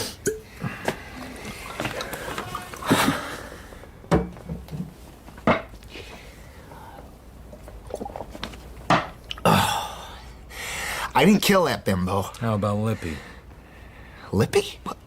Lippy's dead? You didn't know? How would I know? Jesus, Marlowe, you're the only guy I can level with. Like when you said you'd stay where I could find you? I had to get away from there. You don't know what she's like. I got some idea. Tell me about this picture. Sheesh. Where'd you get that? The Tooth Fairy left it. That's how I met her. Posing for dirty pictures. She liked it. Kinky, rich girl. Funny thing is, she had to know the pictures would be used. She wanted them sold. So you proposed at once. You're a sarcastic bastard, Marlowe. It was my chance. I'd been nickel and diming it. Here's a broad with more dough than Howard Hughes. For me, sure, but for Angel, too. Kid deserves everything. Now look what she got. Here's a C-note. Huh? There's a flop house on Wilcox. Starwalk Motel. Check in. Get cleaned up. If you're not there when I want you, I'll tell everybody everything, and you're on your own. I call Eddie Garcia, and he agrees to meet me at the Bay City Pier. Nice day you brought me out on, sailor. You picked the pier. Good place to talk alone. So? I'm gonna bind Eddie. I can probably find Les Valentine, okay, but I don't know for sure it's the best idea for everybody. No? Does Blackstone know his daughter's kinky? Kinky? Look at this.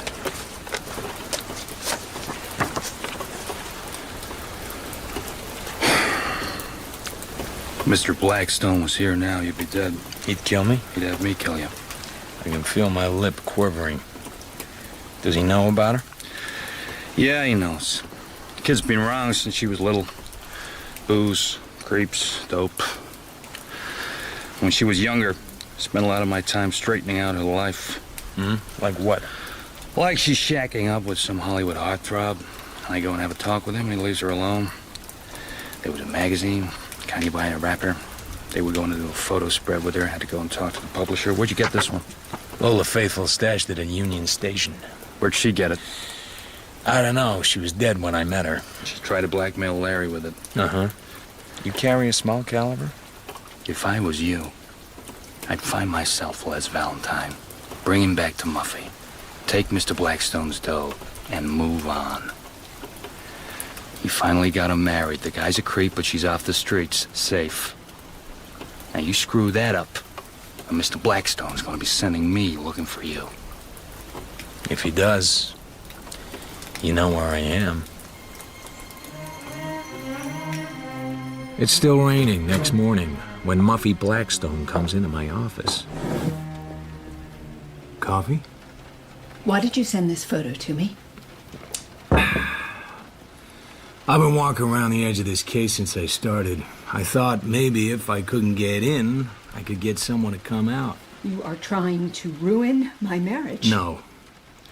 I'm trying to find out who killed Lola and Lippy. To whom have you shown this picture? I thought you liked having your picture passed around. How come you're throwing a wingding? What do you know?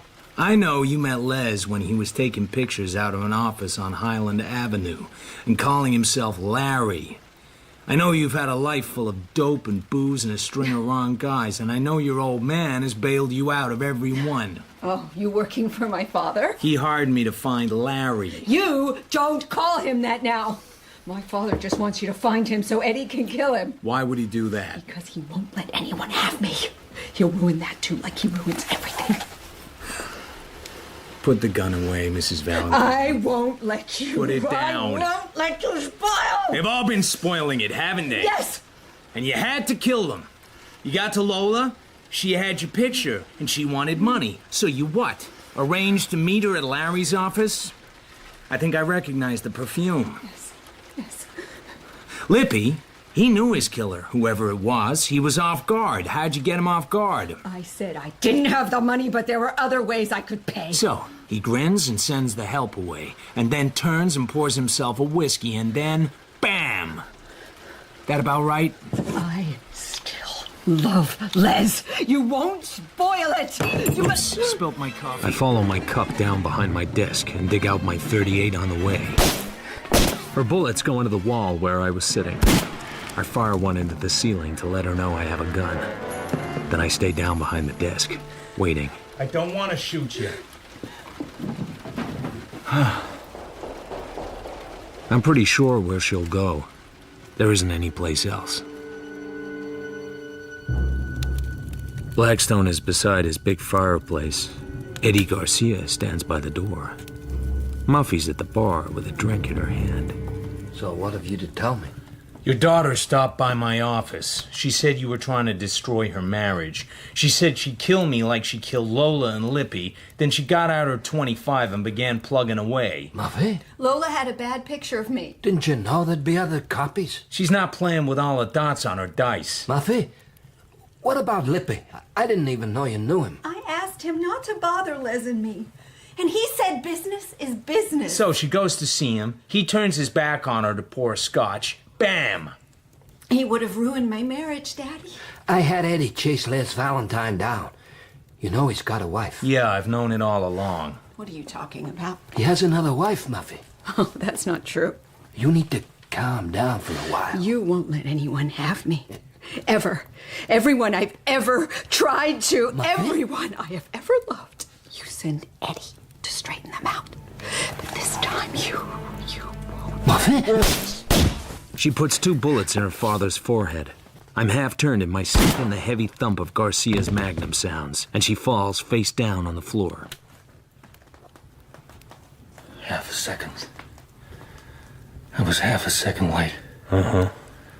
10 years ago, I could have saved him. Cops will pour it on you, Eddie.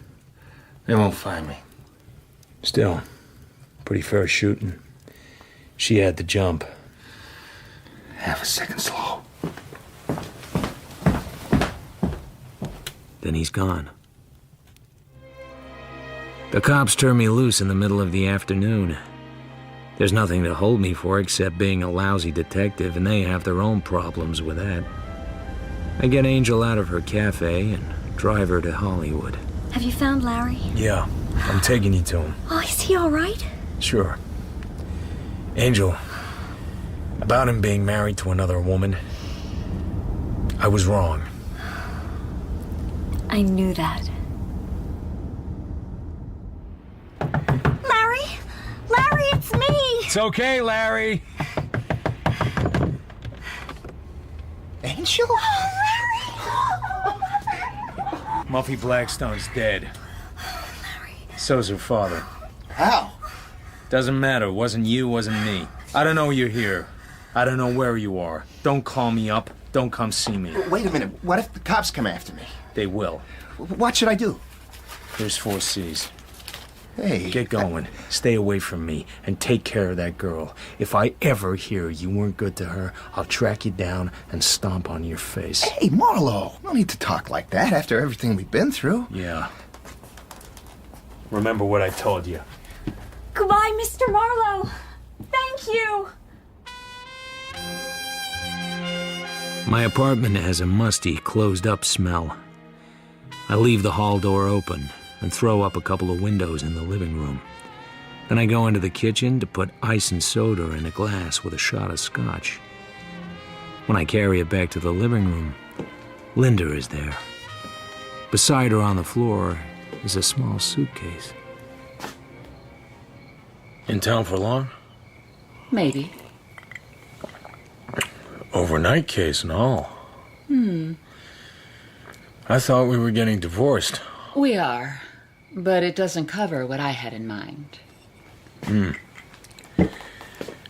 seem awfully sure of yourself. What if I said no?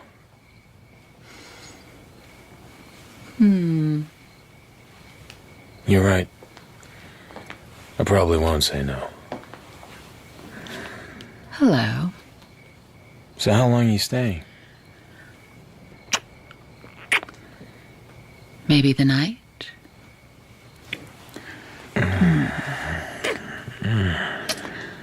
Maybe forever.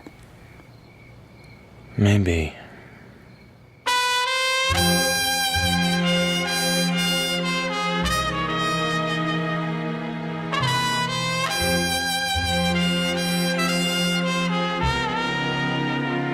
Poodle Springs, by Raymond Chandler and Robert B. Parker, was adapted for radio by Robin Brooks.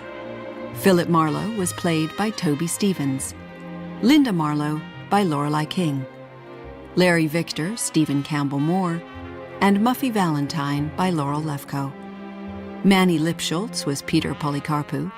Angel, Sasha Pick. Bernie Oles, Gerard McDermott. Eddie Garcia, Alan Raglan, and Clayton Blackstone was Sean Baker. The film director was James Lally. Leonard, Carl Prekop. And the turnkey, Simon Bubb. Poodle Springs was directed by Sasha Yevtushenko. The producer was Claire Grove.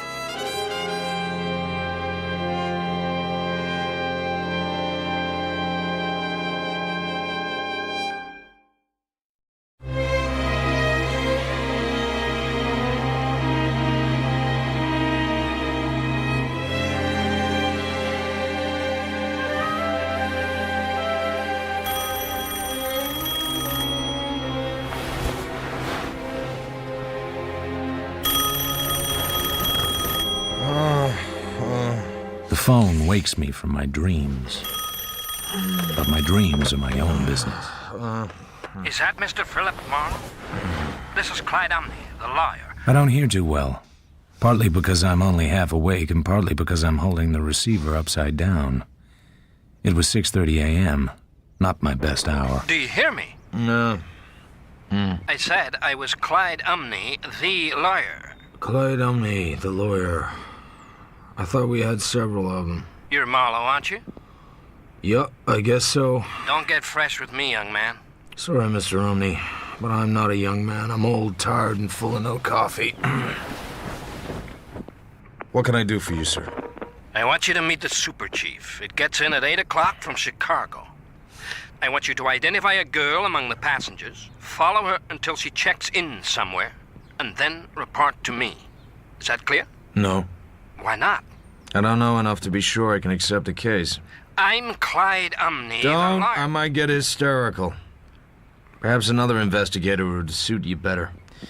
I never was an FBI man. My secretary will be at your office in half an hour. She will have the necessary information for you, including a photo of the young woman in question, as well as some expense money and a retainer of $250. She is very efficient. I hope you are. I'm more efficient when I've had breakfast. Very well, but I want one thing very clear. The girl is not to know she is being followed. This is very important. I am acting for a very influential firm of Washington attorneys. I expect a high degree of efficiency. You will account for your expenses in exact detail and buy your own drinks. I'll do what I can, Mr. Umney. And let's not waste any more time talking.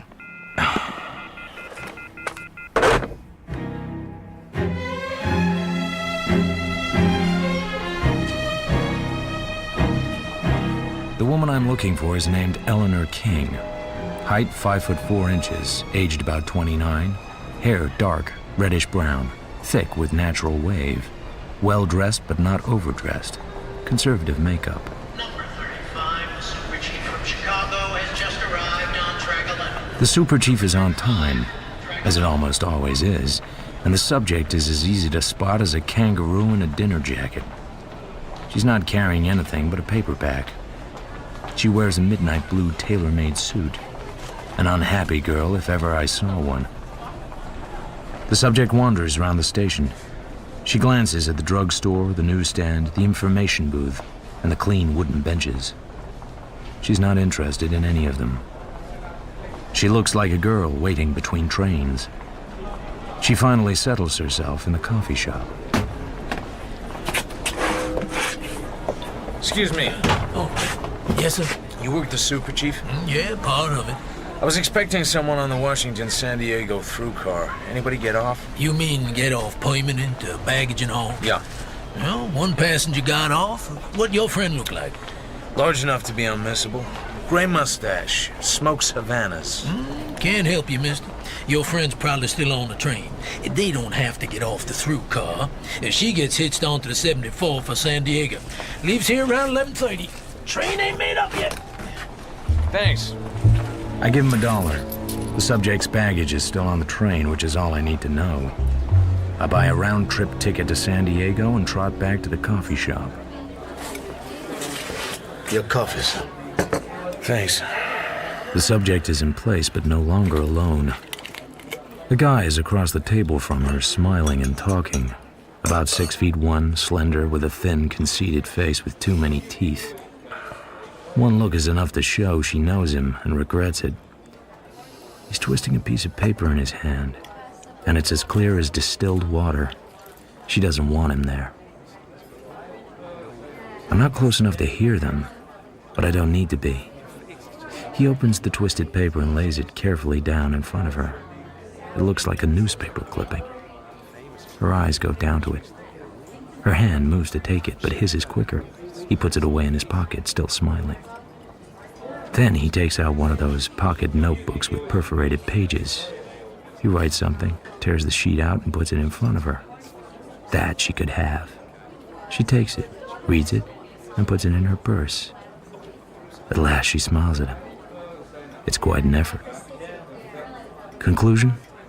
The dreamboat has something on her, and she has to pretend to like it. But he's gone away now, and he isn't afraid of losing her. Whatever held them together is strong enough to keep on holding them, wherever she goes next. Number 74 on track 11 is now ready to receive passengers for Santa Ana. A bunch of people get up, including the girl. I find a phone booth and tell Clyde Umney I'm heading for San Diego. Then I follow the subject onto the train on track 11.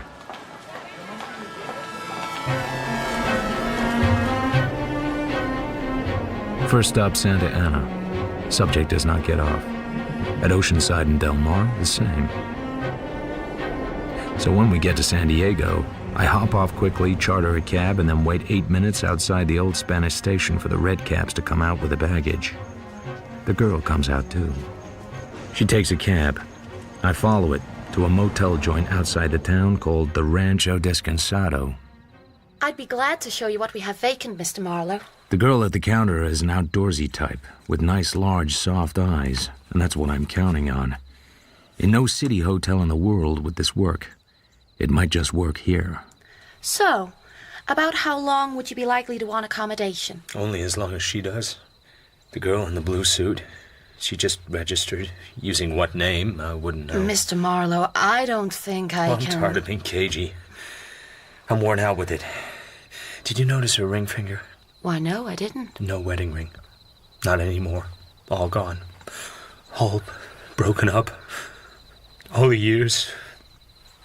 God, to hell with it. I followed her all the way from... Well, never mind where. She won't even speak to me. What am I doing here? I better go somewhere else. You want to make it up and she won't? Yeah. Oh, I'm sympathetic. But you know how it is. A hotel has to be very careful. These situations can lead to anything. Even shootings. Shootings? Good God, what sort of people do that? Just what would you like to do, Mr. Marlowe? I'd like to be near her. In case she needs me. I wouldn't speak to her. I wouldn't even knock on her door. But she'd know that I was there. And she'd know why. I'd be waiting. I'll always be waiting. Like I said, I'm very sympathetic. But I don't somehow like the look of the guy who brought her here. You mean the cab driver? Oh, you mean the reservation. So she shows me the registration card. Across the corner is written diagonally the name Larry Mitchell.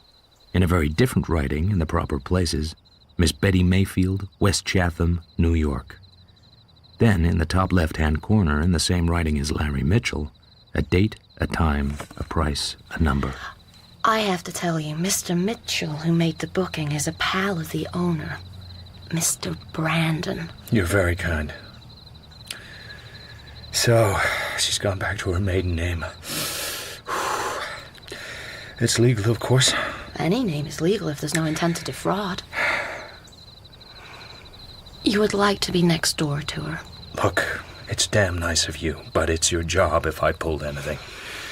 Okay. I've got to learn someday. You look all right to me. You've got the room next to hers. The room is bearable. I pour myself a drink from the bottle in my suitcase. I hear the toilet flush next door. Subject is in residence. Then I study the wall heater on the party wall. It consists of 2 long, frosted bulbs in a metal box. It doesn't look as if it'd throw much heat out, but who cares? I slip off the chromium grill guard and twist off the bulbs. I get a doctor's stethoscope out of my suitcase and hold it against the metal backing. I pull out a striped cushion and sit with my back to the wall. For a few minutes, nothing. Then...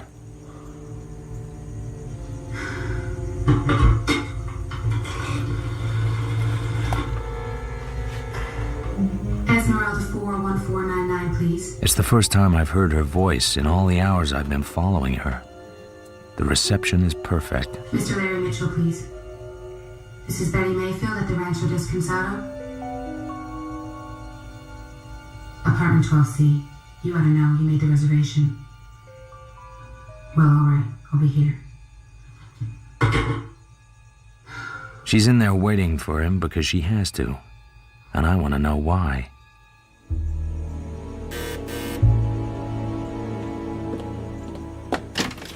Hello, Betty. Betty Mayfield is the name, I believe. I like it. Was my name originally? I suppose you were wise to change it. But how about the initials on your luggage? I suppose that was the first thing you noticed. You were the first thing I noticed. The mark of a wedding ring, but no wedding ring was the second. No, baby. The initials were only the third. Don't call me baby, you cheap blackmailer. I may be a blackmailer, honey, but I'm certainly not cheap. You talk too much and you like yourself too well. We'd better understand each other. I like Esmeralda. I've been here before and I always wanted to come back. It's nothing but sheer bad luck that you live here and you were on the train that was taking me here. It was the worst kind of luck that you should have recognized me, but that's all it is. Bad luck. Good luck for me, honey. Perhaps, if you don't put too much pressure on it. If you do, it's liable to blow up in your face. All I've got to do is pick up the phone and call the San Diego papers. You want publicity? I can arrange it for you. I came here to get rid of it. You've changed your name twice. If your story got printed out here, and it's a pretty good story, honey, I guess you'd have to change your name again and start traveling a little more. Gets kind of tiresome, doesn't it? How much do you want? Have I said anything about money? You will. And keep your voice down. Oh, relax, honey. Perhaps I'm being rude to you. I'm tired. Sure, you're tired. Well, here's to when you're not tired. Say about 7:30 this evening at the Glass House. I'll pick you up. Nice place for dinner. Dancing, quiet, exclusive. They don't have a table unless they know you. I've got friends around here, people you need to know. People who can make life pleasant for you. Expensive? The Glass House? A little. Oh, yeah, and that reminds me. Until my monthly check comes in, you could let me have a couple of dollars. I'm surprised at myself. I did mention money after all. A couple of dollars? A couple of $100 would be better. $60 is all I have, until I can open an account or cash some traveler's checks. You can do that at the office, baby. So I can. Here's 50. I don't want to spoil you, Mr. Mitchell. Call me Larry. Should I?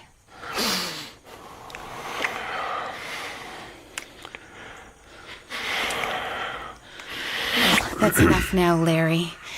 Be nice and run along. I'll be ready at 7:30. Me too. I'm doing a cheap, sneaky job for people I don't like, but that's what you hire out for, chum. They pay the bills, you dig the dirt. Only this time, I could taste it. What's happening now is sort of what I expected. She's packing to leave. I make my decision. Who is it? Can I borrow a cup of sugar? I haven't any sugar. Well, how about a couple of dollars until my check comes in?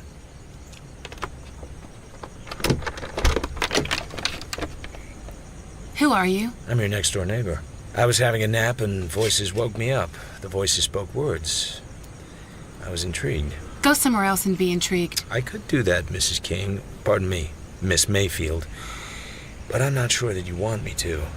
To be strictly kosher, I should call L.A. and tell the party who sent me. Maybe I could be talked out of that. God, 2 of them in one afternoon. How lucky can a girl get? Okay, come in. How much did you hear? The tag end of a rather nasty conversation. The walls here are as thin as a hoofer's wallet. You in show business? Just the opposite of show business. I'm in the hide-and-seek business. My name is Philip Marlowe. You've seen me before. Have I? Union Station in L.A. We waited between trains, you and I. I was interested then in what went on between you and Mr. Mitchell. That's his name, isn't it? So what interested you? How you changed after your talk with him. You made yourself over into just another flip, hard-boiled, modern cutie. Why? What was I before? A nice, quiet, well-bred girl. That was the act. The other was my natural personality, which goes with something else. Oh, guns. Don't scare me with guns. I've lived with them all my life. Guns never settle anything. They're just a fast curtain to a bad second act. Just what are you doing to me, Mr. Marlowe? Or is it the other way round? What can I do for you in return for you not doing anything at all? Who is Eleanor King? What was she in Washington, D.C., and why did she change her name somewhere along the way and have her initials taken off her bag? I had a very unhappy marriage, and was divorced and had been given the right to resume my unmarried name, which is Elizabeth, or Betty Mayfield. It doesn't quite explain how Mitchell got involved. Just an acquaintance I made along the way. An acquaintance who touches you for a loan? Very fast work. And I got the impression you didn't care for him too much. Well, so what? As a matter of fact, I'm crazy about him. Who hired you, Mr. Marlowe, and for what? A Los Angeles lawyer, acting on instructions from back east. I was to follow you, see you check in somewhere, which I did. But now you're getting ready to move, I'm going to have to start over again. You're in a business that doesn't pay fortunes, aren't you? So what would it be worth to you to walk out of here and forget you ever saw me? I'd walk out of here for free. As for the rest, I have to make a report. How much? I can afford a substantial retainer. That's what you call it, I've heard. A much nicer word than blackmail. It doesn't mean the same thing. I'm on the other side. Don't give it away. Well, what do you know? A dick with scruples. Run along now, Mr. P.I. Marlowe, and make that old phone call you're so anxious about. I'm not restraining you. I thought to check at the office. 12B was rented this afternoon, very soon after this was occupied. I got faintly curious, so I borrowed the other key. And who is this hunk of beef, baby? She told you not to call her baby, remember? He's a private eye called Marlowe. Somebody hired him to follow me.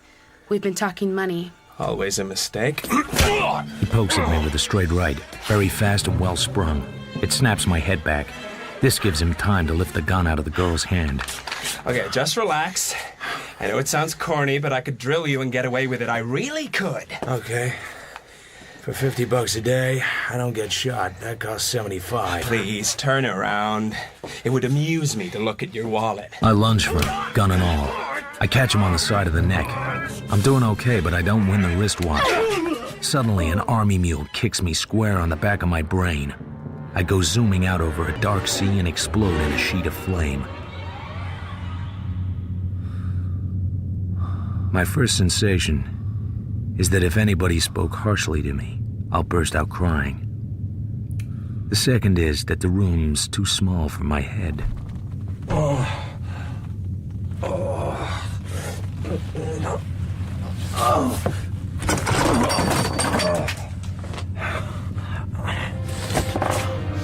I stagger to the door to get some air.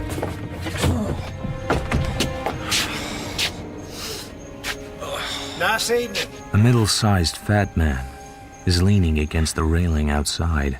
You want something? I'm still foggy, Looking for a man? but something about him bothers me. Maybe you could tell me where he is. Name? Larry Mitchell. Larry Mitchell. Do I know him? My card. Goebel and Green, investigators, Kansas City, Missouri. Must be interesting work, Mr. Goebel. Don't get funny with me, Buster. I get annoyed rather easy. Fine, let's watch you get annoyed. What do you do, bite your mustache? I ain't got no mustache, stupid. You could grow one. I could wait. You ain't through with me yet. I let him have that one. It isn't worth topping.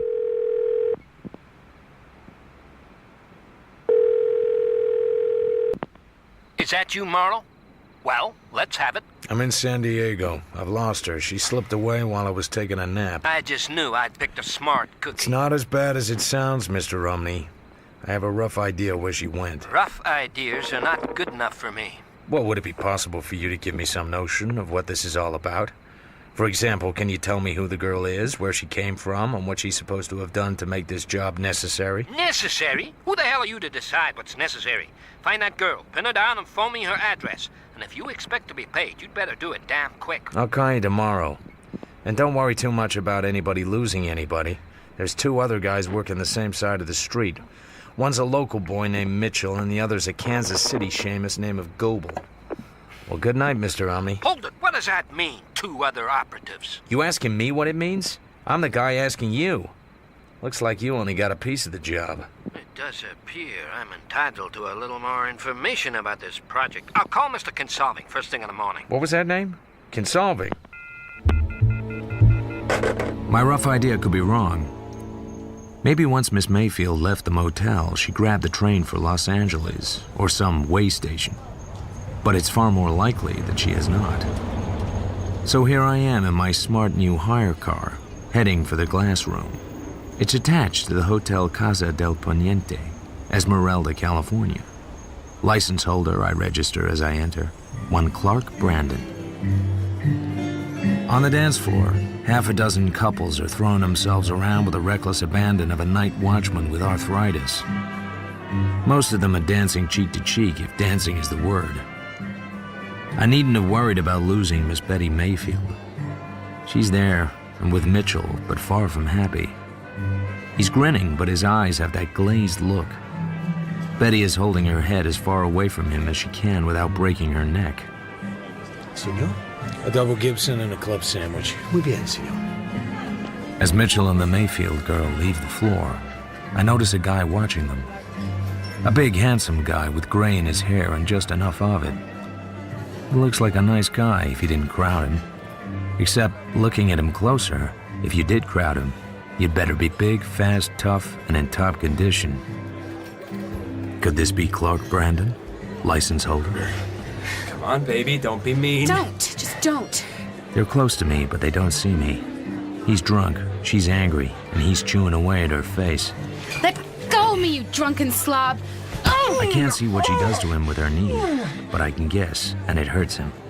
His face goes savage. You bitch! The red shows on her skin at once. She starts to leave. You hurt me, sweetness.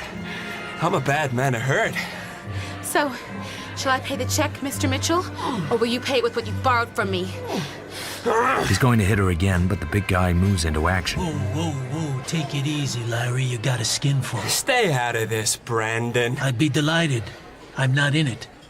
But you'd better not slug the lady again. Who are you to tell me what to do? I've known you quite a few years, and I run this joint. We don't often throw people out of here, but it could happen. Why don't you go spit in your hat? Take it easy, Larry, I said. I won't say it again. Okay. See you later. Much later. He goes out, unsteadily but quickly, looking at nothing. I was right about Mr. Brandon. Just now he stands there. The girl stands there too. He smiles, very polite and easygoing. No come on. Well, anything I could do? Drop you anywhere? No check, of course, in the circumstances. Please. I don't want other people paying my bills. Oh, custom of the house. Nothing to do with me personally. But, well, maybe I could send you a drink. Send? Well, bring then. If you'd care to join me at my table. Oh, he has what it takes, all right. She joins him at his table. He gives a sign and the orchestra begin to play another number. Mr. Clark Brandon seems to be the sort of man who gets what he wants without raising his voice. He and the girl talk. Then they dance. Maybe she sees me. Maybe she doesn't. About 10:30, they leave. I follow. They don't go far. Only to the Casa del Poniente. Maybe she's booked in already. Maybe she's booked in now. Maybe Brandon has other ideas. That's enough for tonight. I head back to the Rancho Descansado. I put my curly head on the pillow and go to sleep. The tapping's light, but very persistent. I grab my gun, go over to the door, and open it a crack. It's me, Betty. What do you want? Let me in, quickly. Anybody else outside? No, I'm alone. Okay, come in. She sits there silent. Her eyes meet across great gulfs of nothing. Then she reaches inside her pocket and pulls out a gun. Oh, no. Not that again. We're old friends. Last time I saw that gun, Mitchell had it. So? That's why I knocked you out. I was afraid he would shoot you. Aren't you going to look at it? I have looked at it. I walked here from the casa. I'm staying there now. I know. You had dinner with Mitchell, and then you danced, and then there was a little ill feeling. A man named Clark Brandon drove you back to the hotel, at the very least. I'm beginning to think you are a detective. I'm sorry. I'm trying to make my mind up about something. Take your time. It's only 3:20 in the morning. How far would you go for $5,000, Marlowe? Assuming normal rate of expenses, that would buy me full-time for several months. That's if I happen to be for sale. You're for sale, all right. There are $5,000 in American Express checks here in this folder, and that'd just be a down payment. I can buy big. I've more money than you ever dreamed of. My last husband was so rich that it was pitiful. I take it I wouldn't have to murder anybody. You wouldn't have to murder anybody. I don't like the way you said that. Maybe I better see that gun after all. So, who's wearing the bullet? We're just talking, aren't we? We don't quite want to say it in plain words. All right. Where is he? Lying across a chaise on the balcony in my room. All the rooms on that side have balconies with concrete walls across them. I'm on the 12th floor. This is going to sound a little corny. He could only have got there through my room, and I didn't let him through my room. So what happened with Mr. Brandon? Nothing happened with Mr. Brandon. He fixed a room for me, that's all. He was a perfect gentleman. So this body, which is clearly not Mr. Brandon, you're quite sure he's dead? Quite sure. Stone cold dead. I don't know when it happened. Once I got to my room, I fell asleep very quickly. I didn't hear a sound, but something woke me all right. But it wasn't any sound like a shot. I couldn't go back to sleep, so I went out onto the balcony. It was quite a while before I even saw him. Guess that sounds pretty unlikely. Can't imagine the police taking it very seriously, even at first. I haven't got a chance in a million unless I get help. The man, of course, is Mitchell, right? Yes, it's Larry. And Mitchell had something on you. Yes. And you didn't kill him, you say? You know, the cops won't believe you, even at first. Shall I tell you something? You're not taking this with normal reactions. No panic, no hysteria, no nothing. You're fatalistic. My guess is that you've been here before. How do you know that? Just an instinct. You're watching a playback. What does that matter now? $500,000 is a lot of money, Marlowe. There are places in the world where you and I could have a beautiful life. In one of those apartment houses along the ocean front in Rio. I don't know how long it would last, but things can always be arranged, don't you think? Now you're making like a mall. What a lot of different girls you are. $5,000 down and a lot more to come. The police wouldn't give you 5 toothpicks. What do I have to do? The Casa del Poniente is built almost on the edge of a cliff. At the foot of the wall, there's only a very narrow walk. Below the cliffs are rocks and the sea. It's almost high tide.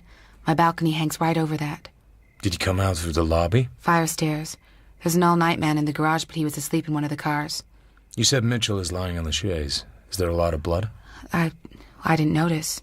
I suppose there must be. You didn't notice? You went near enough to find out he was stone cold dead. Where was he shot? Nowhere that I saw. It must have been under him. Where was the gun? It was lying on the floor of the porch, beside his hand. Do we have to keep on talking about this? All right. I don't know a damn thing about the tides and currents around here. He might wash up on the beach tomorrow, and he might not show up for 2 weeks, assuming, of course, we can bring it off. Maybe he won't be found at all. There are barracuda in these waters, and other things. You certainly do a thorough job of making it revolting. Well, I had a running start. We have another hour or two of darkness, so we have to move fast. You play with the checks while I get dressed. The name she wrote on the checks is Elizabeth Mayfield. So the switch of names had been planned before she left Washington. The big money means nothing to me. She sits there in the car, frozen in one position, stony with despair, like somebody on the way to be hanged. She's been somewhere like this before. Can she really believe I'm gonna do what she wants? Or is she just the best little scene stealer I've come across in a long, long time? And why does this Mr. Kinsolving want her traced? Okay, here we are. I'm gonna put the car in the basement garage. Trust the all-night man is still asleep. How about you? I'm going in by the lobby. I'm too tired to climb the stairs. No law against it? What's the room number? 1224. What do we do if we get caught? Caught doing what? You know what. Putting it over the balcony wall or somewhere. I get staked out on an anthill. I don't know about you. Depends what else they have on you. How can you talk like that before breakfast? I carry on down to the basement garage. I park. In a basement garage, you can hear a very small noise. I hear nothing. Then I see the night man. He's out of circulation in the Valley of Peace, where time is slowed to a standstill. Just now he's happy. In a couple of hours, he may not have a job. 12 stories in a basement takes a lot of stairs. I prowl along to room 1224 and try the knob. The door opens at once, as if she's been waiting behind it. Have any trouble? Nightman was junk to the eyes, harmless as a kitten. So, show me the body? No, I'd rather call the police. Whatever it means for me. That's a bright idea. Why didn't we think of that before? There's no need for you to be mixed up in this. I watch her eyes. She can hardly keep them open. It's either delayed shock or some kind of dope. I can't tell which. I swallowed 2 sleeping pills. I just can't take any more trouble tonight. Go away from here. Please, I'm too tired to fight anymore. Quite sure you only took 2?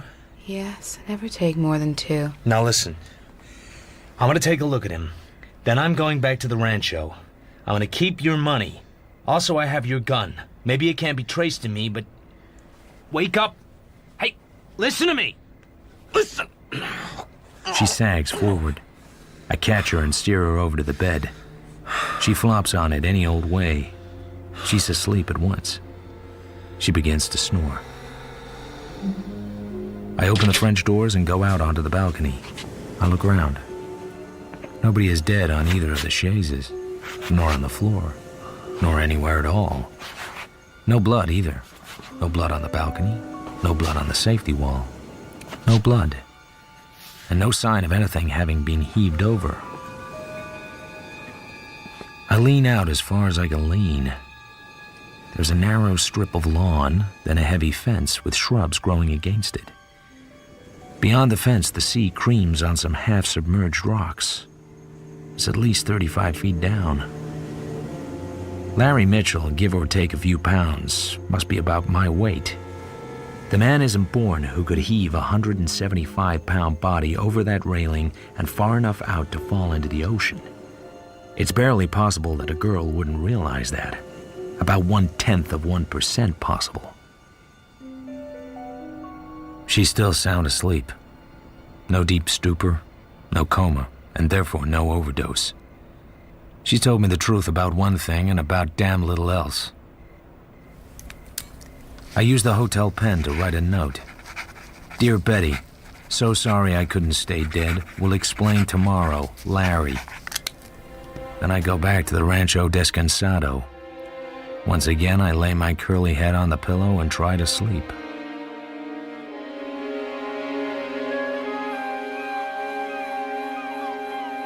Next morning, I talk to Mr. Omni. He's no nearer telling me why I'm doing what I'm doing, or more about who's employing me. So I head back to the casa. I ask for Miss Mayfield. There's no reply. I ask for Mr. Mitchell. There's no reply either. So I sit and have a smoke. And then I see Betty Mayfield talking to the hotel clerk. She looks as fresh as a morning rose. Are you Mr. Marlowe? Miss Mayfield? Yes. The clerk here said you wanted to see me. I have a car outside. Do you have time to look at the property? Yes, I guess so. Oh, all right.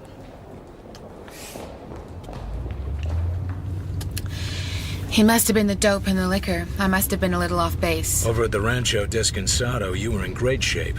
You were hard as nails. We were going to take off for Rio and live in luxury, apparently also in sin. All I had to do was get rid of the body. What a letdown. No body. Turn left at the next corner and we can go up into the hills. There's a wonderful view up there. And a lot of very fancy homes. Yeah, to hell with them. It's also very quiet up there. Do you know anybody named Clyde Umney? Should I? He's the lawyer who hired me, on behalf of a Mr. Kinsolving. Ring any bells? None at all. Who are these people? Then how about Ross Goebel? I've no idea. Ross Goebel is a Kansas City private eye who says he's trying to find Mitchell. Why should he be interested in Larry? Just keep on asking me questions to which I don't have the answer. It's good for my inferiority complex. Turn left up the hill at that sign. So, who fired the gun and what at? I guess I must have. I guess I must have been crazy. Where is it? The gun? It's safe. Just in case your dream came true, I might need to produce it. Seen your boyfriend around? Larry? You got others? Well, you might have meant Clark Brandon, although I hardly know him. He drove you home last night, to his own hotel. I told you he behaved like a gentleman. Unlike Larry. Larry was pretty drunk last night. No, I haven't seen him. Perhaps he's sleeping it off. He might be sick. He might have gone out. He might even be dead. Listen, you're a comfortable man. That's why I came to you. But please, don't rush me. Nobody goes all gooey over a character like me and offers me a trip to Rio and a nice home complete with all the luxuries. Nobody drunk or sober does that because she dreamed a dead man was lying out on her balcony. And would I please hurry around to throw him into the ocean? All right, I'm a liar. I've always been a liar. 6 trained elephants couldn't have thrown him far enough from that balcony to land in the ocean. I told you I was a liar. But you didn't tell me why. Suppose a man had been dead on your balcony. What would you expect me to do about it? You took my money. You played up to me. That way I might find out who was crazy. You found out. You should be satisfied. I found out nothing. Not even who you are. Then just take me back to the hotel. Halfway down, a car is parked in the shade. It could be empty, but I don't think so. A hat goes down over a face, but not quick enough to hide that it belongs to Mr. Ross Goebel of Kansas City. We're being tailed. But... Wait here.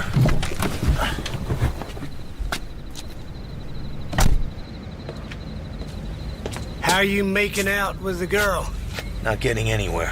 What's your interest? I thought you were looking for some guy named Mitchell. Very funny. Some guy named Mitchell. Never heard of him, I believe you said. I've heard of him since. I've seen him drunk. He damn near got himself thrown out of a place. He lives at the hotel. I know he lives at the hotel, friend. What I don't know is where he's at right now. I thought maybe you and the girl had some ideas about it. The girl's screwy. Leave her out of it. If you ask me, she's Brandon's girl. I didn't ask you. You know, me and you could get along if you had any brains. And if you had any manners and was 6 inches taller and had a different face and another name and didn't act like you could lick your weight in frog spawn. I don't think you've any interest in Mitchell. You were sent to watch the girl. That girl. You're the biggest liar I've met in 2 days, and I've met some beauties. If you got any high cards, you better play 'em right away. Tomorrow could be too late. Big mouth, small brain. You don't know from nothing, friend. My guess is you never will. Who was it? That was the Mr. Goebel I mentioned. He's also been paid to follow you. Get me out of here, for the love of God. Anywhere. Hide me. Somewhere where I can't be followed, hounded, and threatened. What is all this? He swore he would do this to me. He'd have me followed to the ends of the earth, to the remotest island of the Pacific. To the crest of the highest mountain, to the heart of the loneliest desert. Somebody's been reading a rather old-fashioned book. Would this be Mr. Kinsolving? It doesn't matter. You've got as much sympathy as a lone shark. You've no idea what it's like. Whatever it is that's eating you up, you're gonna stay put and take it.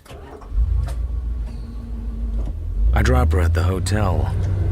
If I have any sense, I'd pick up my suitcase and go back home and forget all about her. Instead, I keep on asking questions. Mr. Larry Mitchell, please. I'm sorry, sir. He's checked out. Oh? When? This morning. Odd. Nobody told me earlier. Is he due back? He's paid a week's rent on his room, so I guess so, sir. Excuse me. Yes, sir? Clyde Brandon comes over. I'm in luck, or maybe not.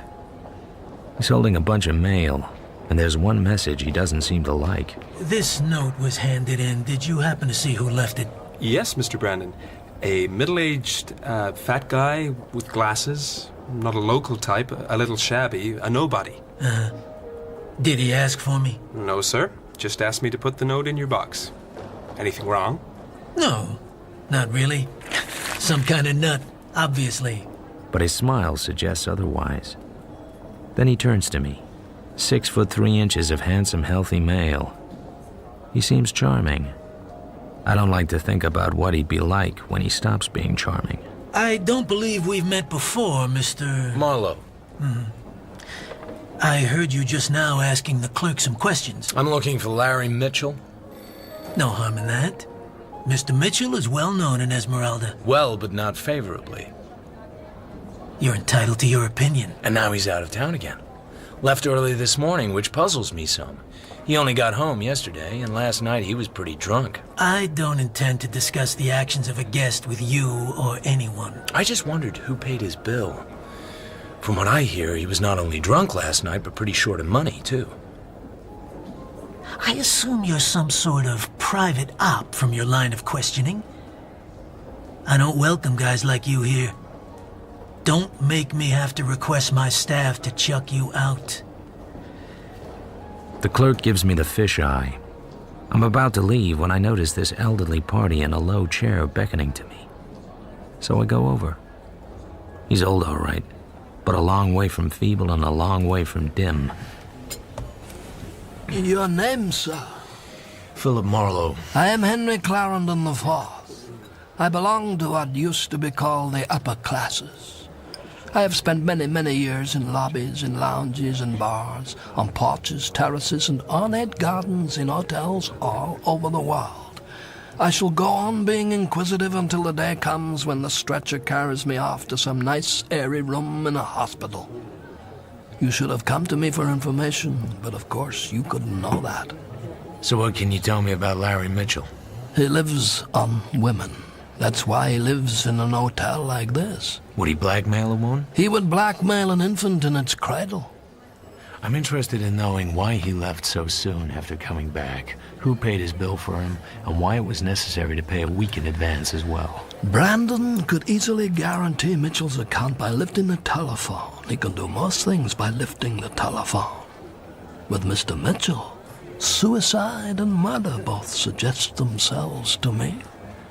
You've noticed how the name of a big hotel is hardly ever mentioned when one of the guests falls out of the window. Forgive me, but I sense your interest in Mitchell is rather tangential. Otherwise, you wouldn't be so open about it. Could be. Run along now. I'm tired. No, just a moment more.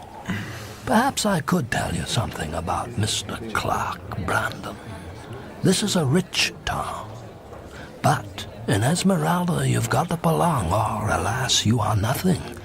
A certain gentleman made a lot of money in rather dubious activities in Kansas City.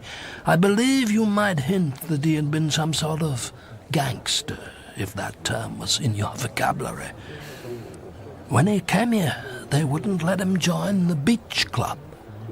So he bought the beach club. And that's the way it's been ever since. So people stopped asking difficult questions about this gentleman's past. You're warning me. I don't want to descend into melodrama. But Mr. Brandon is not a man to be crossed. A pleasure to have met you, Mr. Marlowe. Good evening.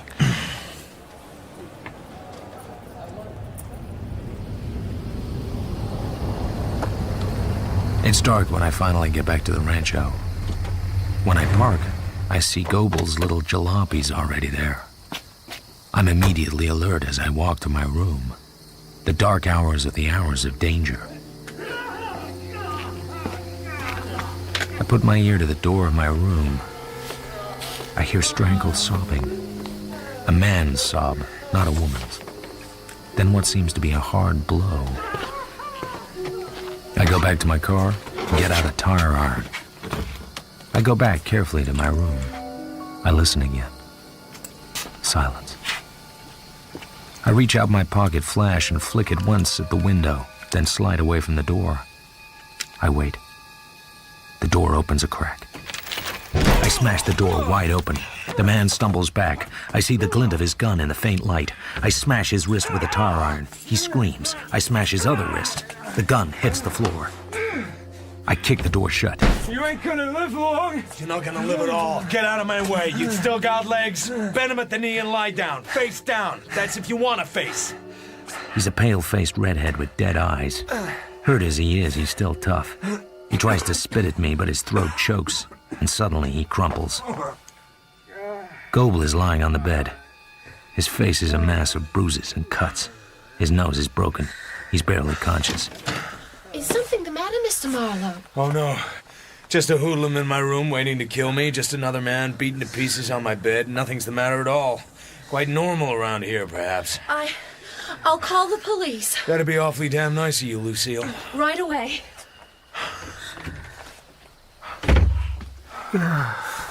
Cops are on their way, Goebel. Yeah. I didn't make it. Wasn't as good as I thought I was. Got out of my league. How did it happen? I walked into it. I'm lucky I'm still breathing. The redhead made me drive over here. He cooled me. He tied me up and beat me. The cops will call the hospital. I thought I was a smart cookie. Try to play Brandon as well. Things I know about him. Now all I want is to get back to Kansas City. I guess you saved my life. I don't want anybody dead. Anyway, if he brought you here to my room, I reckon he was going for 2 dead detectives for the price of 1. Oh, yeah. There's one thing I'd like to know. Did Mr. Kinsolving employ you? Yes. So? Who is he? Ask her. Ask her about Henry Kinsolving's son. That's why we're here.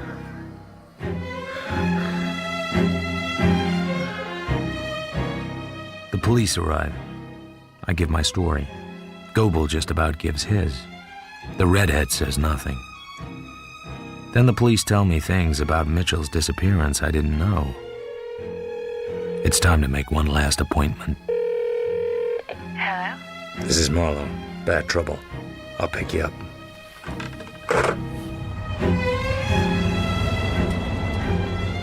We head back once more to my humble room in the Rancho Descansado. I still don't know what all this is about. You're the only one that does. And tonight, You're gonna tell me. But... Don't bother getting indignant. It won't work again. Larry Mitchell's dead. Dead? Oh, come off it.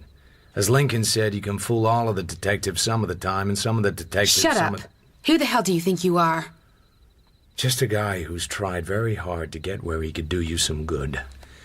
A guy with enough experience and enough understanding to know you were in some kind of jam and wanted to help you out of it with no help from you. I'm sorry. I didn't mean to be nasty. Mitchell's dead then. Where? According to the cops, his car's been found abandoned in a place you wouldn't know. It's about 20 miles inland, on a road that's hardly used. Nothing in his car, no suitcases. Just an empty car parked at the side of a road hardly anybody ever uses. You said he was dead. What else does it mean? It seems like weeks, but it's only hours ago that you came over here and offered me the world to get rid of his body. But there wasn't... I mean, I must just have dreamed... The first thing is that you were telling the truth when you came here. Mitchell was dead on your porch. But somebody got his body out of there while you were over here making a sucker of me. And somebody got him down to his car, and then packed his suitcases and got them down. All this took time. It took more than time. It took a great big reason. Now, who would do a thing like that just to save you from the mild embarrassment of reporting a dead man on your porch? I'm tired. Do you mind if I sit down on your bed? You might not like that bed. Goebel was beaten up on it tonight. You remember Goebel, don't you? The fat sort of man that followed us up the hill? But why here? Later, if you really want to know. Just now, I want you to tell me about Henry Kinsolving. What are you talking about? This is what it's all about, isn't it? That's the man who's pursuing you. So what happened with you and his son? I suppose I might as well tell you. It's all over anyway. I was married to Lee Kinsolving. His father, Henry, was a very rich man. He practically owned Westfield, Carolina, and he always hated me. Anyway, Lee had an accident. He broke his neck and had to wear a brace to protect his spinal column. It changed him. He drank heavily. We quarreled bitterly. He couldn't let me be. One night, he removed his brace just to taunt me. I begged him not to. Then he tripped and fell. I knelt and tried to put the brace back on his neck, and then his father came in, and he... Thought you killed him. He still thinks that. That's why he won't let me alone. I was arrested and tried for murder. The jury were all Westfield people and beholden to my father-in-law. They found me guilty, although I wasn't. I swear to you. So why are you free? We have a peculiar law in our state. The judge may reserve his ruling until after the verdict. He knew everyone on the jury was scared of my father-in-law. He said they failed to consider that I might have been doing exactly what I said I was doing, trying to put the brace back on, not take it off. He voided the verdict and discharged me. And since then, you've been in flight from your father-in-law? In the memory of Lee's death. I kept thinking one day I'll get away from it all. Everywhere I go, he finds me and lets everyone know who I am. He leaves me no hiding place. But this time, I was starting to feel a bit more hopeful that I'd finally escape from him. Then Larry Mitchell recognized me on the train and... well, you know the rest. As a matter of fact, I don't. All I know is that your mood was very strange when you came back to me. Like you were reliving something. I knew I couldn't be lucky twice. It was another accident, but who was going to believe me? How did he die? We were up on Brandon's balcony having a drink, just me and Clark. Then Larry arrived, drunk and abusive. Unfortunately, Clark got called away on hotel business. Larry started goading me because Clark wasn't around. He was leaning against the end wall. It wasn't high. He goaded me into coming over near enough that he could grab me. I pushed him hard and he went over onto my balcony below. And he happens to fall and his neck snaps, just like Lee's. Just like Lee's.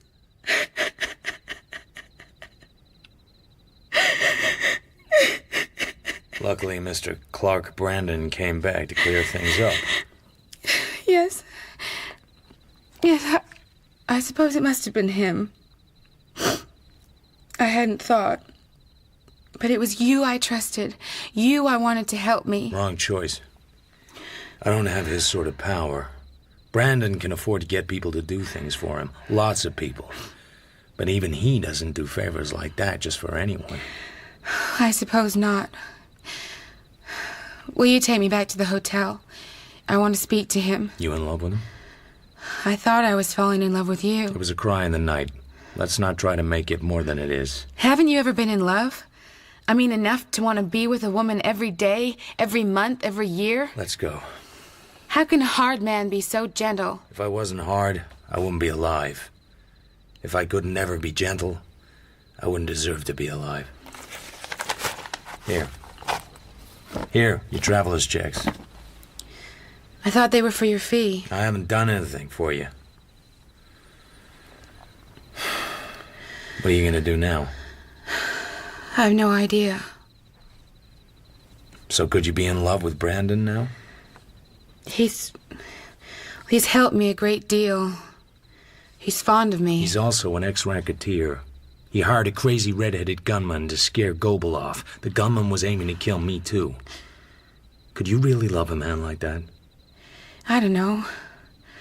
I can try. I wish you were the one with the money and the power. Come on. I'll take you back. And don't forget your checks. I think you're crazy. I think you're the craziest man I've ever met. We get in the car and I take her back to the hotel. Maybe things will work with Brandon. Maybe they won't. Maybe he'll take on consolving for her and she'll finally be free. And how about me? Well, like I said, my dreams are my own business.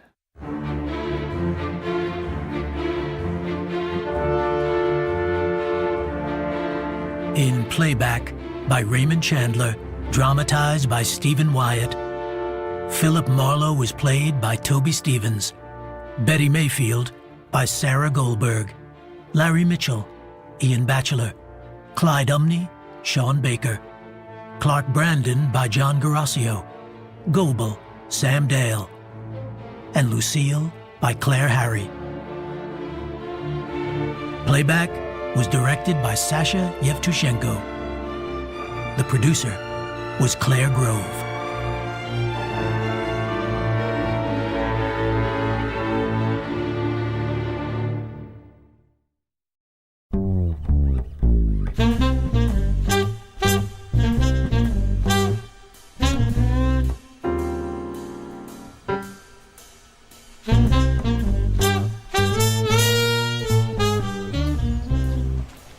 It was about 11 o'clock in the morning, with the sun not shining and a look of hard, wet rain in the clearness of the foothills. I was wearing my powder blue suit with a dark blue shirt, tie, and display handkerchief. I was neat, clean, shaved, and sober, and I didn't care who knew it. I was everything the well-dressed private detective ought to be. I was calling out $4 million.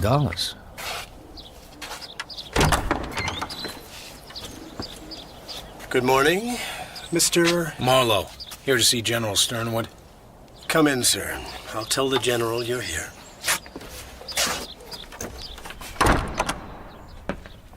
The main hallway of the Sternwood place was 2 stories high. Over the entrance was a broad stained glass panel showing a knight in dark armor rescuing a lady who was tied to a tree and didn't have any clothes on but some very long and convenient hair. The knight had pushed the visor of his helmet back to be sociable, and he was fiddling with the knots on the ropes that tied the lady to the tree and not getting anywhere. I stood there and thought that if I lived in the house, I would sooner or later have to climb up there and help him. He didn't seem to be really trying. Hello. Hello. Tall, aren't you? I didn't mean to be. Handsome, too. And I bet you know it. What's your name? Riley. Doghouse Riley. That's a funny name. Are you a prize fighter? Not exactly. I'm a sleuth. Uh-huh. You're making fun of me. Uh-huh. What? Get on with you. You heard me. You're just a big tease. You're awfully tall. Oh! Whoops-a-daisy. You want to watch that? One day some guy will drop you and you'll end up on the floor. You got me. You're cute. I'm cute, too. The General will see you now, Mr. Marlowe.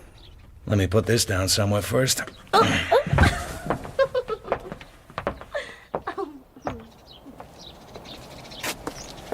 Who was that? Miss Carmen Sternwood, sir. You ought to wean her. She looks old enough. We went along a path that skirted a lawn. On the far side was a garage. A boyish-looking chauffeur was polishing a big black and chrome sedan.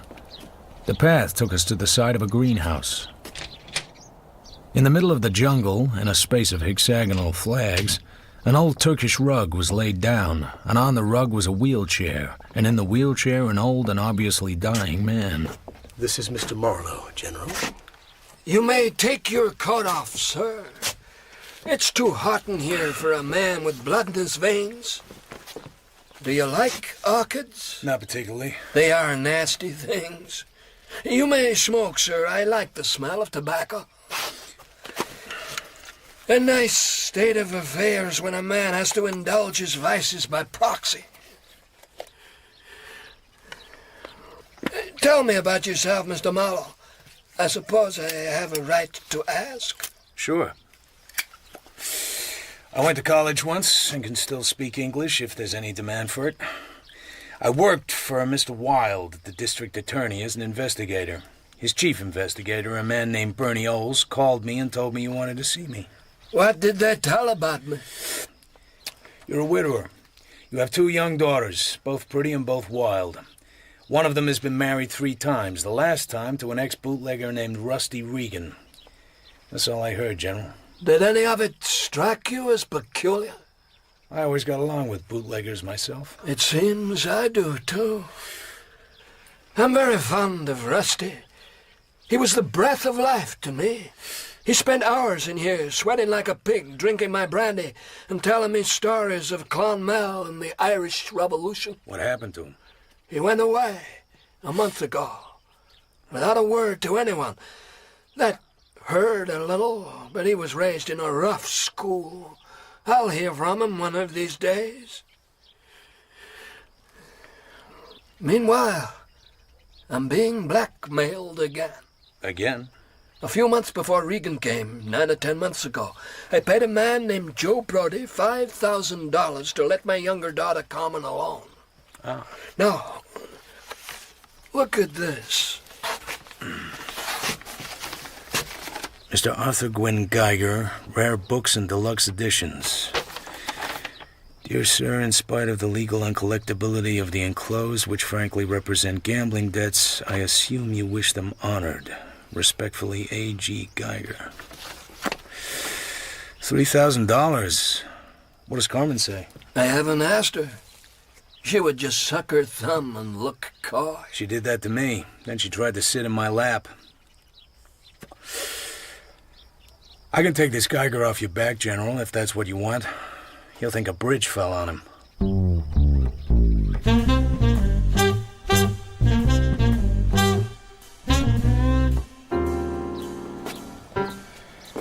The General has instructed me to give you a check for whatever seems desirable. Mrs. Regan would like to see you before you leave, sir. I was obliged to tell her who you were. I don't like that. Are you attempting to tell me my duties, sir? No, but I'm having a lot of fun trying to guess what they are.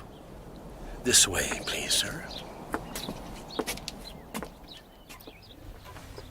Do sit down, Mr. Marlowe. I sat down on the edge of a deep, soft chair and looked at Mrs. Regan. She was worth a stare. She was trouble. So, you're a private detective. I didn't know they really existed except in books. Or else they were greasy little men snooping around hotels. There was nothing in that for me, so I let it drift with the current. How'd you like Dad? I liked him.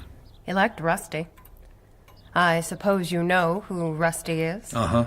He's your husband. He shouldn't have gone off like that. Dad feels very badly about it, although he won't say so. Or did he? Uh-huh. You're not much of a gusher, Mr. Marlowe, are you? How will you go about it? Go about what? I don't see what there is to be cagey about. And I don't like your manners. I'm not crazy about yours. I don't mind if you don't like my manners. They're pretty bad. I grieve over them during the long winter evenings. But don't waste your time trying to cross-examine me. People don't talk to me like that. Just what is it you're afraid of, Mrs. Regan? That wasn't what he wanted with you at all, was it? To find my husband. Better ask him. Get out! Damn you, get out!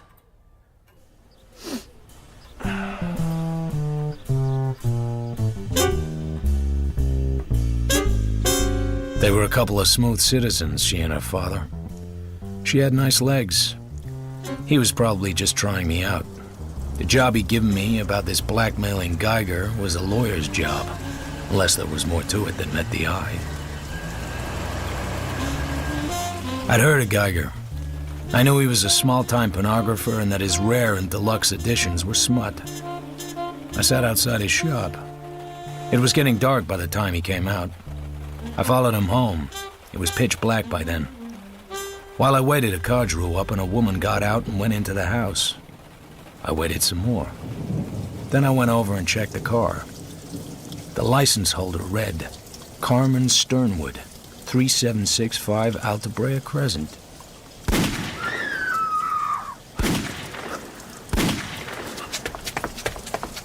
As I got to the front door, someone came out of the back, running.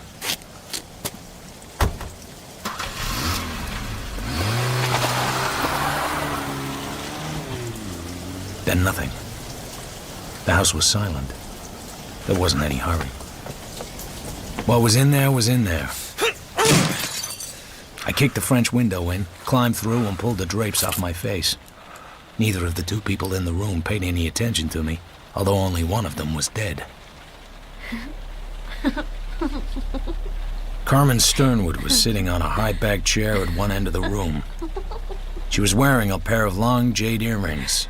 She wasn't wearing anything else. Geiger was on his back on the floor, in front of a camera. He was very dead. Come on. Let's be nice. Go to hell. What's this? Ether? Laudanum? Go to hell. Let's get you dressed.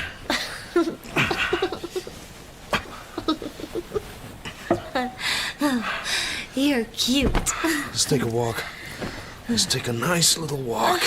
I got as many clothes on her as I could and stuffed the rest into my pockets. You're so cute. Come and lie down. I checked the camera. The plate holder was gone. I didn't like this development. I checked the desk. There was nothing in it but a blue leather notebook with a lot of writing in code. So cute. I wiped everything I had touched, carried Miss Sternwood out to her car, and went off down the hill without lights.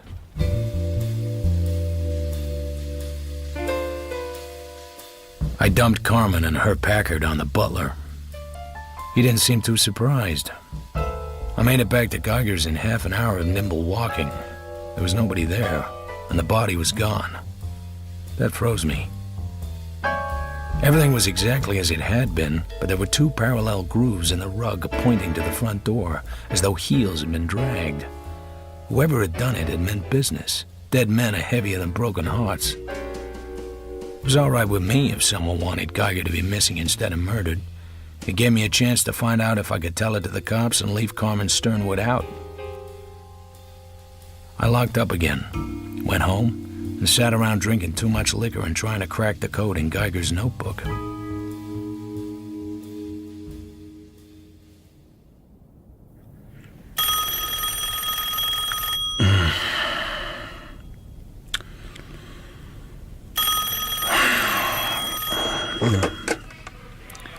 Marlowe. It's Bernie.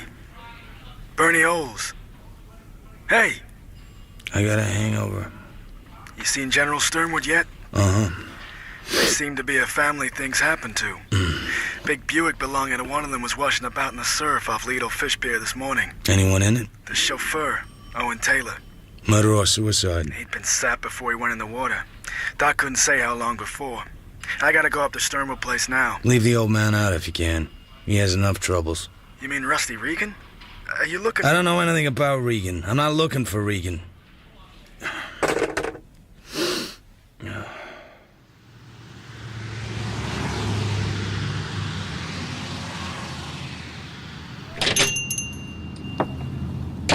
Hello there. Mr. Geiger in today? I'm afraid not. Can I help you? I've got something he'll want. Oh, a salesman. Come back tomorrow. I could go up the house. No, he's out of town. Come back tomorrow. The door at the back of the store opened, and I caught a glimpse of boxes lined with newspapers. A tall, dark, handsome boy looked out, saw me, and shut the door again. Tomorrow it is, then. I'd like to give you a card, but you know how it is. Yes.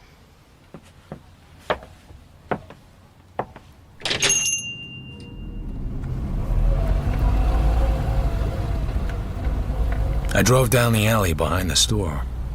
A small black truck was loading. After a while, it backed out and set off. I tailed it all the way over to Weston.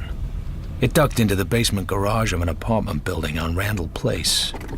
I parked and went down into the basement. Watch the weight, bud. She's only tested for half a ton. Where's the stuff going? Brody, 405. You the manager? Yeah. Looks like a nice lot of loot. Yeah, books. 100 pounds a box, easy, and me with a 75-pound back. Oh, yeah. Brody. Books, huh? Yeah. Well, watch the weight.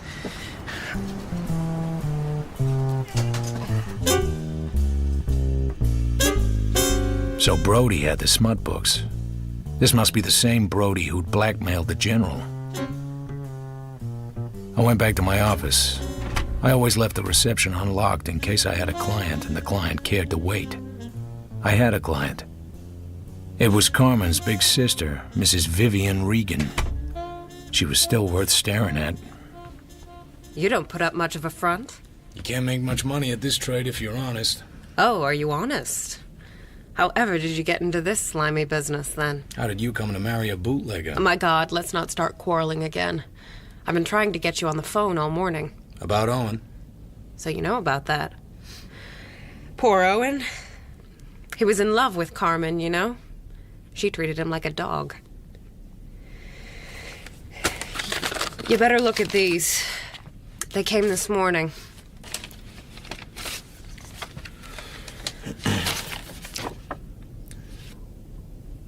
My sister has a beautiful little body, hasn't she? I was just admiring the earrings. How much do they want for the negative? 5,000. Or it goes to a scandal sheet. A woman telephoned me. What else? Does there have to be something else? Yes. The woman said there was a police jam connected with it, and I better lay it on the line or I'd be talking to my little sister through a wire screen. Were you around last night? I was down at Eddie Marr's Cypress Club playing roulette. Can you get 5,000 in cash? Not unless I tell Dad. Lost my shirt. In fact, I could borrow it from Eddie Marr's. He ought to be generous, heaven knows. Can you do anything? I think I can, but I can't tell you why or how. I like you. You believe in miracles. Would you have a drink in the office?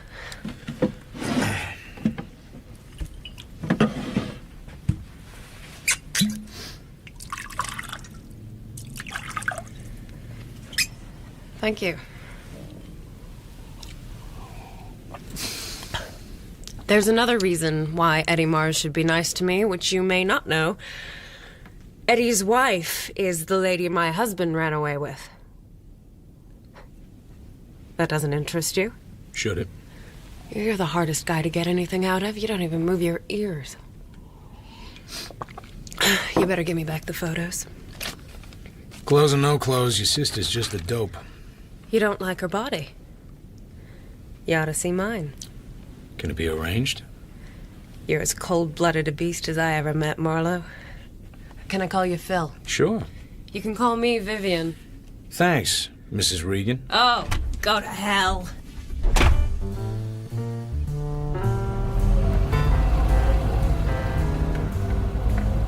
I drove past the front of Geiger's house, slowly, gnawing at an idea. I hadn't looked in the garage the night before. Once Geiger's body had so conveniently slipped away, I hadn't really wanted to find it. But I didn't get the chance now.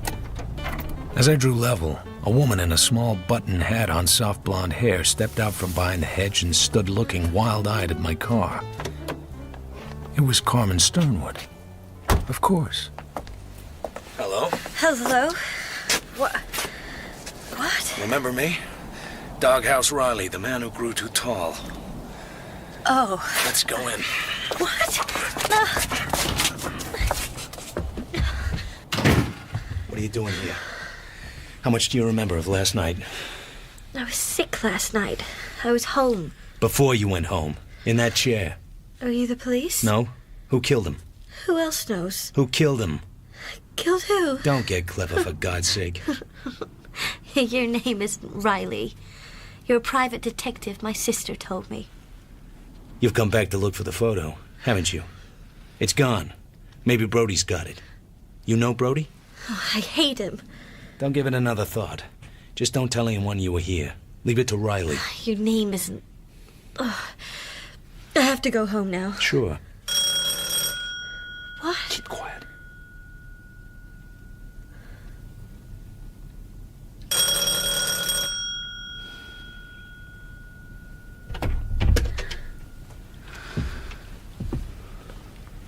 Excuse me.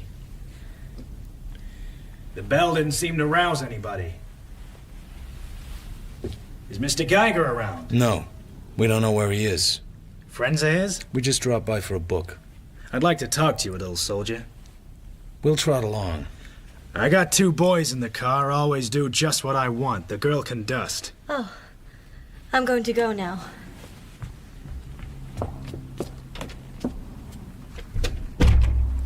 There's something wrong around here. I'm gonna find out what it is. Well, well. A tough guy. Only when necessary, soldier. Blood. Blood on the floor here. Quite a lot of blood. Old blood. Dried blood. Just who the hell are you, soldier? Marlowe's the name. Private investigator. Who's the girl? Client. What are you doing here? Geiger was trying to throw a loop with some kind of blackmail. We came to talk it over. What are you doing here? I own this house. Geiger is my tenant. You know such lovely people. Got any good ideas, soldier? Somebody gunned Geiger, somebody got gunned by Geiger. Or he had chicken for dinner and liked to kill his chickens in the front parlor. I don't get your game here. Maybe it just isn't your day. I know you, Mr. Mars. The Cypress Club at Las Olindas, flash gambling for flash people, the local law in your pocket, and a well-greased line into L.A. You've got protection. Geiger was in a racket that needed that. Oh, yeah? But somebody got to him. He didn't show at the store today. They don't know where he is. I find blood on the floor. And you. You missed a little something. Somebody moved his books out of his store today. You seem to get around. How do you figure it? I think Geiger was rubbed. I think that's his blood. Somebody is taking over the racket and wants a little time to organize. That gives a motive for hiding the body. They can't get away with it. Who says so? This is a big town now, Eddie. You talk too damn much. Whoever got the books knows what's what. And I have a guess who got the books. Who? Not ready to talk, Eddie. Why should I? This. Oh, that. Or I might make it worth your while. Whatever you know about all this is under glass, or there'd be a flock of Johns squeaking soul leather around this dump. My guess is you need a little protection yourself. So cough up. You're right. If anything has happened to Geiger, I'll have to give what I have to the law. That doesn't leave me anything to give you. So, with your permission, I'll just drift. By the way, how's Mrs. Mars these days? Beat it. I don't give a damn where you go, but leave me out of your plans or you wish your name was Murphy and you lived in Limerick. Not Clonmel? I hear you had a pal from there. Beat it.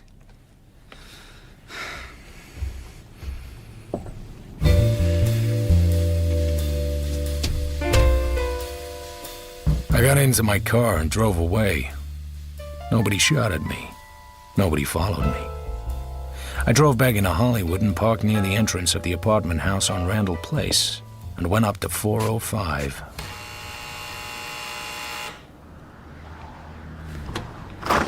You're Joe Brody? So what? You got the books. I got the sucker list, Joe. We ought to talk. Why not? Grab some air. Such a lot of guns around town and so few brains. Here's a second guy I've met today who seems to think a gat in the hand means the world by the tail. The other guy's name is Eddie Mars. Ever heard of him, Joe? No. If he ever gets wise to where you were last night, he'll wipe you off. What would I be to Eddie Mars? Not even a memory. Don't get me wrong.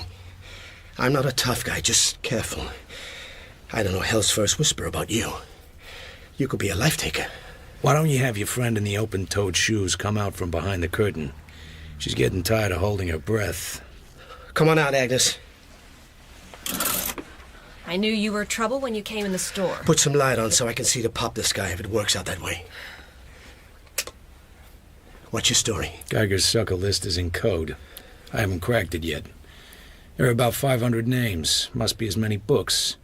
If each name reads each book, $1 a rental, that's 500 times $500, and you still have your capital. Say, split it 50-50?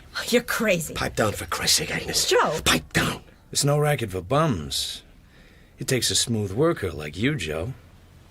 Who has this lovely racket? You have, almost. Get rid of him, Joe. You shot Geiger to get it. The trouble is, he wasn't alone when you whiffed him. You take chances, mister. It's kind of goddamn lucky for you that I didn't pop Geiger. You can step off for it just the same. How come? There's somebody who'll tell it that way. I told you there was a witness. That goddamn little hot pants. She would. Swell. So, you got the photos of her? What photos? You were either there last night or you got the nude photo from somebody that was. You know, she was there because you had your girlfriend here threaten Mrs. Regan with a police rap. The only ways you could know enough to do that would be by seeing what happened or holding the photo. Cough up and be sensible. So she says I gunned him. Carmen Sternwood hates my guts. We had a thing, but I bounced her out. She's too screwy. Hey, how about a little dough? I'm down to nickels. Not from my client. Listen. Get the pictures, Brody. Oh, hell, you win. Joe! I only...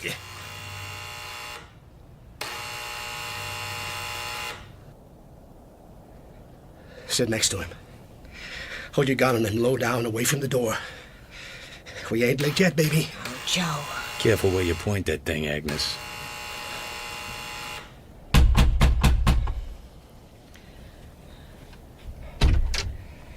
Yeah? I want my pictures, Joe. Hey, Carmen Shaw, put the gun down, kid. I want my pictures. Agnes turns the gun away from me and swings it at Carmen. I reach out and close my fingers down over her hand and take the gun. She ducks her head and sinks her teeth into my thumb. I want my pictures. Listen, kid. Agnes spits at me and tries to bite my leg. I crack her on the head with a gun and try to stand up. She wraps her arms around my legs. Brody grabs for Carmen's gun and misses. The bullet breaks the glass in the window. Brody ducks down and jerks Carmen's feet from under her. Her little revolver goes skidding off. Brody gets up on his knees and reaches for his pocket. I hit Agnes on the head with less delicacy than before. Stay where you are, Joe. Christ, don't let her kill me! Agnes is sitting up with her mouth open and a wick of metallic blonde hair down over her right eye. Carmen is crawling on her hands and knees towards her little revolver. Stay put, you're all right. I got a gun. Get up, Angel, you look like a Pekingese. I take the Colt out of Brody's pocket. I've got all the guns now. The photos, Brody, give. Here, take them. These all? Uh-huh. Give them to me. I'll take care of them. You go home. Home? Go on and wait for me. You're so cute. What you see is nothing. I got a Balinese dancing girl tattooed on my right thigh.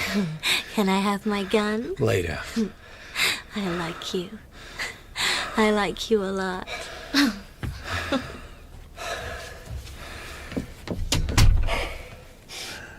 Satisfied?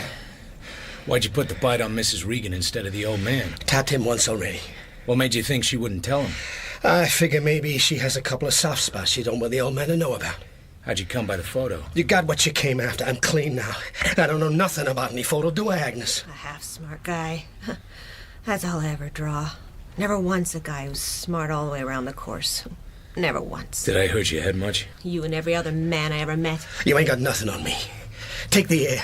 You ain't got nothing on me. Just a couple of murders. Oh, Joe. What's that mean? Where were you last night, Joe? I was watching a guy. A guy who had a nice racket I figured he needed a partner in. Geiger. Sure, Geiger. I was watching him now and then to see if he had any tough connections. You didn't watch hard enough. I'm there last night on the street below Geiger's house. It's raining. There's a car in front of Geiger's and another car a little way up the hill. That's why I stay down below. There's a big Buick parked down where I am. It's registered to Vivian Regan. Nothing happened, so I scram. Know where that Buick is now? Why would I? In the sheriff's garage. It was lifted out of 12 feet of water off Lido Fish Pier this morning. The chauffeur was in it, Owen Taylor. He'd been sapped. Jesus, Guy. You can't pin that one on me. Why not? Owen Taylor went over to Geiger's to have a few words with him. He was sweet on Carmen, and he didn't like the kind of games Geiger was playing with her.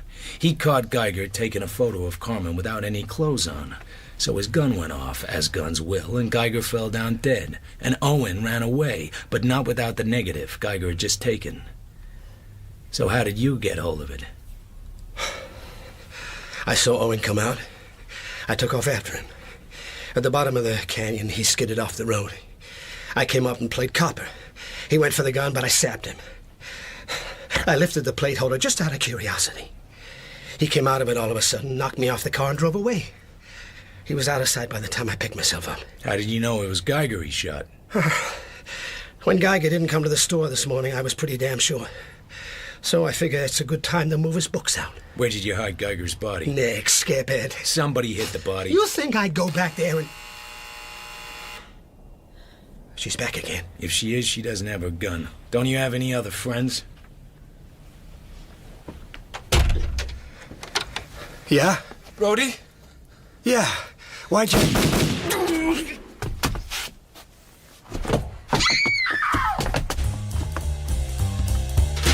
I jump over Brody's body and run down the hall and race the elevator down to the lobby. By the time I get outside, a tall, hatless figure in a leather jerkin is running diagonally across the street between the parked cars. The figure turns. Then it runs on. Hey, what happened? Shooting going on. Jesus. I got in my car, rode down a block and a half, stopped at the intersection. I double parked, slid between two cars, went down low. I took Carmen's little revolver out of my pocket. It was the boy, the very handsome boy from Geiger's store. Got a match, buddy? You must have thought a lot of that queen. Go screw yourself. Me or the cops? Who are you? Friend of Geiger's. Go screw yourself. This is a small gun, kid. I'll give it you through the navel, and it'll take you 3 months to get well enough to walk. But you'll get well, so you can walk to the nice new gas chamber up in Quentin. What you want? You shot the wrong guy. Joe Brody didn't kill your queen. Go screw yourself. Get into my car, kid. You drive to Geiger's place.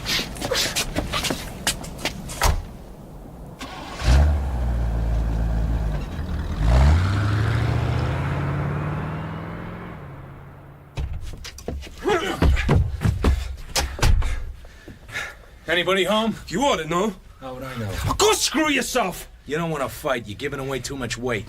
He wanted to fight.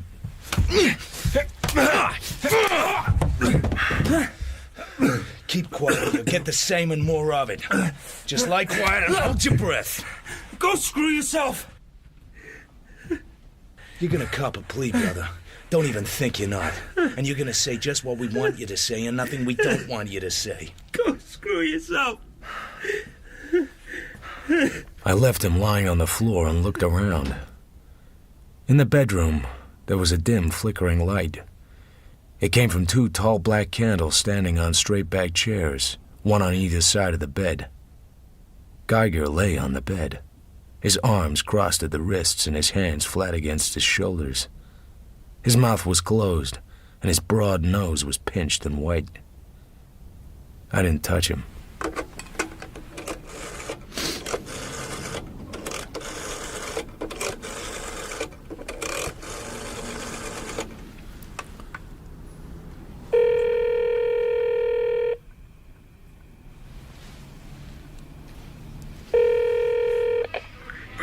Charles. This is Marlowe. Yeah? Did you boys find a revolver on Owen Taylor this morning? That would come under the heading of police business? If they did, it had 3 empty shells in it. How the hell did you know that? Come over to Laverne Terrace, 7244. I'll show you what the slugs went into. Just like that, huh? Just like that.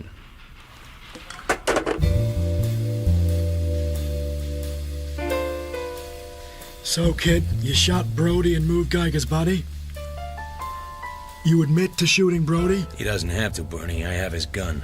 Go screw yourself. I wish to Christ I had $1 for every time I've had that said to me.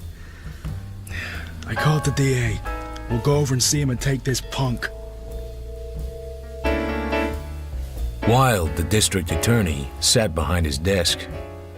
Another man sat at the corner of the desk. A cold-eyed, hatchet-faced man. He looked ready for a fight. Captain Kronjager, meet Philip Marlowe. A private eye is in a jam. Oh, shoot. Marlowe, I'll try to handle Captain Kronjager, but you know how it is. This is a big city now. Uh-huh. What did you get on the Randall Place killing, Captain? Steph, 2 slugs in him, named Brody. A blonde who was in there when he got it claimed she didn't see the killer. That all? It only happened an hour ago. What did you expect? Maybe a description of the killer? Tall guy in a leather jerkin. He's outside. Marlowe put the arm on him for you. Here's his gun.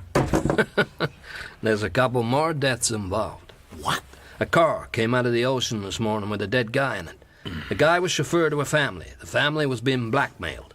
I recommended Marlowe to the family. Marlowe played it kind of close to the waistcoat. I love private dicks who do that. Give it to him, Marlowe. I gave it to him. I left out 2 things. I left out Carmen's visit to Brody's apartment and Eddie Mars's visit to Geiger's. I told the rest of it just as it happened. So all you did was not report a murder that happened last night, and then spend today foxing around so this kid of Geiger's could commit a second murder this evening. That's all. I hadn't any reason to think the boy would go gunning for Brody. That kind of thinking is police business. If Geiger's death had been reported last night, the books could never have been moved, and the kid wouldn't have been led to Brody and wouldn't have killed him. A life's a life, Marlowe. Tell that to your coppers the next time they shoot down some scared petty crook running away up an alley. What? That's enough of that. Marlowe, what makes you so sure that Owen Taylor shot Geiger? Taylor had the motive, jealousy, and the opportunity. He killed Geiger in front of Carmen Sternwood. I can't see anyone with a purely commercial interest doing that. But Taylor would have done it. The nude photo of Carmen was just what would have made him do it. What's this business about hiding Geiger's body? The kid must have done it. Why? When he came home, he found the body. He probably thought it was a good idea to hide it in the garage while he got his own effects out of the house. But then... Later on, he had a revulsion of feeling and thought he hadn't treated his dead friend very nicely. So he went back and laid him out in the bed. Then he goes down to the store and finds out that Brody's taken the books and figures him for the killer. Sure. We'll find out. But that doesn't help Captain Kronjager's troubles. All this happened last night, and he's only just been rung in on it. I think I can find some way to deal with that angle. So, the note that Geiger sent to General Sternwood, I guess that was just a come-on. If the General had paid him, it would have been through fear of something worse. Then Geiger would have tightened the screws. Do you know what the General was afraid of, Marlowe? I've left out a couple of personal matters. My client's entitled to some protection. Captain Kronjager has 2 murders on his hands, both solved. We have both killers. The blackmail angle has got to be suppressed.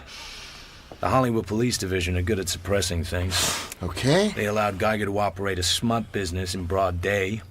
I dare say they had their reasons. Okay. Captain. That's okay. We're glad to stooge for a Seamus of his standing. Thank you, Captain. You ought to understand, Marlowe, how any officer would feel about a cover-up like this. But I think it may be possible to keep General Sternwood's name out. Do you know why I'm not tearing your ear off? No. What are you getting for it all? $25 a day, plus expenses. And for that, you're willing to get yourself in Dutch with half the law enforcement of this country? What the hell am I to do? I'm on a case. I'm selling what I have to sell to make a living. Cops get very large and emphatic when an outsider tries to cover anything up, but they do it themselves every other day. And I'm not through. I'm still on the case. I'd do the same thing again if I had to. Providing Kronjäger doesn't get you license. Let me tell you something, son. My father was a friend of the General's. I've done all I can to save the old man from grief, but in the end, it can't be done. Those girls of his ought not to be running around loose. And there's another thing. I'll bet $1 to a Canadian dime that the General's afraid his son-in-law is mixed up in this, and what he really hopes you'd find out is that he isn't. Rusty Regan didn't sound like a blackmailer, what I heard him. Did the General tell you he was looking for Regan? He told me he wished he knew where he was. That's all. It was late by the time I got home. I took Carmen's little gun out of my pocket and cleaned it and locked it up. Then I made myself a drink.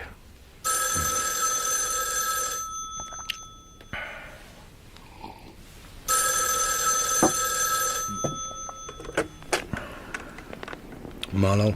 Eddie Maz. What can I do for you? Cops over at Geiger's place. You keep me out of it.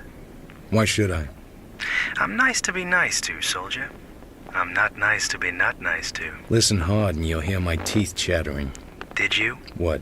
Keep me out of it. As it happens, I did. Thanks, soldier. Know who gunned him? Read it in the paper tomorrow. I want to know now. Do you get everything you want? Somebody you never heard of. Let it go at that.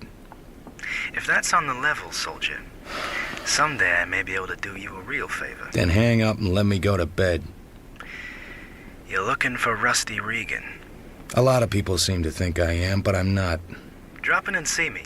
Down at the club sometime. Maybe.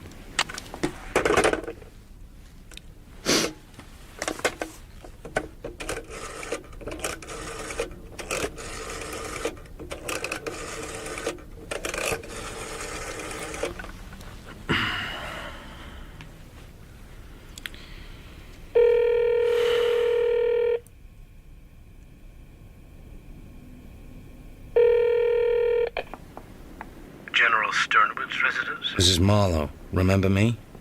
Yes, Mr. Marlowe. I remember you, of course. Give Mrs. Regan a message, will you? Tell her I have the pictures, all of them, and that everything is all right. You have the pictures and everything is all right. Yes, sir. I may say, thank you very much, sir.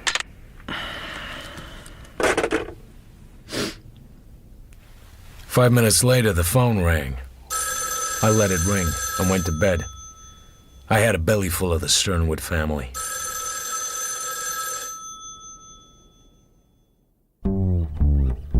I read the papers next morning over my eggs and bacon. It was a nice write-up. Captain Kronjäger got all the credit for solving the 2 slayings in his district. According to the report, Brody had shot Geiger, and the kid had shot Brody in revenge and confessed. The suicide of Owen Taylor made the inside pages. There will be no inquest. Captain Gregory of the Missing Persons Bureau studied my card with his head on one side. Private Dick, eh? What can I do for you? I'm working for General Sternwood. On what? Not exactly what you're working on, but I thought you could help me. On what? General Sternwood's a rich man. If he wants to hire a full-time boy to run errands for him, that's no reflection on the police. Regan? Sure. I'm told he disappeared about a month back.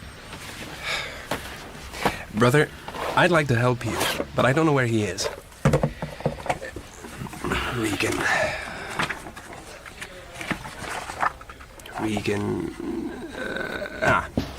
He blew on the 16th of September.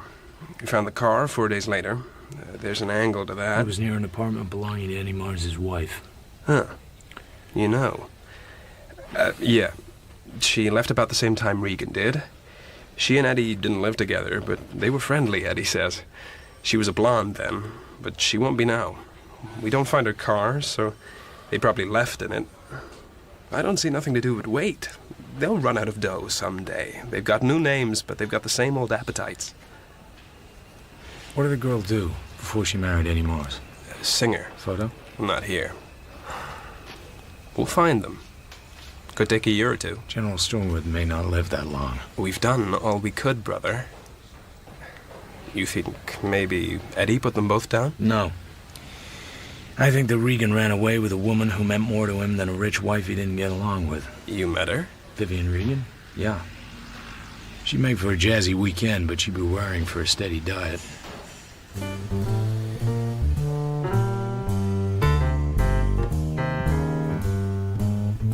A gray Plymouth sedan tailed me away from the city hall. I gave it a chance to catch up with me on a quiet street. It refused the offer, so I shook it off and went back to my office and sat in my swivel chair and tried to catch up on my foot dangling. I counted it up on my fingers. Rusty Regan had run away from a lot of money and a handsome wife to go wandering with a vague blonde who was more or less married to a racketeer named Eddie Mars. Geiger was dead, and Carmen would have to find some other shady character to drink exotic blends of hooch with. I didn't suppose she would have any trouble. Mrs. Regan knew Eddie Mars well enough to borrow money off him. Geiger's pretty boy was out of circulation for a long, long time. Agnes was in custody as a material witness. That left me, and I was paid off. The smart thing for me to do was take another drink and forget the whole mess. So I called Eddie Mars and told him I was coming down to Las Olindas. That's how smart I was. This is my office. Come on in, have a drink. You hinted you had something for me? What's your hurry? Have a drink and sit down. You and me haven't got anything to talk about but business. You'll have a drink and like it. Ever been here before? I don't get my kicks out of gambling. You ought to look in tonight. One of your friends is outside betting the wheels. I hear she's doing pretty well.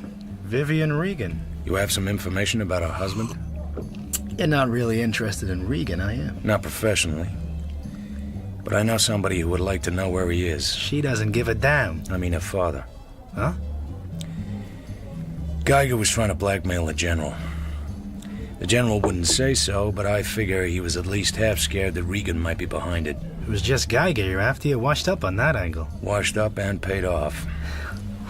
I wish old Sternwood would hire himself a soldier like you on a straight salary, keep those girls of his home a few nights in a week. Mm-hmm. Why? Well, they're plain trouble. The dark one's a pain in the neck around here. If she loses, she plunges, and I end up with a fistful of papers. She has no money of her own except an allowance. If she wins, she takes my money home with her. You get it back the next night? In time. I'm the loser. I'm going out to look the joint over. Okay, soldier. Maybe I can do you a real favor someday. You got it all from Captain Gregory this time. So you own a piece of him, too? We're just friends. You don't have anybody tailing me in a gray Plymouth sedan, do you? Hell no. Why should I? I couldn't imagine. His surprise looked genuine enough. But why was this stuff about Vivian Regan so important? I wondered why he thought it was necessary to tell me at all. Mr. Mars says drink on the house. Uh-huh. She's picking him tonight. Right on the nose. That tall, dark-haired frail. Who is she? She comes here a lot. I wouldn't know her name. The hell you wouldn't. I just work here, mister. She's all alone, too. That guy was with her, passed out. They took him out to his car. Maybe I'll take her home. Hell you will. 2 scotch and soda? Sir?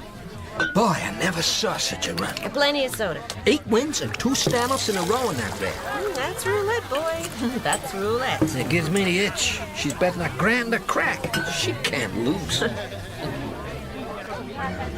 What kind of a cheap outfit is this? I beg your pardon, madame. Get busy and spin that wheel, High Pockets. I want one more play, and I'm playing table stakes. You take it away fast enough, I've noticed, but when it comes to dishing it out, you start to whine. The table cannot cover your bet, madame. You have over $16,000 there. It's your money. Don't you want it back? Mr. Mars. What's the matter, Michelle? Mrs. Regan. Well, if you're not playing anymore, you must let me send someone home with you. One more play, Eddie. Everything I have on the red. I like red. It's the color of blood. Michelle. Mr. Mars. Cover her bet in even thousands. No one objects to this turn of the wheel being just for the lady.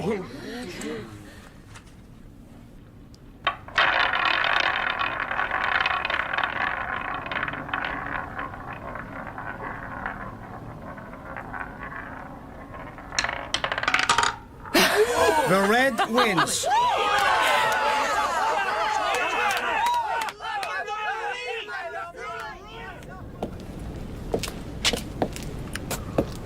Can I get your car, sir? I'm just getting some air. Awful foggy, sir. If I get lost, I'll holler. You could see a scant dozen yards in the fog. I circled to the left and drifted back to the old stables where they parked the cars. There was someone there before me. I made him out, a vague shadow close to the path. He turned his head. His face should have been a white blur. It wasn't. There was a mask over it. I stepped behind a tree and crouched down. We both waited.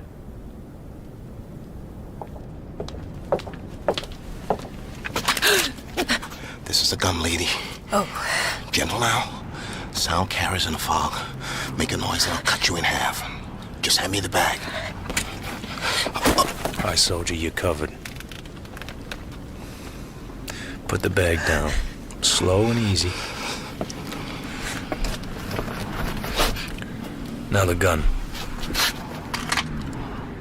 Now beat it. On your way, soldier. No hard feelings. You keep it quiet and I'll keep it quiet, okay? Okay. People keep giving me guns. Here, this is your bag, I believe. Nice work, Marlowe. Are you my bodyguard now? Looks that way. What are you doing here? Eddie Moss wanted to see me. Why? He thought I was looking for somebody he thought had run away with his wife. Were you? No. And what'd you come for? To find out why he thought I was looking for somebody he thought had run away with his wife. Did you find out? No. I thought you weren't interested in that. People keep throwing it at me. Take me to the garage. I ought to look in at my escort.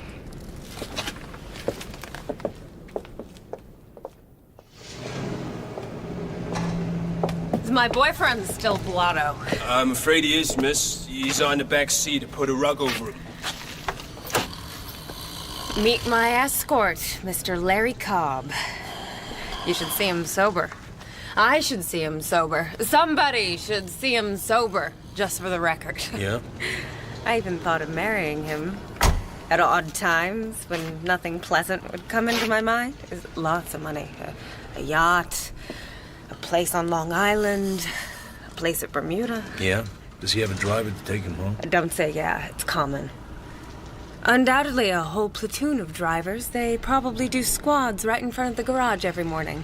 Buttons gleaming, white gloves immaculate, a sort of West Point elegance about them. He drove himself tonight.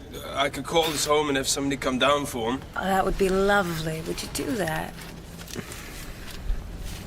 You'll take care of him, I'm sure. Well, jeez. I sure will, miss. Thanks. Thanks, miss. Let's ride in your car. Sure. It's outside on the street. Quite all right with me, Marlowe. I love a nice walk in the fog. You meet such interesting people. You better have a drink. I could get drunk as two sailors and love it. I found a drugstore, bought a pint of rye at the liquor counter, and carried it over to the stools. 2 coffees, black and strong. You can't drink liquor in here. Marlowe, you want a cigarette? It's against the law to drink liquor in here. Thanks. Okay, I'll watch the street while you pour. My heart's in my mouth doing this. You have wicked eyes.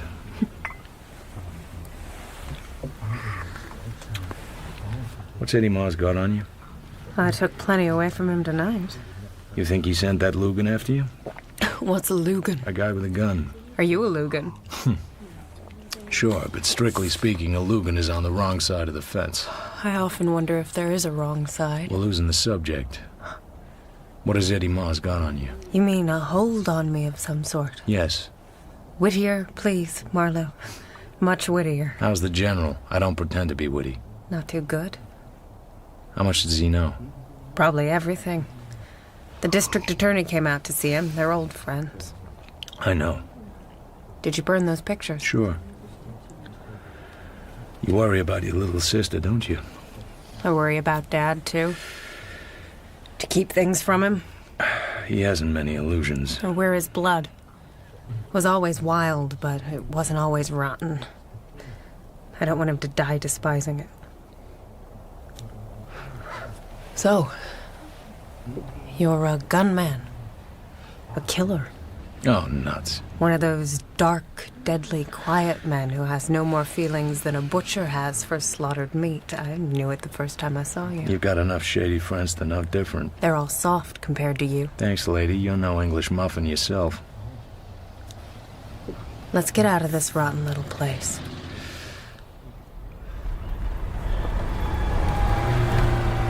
We drove through a series of little dank towns, with shack-like houses built down on the sand, close to the rumble of the surf.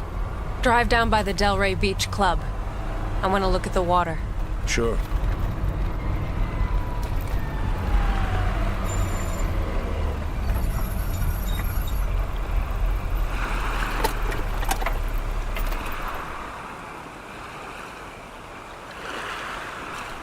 Move closer. Hold me, you beast.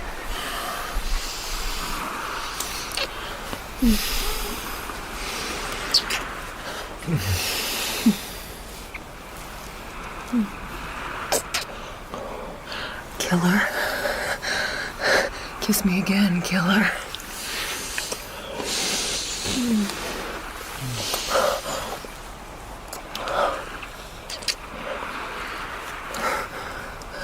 Where do you live? Franklin, near Kenmore. I've never seen it. Want to? Yes. What has Eddie Mars got on you?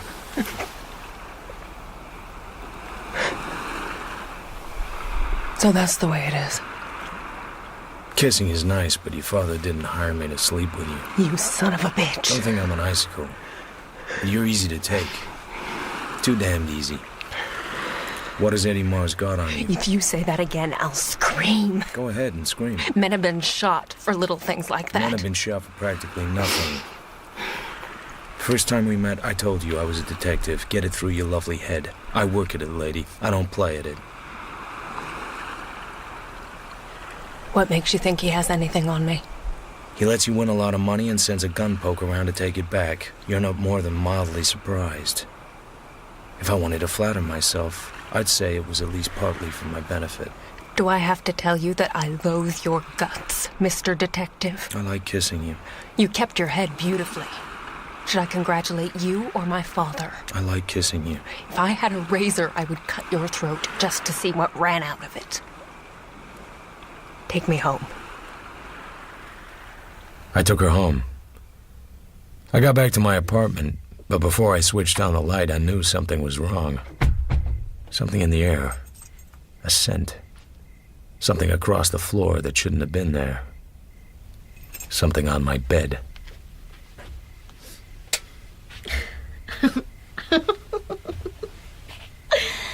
I guess you can't even guess how I got in.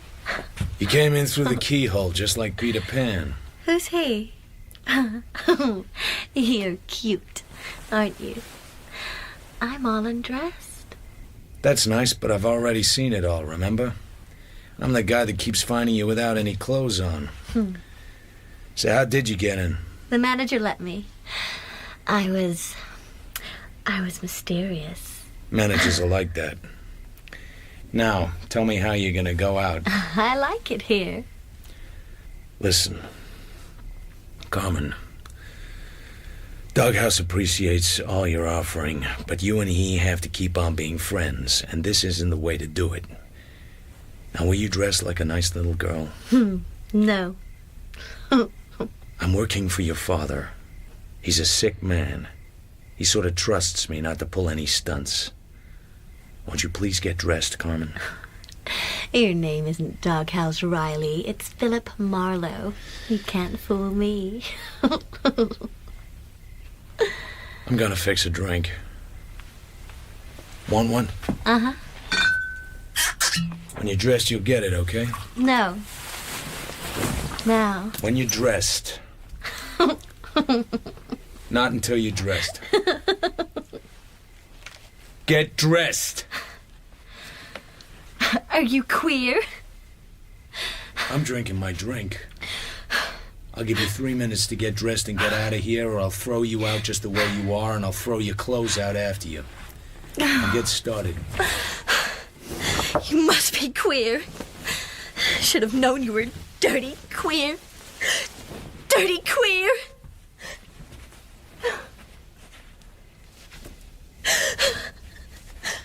Don't forget your shoes. Queer.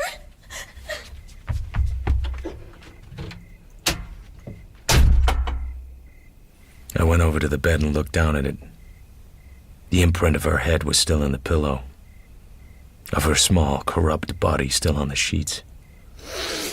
I put my glass down and tore the bed to pieces, savagely.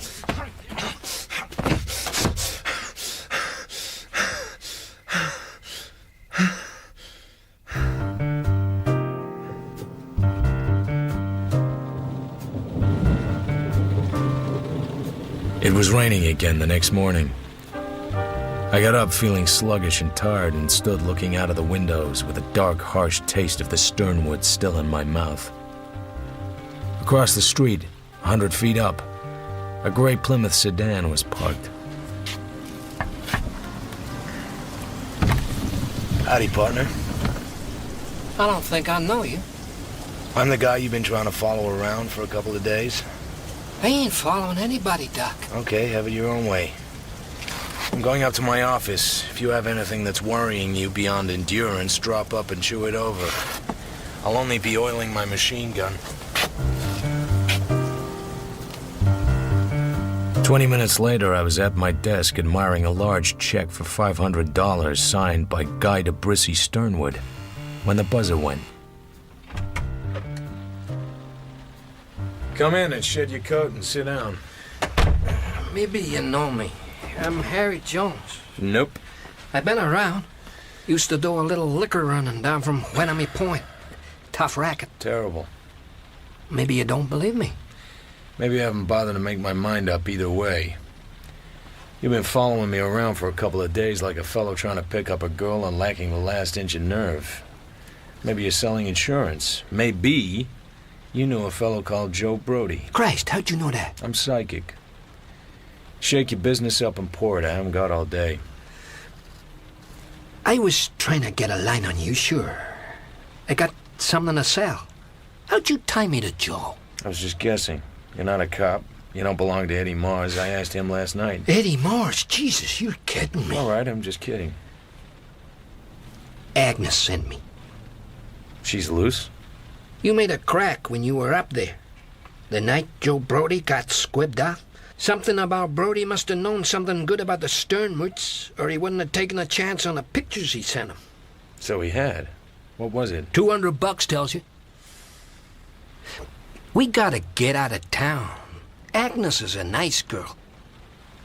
It's not so easy for a dame to get by these days. She's too big for you. She'll roll on you and smother you. That's kind of a dirty crack, brother. You're right, I'm sorry. I've been meeting the wrong kind of people lately. What do you got for the money? Would you pay it? If it does what? If it helps you find Rusty Regan. I'm not looking for Rusty Regan. Want to hear it or not? Eddie Mars had Regan bumped off. Beat it. I'm not kidding. On your way, small size. I knew Rusty. Not well. A nice guy, though. He was sweet on a singer named Mona Grant. Then she changed her name to Mars. Rusty got sore and married a rich dame. You know all about her. This Rusty was a cockeyed sort of buzzard. He had long-range eyes. He was looking over into the next valley all the time. He wasn't scarcely around where he was. So he ran away? He started to run away, maybe. With this girl, Mona, who'd married Eddie Mars. She wasn't living with Eddie. She didn't like his rackets, especially the sidelines, the blackmail, the bent cars. The talk was, Regan told Eddie one night, right out in the open, that if he ever messed up Mona in any criminal rap, he'd be around to see him.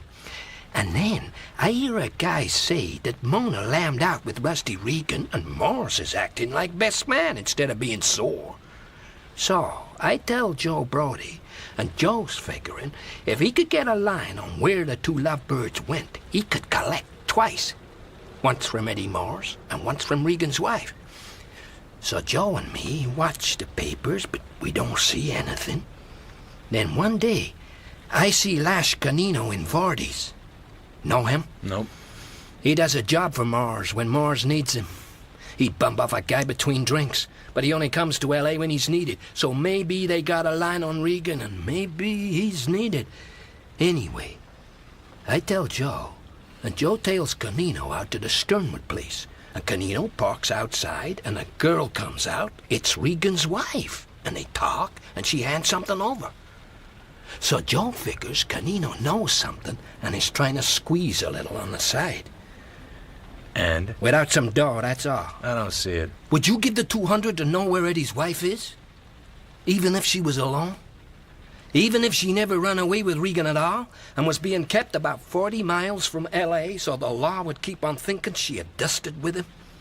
Would you pay $200 for that, Seamus? I think I would. Where? Agnes saw her. Just by a lucky break, managed to tail her home. Agnes will tell you where. You bring the money, I'll take you to Agnes. Come over to the Fullwider building. 428 at the back. After dark.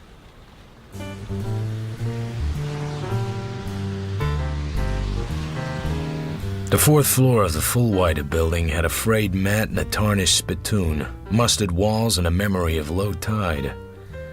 I went down the line and turned a corner. On a dark glass door were the numbers 428. A second door beyond showed light, and from the open transom above came the voice of Harry Jones. Canino, yeah, I seen you around somewhere, sure. I thought you would. I tried the darkened door, opened it softly, and hung motionless like a lazy fish in the water. A fan of light spread from an inch of the opening of the connecting door into the lighted office. So you go to see this peeper. Well, that was your mistake. Eddie don't like it. The peeper told Eddie some guy in a gray Plymouth was tailing him. Eddie naturally wants to know who and why, see? You know why I went to the peeper. Account of Joe Brody's girl. She has to blow. She figures the peeper can get us some dough. Dough for what? Brody was trying to peddle a nude photo with a young Sternwood girl. Marlowe got wise to him. While they were arguing about it, the young Sternwood girl dropped round with a gat and took a shot at Brody. The peeper didn't tell the coppers about that, and Agnes didn't neither. She figures it's railway fare for her not to. Where's this Agnes at? Nothing doing. You'll tell me, little man, here or in the back room. She's my girl now, Canino. I don't put my girl in the middle for nobody. How much you tap the peeper for? 2 centuries. Get it? I'm seeing him tomorrow. I have hopes. Where's Agnes? Listen. Where's Agnes? Look at it, little man. I'm looking at it. Go ahead and blast me and see what it gets you. Where's Agnes? Okay. 28 Court Street, up on Bunker Hill, apartment 301. I guess I'm yellow, all right. You got good sense. If it's the way you say it is, everything is Jake-a-loo. No hard feelings? No hard feelings. Fine. Let's step the bill. We got a glass. This is Bond stuff.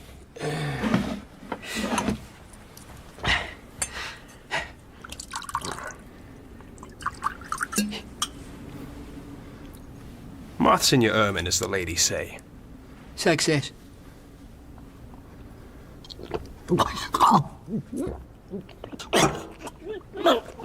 You ain't sick from just one drink, are you, pal?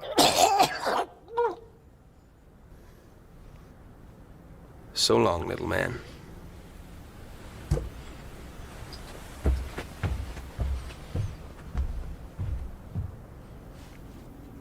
I stirred around the edge of the door and looked in.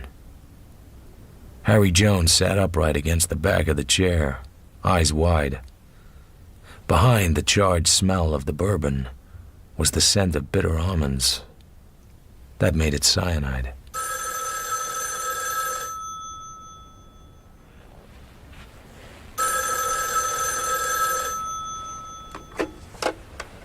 Hello? Is Harry around? Not for a minute, Agnes. Who's talking? Marlowe. Agnes, are you at Bunker Hill? 28 Court Street? No. Why should I be? Okay, I didn't think you were. Where's Harry? I came over to give him $200 in return for certain information. The offer holds. I have the money. Where are you? Didn't he tell you? No. Do you want the 2 C's or not? I want it pretty bad. Then tell me where to bring it. I'll meet you in half an hour. Bullocks, Wilshire. East entrance to the parking lot.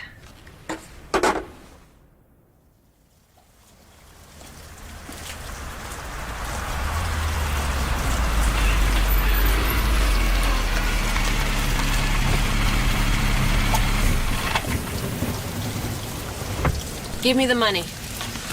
Here. What happened to Harry? He ran away. Canino got wise to him somehow. Canino? Forget Harry. I want my information. Joe and I were out riding Foothill Boulevard Sunday before last. We passed a brown coupe, and I saw the girl who was driving it. There was a man beside her. She was Eddie Mars's wife. The guy was Canino. Joe tailed them to the foothills a mile east of Rialito. Just off the highway, there's a garage and a paint shop run by a guy named Art Huck. Hot car drop, likely. There's a frame house behind it. That's where she's holed up. Sure you knew her? If you ever see her, you won't make a mistake the second time. Goodbye, copper. Wish me luck. I got a raw deal. Like hell you did.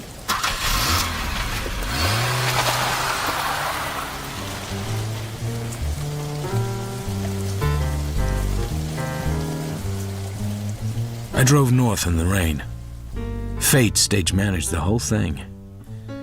Just about a mile beyond Rialito, I went too close to the shoulder and my right front tire let go. Then the right rear went with it. I got out and flashed a spotlight. The flat butt of a heavy tack stared at me from the front tire. The edge of the pavement was littered with them. There was a light up a side road. It seemed to come from a skylight. The skylight could belong to a garage. The garage could be run by a man named Art Huck. Open up! What you want? I got 2 flats back on the highway. We're closed. Wise guy, huh?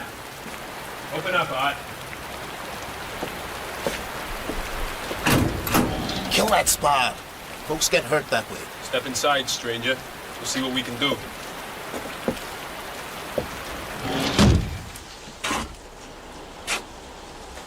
Ain't you got no sense?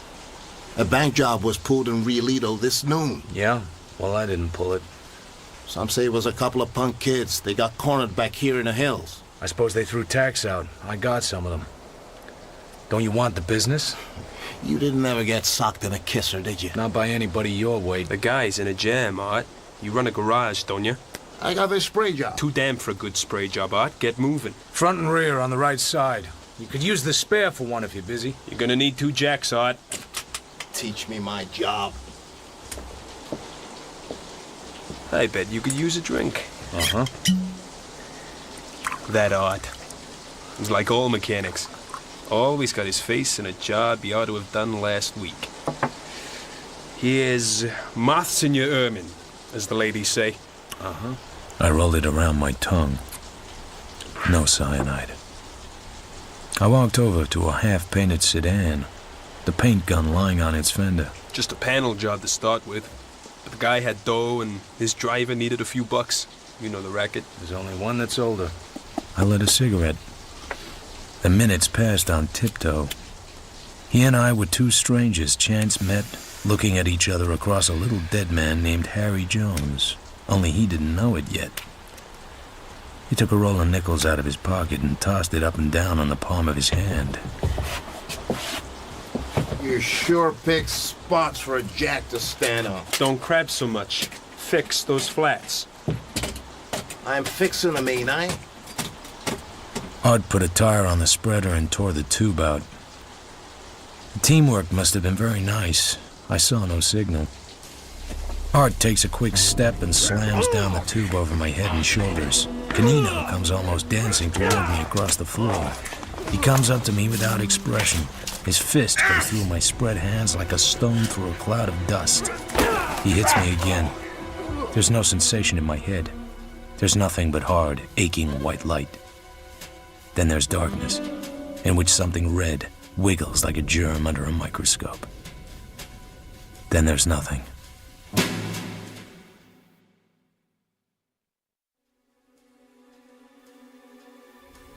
Then there was a woman, and she was sitting where she belonged in a good light. She was so platinum that her hair shone like a silver fruit bowl. I was on a Davenport, trussed like a turkey.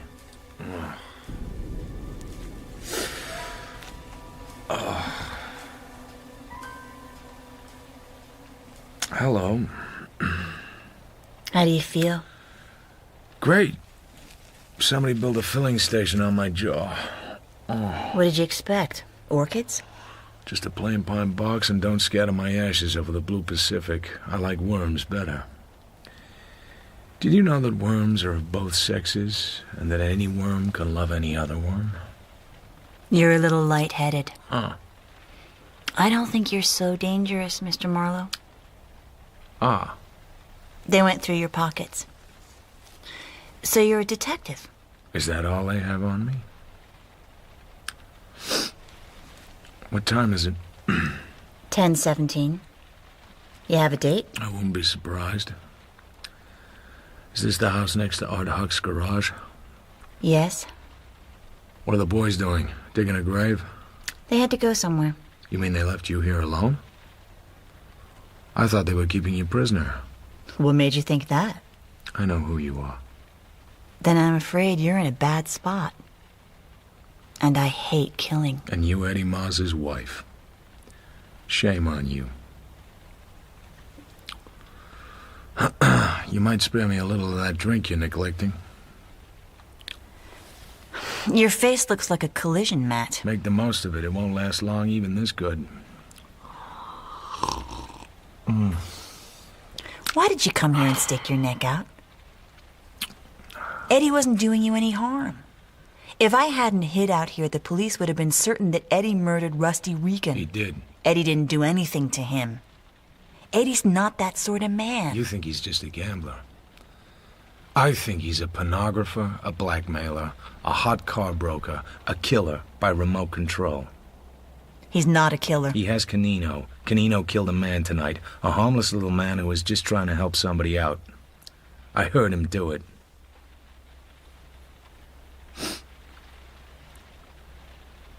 I thought platinum hair was out of style. It's a wig, silly, while mine grows out. Cut mine off, see? Why? To show Eddie I was willing to do what he wanted me to do. I love him. Good grief. And you have me right here in the room with you. You're a kick. I can get the ropes off. I can't do anything about the handcuffs. You can run. Kidding with every breath? The spot you're in? I thought Eddie wasn't a killer. Lean forward, can you? You better go with me if you want to keep on living. Don't waste time. I'm not going. There. Sorry I can't do anything about the cuffs. Light a cigarette for me.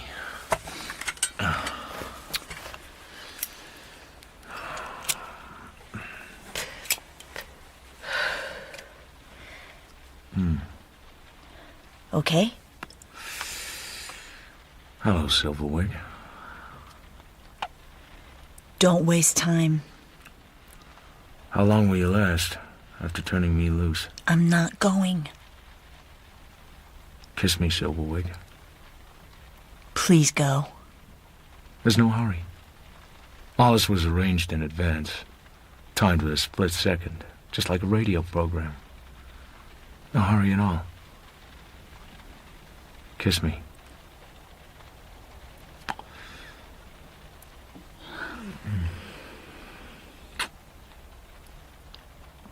Please go. Kiss me again.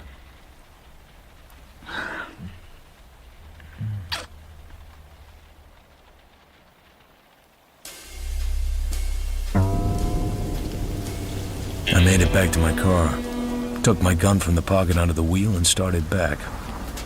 I flopped into a ditch as a car hummed by. When I reached the house, the car was parked and empty, the keys hanging in the dash. All I had to do was wait for him to come out. Canino! Hey! Canino! I got into the car and started it. Then I got out again and crouched behind the rear wheels. That did it. He needed that car. A darkened window slid down. Glass shattered in the coupe. I let out a scream. I let it die off gradually. It was nice work. I liked it. Canino liked it very much. The house door crawled open. Silverwig moved out onto the porch. Canino came crouched methodically behind her. It was so deadly it was almost funny. I can't see a thing. The windows are misted. Get closer.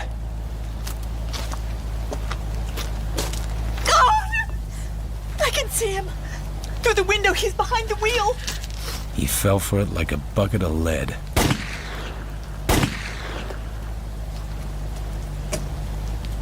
Finished?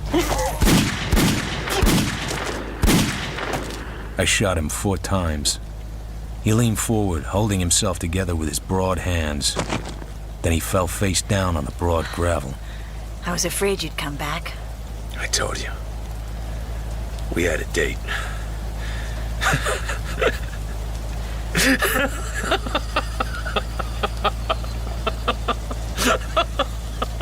Did you have to kill him? Yes. I suppose you did.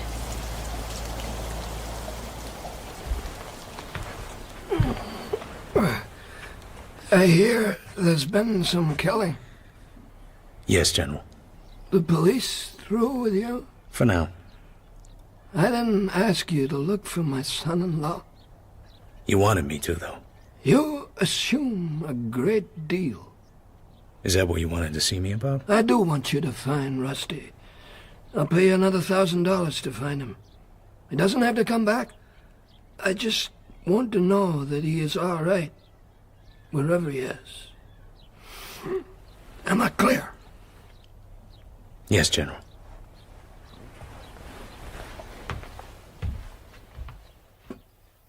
In the garden, I found Carmen sitting on a bench looking forlorn. Bored? You're not mad at me. I thought you were mad at me. I brought you back your gun. I cleaned it and loaded it for you. Take my tip. Don't shoot it at people unless you get to be a better shot. Teach me to shoot. Teach me to shoot, I'd like that. Here. It's against the law. I know where. Down by some of the old wells. We reached the place she meant in 10 minutes.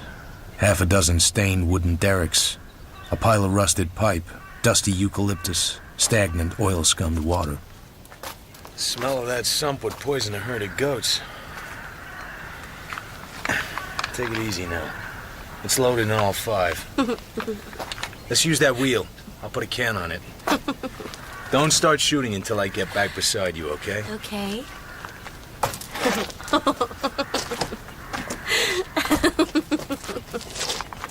Stand there, you son of a bitch! Stay there!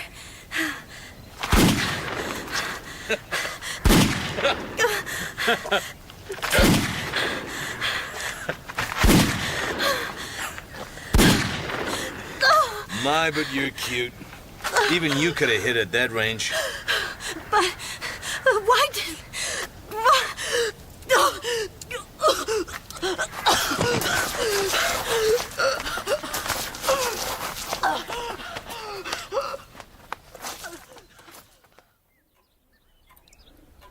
You're a callous brute. You killed a man, and now you have to come up here and frighten my kid sister into a fit? What'd you do to her? Took her down the old wells to teach her to shoot. It was her idea. She threw a wingding. Looked like an epileptic fit to me. Yes, she has them once in a while. I guess you still don't want to tell me what Eddie Mars has on you. Nothing at all. It all ties together. Geiger and his cute blackmail tricks, Brody and his pictures, Eddie Mars and his roulette tables, Lash Canino and the girl Rusty Regan didn't run away with. It all ties together. I'm afraid I don't even know what you're talking about. Suppose you did. It would be something like this. Geiger got his hooks into your sister and tried to blackmail your father. Eddie Mars was behind Geiger, protecting him and using him. Your father sent for me to show he wasn't scared. Eddie knew that your sister was a killer, so he had something on you.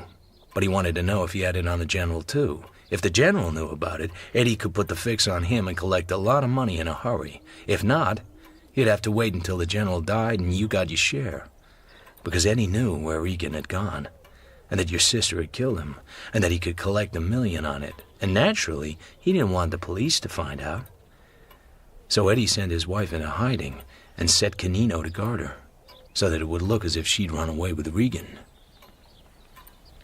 Give me a cigarette. Am I boring you?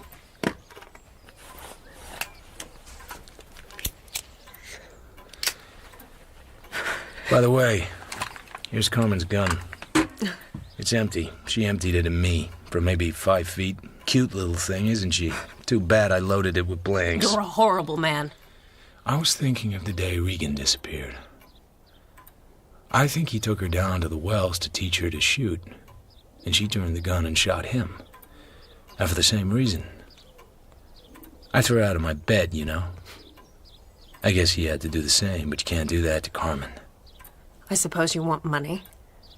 You went to Eddie Mars for help? Rusty's in the sump. The horrible, decayed thing. She came home and told me about it. She's not normal.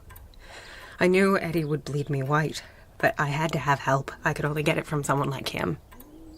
Take her away somewhere. Get her cured if you can. It's been done. I'll give you 3 days, then out it comes. I don't know what to say to you. Just get out of here. Eddie. Forget Eddie.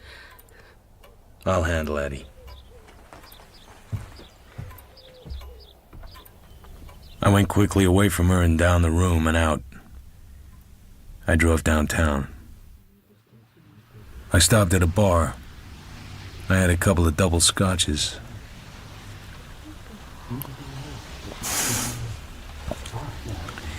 What did it matter where you lay once you were dead?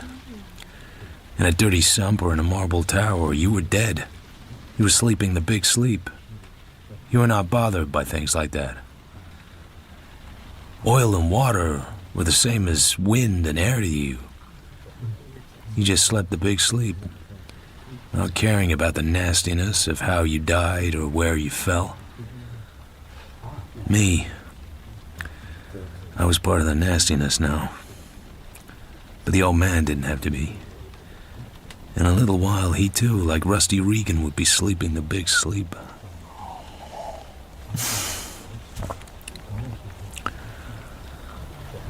The scotches didn't do me any good. All they did was make me think of Silverwig.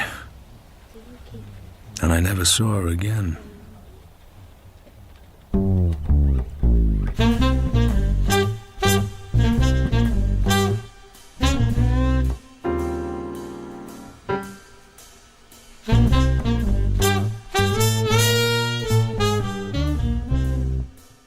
In The Big Sleep by Raymond Chandler, dramatized by Robin Brooks, Philip Marlowe was played by Toby Stevens, Vivian by Kelly Burke, Carmen by Leah Brotherhead, Agnes by Barbara Barnes, and Mona by Madeline Potter.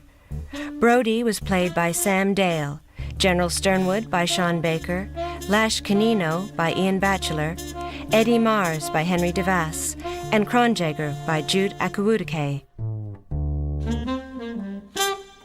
The director was Claire Grove.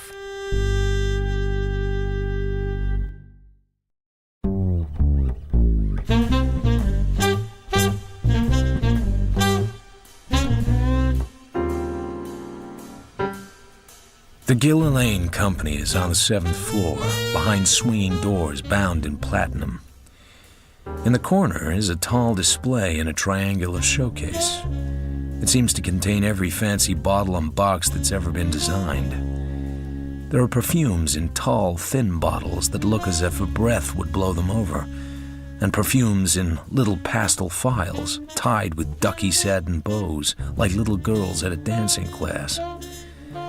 The cream of the crop seems to be something very small and simple in a squat amber bottle. It's labeled Gillian Regal, the champagne of perfumes. It's definitely the stuff to get. I'd like to see Mr. DeRace Kingsley. Here's my card. Have you an appointment? No appointment. It's very difficult to see Mr. Kingsley without an appointment, Mr. Marlowe. The name of this tall, lean, dark-haired lovely is, according to the titled embossed plaque on her desk, Miss Adrienne Fromsett. What is the nature of your business, Mr. Marlowe? Personal. I see. Does Mr. Kingsley know you, Mr. Marlowe? I don't think so. He may have heard my name. You might say I'm from Lieutenant McGee. And does Mr. Kingsley know Lieutenant McGee? I'm hoping he does, but maybe the best way to find out is to ask him. Mr. Kingsley is in conference. I'll send your card in when I have an opportunity. Thank you. I'll wait. I sit and light a cigarette. Half an hour and 3 or 4 cigarettes later, a door opens and 3 men come out laughing. The men shake hands heartily, and 2 of them leave. The third man drops the grin off his face and looks as if he's never grinned in his life. Any calls, Miss Fromsett? Mr. Marlowe to see you, from Lieutenant McGee. His business is personal. Never heard of him. It seems like the perfect moment to introduce myself. This gentleman is Mr. Marlowe. You want to see me? If you're Mr. DeRace Kingsley. Who the hell do you think I was? He's about 6'2", and not much of it is soft. His eyes are stone gray with flecks of cold light in them. His manner says he is very tough to get along with. And who, incidentally, is Lieutenant McGee? He's just a fellow I know. I'm fascinated. Anything else you would care to let drop about him? Well, they call him Violets McGee on account of he chews little throat passels that smell of violets. He's a big man with soft silvery hair and a cute little mouth made to kiss babies with. I don't like your manner. That's all right. I'm not selling it. I'll give you exactly 3 minutes. God knows why. He burns his way past Miss Fromsett's desk to his door, yanks it open and lets it swing in my face. Miss Fromsett likes that. She likes it very much. Listen, I'm a businessman. I don't fool around. Your card says you're a licensed detective. Show me something to prove it. I get out my wallet and hand him things to prove it. He lights a cigar. He doesn't offer me one. He takes his time. He doesn't care about mine. No, I don't know, McGee. I know Sheriff Peterson. I asked for the name of a reliable man to do a job. I suppose you are the man. I guess you might do. Just don't get flip with me, and remember, when I hire a man, he's my man. He does exactly what I tell him, and he keeps his mouth shut, or he goes out fast.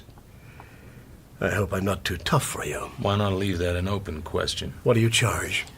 $25 a day in expenses, 8 cents a mile for my car. Absurd, far too much. 15 a day flat, that's plenty. I'll pay the mileage within reason, the way things are now. But no joyriding. I say nothing. He seems a little surprised that I say nothing. I haven't hired you yet, but if I do, the job is absolutely confidential. No talking it over with your cop friends. Is that understood? Just what do you want done, Mr. Kingsley? What do you care? You do all kinds of detective work, don't you? Not all kinds. Only the fairly honest kinds. For one thing, I don't do divorce business, and I get 100 down as a retainer from strangers. Well, well. And as for you being too tough for me, most of the clients start out either by weeping down my shirt or bawling me out to show me who's boss. But usually they end up being very reasonable if they're still alive. Well, well. Do you lose very many of them? Not if they treat me right. Have a cigar. I take one and put it in my pocket. I haven't been called down like that in 4 years. I want you to find my wife. Okay. I'll find your wife. I think you will, at that. She's been gone a whole month from a cabin we have in the mountains near Puma Point. I know Puma Point. Our place is 3 miles from the village. It's on a private lake, Little Fawn Lake. My friends have cabins. I have a cabin, and a man called Bill Chess lives with his wife in another cabin, rent-free, and looks after the place.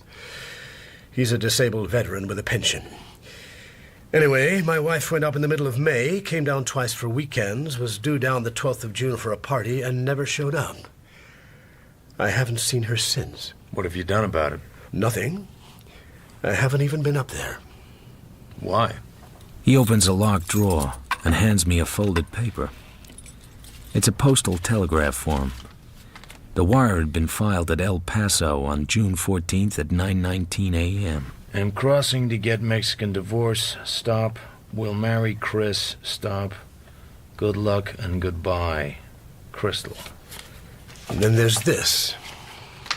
It's a large and very clear snapshot. A man and a woman are sitting on the sand under a beach umbrella. The woman, who wears a very daring sharkskin bathing suit, is a slim blonde, young and shapely and smiling. The man, who smiles at the camera with a practiced smile, is a dark, handsome lad with fine shoulders and legs, sleek dark hair and white teeth. 6 feet of a standard type of homewrecker. That's my wife, Crystal, and that's Chris Lavery. All right. What's the catch? The wire surprised me only mildly. Crystal and I have been washed up for years. She lives her life and I live mine. She has her own money and plenty.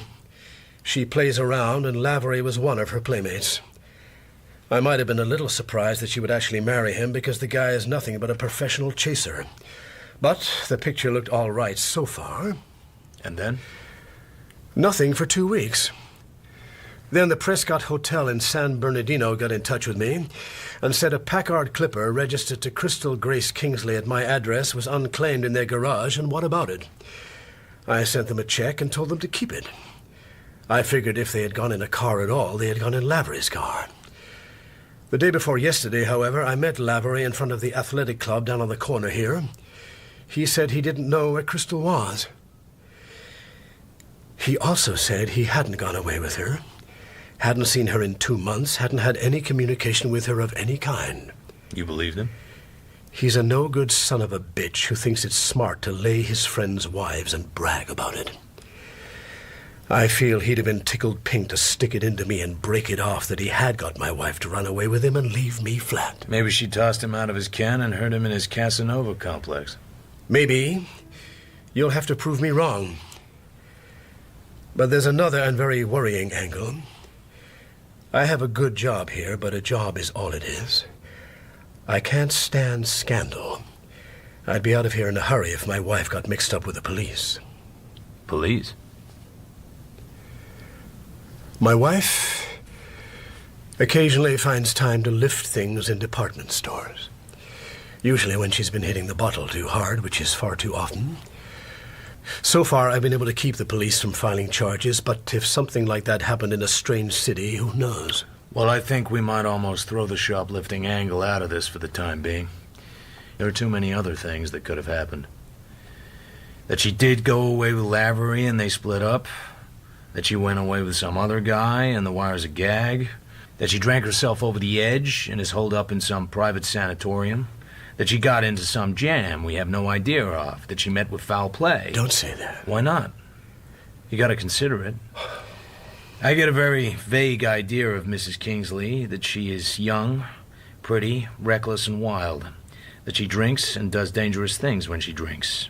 That she's a sucker for men and might take up with a stranger who might turn out to be a crook. Does that fit? Every word of it. How much money would she have with her? She likes to carry enough. She has her own bank and her own bank account. She could have any amount of money. There are more angles to this than I can see just now. But I'll start by talking to Lavery and then taking a run up to Little Fawn Lake and asking questions there. I'll need Lavery's address and a note to your man in charge of the mountain place.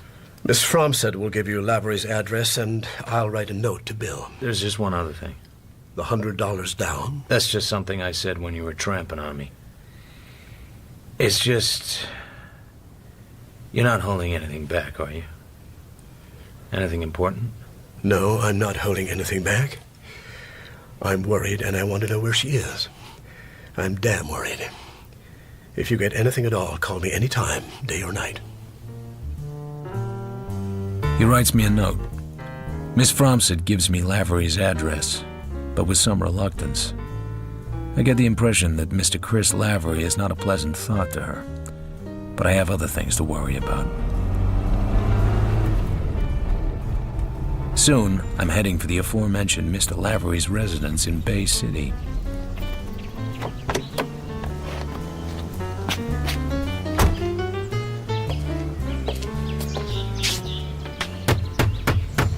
I work on the knocker. Nothing. I push the bell and hear a ring inside, not very far off. Nothing. A neat black Cadillac coupe comes out of the garage of the house across the way. A thin man in dark glasses looks sharply at me, as if I hadn't any business to be there. He's probably got nothing to do with what I'm after, but who knows? I give him my steely glare and do some more hammering on the knocker. You're making a hell of a lot of noise. Mr. Lavery? What if I am? My card. I slip it through the grill. I'm working for DeRace Kingsley. To hell with both of you.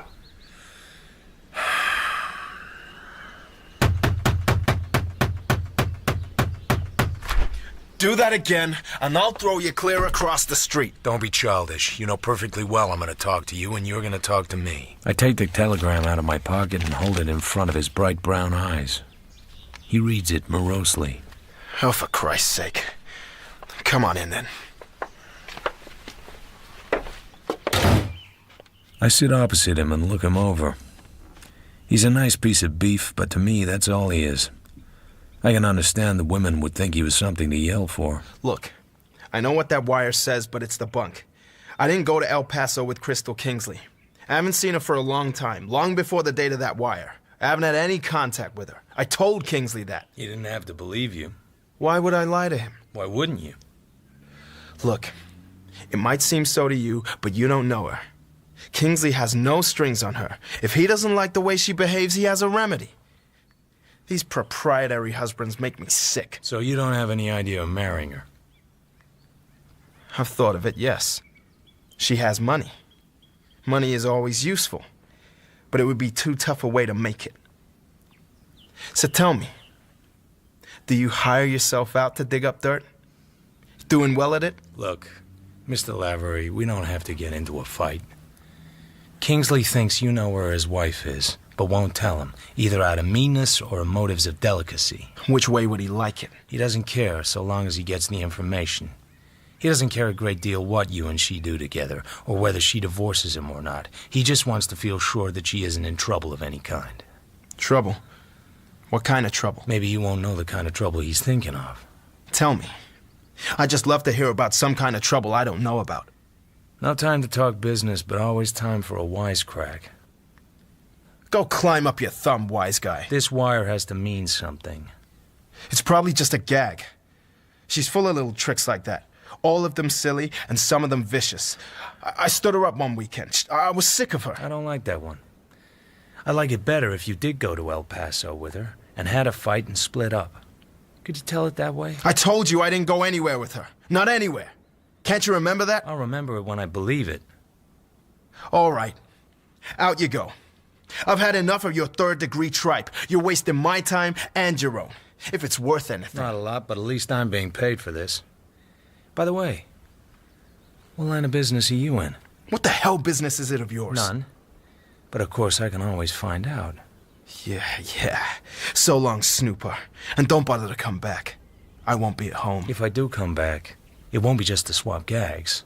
It'll be because I find out something that needs talking over. So you still think I'm lying? I think you may have something on your mind.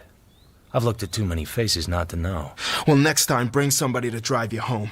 In case you land on your fanny and knock your brains out. Now get out! Sure. So long, handsome.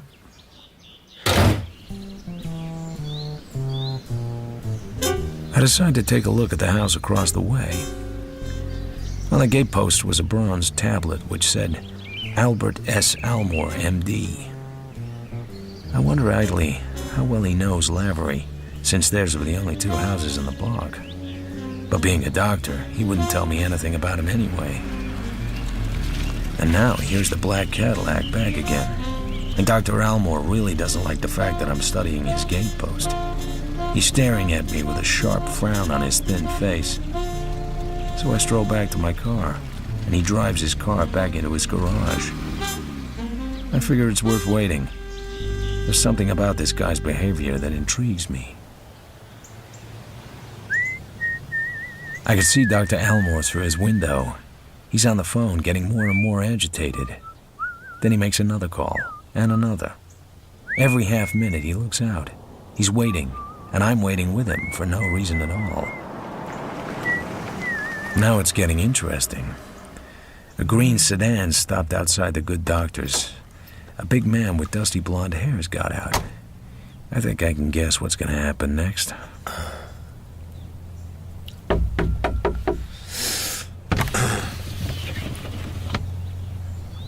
Waiting for somebody? I don't know.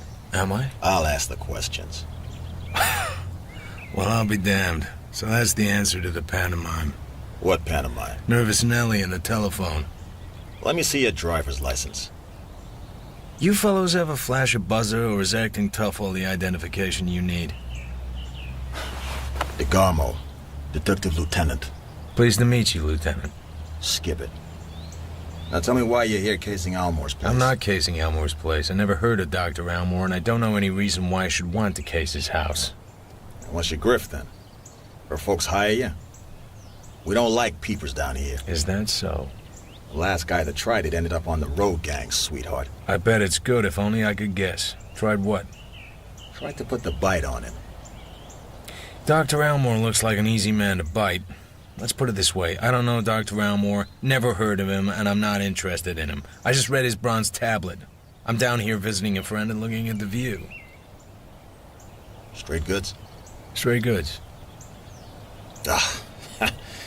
Hell. The guy's screwy. He ought to see a doctor. Now go on. Beat it.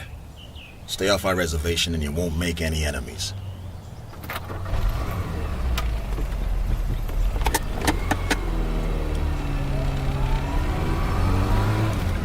On the way back to Los Angeles, I listened to my thoughts. They moved fitfully in and out, like Dr. Almore's thin, nervous hands pulling at the edge of his curtains. I saw Lavery. What did he say? He told me just enough dirt to sound frank.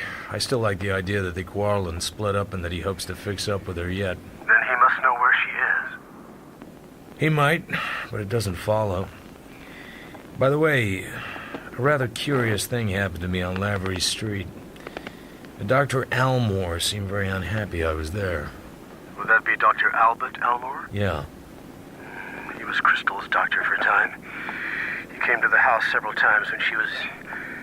well, when she'd been over-drinking. I thought him a little too quick with a hypodermic needle. His wife... let me see, there was something about his wife. Oh, yes. She committed suicide. When? I don't remember. Quite a long time ago. I never knew them socially. What are you going to do now? I'm going up to Little Fawn Lake, even though it's a little late in the day to start.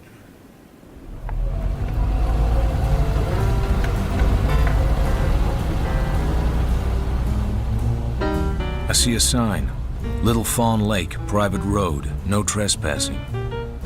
It's only a few hours from the city, but it's a different world. I crawl carefully around huge, bare granite rocks and past a little waterfall and through a maze of black oak trees and ironwood and manzanita and silence. Beyond the sign, the road winds for a couple of 100 yards, and then suddenly below me is a small oval lake, deep in trees and rocks and wild grass, like a drop of dew caught in a curled leaf. Along the lake, a large redwood cabin overhangs the water, and farther along, each well separated from the others, are two other cabins.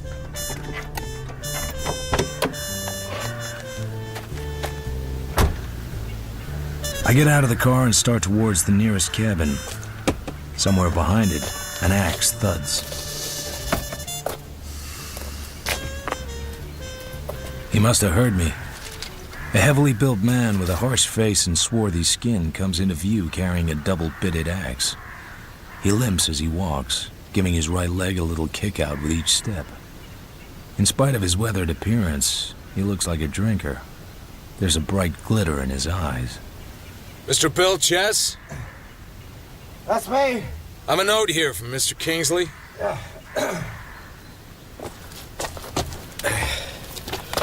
Okay, Mr. Marlowe. So, you want to see Kingsley's cabin, huh? Glad to show you. He ain't selling, for Christ's sake. He might. Everything's for sale in California. Well, ain't that the truth, though? Well, that's his over there, the redwood job.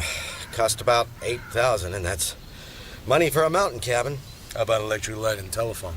Electric light, sure, no phone. Anybody living there now? Nope. Mrs. Kingsley was here a few weeks back. She went down to hell back any day, I guess. Didn't he say? Why? Does she go with the cabin? Very funny. Yeah, it's a swell cabin. The bed's comfortable? How would I know if the beds are comfortable? I don't know why you wouldn't know. I can find out for myself. Yeah, you think I can't smell a dick when I meet one. Nuts to you, pal, and nuts to Kingsley. So he hires himself a dick to come up here and see am I wearing his pajamas, huh? Now listen, Jack. I might have a stiff leg and all, but the women I could get... Whoa, you're slipping your clutch. I didn't come here to inquire into your love life. I never saw Mrs. Kingsley. I never saw Mr. Kingsley until this morning. What the hell's the matter with you? He rubs the back of his hand viciously across his mouth, as if he wants to hurt himself. His hands are shaking. Sorry, Mr. Marlowe. I was out on the roof last night, and I got a hangover like 7 Swedes. I've been up here alone for a month, and it's got me talking to myself. A thing happened to me. Anything a drink would help? You got one? He brings glasses from his cabin, and we sit there in the silence as I pour him a stiff drink of rye. Man, that's from the right bottle. I guess a guy gets the blues up here all alone. No company, no real friends, no wife. Especially no wife. She left me. She left me a month ago. Friday the 12th of June, a day I'll remember. I stiffen. Friday the 12th was the day Mrs. Crystal Kingsley was supposed to have come into town for a party. Yeah, but you don't want to hear about this. It's none of my business, but if it would make you feel any better. Thanks. You know, Muriel was one swell kid. I met her in a joint in Riverside just a year and 3 months ago. Maybe not the kind of joint where a guy would expect to meet a girl like her, but that's how it happened. We got married. I loved her. I was married to as neat a little blonde as ever you clapped an eye on, and all the time I'm nuts. I go for that. He points to the Kingsley cabin. It's turning the color of ox blood in the late afternoon light. Hell, you think if I had to jump off the dock, I'd go a little ways from home and pick me a change in types at least. But little round heels over there ain't even that. She's a blonde, like Muriel, same size and weight, same type, almost the same color eyes. But brother, how different from then on in. She was giving it out, but I didn't have to take. You asked me if the beds over there were comfortable. I was just too full remembering. Yeah, the bed I was in was comfortable. I came back across the dam. I'm as smooth as a new piston head. I'm getting away with something. Except I didn't get away with anything at all. When I got home, Muriel told me things about myself I didn't even imagine. After that, I felt too mean to stay even half sober. Along about 4 a.m., I finally got back home again and Muriel had gone. She left you? That very night. Nothing but a note in the bureau and some cold cream on a pillow. Here. I'm sorry, Bill, but I'd rather be dead than live with you any longer. Muriel. I've not heard from her in a whole month. Not a single word. Maybe she's with some other guy. I hope he treats her better than I did. Better show you Kingsley's cabin.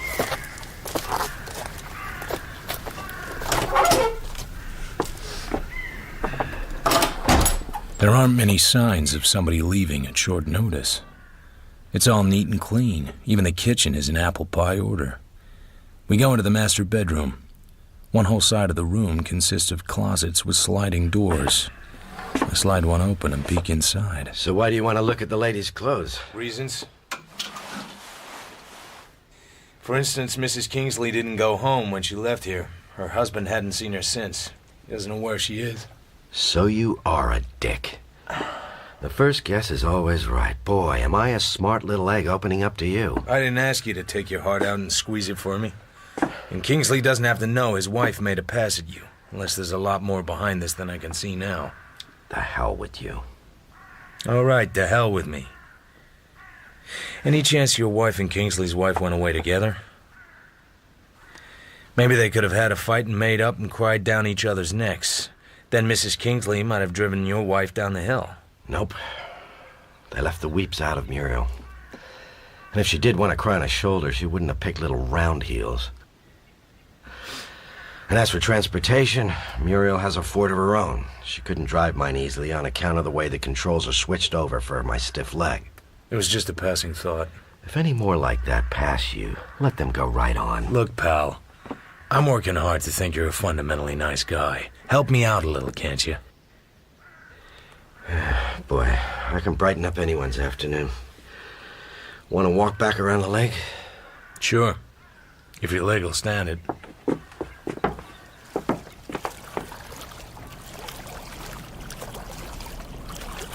I ask him about Lavery. He admits to having seen him once. Won't say more than that. But then, Mrs. Kingsley clearly has plenty of male friends.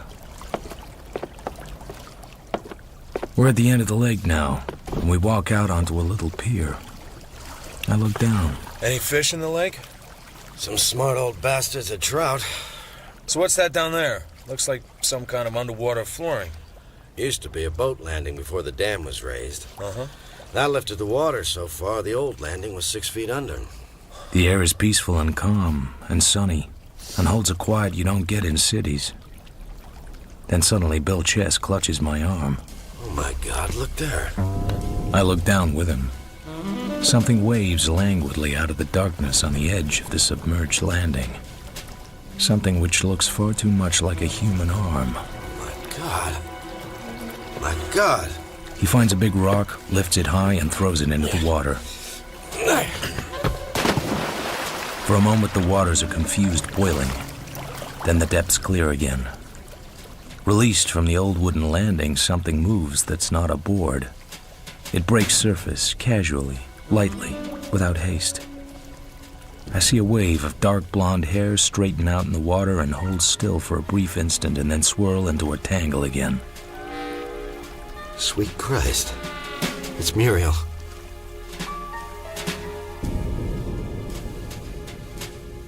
I go and fetch the local sheriff. He has large ears and friendly eyes, and he looks as dangerous as a squirrel and much less nervous.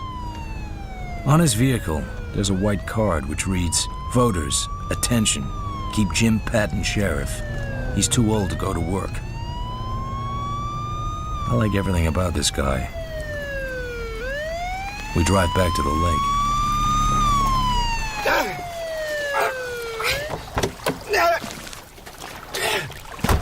Bill!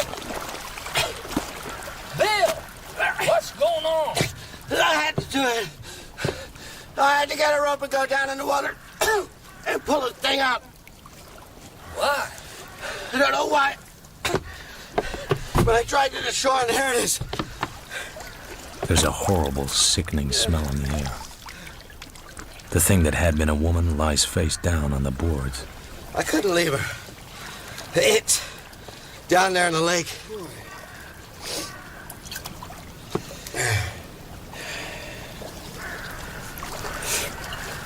So, what'd you say, Mr. Marlowe? About what?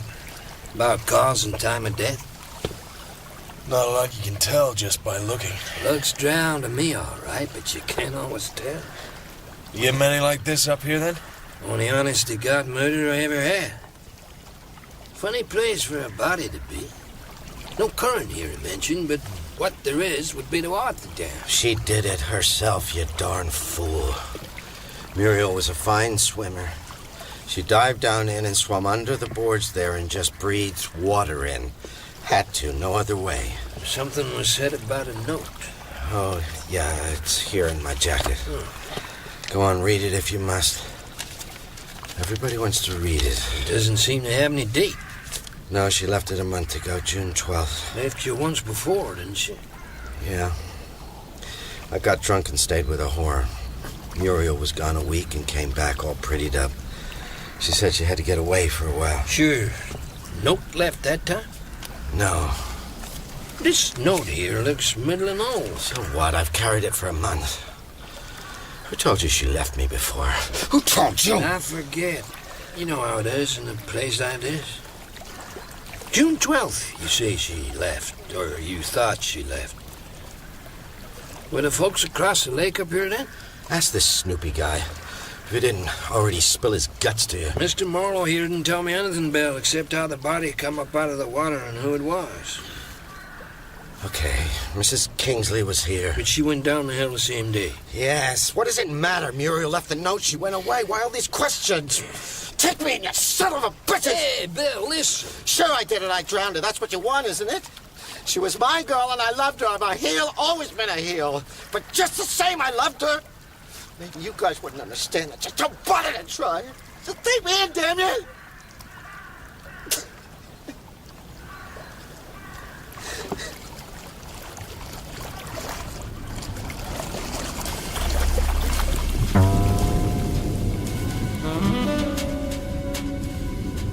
I dream I am far down in the depths of icy green water with a corpse under my arm. The corpse has long blonde hair that keeps floating in front of my face. An enormous fish with bulging eyes and a bloated body swims around, leering like an elderly lecher. Just as I am about to burst from lack of air, the corpse comes alive under my arm and gets away from me. And then I am fighting with a fish, and the corpse is rolling over and over in the water, spinning its long hair and... I'd checked in and fallen asleep. Now I wake up with a mouthful of sheet. I look at the clock. It's still early. I realize that before I return to the city and Mr. DeRace Kingsley, I want to take a look at the chess cabin.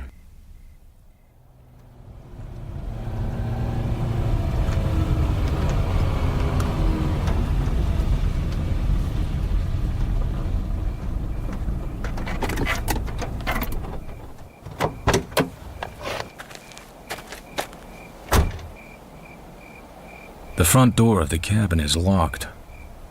There is no breeze, and the trees are as quiet as their shadows. I try a knife blade between the two halves of the small window. The window swings back in the darkness.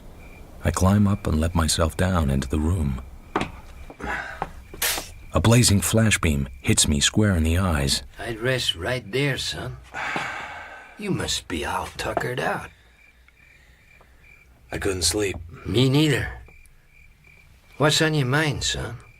Besides breaking and entering. I had an idea. It looked pretty good for a while, but I guess I can learn to forget it. Sit down. I'm a mite curious about you, son.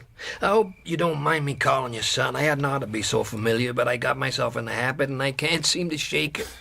Call me what you like. I'm not sensitive. You see, there's a mess of detectives in the L.A. phone book, but only one of them is called Marlowe. You tell him who hired you? DeRace Kingsley. It's Trace's wife. She skipped out on him a month ago. She's supposed to have gone away with a man. She started from here, so I started from here. You don't have any interest in Bill Chess at all? None whatever. I guess you guys do a lot of divorce business. Kind of smelly work, to my notion. Still, Kingsley wouldn't have asked for help from the police to find his wife, would he? Hardly. He knows her too well. None of what you've been saying don't hardly explain you're wanting to search Bill's cabin. I'm just a great guy to poke around. Hello. You can do better than that. Say I'm interested in Bill Chess, then. But only because he's in trouble in rather a pathetic case. If he murdered his wife, there's something here to point that way. If he didn't, there's something here to point that way, too. As for instance, what kind of thing? Clothes, personal jewelry, toilet articles, whatever a woman takes with her when she goes away, not intending to come back. But she didn't go away, son. Then the stuff would still be here. But if it was still here, Bill would have noticed she hadn't taken it. But if he murdered her, then he would have to get rid of the things she ought to have taken with her. Of course, his biggest problem is her Ford car. Sinking it in the lake would be dangerous, but he couldn't burn it or bury it. Could he even drive it? Sure, he can't bend his right leg at the knee, so he couldn't use a foot brake very handy, but he could get by with a handbrake. So, the chances are he hid it in the woods within walking distance of here. And walking distance for him would not be very far. For a fella that claims not to be interested, you're doing some pretty close figuring on all this. If the car was found, it would be better for Muriel's stuff to be found in it. That would give him a couple of outs. Let's say that she was murdered by some unknown party who fixed things to implicate Bill when and if the murder was discovered. There's still that little matter of the note to be got over. What I like is that she did plan to go away and did write the note, but he caught her before she got clear and saw her read and finished her off. Then he would have had to do all the things we've been talking about. I never met her. What kind of girl was she? A mighty cute little blonde when she fixed herself up. She kind of let herself go with Bill. A quiet girl with a face that kept its secrets. I'm going to tell you something I shouldn't tell you.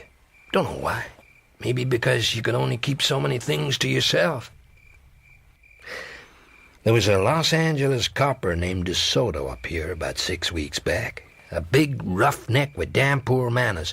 Nobody liked him and nobody opened up to him much.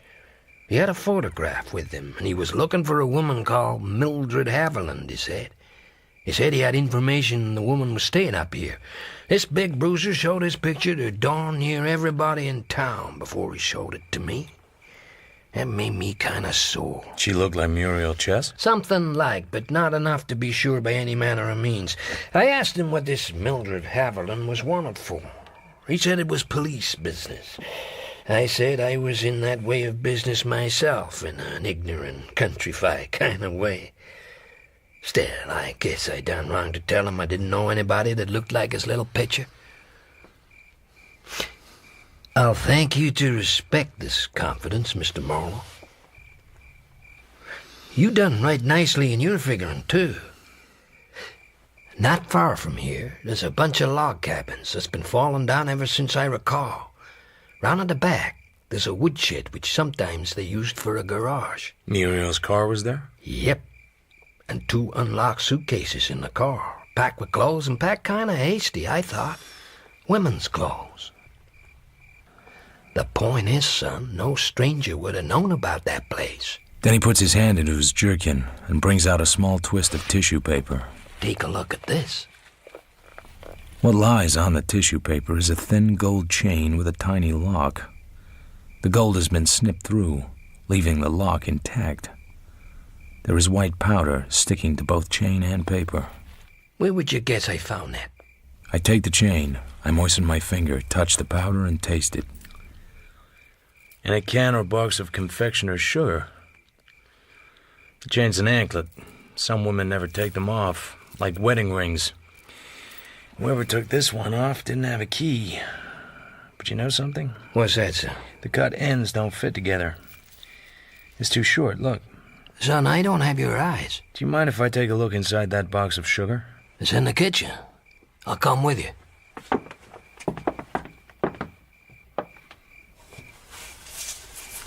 I lift the box up and empty it onto a newspaper. At the bottom, another twist of white tissue. Guess I didn't go deep enough. I shake the tissue clean and unwind it. It contains a tiny gold heart, no larger than a woman's little fingernail. Well, well. I think there's some engraving on the back. Take my torch. I couldn't read it if I had a darn microscope. That's in script. It reads, Al to Mildred, June 28th, 1938. With all my love. Tell me what you're thinking, son. See if it's the same as me. Al to Mildred. Al somebody to Mildred Haviland. Mildred Haviland was Muriel Chess. Muriel Chess was dead 2 weeks after a cop named DeSoto had been looking for her. Looks like maybe I owe this DeSoto party an apology, don't it? If you ever see him. Don't tell me, son. Let me guess all for myself that you got a brand new idea about it. Yeah. Bill Chess didn't murder his wife. No? She was murdered by somebody out of her past. Somebody who had lost track of her and then found it again. And found her married to another man and didn't like it. Somebody who hated and could dissimulate. Who could persuade her to go away with him. And when everything was ready and the note was written, took her around the throat and gave her what he thought was coming her way. And put her in the lake and went his way. Like it? Well, it does make things kind of complicated, don't you think? I'm not sure myself Bill Chess is in the clear. But there ain't anything impossible about it. Not one bit impossible. When you get tired of it, let me know. I'll have something else. I'll just be doggone sure you will. Meantime, I have a job to do and a missing wife to find.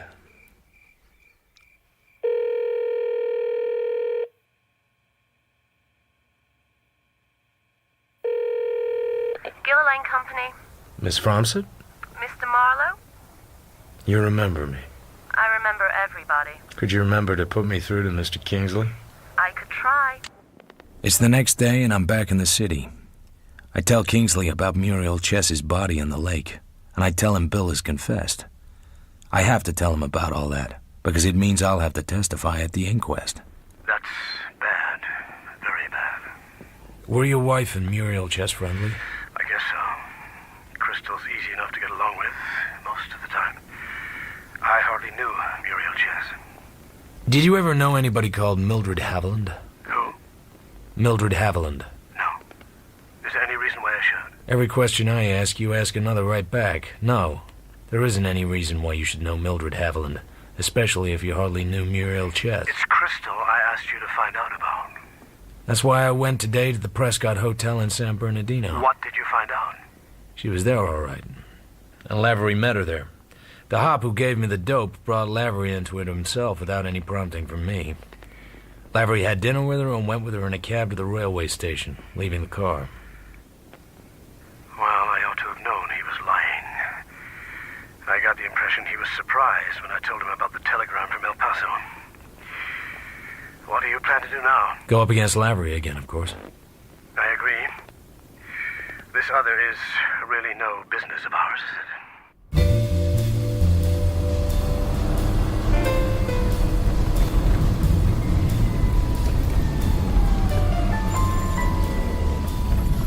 The air is clearer than yesterday. The morning round here is full of peace. No Dr. Almore peering, no Lieutenant DeGarmo trying to put the frighteners on me. I punch the doorbell. Then I see that the front door is not quite shut. If Lavery's away, maybe I can take a chance and frisk the joint. I stand inside and listen. In the silence, time passes. I decide it's safe to move. Excuse me. Please don't move. I freeze. She's a slender woman of uncertain age, with untidy brown hair, a scarlet mess of a mouth, and too much rouge on her cheekbones. She wears a purple hat, which is doing its best to hang on to the side of her head. Her right hand is wrapped around the butt of a small automatic. She points the gun at me and comes steadily on.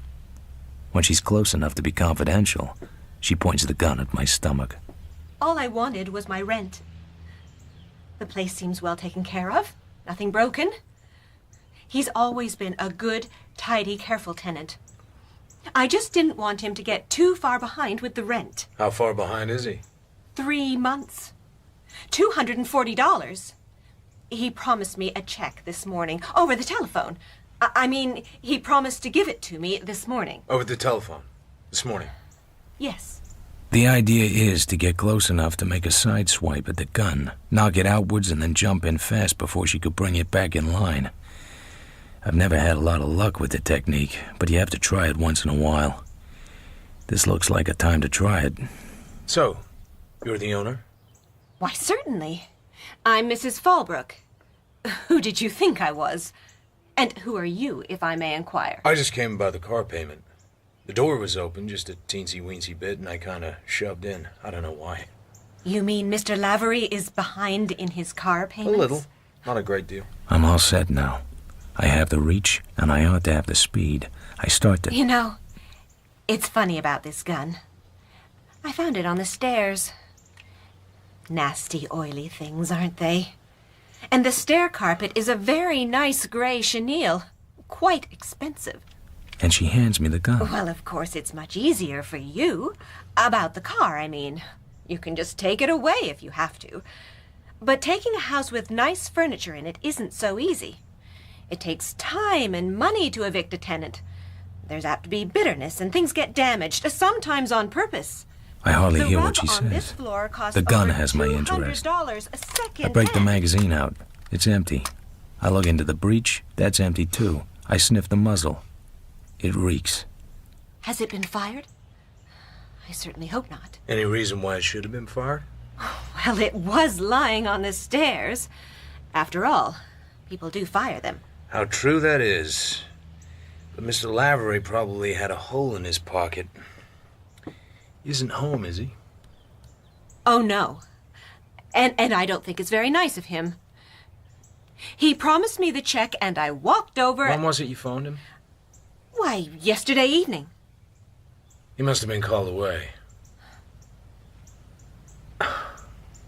Look, Mrs. Fallbrook, let's not kid around anymore. Not that I don't love it, but you didn't shoot him, did you? On account of he owed you 3 months' rent? Why, what a perfectly horrid suggestion. I don't think you're nice at all. I thought you said the gun hadn't been fired. All guns have been fired sometime. All guns have been loaded sometime. This gun isn't loaded now. Well, then... Okay. My idea was wrong. Just a gag, anyway. Mr. Lavery was out, and you went through the house. Being the owner, you have the key, is that correct? I have a right to see how things are kept. And you're quite sure he isn't here? Well, I didn't look under the beds or in the icebox. I called out from the stairs when he didn't answer my ring. I even peeped into the bedroom. I think I ought to look around, if you don't mind. There might be something you missed. I don't think that is necessary. This is my house. I'll thank you to leave now, Mr...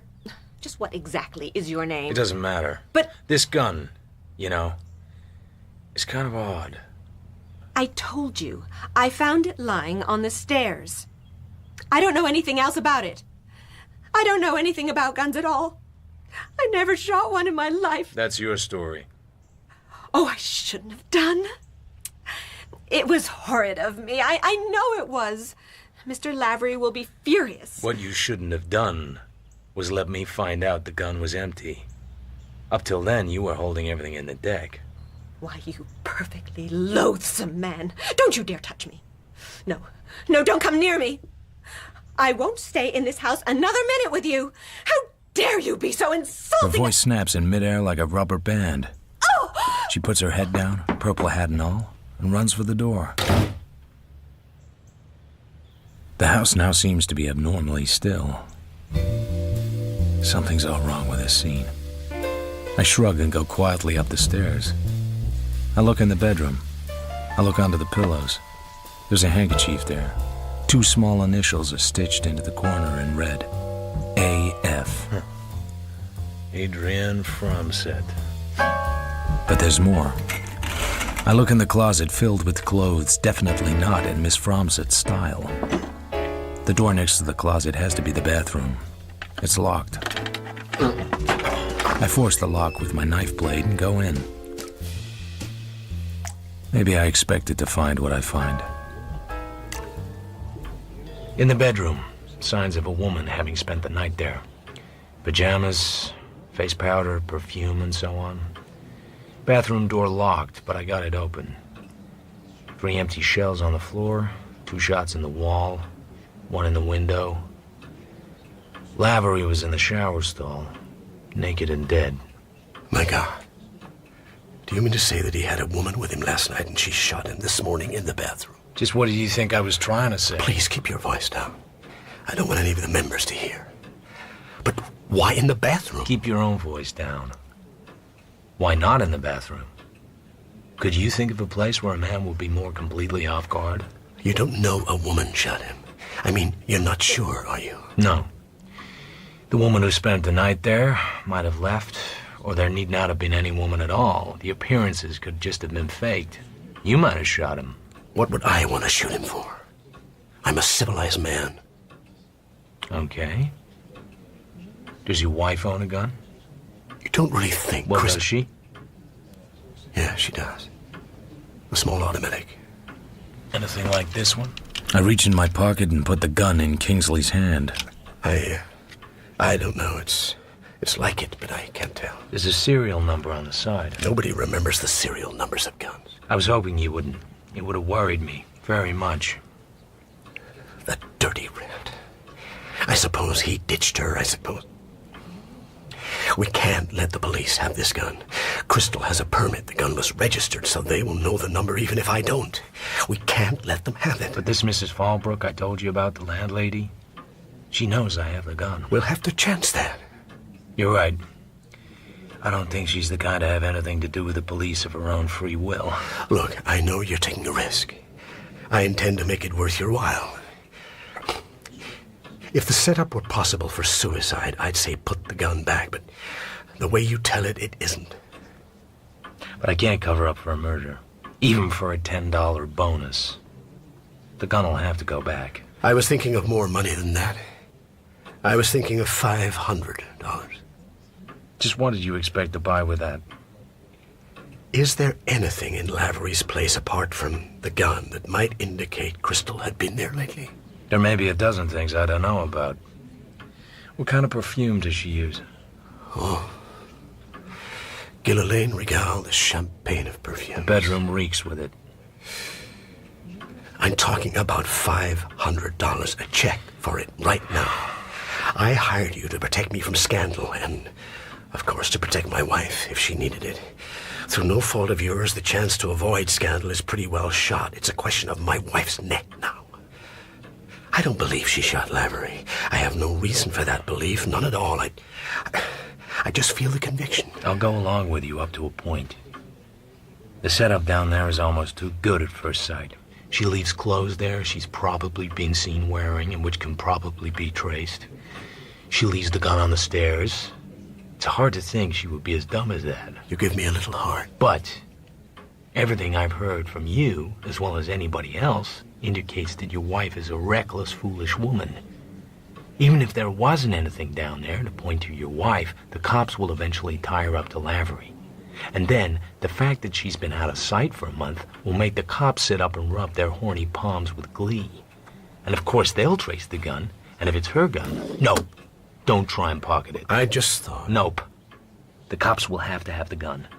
I may be a very smart guy, and very fond of you personally, but that gun killed a man. I am not suppressing vital evidence for anybody.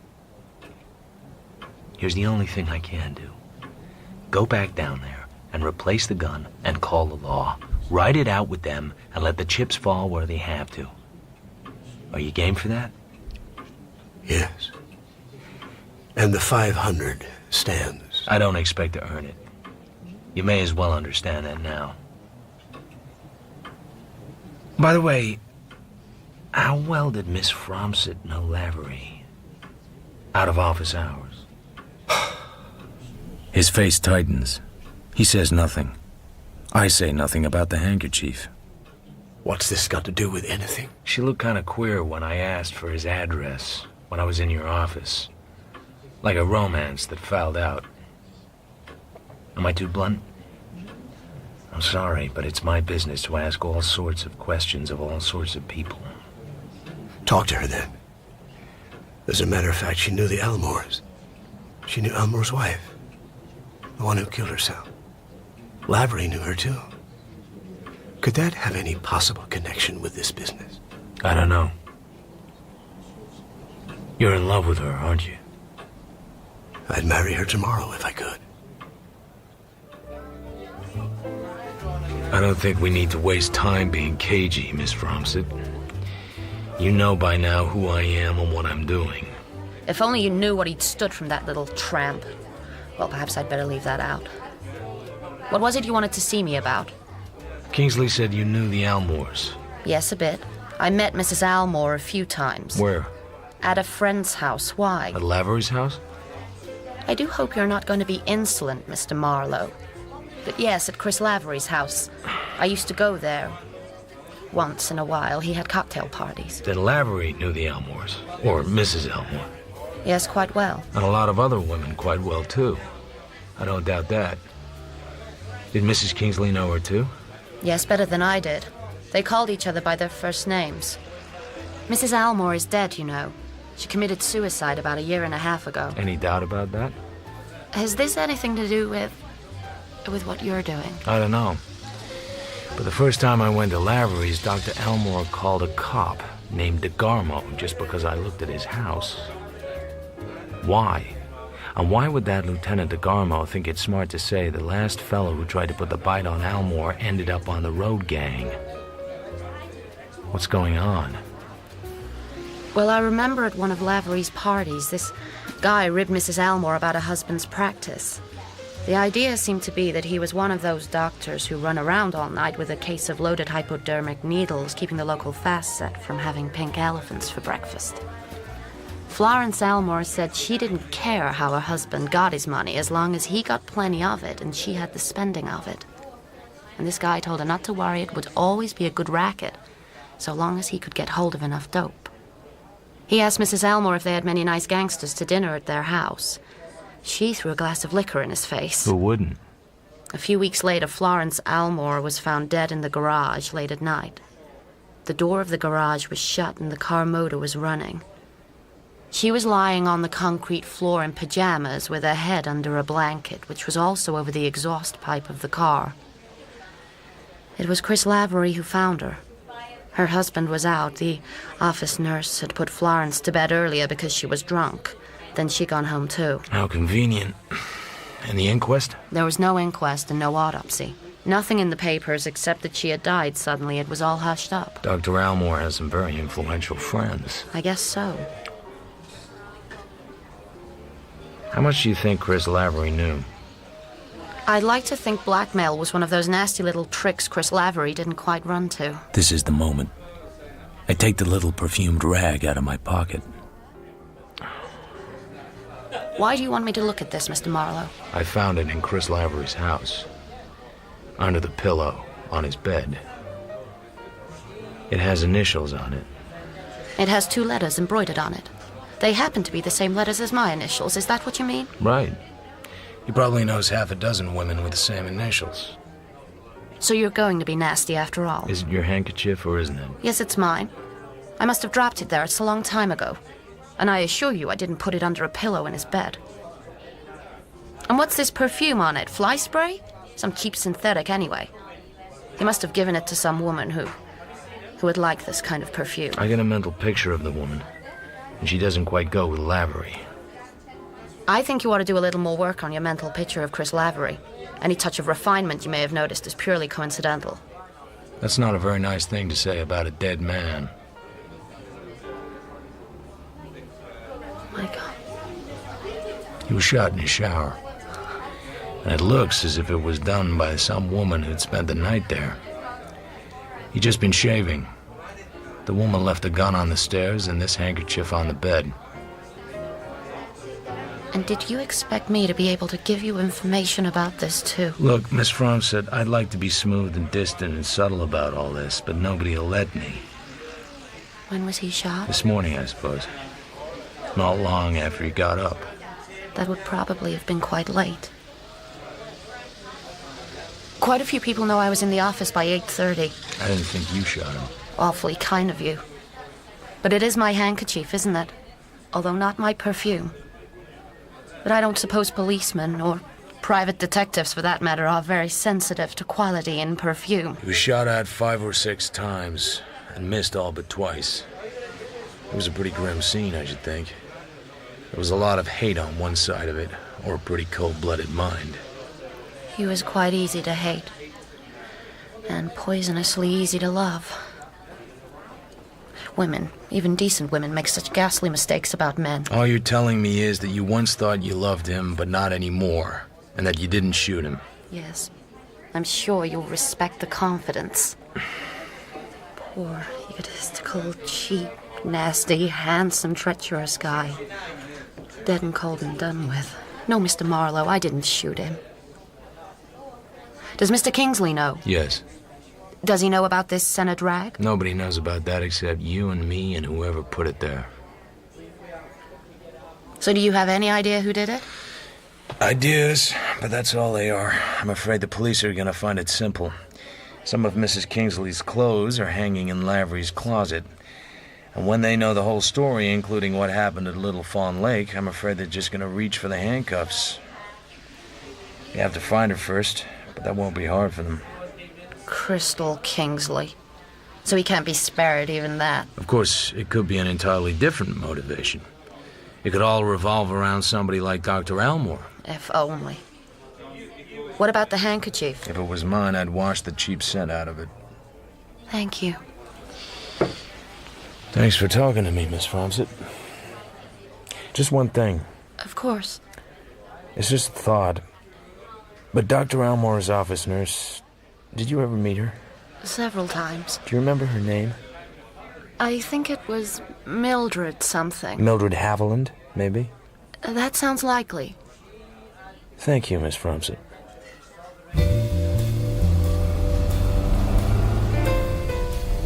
There are so many dames in this case that my head is bursting. There's every indication that Crystal Kingsley is crazy enough to kill Lavery and leave her fingerprints all over the place. Case open and closed as far as the police are concerned. But there are so many unanswered questions. Take the late Muriel Chess, the lady in the lake. It was probably Mildred Haviland who was involved in a death so full of questions that any number of people might have wanted her dead. Dr. Elmore among the principal suspects. Albert Elmore. Al to Mildred with all my love. There's a strange line of thought. And then there's Florence Elmore herself, the suicide, or maybe not. And the crazy landlady, Mrs. Fallbrook. And the fragrant Miss Fromsett. She has class, no question of that. But was I wrong to rule her out? Was she being too helpful?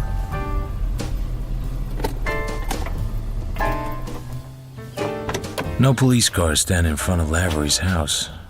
There's still time to do what I promised Kingsley to do. I push the front door open. I take the little automatic out of my pocket and I lay it on the table. Then I phone the police and tell them somebody's dead. And I'm there in the house. Then I wait. Not very long. I go to the front door and open it. There are 2 cops. One rushes rapidly to the bedroom. The other decides to interrogate me. This the death gun here by the phone? I should imagine so. It's been fired. Huh. You should what? I should imagine so. That's very good. That's very good indeed. It's not that good. So, what did you shoot him for? I've wondered and wondered. Oh, a Weisenheimer. Let's just wait for the homicide, boys. I'm reserving my defense. Don't give me none of that. I'm not giving you any of anything. If I had shot him, I wouldn't be here.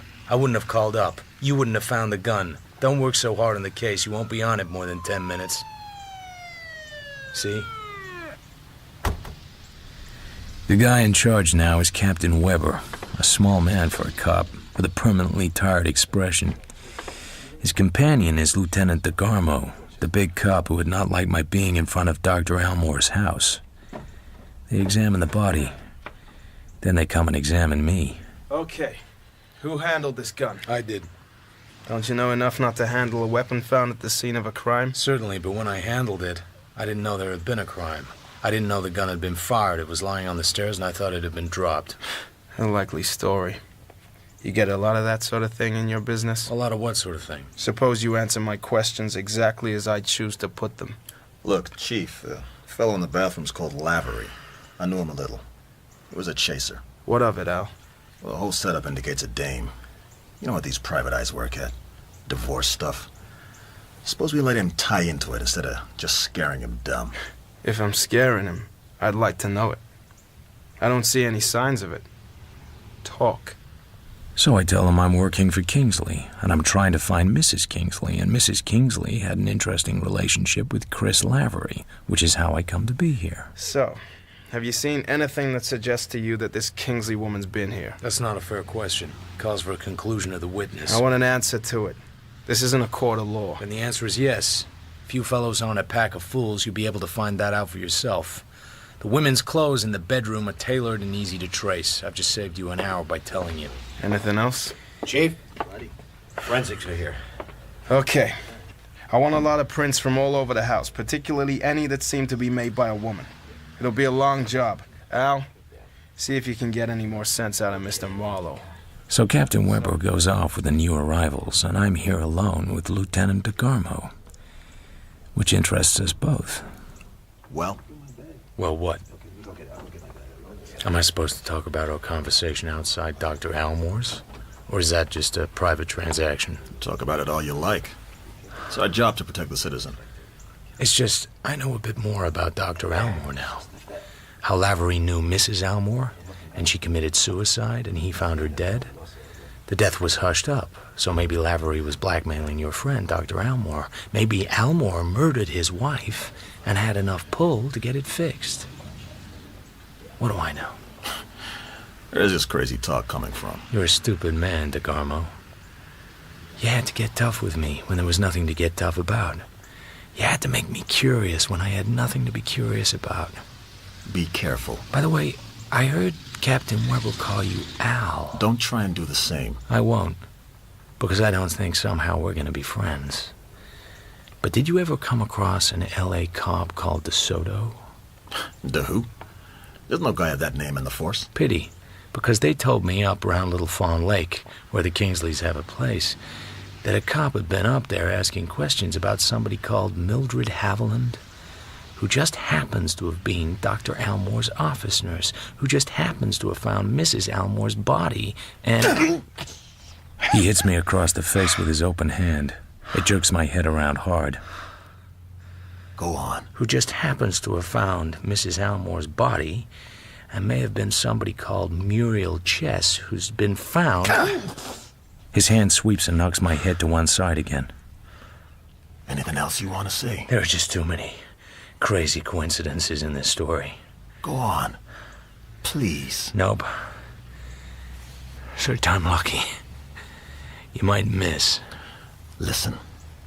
Anytime you talk like that to a cop, you know what you got coming. You keep poking your big nose into our business, and you wake up in an alley with the cats looking at you. Or worse. I'm watching you. I remember that. Both ways.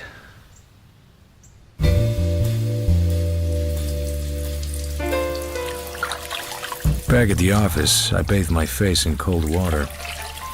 The flush is gone from the left cheek, but it looks a little swollen. I brush my hair.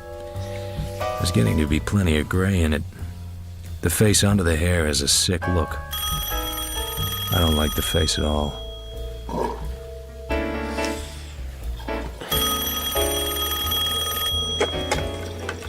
Yeah? Where the hell have you been? I've heard from Crystal. I'll be right over. You have to take this to her. $500. She wanted more, but this is all I could raise at short notice. She has to get out of town. Out of what town? Bay City somewhere.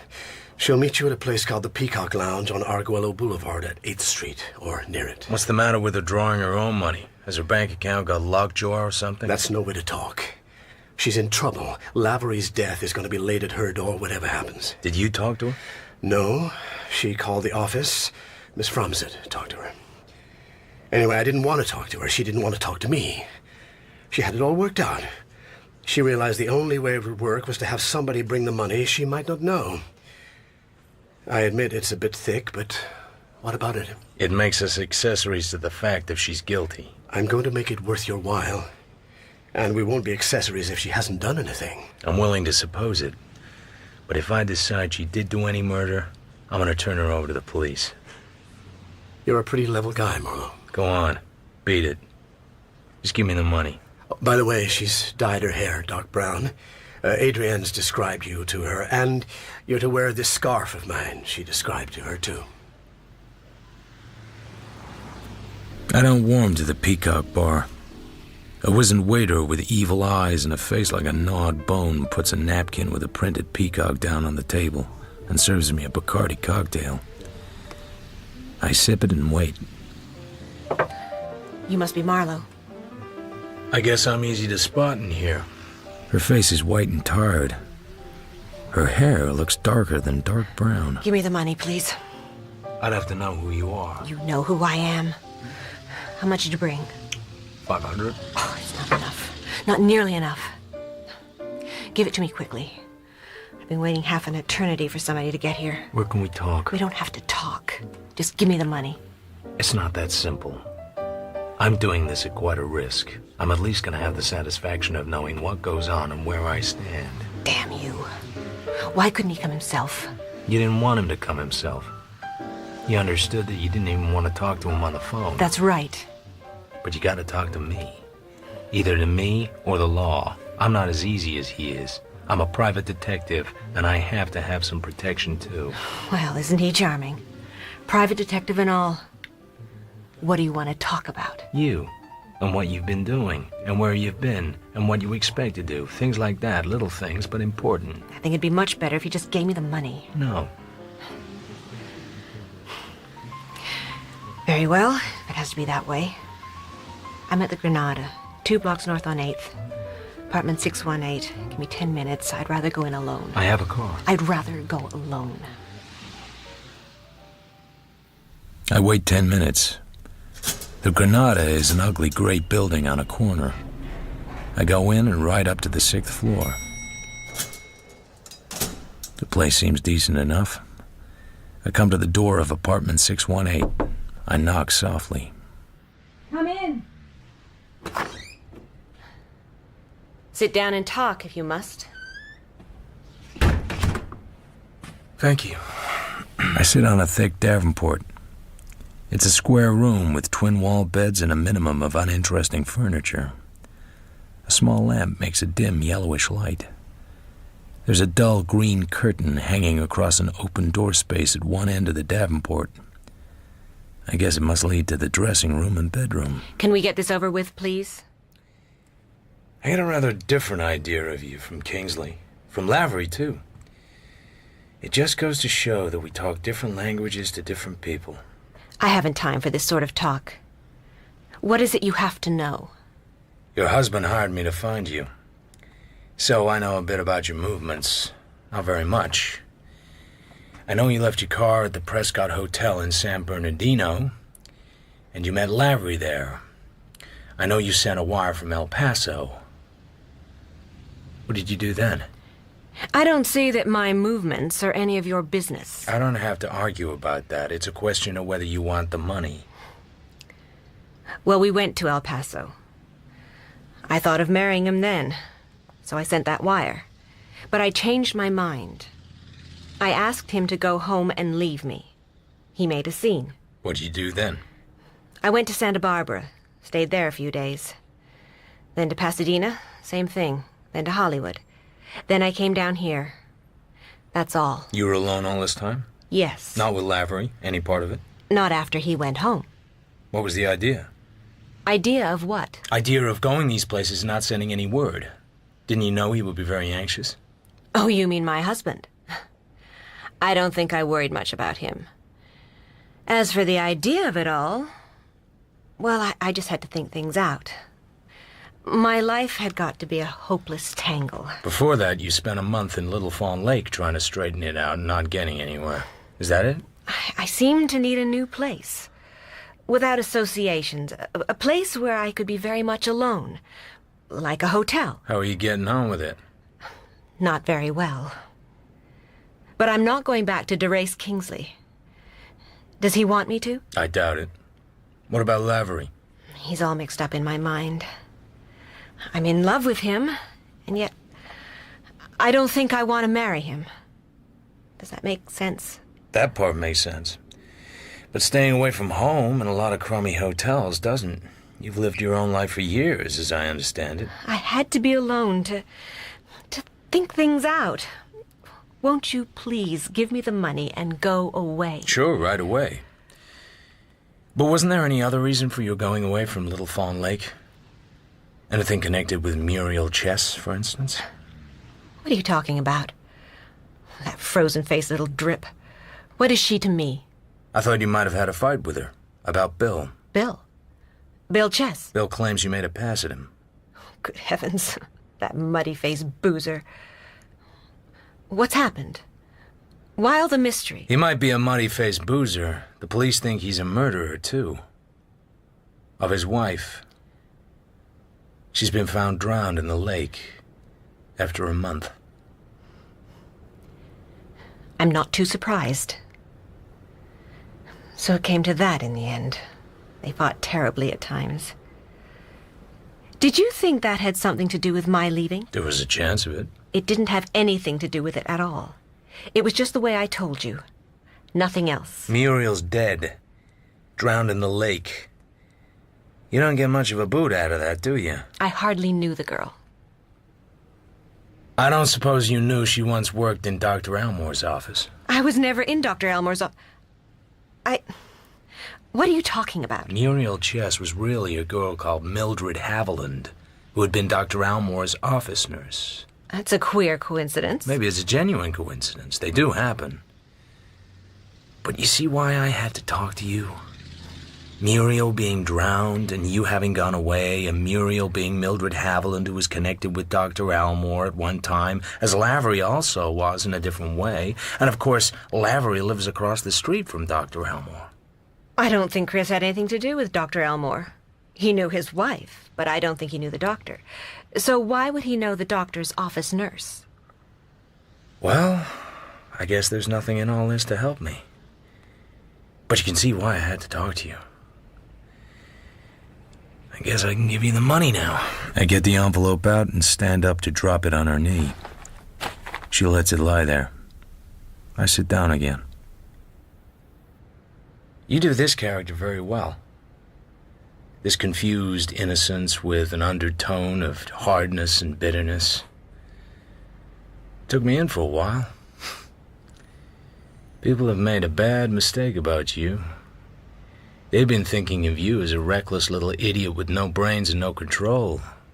They've been very wrong. You did the Fallbrook character very well, too.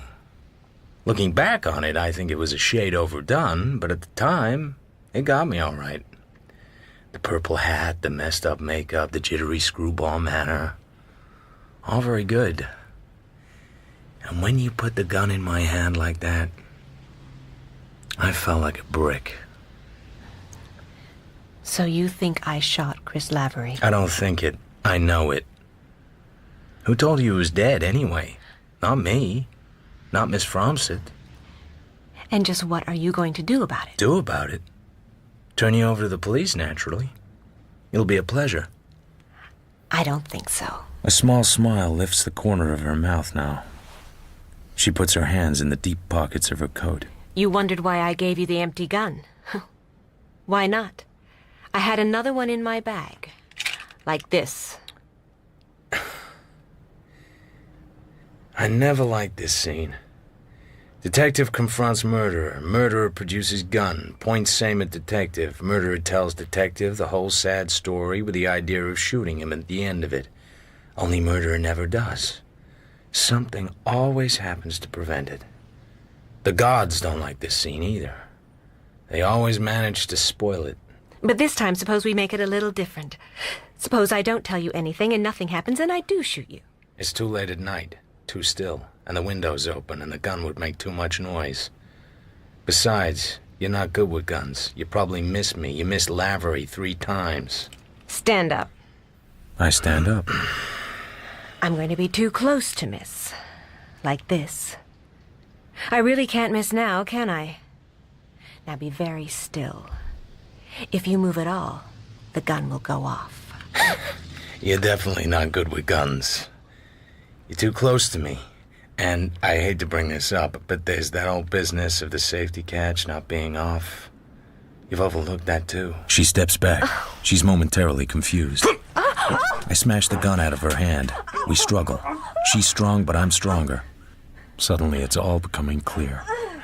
I finally understand. Then a figure looms up suddenly on my left. A big man. That's all I know. The scene explodes into fire and darkness.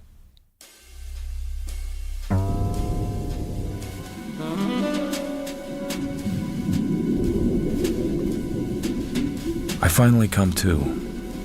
I'm lying flat on my back beside a davenport on somebody's carpet. The back of my head feels pulpy. I'm staring at a framed